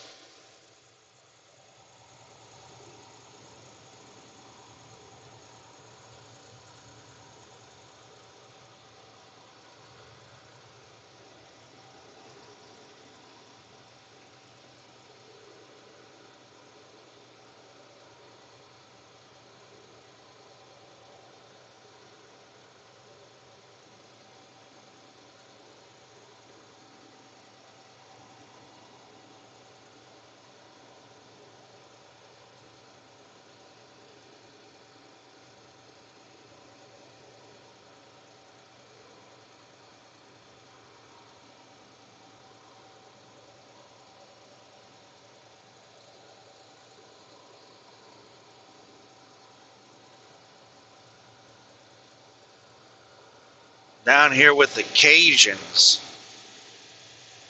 French rednecks.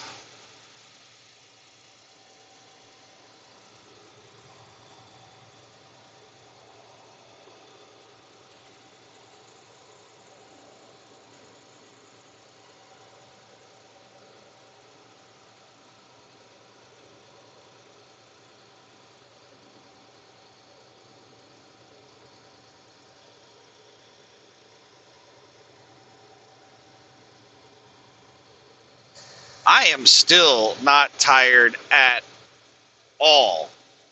Oh my goodness, I slept so good last night. I am just wired, wide awake.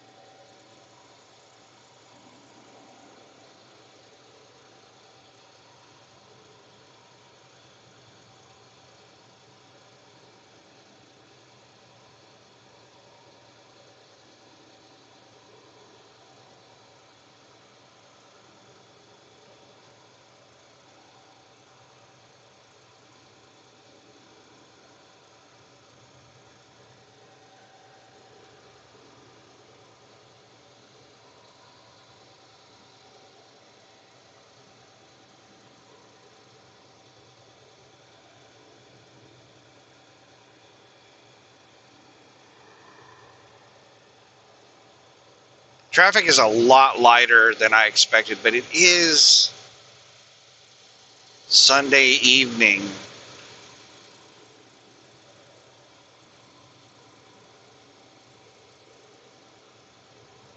I hope it's really light traffic like this every time I drive through here.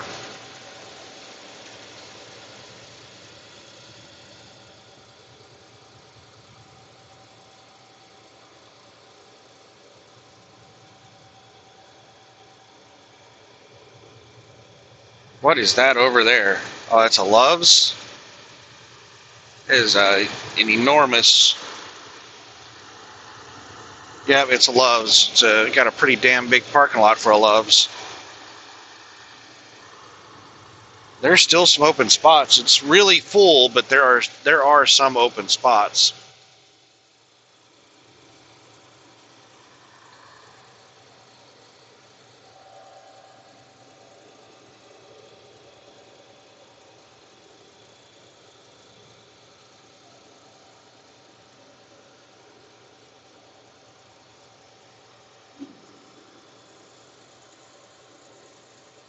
Just a second, I got a couple of idiots weaving through traffic, passing on the right. These two morons right here passed these vehicles on the right and almost got into almost rear-ended me. That sports car up there almost rear-ended me, cutting in between me and those cars trying to pass on the right.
Uh-oh, we got a third lane. Does that mean traffic is about to get bad? We about to merge with another interstate or something?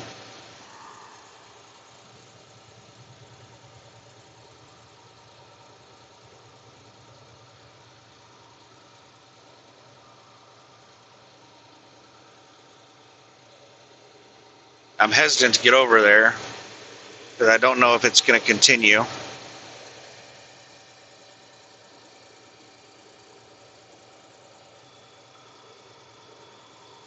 I don't see any exit only signs, so we're going to go ahead and get over in this new lane.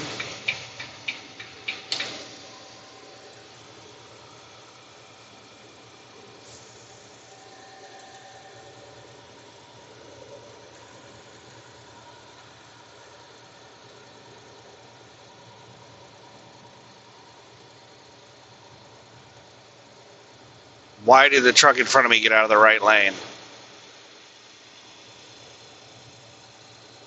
Son of a bitch. Right there, it says exit only on the ground, not on the sign, on the ground. It's the reason I don't get in new lanes.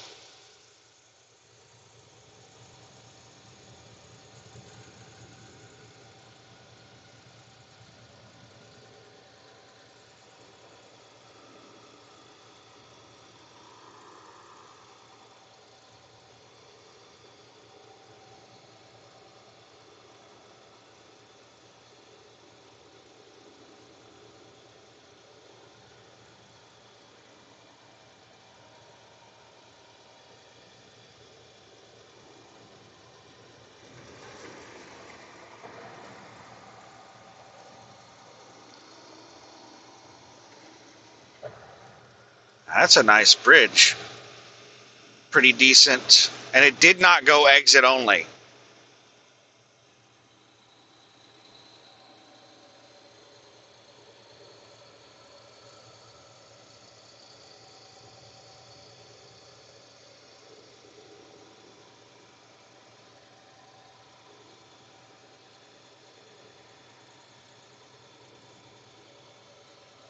Pretty decent connectors on both sides of that bridge.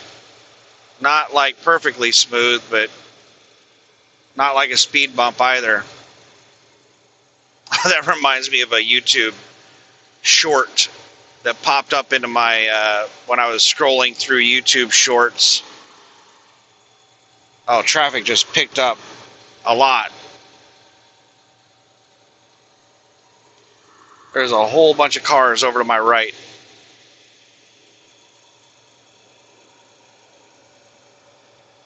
But there's this YouTube short of somebody sitting there recording an area that they just installed speed bumps, and they didn't put up any signs to warn people that there were speed bumps. And he was sitting there talking on the video about, oh, here comes a car really fast. They've installed these new speed bumps. They didn't put any signs up.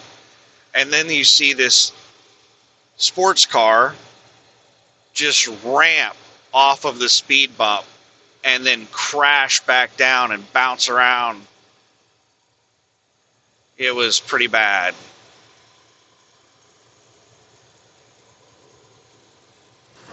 It looked like one of those table speed bumps where it goes up and then it's a flat table and then it goes back down. Those things are bad.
It's a really nice road.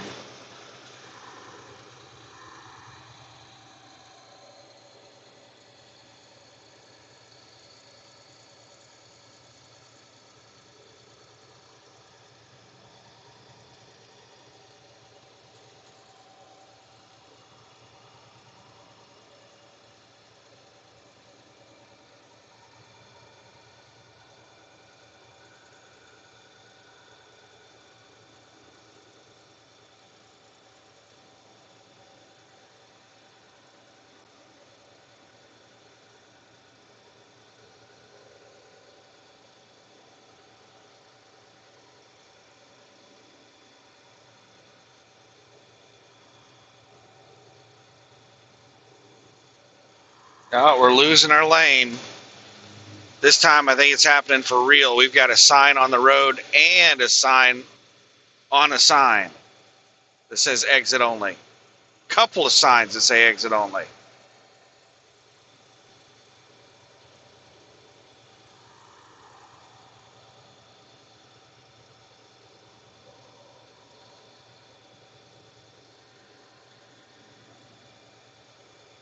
$73 miles to go.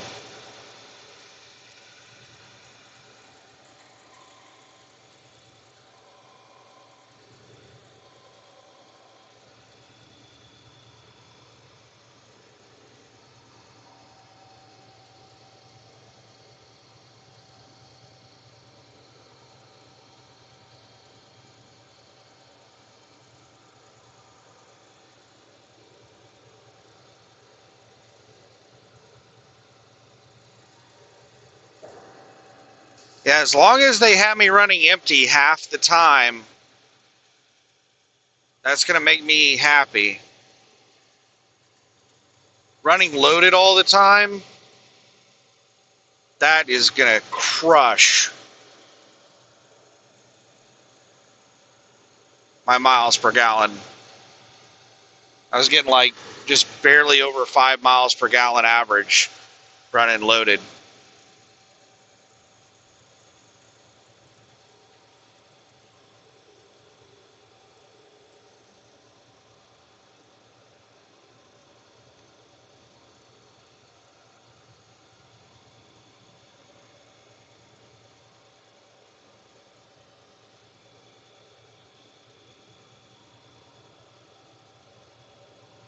All right, I can't really tell what in the hell's going on over there on the shoulder.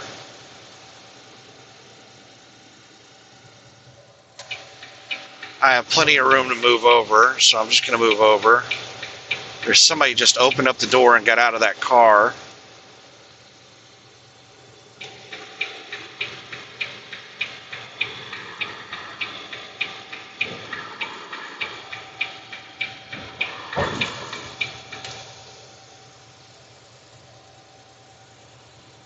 Yeah, as soon as they saw me changing lanes, they popped open the door and walked out into the roadway.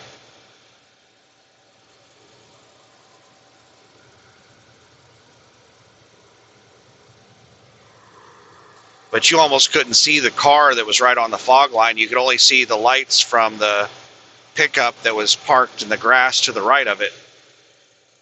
So I was thinking, oh, they're plenty far off the side of the road. And then I saw that car right there on the fog line.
I forgot to look at my 70-hour total. I need to remember to do that whenever I get here, because I'm at Thursday, Friday, Saturday, Sunday, 4 days. And if you're running like as hard as you can, just as soon as your 10-hour break is up, you're going, you can only go about 5.5 days before you run out of your 70-hour clock. And I'm at 4 days right now.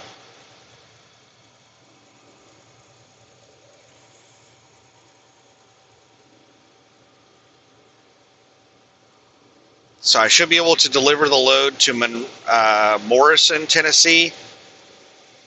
And then I might be able to make it back down here, and then I'll have to take a 70. So I could probably take a load to Morrison and then deadhead back to here, and then probably have to take a 70, or not a 70, a 34-hour restart. I'll be out of my 70.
So how many miles would that be since I left the house?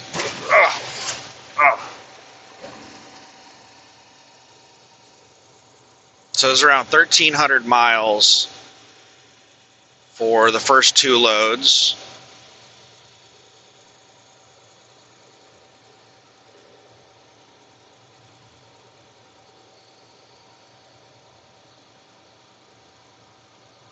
And then 1,200 miles. Just a second here. This is way too close.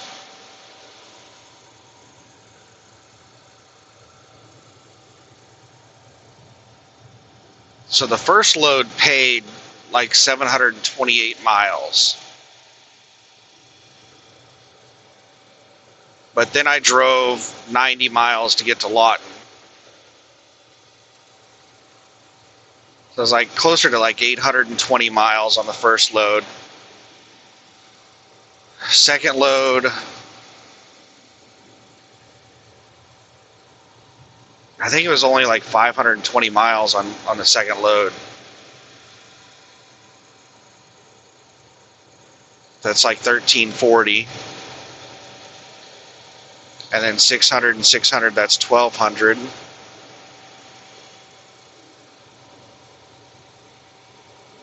That'd be 2,500 and something miles, a little over 2,500 miles.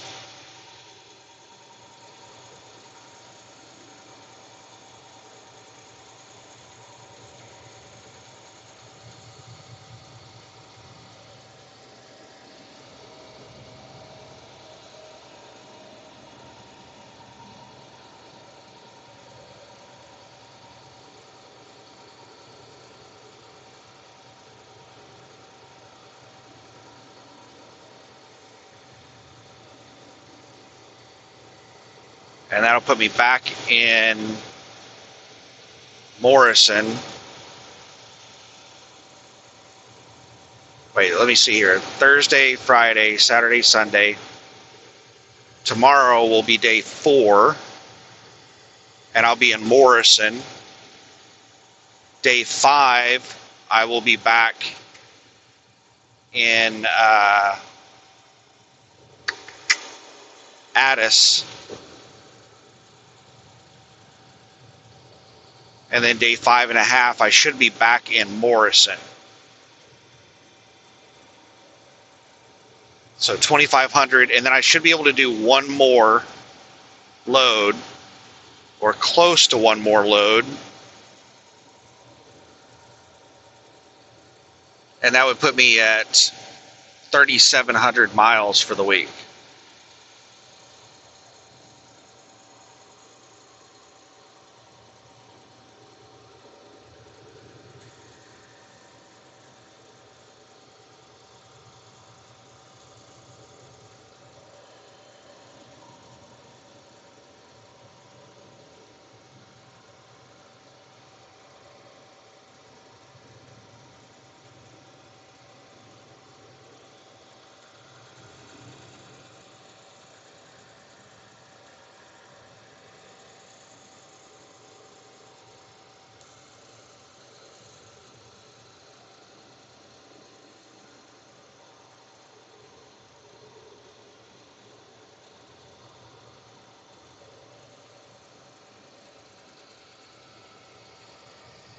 Oh my goodness. More double stacked cars on the shoulder, and the one closest to the road is the one without lights.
What the fuck? Asshole in this second pickup turned his brights on. That jackass right there in the jacked up pickup is pissed off at this truck in front of him, so he decided to throw on his brights. He's going to pass him on the right. Let's wait a second, see if we have a road rage incident.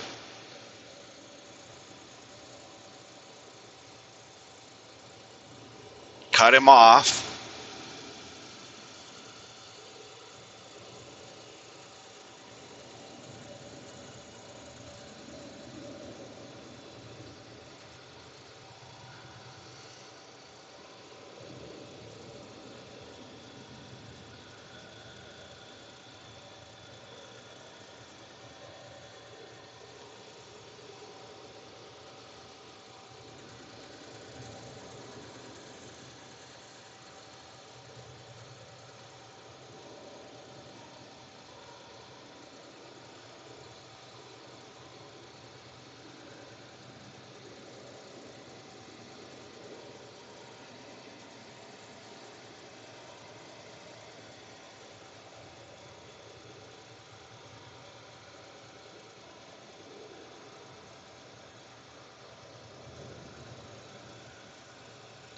.59 miles to go. It's 8:12, so we should be getting there by about 9:15. I've got 2 hours and 7 minutes of drive time left.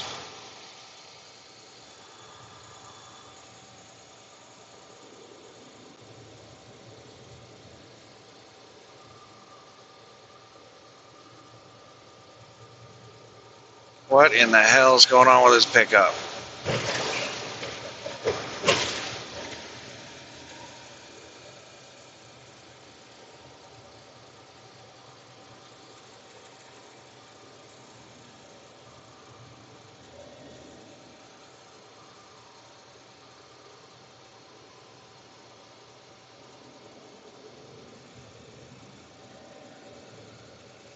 Please exit pickup. It was going really slow, but once I caught up with it, it started speed matching me. Exit. There you go.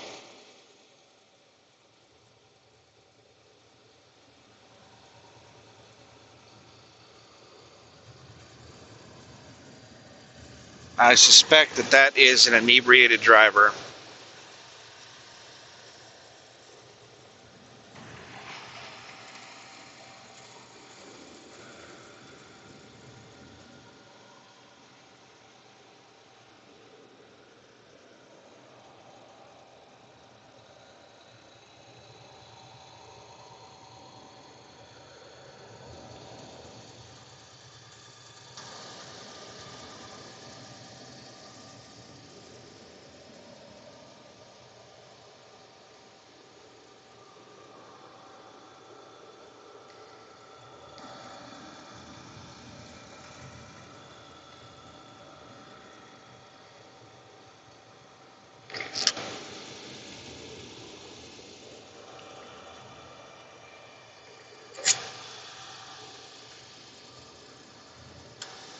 Alright, one thing that sucks about my little drink cup container thing.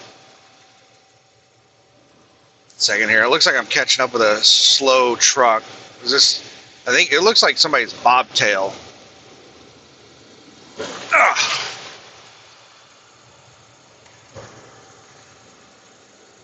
And they're catching up with us, so we got slow and slower.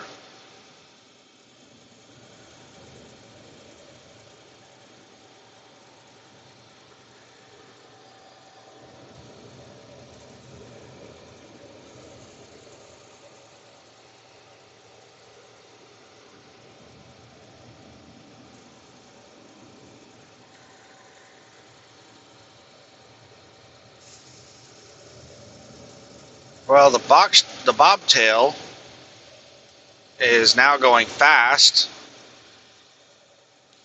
And I think these slow vehicles are exiting because they're hitting their brakes.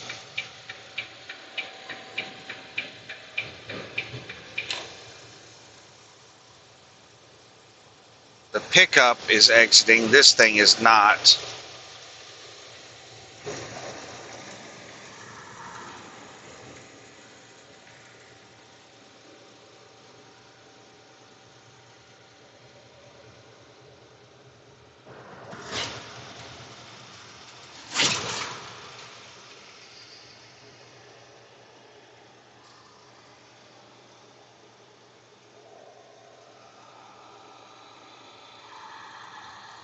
Alright.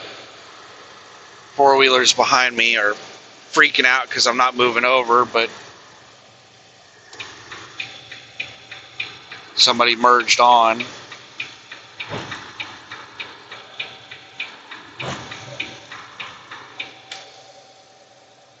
Do you not see my turn signals, dumbass? So one of the cars that was freaking out behind me, when I put my turn signal on, they jumped over, they changed lanes with me. And after I completed the lane change, then he jumped back over into the left lane. I swear these people are just driving on autopilot or something. 55 north to Jackson in half a mile. Way station in 1.5 miles. So we're probably going to have more traffic come onto the interstate off of 55 than to get off onto 55.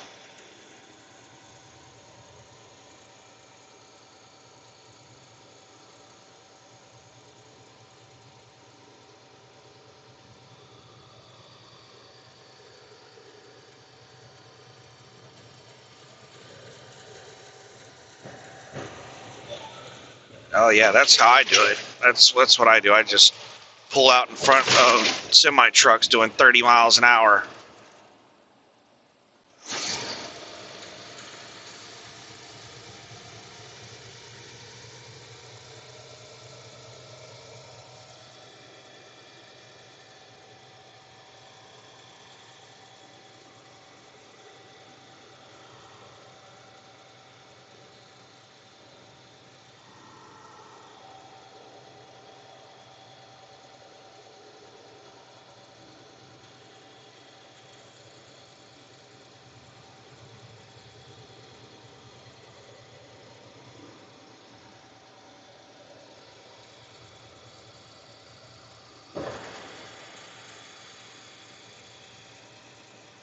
Yeah, traffic is thick.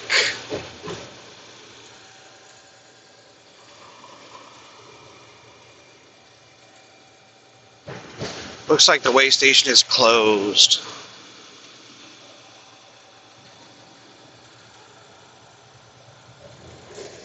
Yep.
So I should be shutting down shortly after 9, about 9:15, 9:20ish. I don't actually, it might not be until 9:30, because what I think I'm going to do whenever I get there is I'm going to drop the trailer, and then I'm going to go find a place to park bobtail. I'm going to park somewhere bobtail.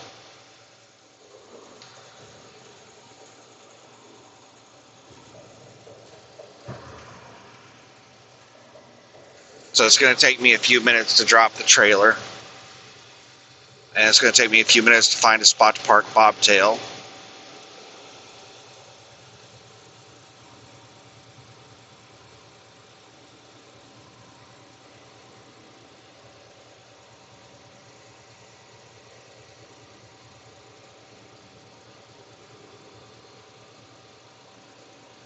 So maybe 9:30.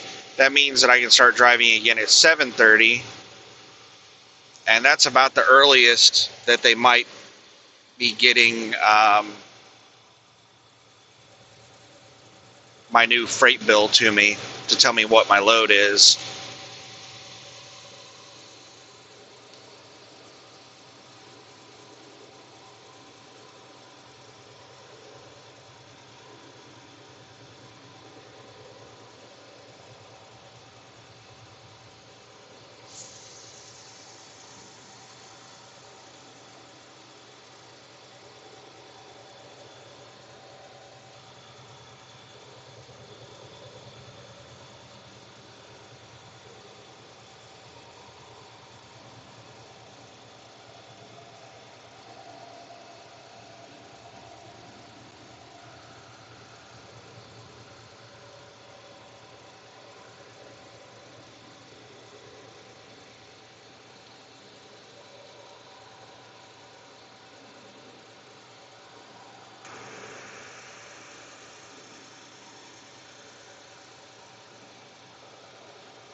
I think I don't know if it's a vehicle with one headlight and they're running their high beam because they only have one headlight, or a motorcycle running their damn high beam. Got some asshole with their high beam on. I never used my high beams when it's a car with only one headlight running their high beam. I never used my high beam. A lot of people who ride motorcycles, they feel entitled to run their high beam because they only have a single light, and they think that it helps them to be safer or something like that. A lot of people justify having really loud exhaust on their motorcycles as also a safety thing for people to hear them and know they're around. My motorcycle did not have a loud exhaust, and I never ran my high beams, and I never experienced like anything that would justify any of that stuff. Like, I had somebody pull out in front of me once, but I have people pull out in front of me in my car and my truck as well. So just because it happened once on a motorcycle doesn't mean that I need to run around with floodlights and noisemakers on my motorcycle. Stupid people are stupid. They're going to do stupid things. That doesn't justify you to be an asshole.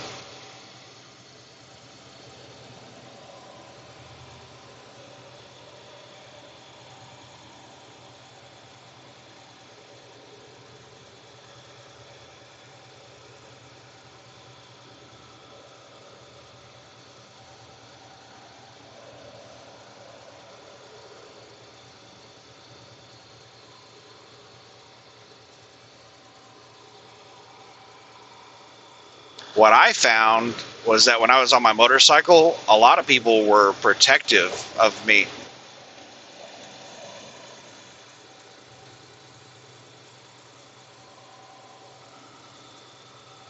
People were like extra cautious around me.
Seems like it's a bit early for it to be getting dark. It got dark shortly after 8 p.m. And I recall at like the peak of summer, it was getting dark after 9 p.m. Maybe we're going to get there. We still got like a month to go. I'm not sure of the exact date of the peak. I don't know when the winter solstice, I'm pretty sure, is December 21st. But I'm not sure when the summer solstice is.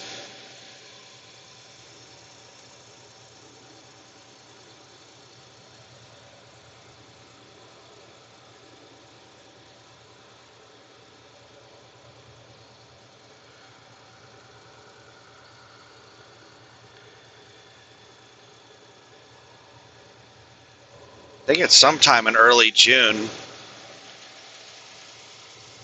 Might be mid to late June, so it might still be a month away.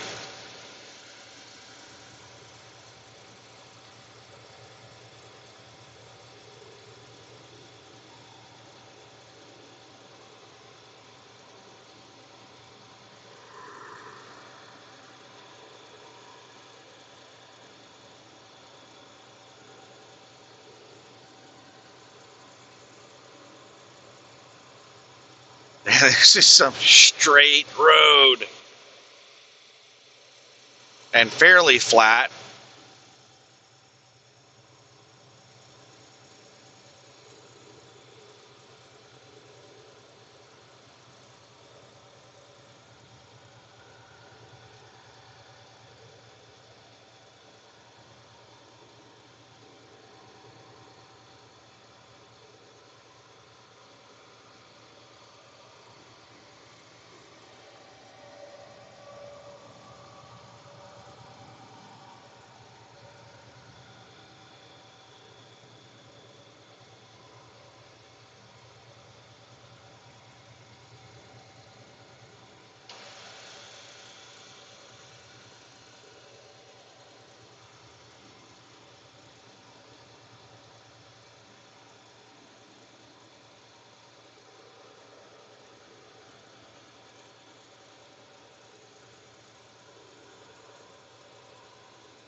There you go, the stereotype, the stereotypical motorcycle rider. High beams on, loud exhaust, going about 40 miles an hour over the speed limit.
Sorry, I've been quiet. I'm just watching all of the traffic around me. There's so many people speeding, going such outrageous speeds that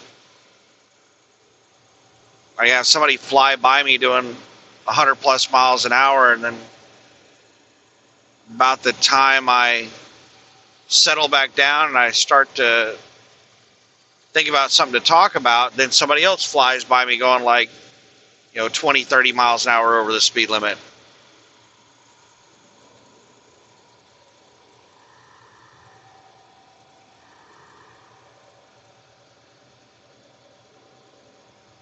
"31 miles to go."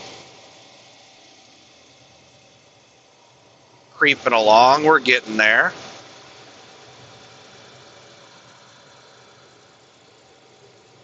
Traffic is getting thicker and thicker.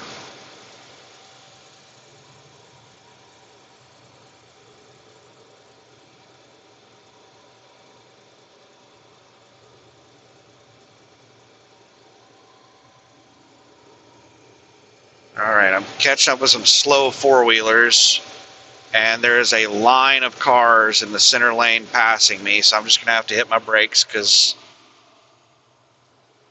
they're going really slow in front of me. I'm down to 58 miles an hour, and I'm still catching up with them. These cars are going between 50 and 55. 2 more cars, and then I can get over.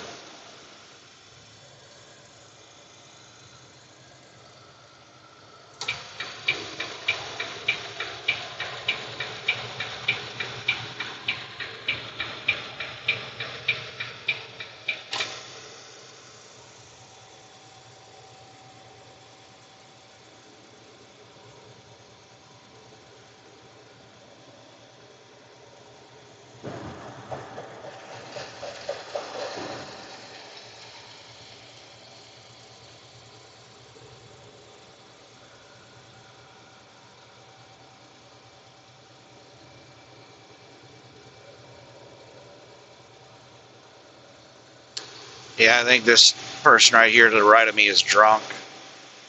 That's the main slow vehicle. It's an Intergy work vehicle.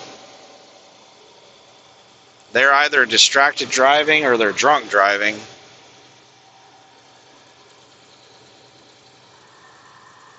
They're swerving all over the place. Driving like 10 to 15 below the speed limit. Well, no, they're driving like 15 to 20 below the speed limit.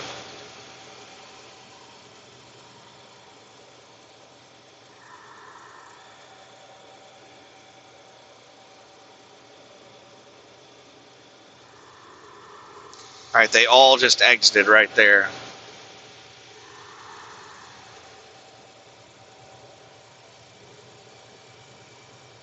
All of those slow vehicles.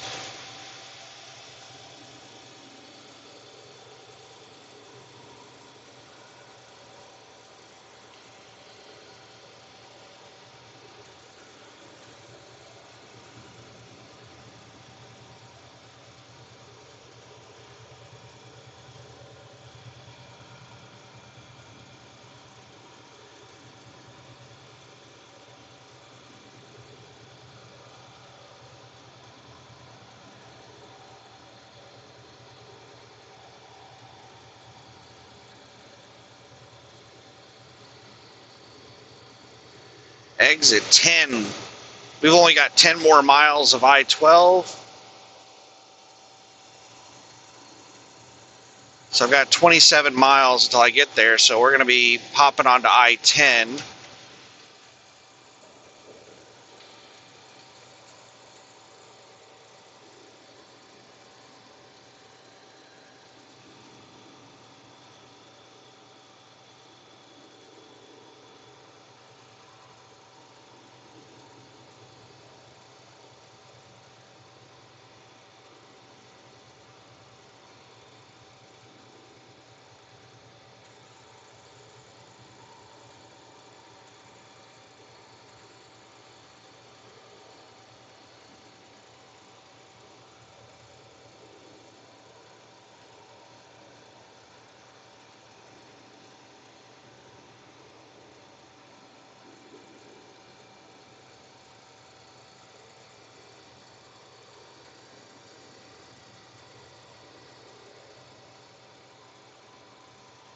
Ooh, McDonald's. The cheeseburger sounds really good right now.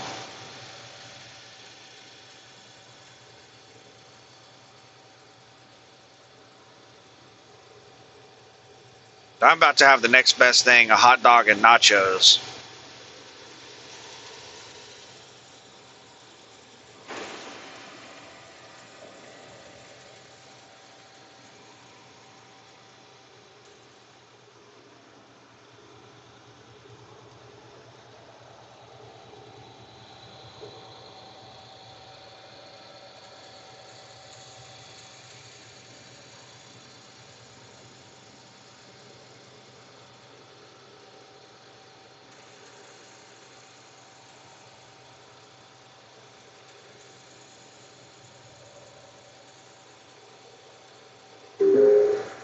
There are police reported ahead.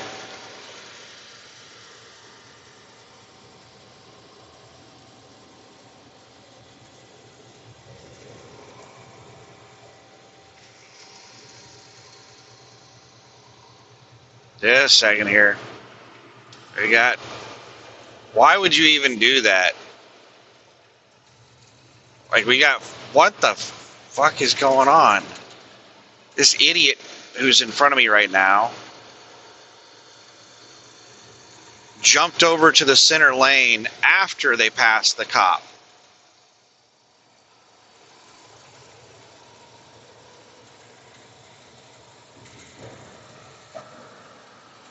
People saw a cop, all these people slowed down to like 55 miles an hour. I think all these people have warrants.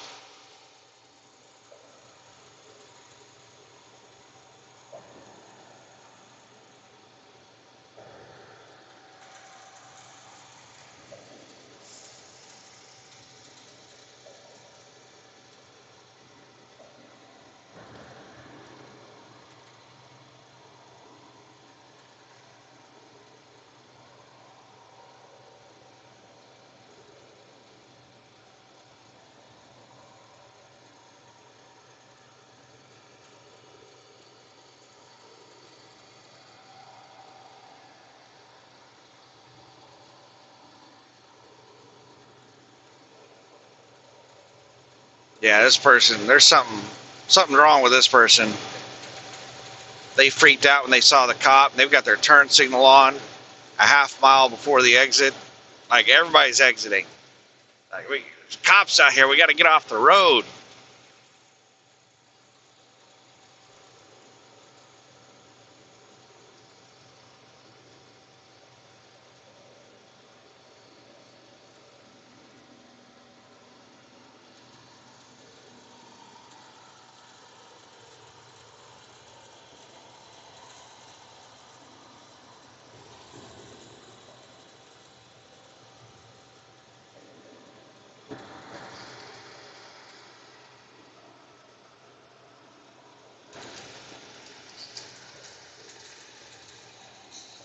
That car in front of me does not have their lights on. I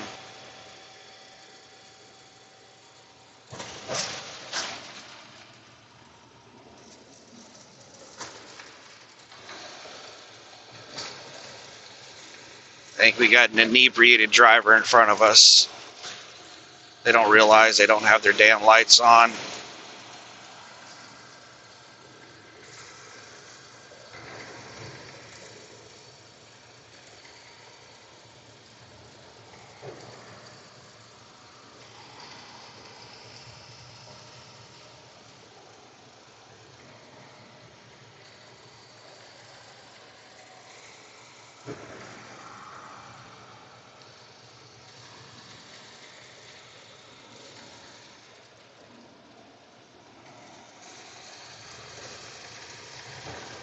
They're swerving all over the road.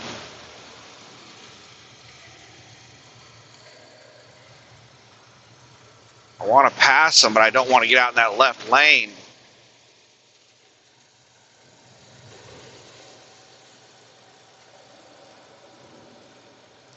And they're not maintaining speed. They're bouncing between 60 and 65, and the speed limit's 65 through here.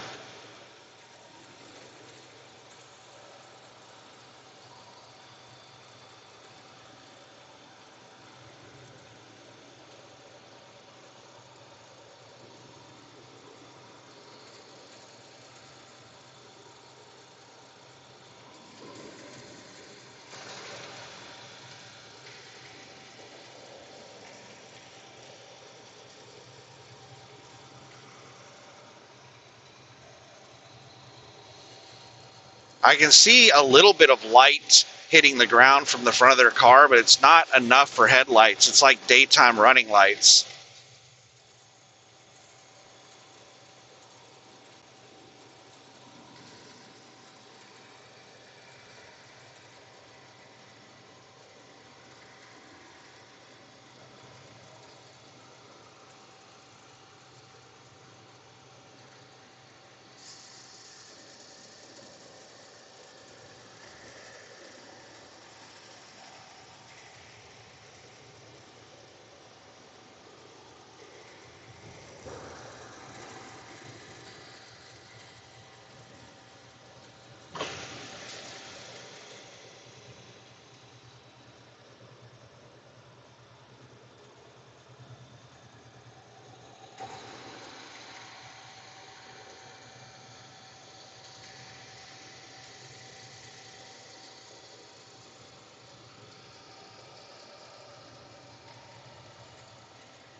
Alright, now the speed limit's dropping down to 60.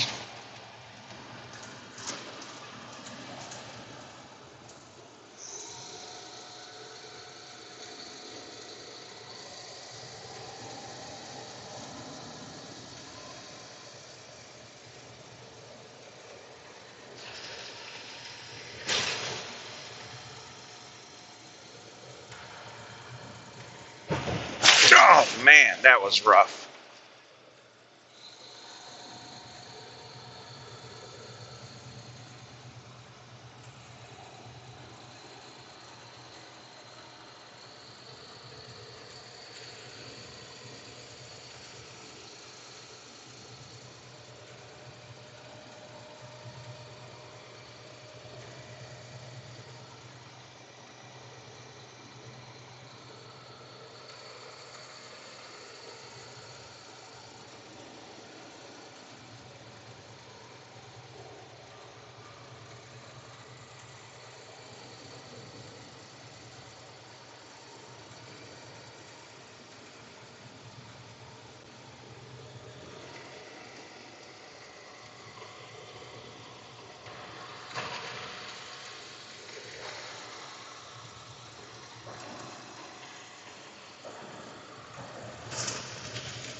Alright, what's happening here? I-10 east to New Orleans, College Drive. So the right two lanes are exit only. And I'm trying to keep an eye on that car in front of me that doesn't have any lights on. Keep left to stay on I-12 West. It's still directly in front of me.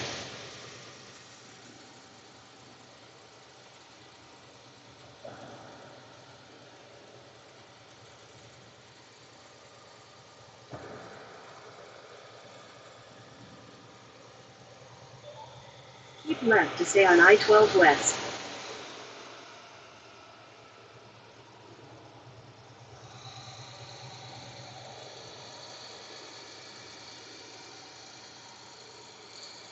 Alright, in half a mile, we intersect with I-10.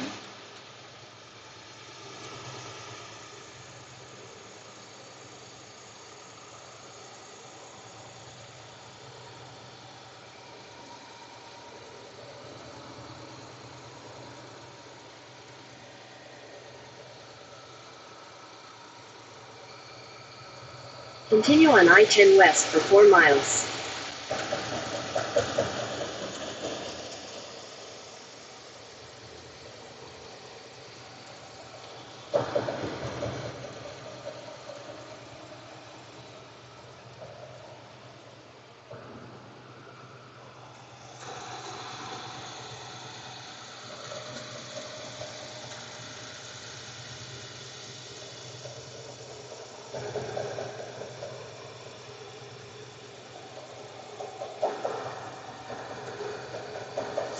Alright, the car with no lights has decided to pass everybody and hopped out in the left lane, sped up.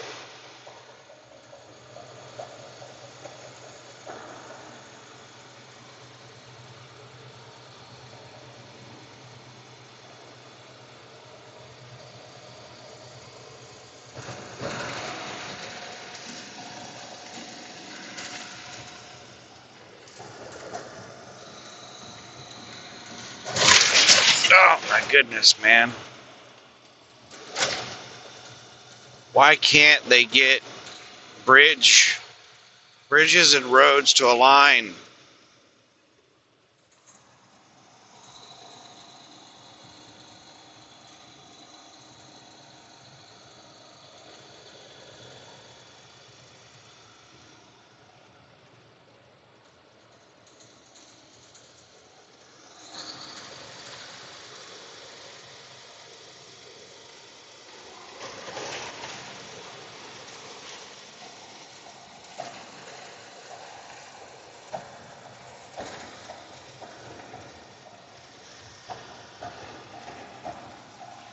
Speed limit 45? What the?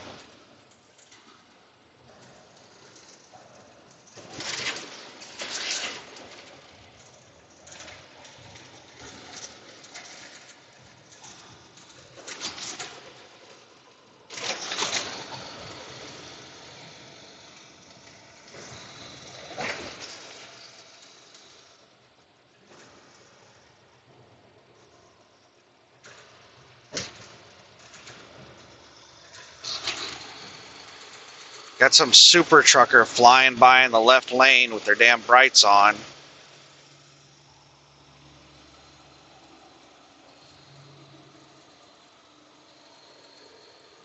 And they're having... Get in your lane, dumbass! Stupid ass flatbed super trucker over here just came over like a foot into my lane while he's passing me.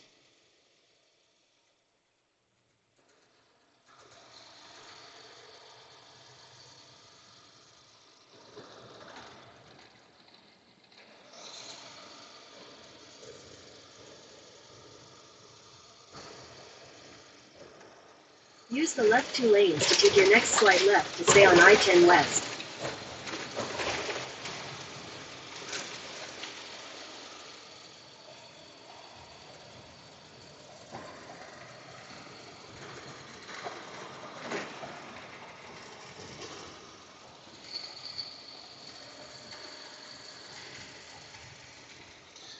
Alright.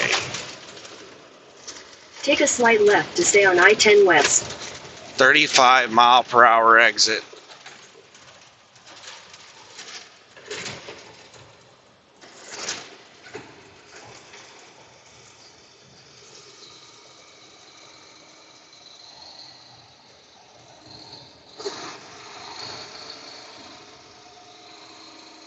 This dumbass flatbed driver. This guy is like super trucker to the max. Like, I bet he has super trucker tattooed across his fucking forehead.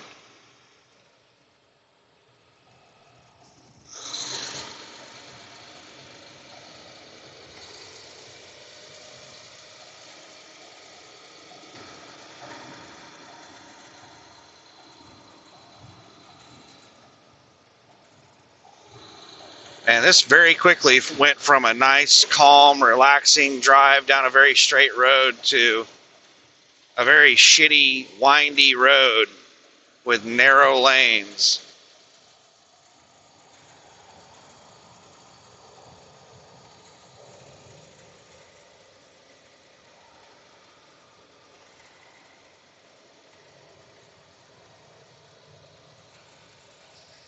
Going over a big ass bridge right now. I don't know what body of water we are traversing, but this is a big bridge. Port of Baton Rouge.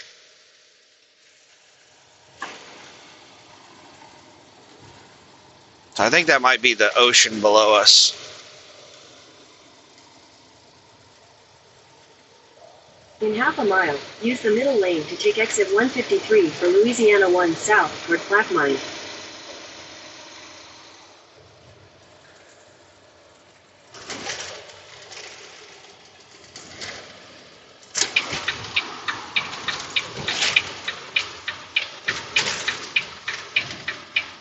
Oh, no.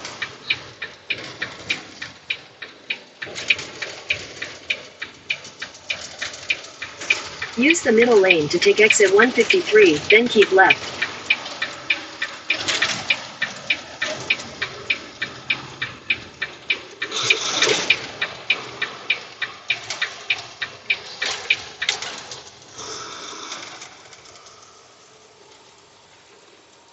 Just a second here.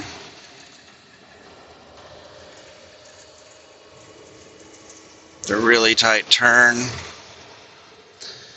Another really tight turn. Then slide left onto the Louisiana 1 south ramp. God, this is some shitty road.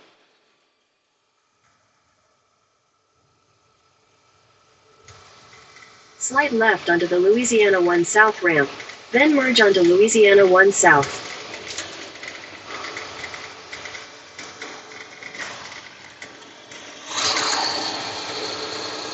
Good Lord, man. Is this even a road? Got weeds overgrowing the thing. I feel like I'm on a dirt path.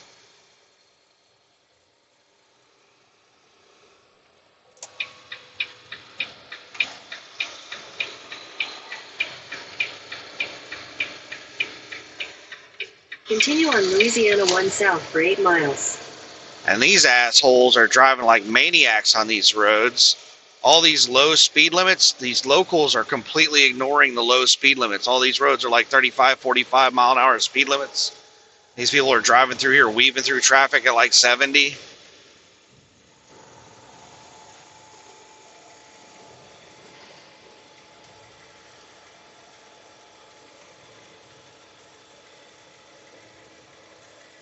Oh my goodness.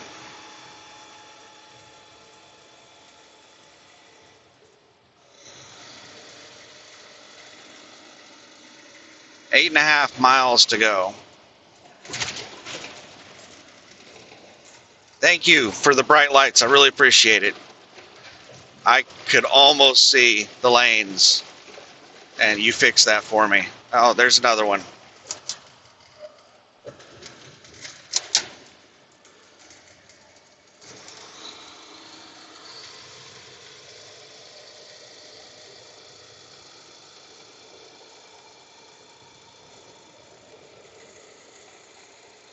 Why in the hell are all these people? There's another one. That's a semi truck with his brights on. Why are there so many people driving around in town with their brights on?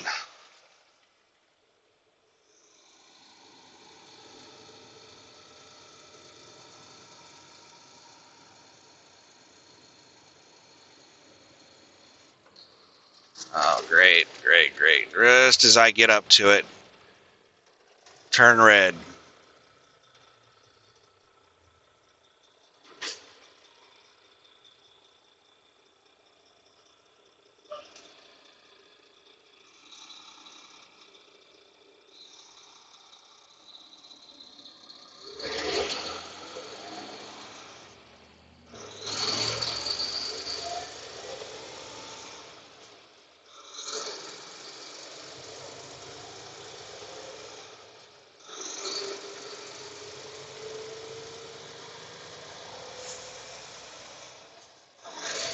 Yeah, I was kind of by myself on the road, so that red light allowed a lot of cars to clump up around me, so really appreciate the red light there, bro.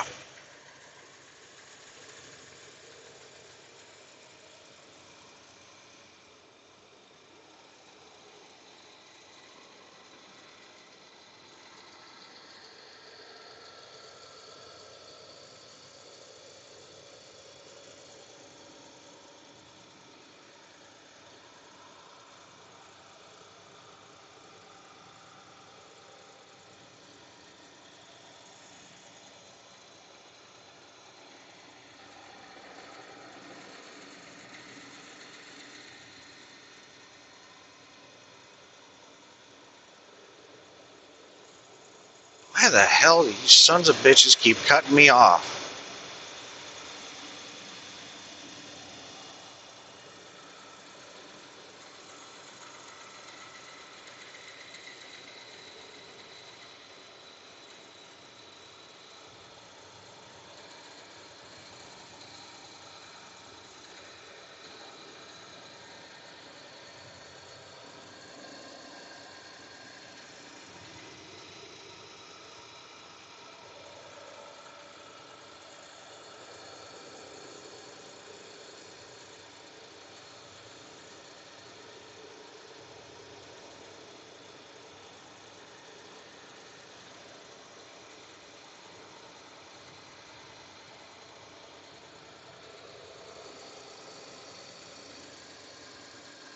All right, we have an emergency vehicle coming up behind me.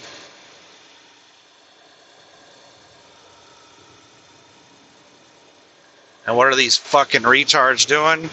They're just slowing down in the left lane. They see flashing lights behind them, and they're all just slowing down in the left lane.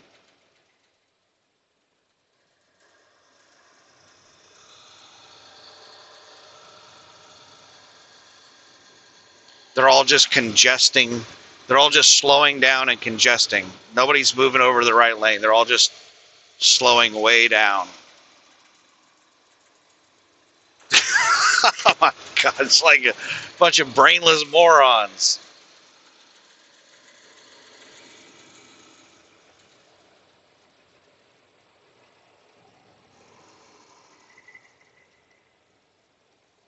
All right. These people are just stacking the left lane, and this emergency vehicle is not going to be able to make it through here.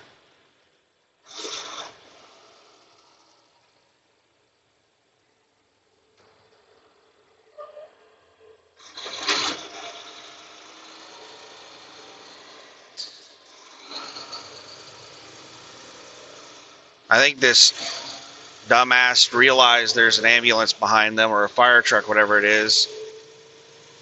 No, they're still not moving over. They're racing to get in front of me to move over now. It's a fire truck. These people are just brain dead.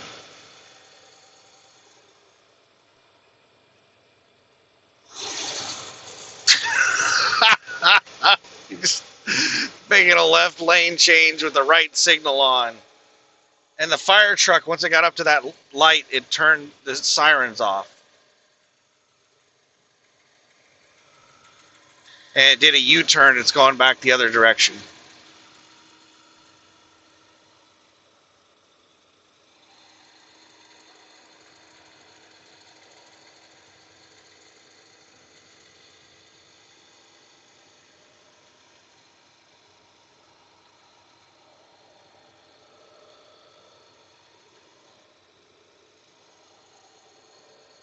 .1 miles until I turn onto the dead-end road where the carbon plant is at. And it's like a mile drive down that dead-end road to get to the carbon plant.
Two miles.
Let's just get every red light.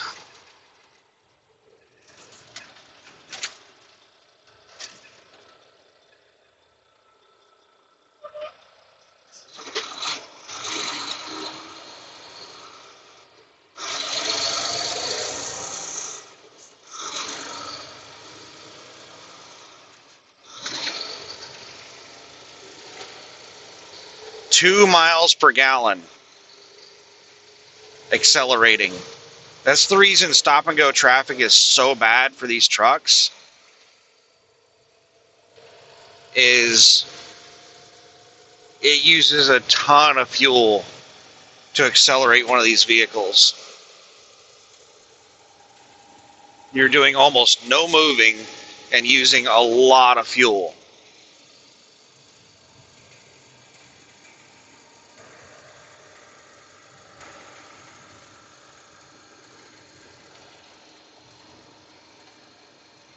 The hell is that in the road?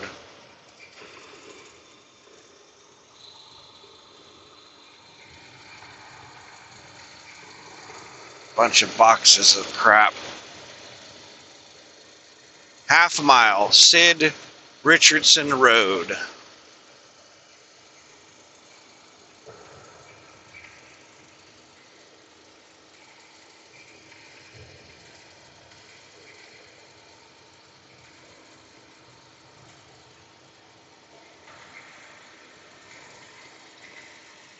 Go past First Street, Old State Highway 1 and turn right onto Sid Richardson Road.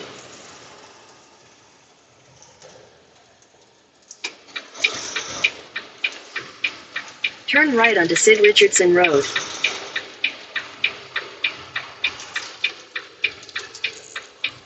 Oh, this is some sketchy shit.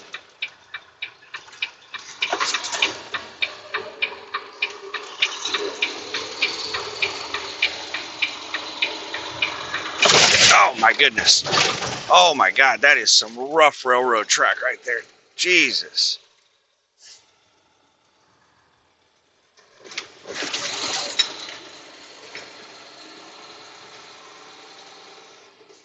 Shoulderless road, yay!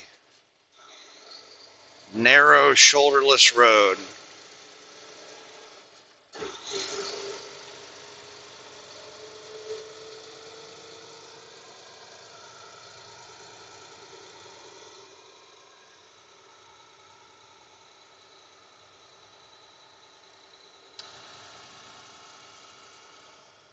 And yes, there would have to be opposing traffic on this dead-end road, this narrow, shoulderless, dead-end road.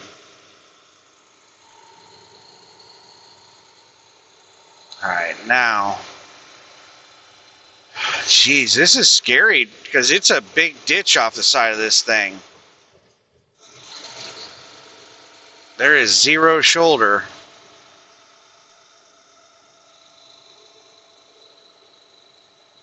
This is a really shitty road for a place that gets a lot of truck traffic. You could easily roll the truck off the side of this road.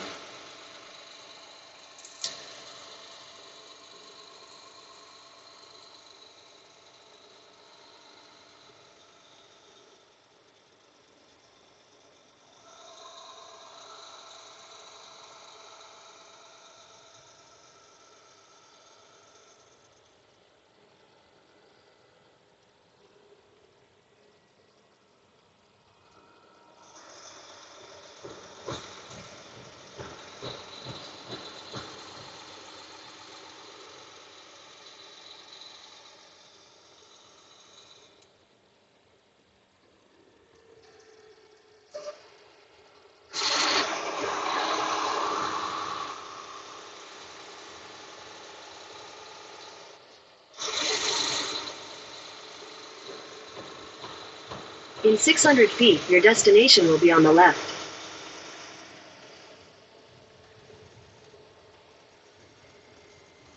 Shipping straight ahead. Your destination is on the left.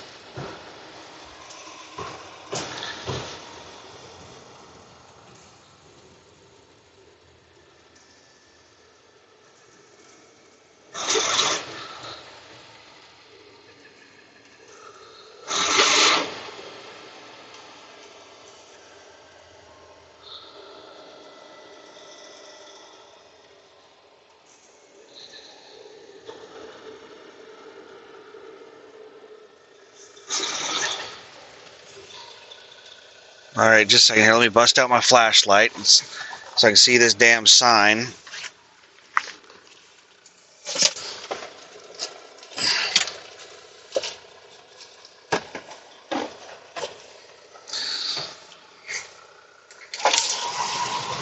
Construction deliveries do not cross scales.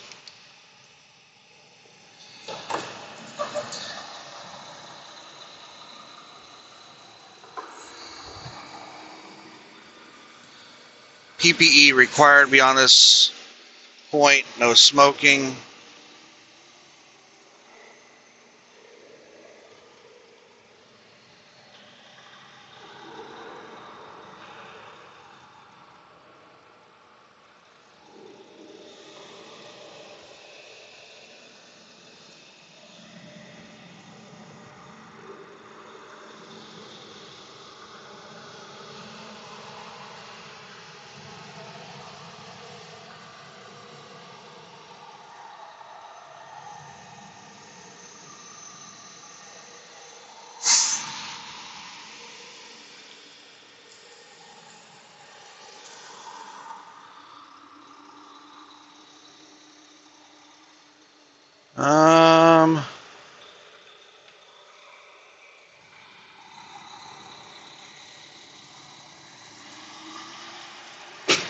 What the fuck did I just run over?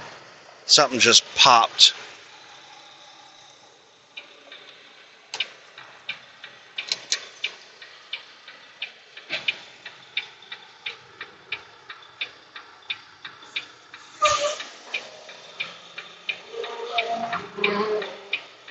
Let me take my seatbelt off. Man, it is pitch black out here. Can't see anything.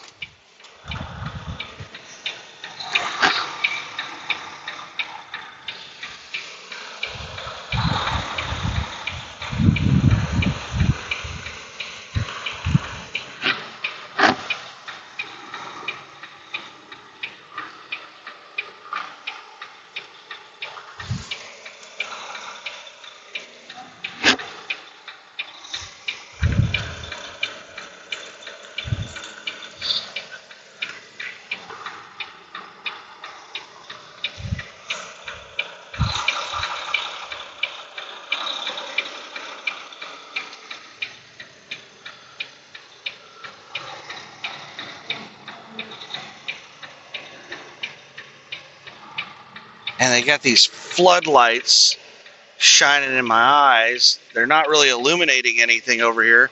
They're just blinding the shit out of me.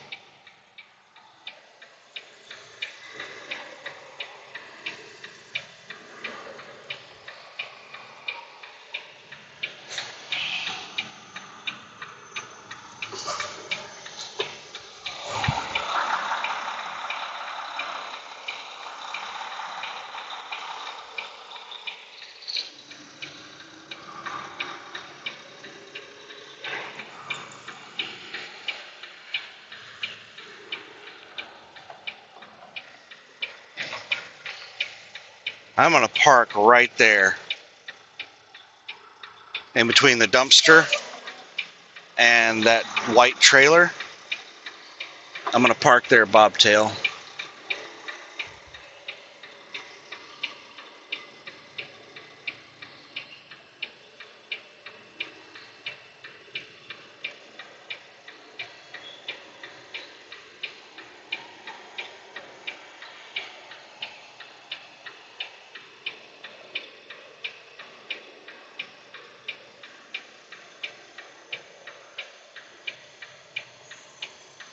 Alright, let me get out and look before I finish backing up because I can't see shit. Like, there's nothing illuminating this area, and then we have floodlights that are just like shining in my eyes. Makes it really hard to see out here.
I can't figure out what made that popping sound,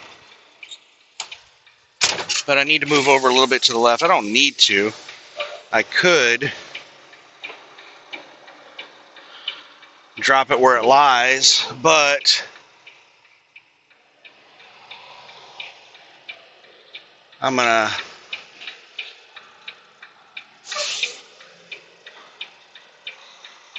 the landing gear's on this side. I don't want to get too damn close.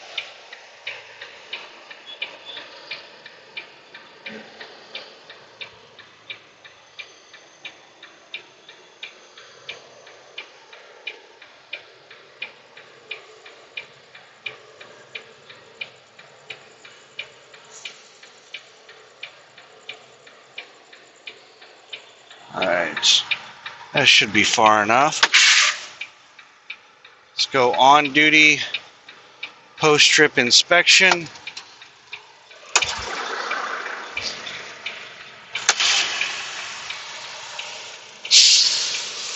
And I need to, damn it, see if my headlamp will work.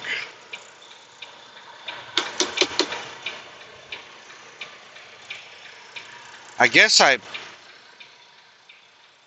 left it on or something. The batteries are dead on my headlamp. Alright, I'm going to set it there so I remember to put new batteries in it. And I'm going to pause this while I go disconnect. Yay, I hit unpause without hitting stop.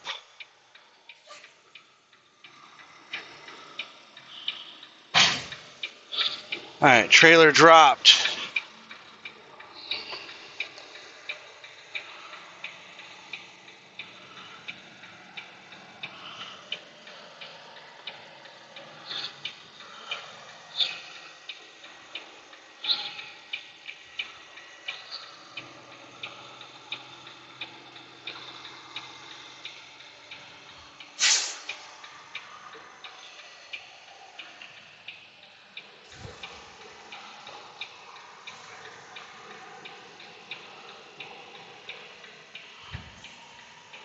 Now, let's see if we fit.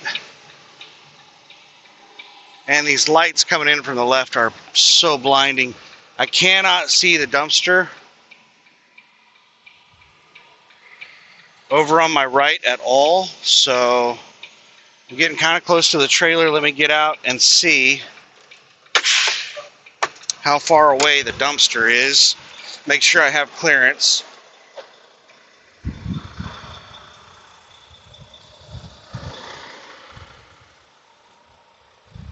Oh yeah, I have plenty of clearance. Now,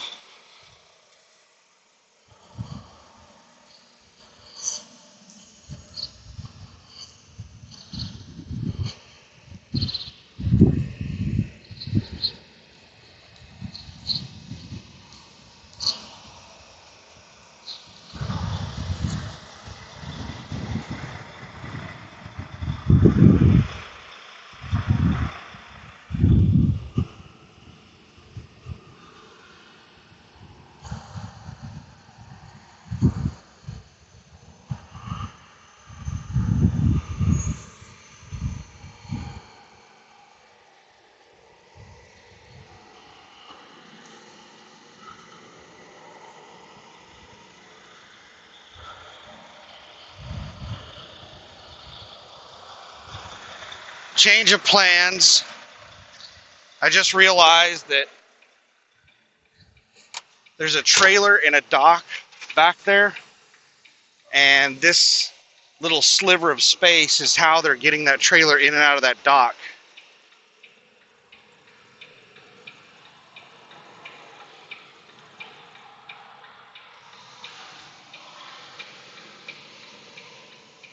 So we're gonna park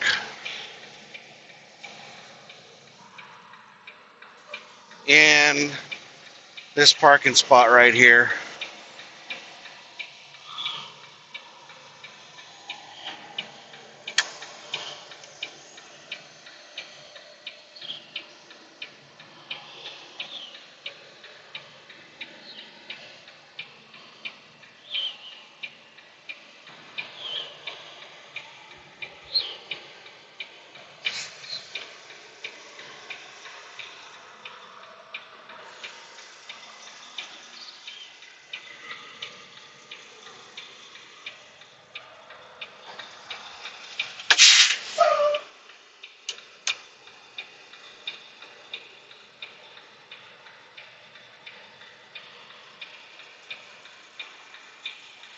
Yeah, I should be good. I'm gonna leave my clearance lights on just in case a yard dog comes over here to throw a trailer in this spot. It's really dark, and I want it to be obvious that there's something parked here.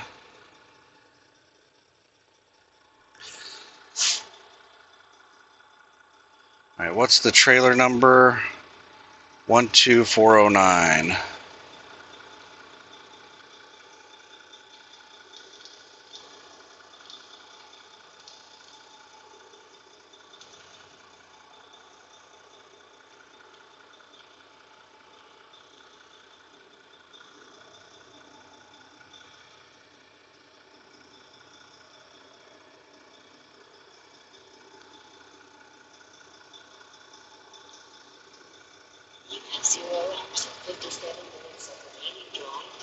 Now let's change the load over to... No, I'm not going to change the load yet.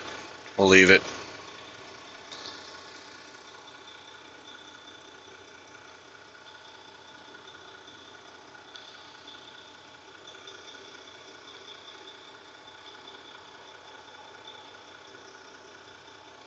So it is 9:31. Right around 9:30. That's when I expected I would most likely be, done after dropping the trailer and finding a place to park.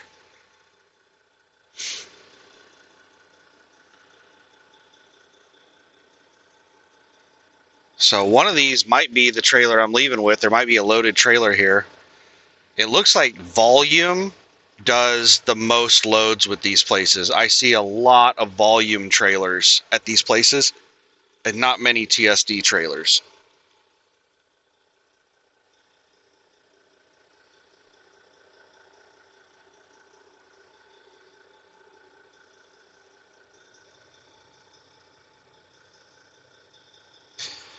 So that's the end of the drive shift. Now I'm going to put batteries in my headlamp and make some nachos or corn dogs or something. And I'm going to listen to a YouTube video. I'm going to go start listening to YouTube videos. So let me turn my headlights on for a second. Turn my high beams on. There's a railroad track right in front of me that's probably going to be really loud here tonight. The refinery itself is really loud, but with the most of the noise is over to the left, and this trailer is blocking a lot of it.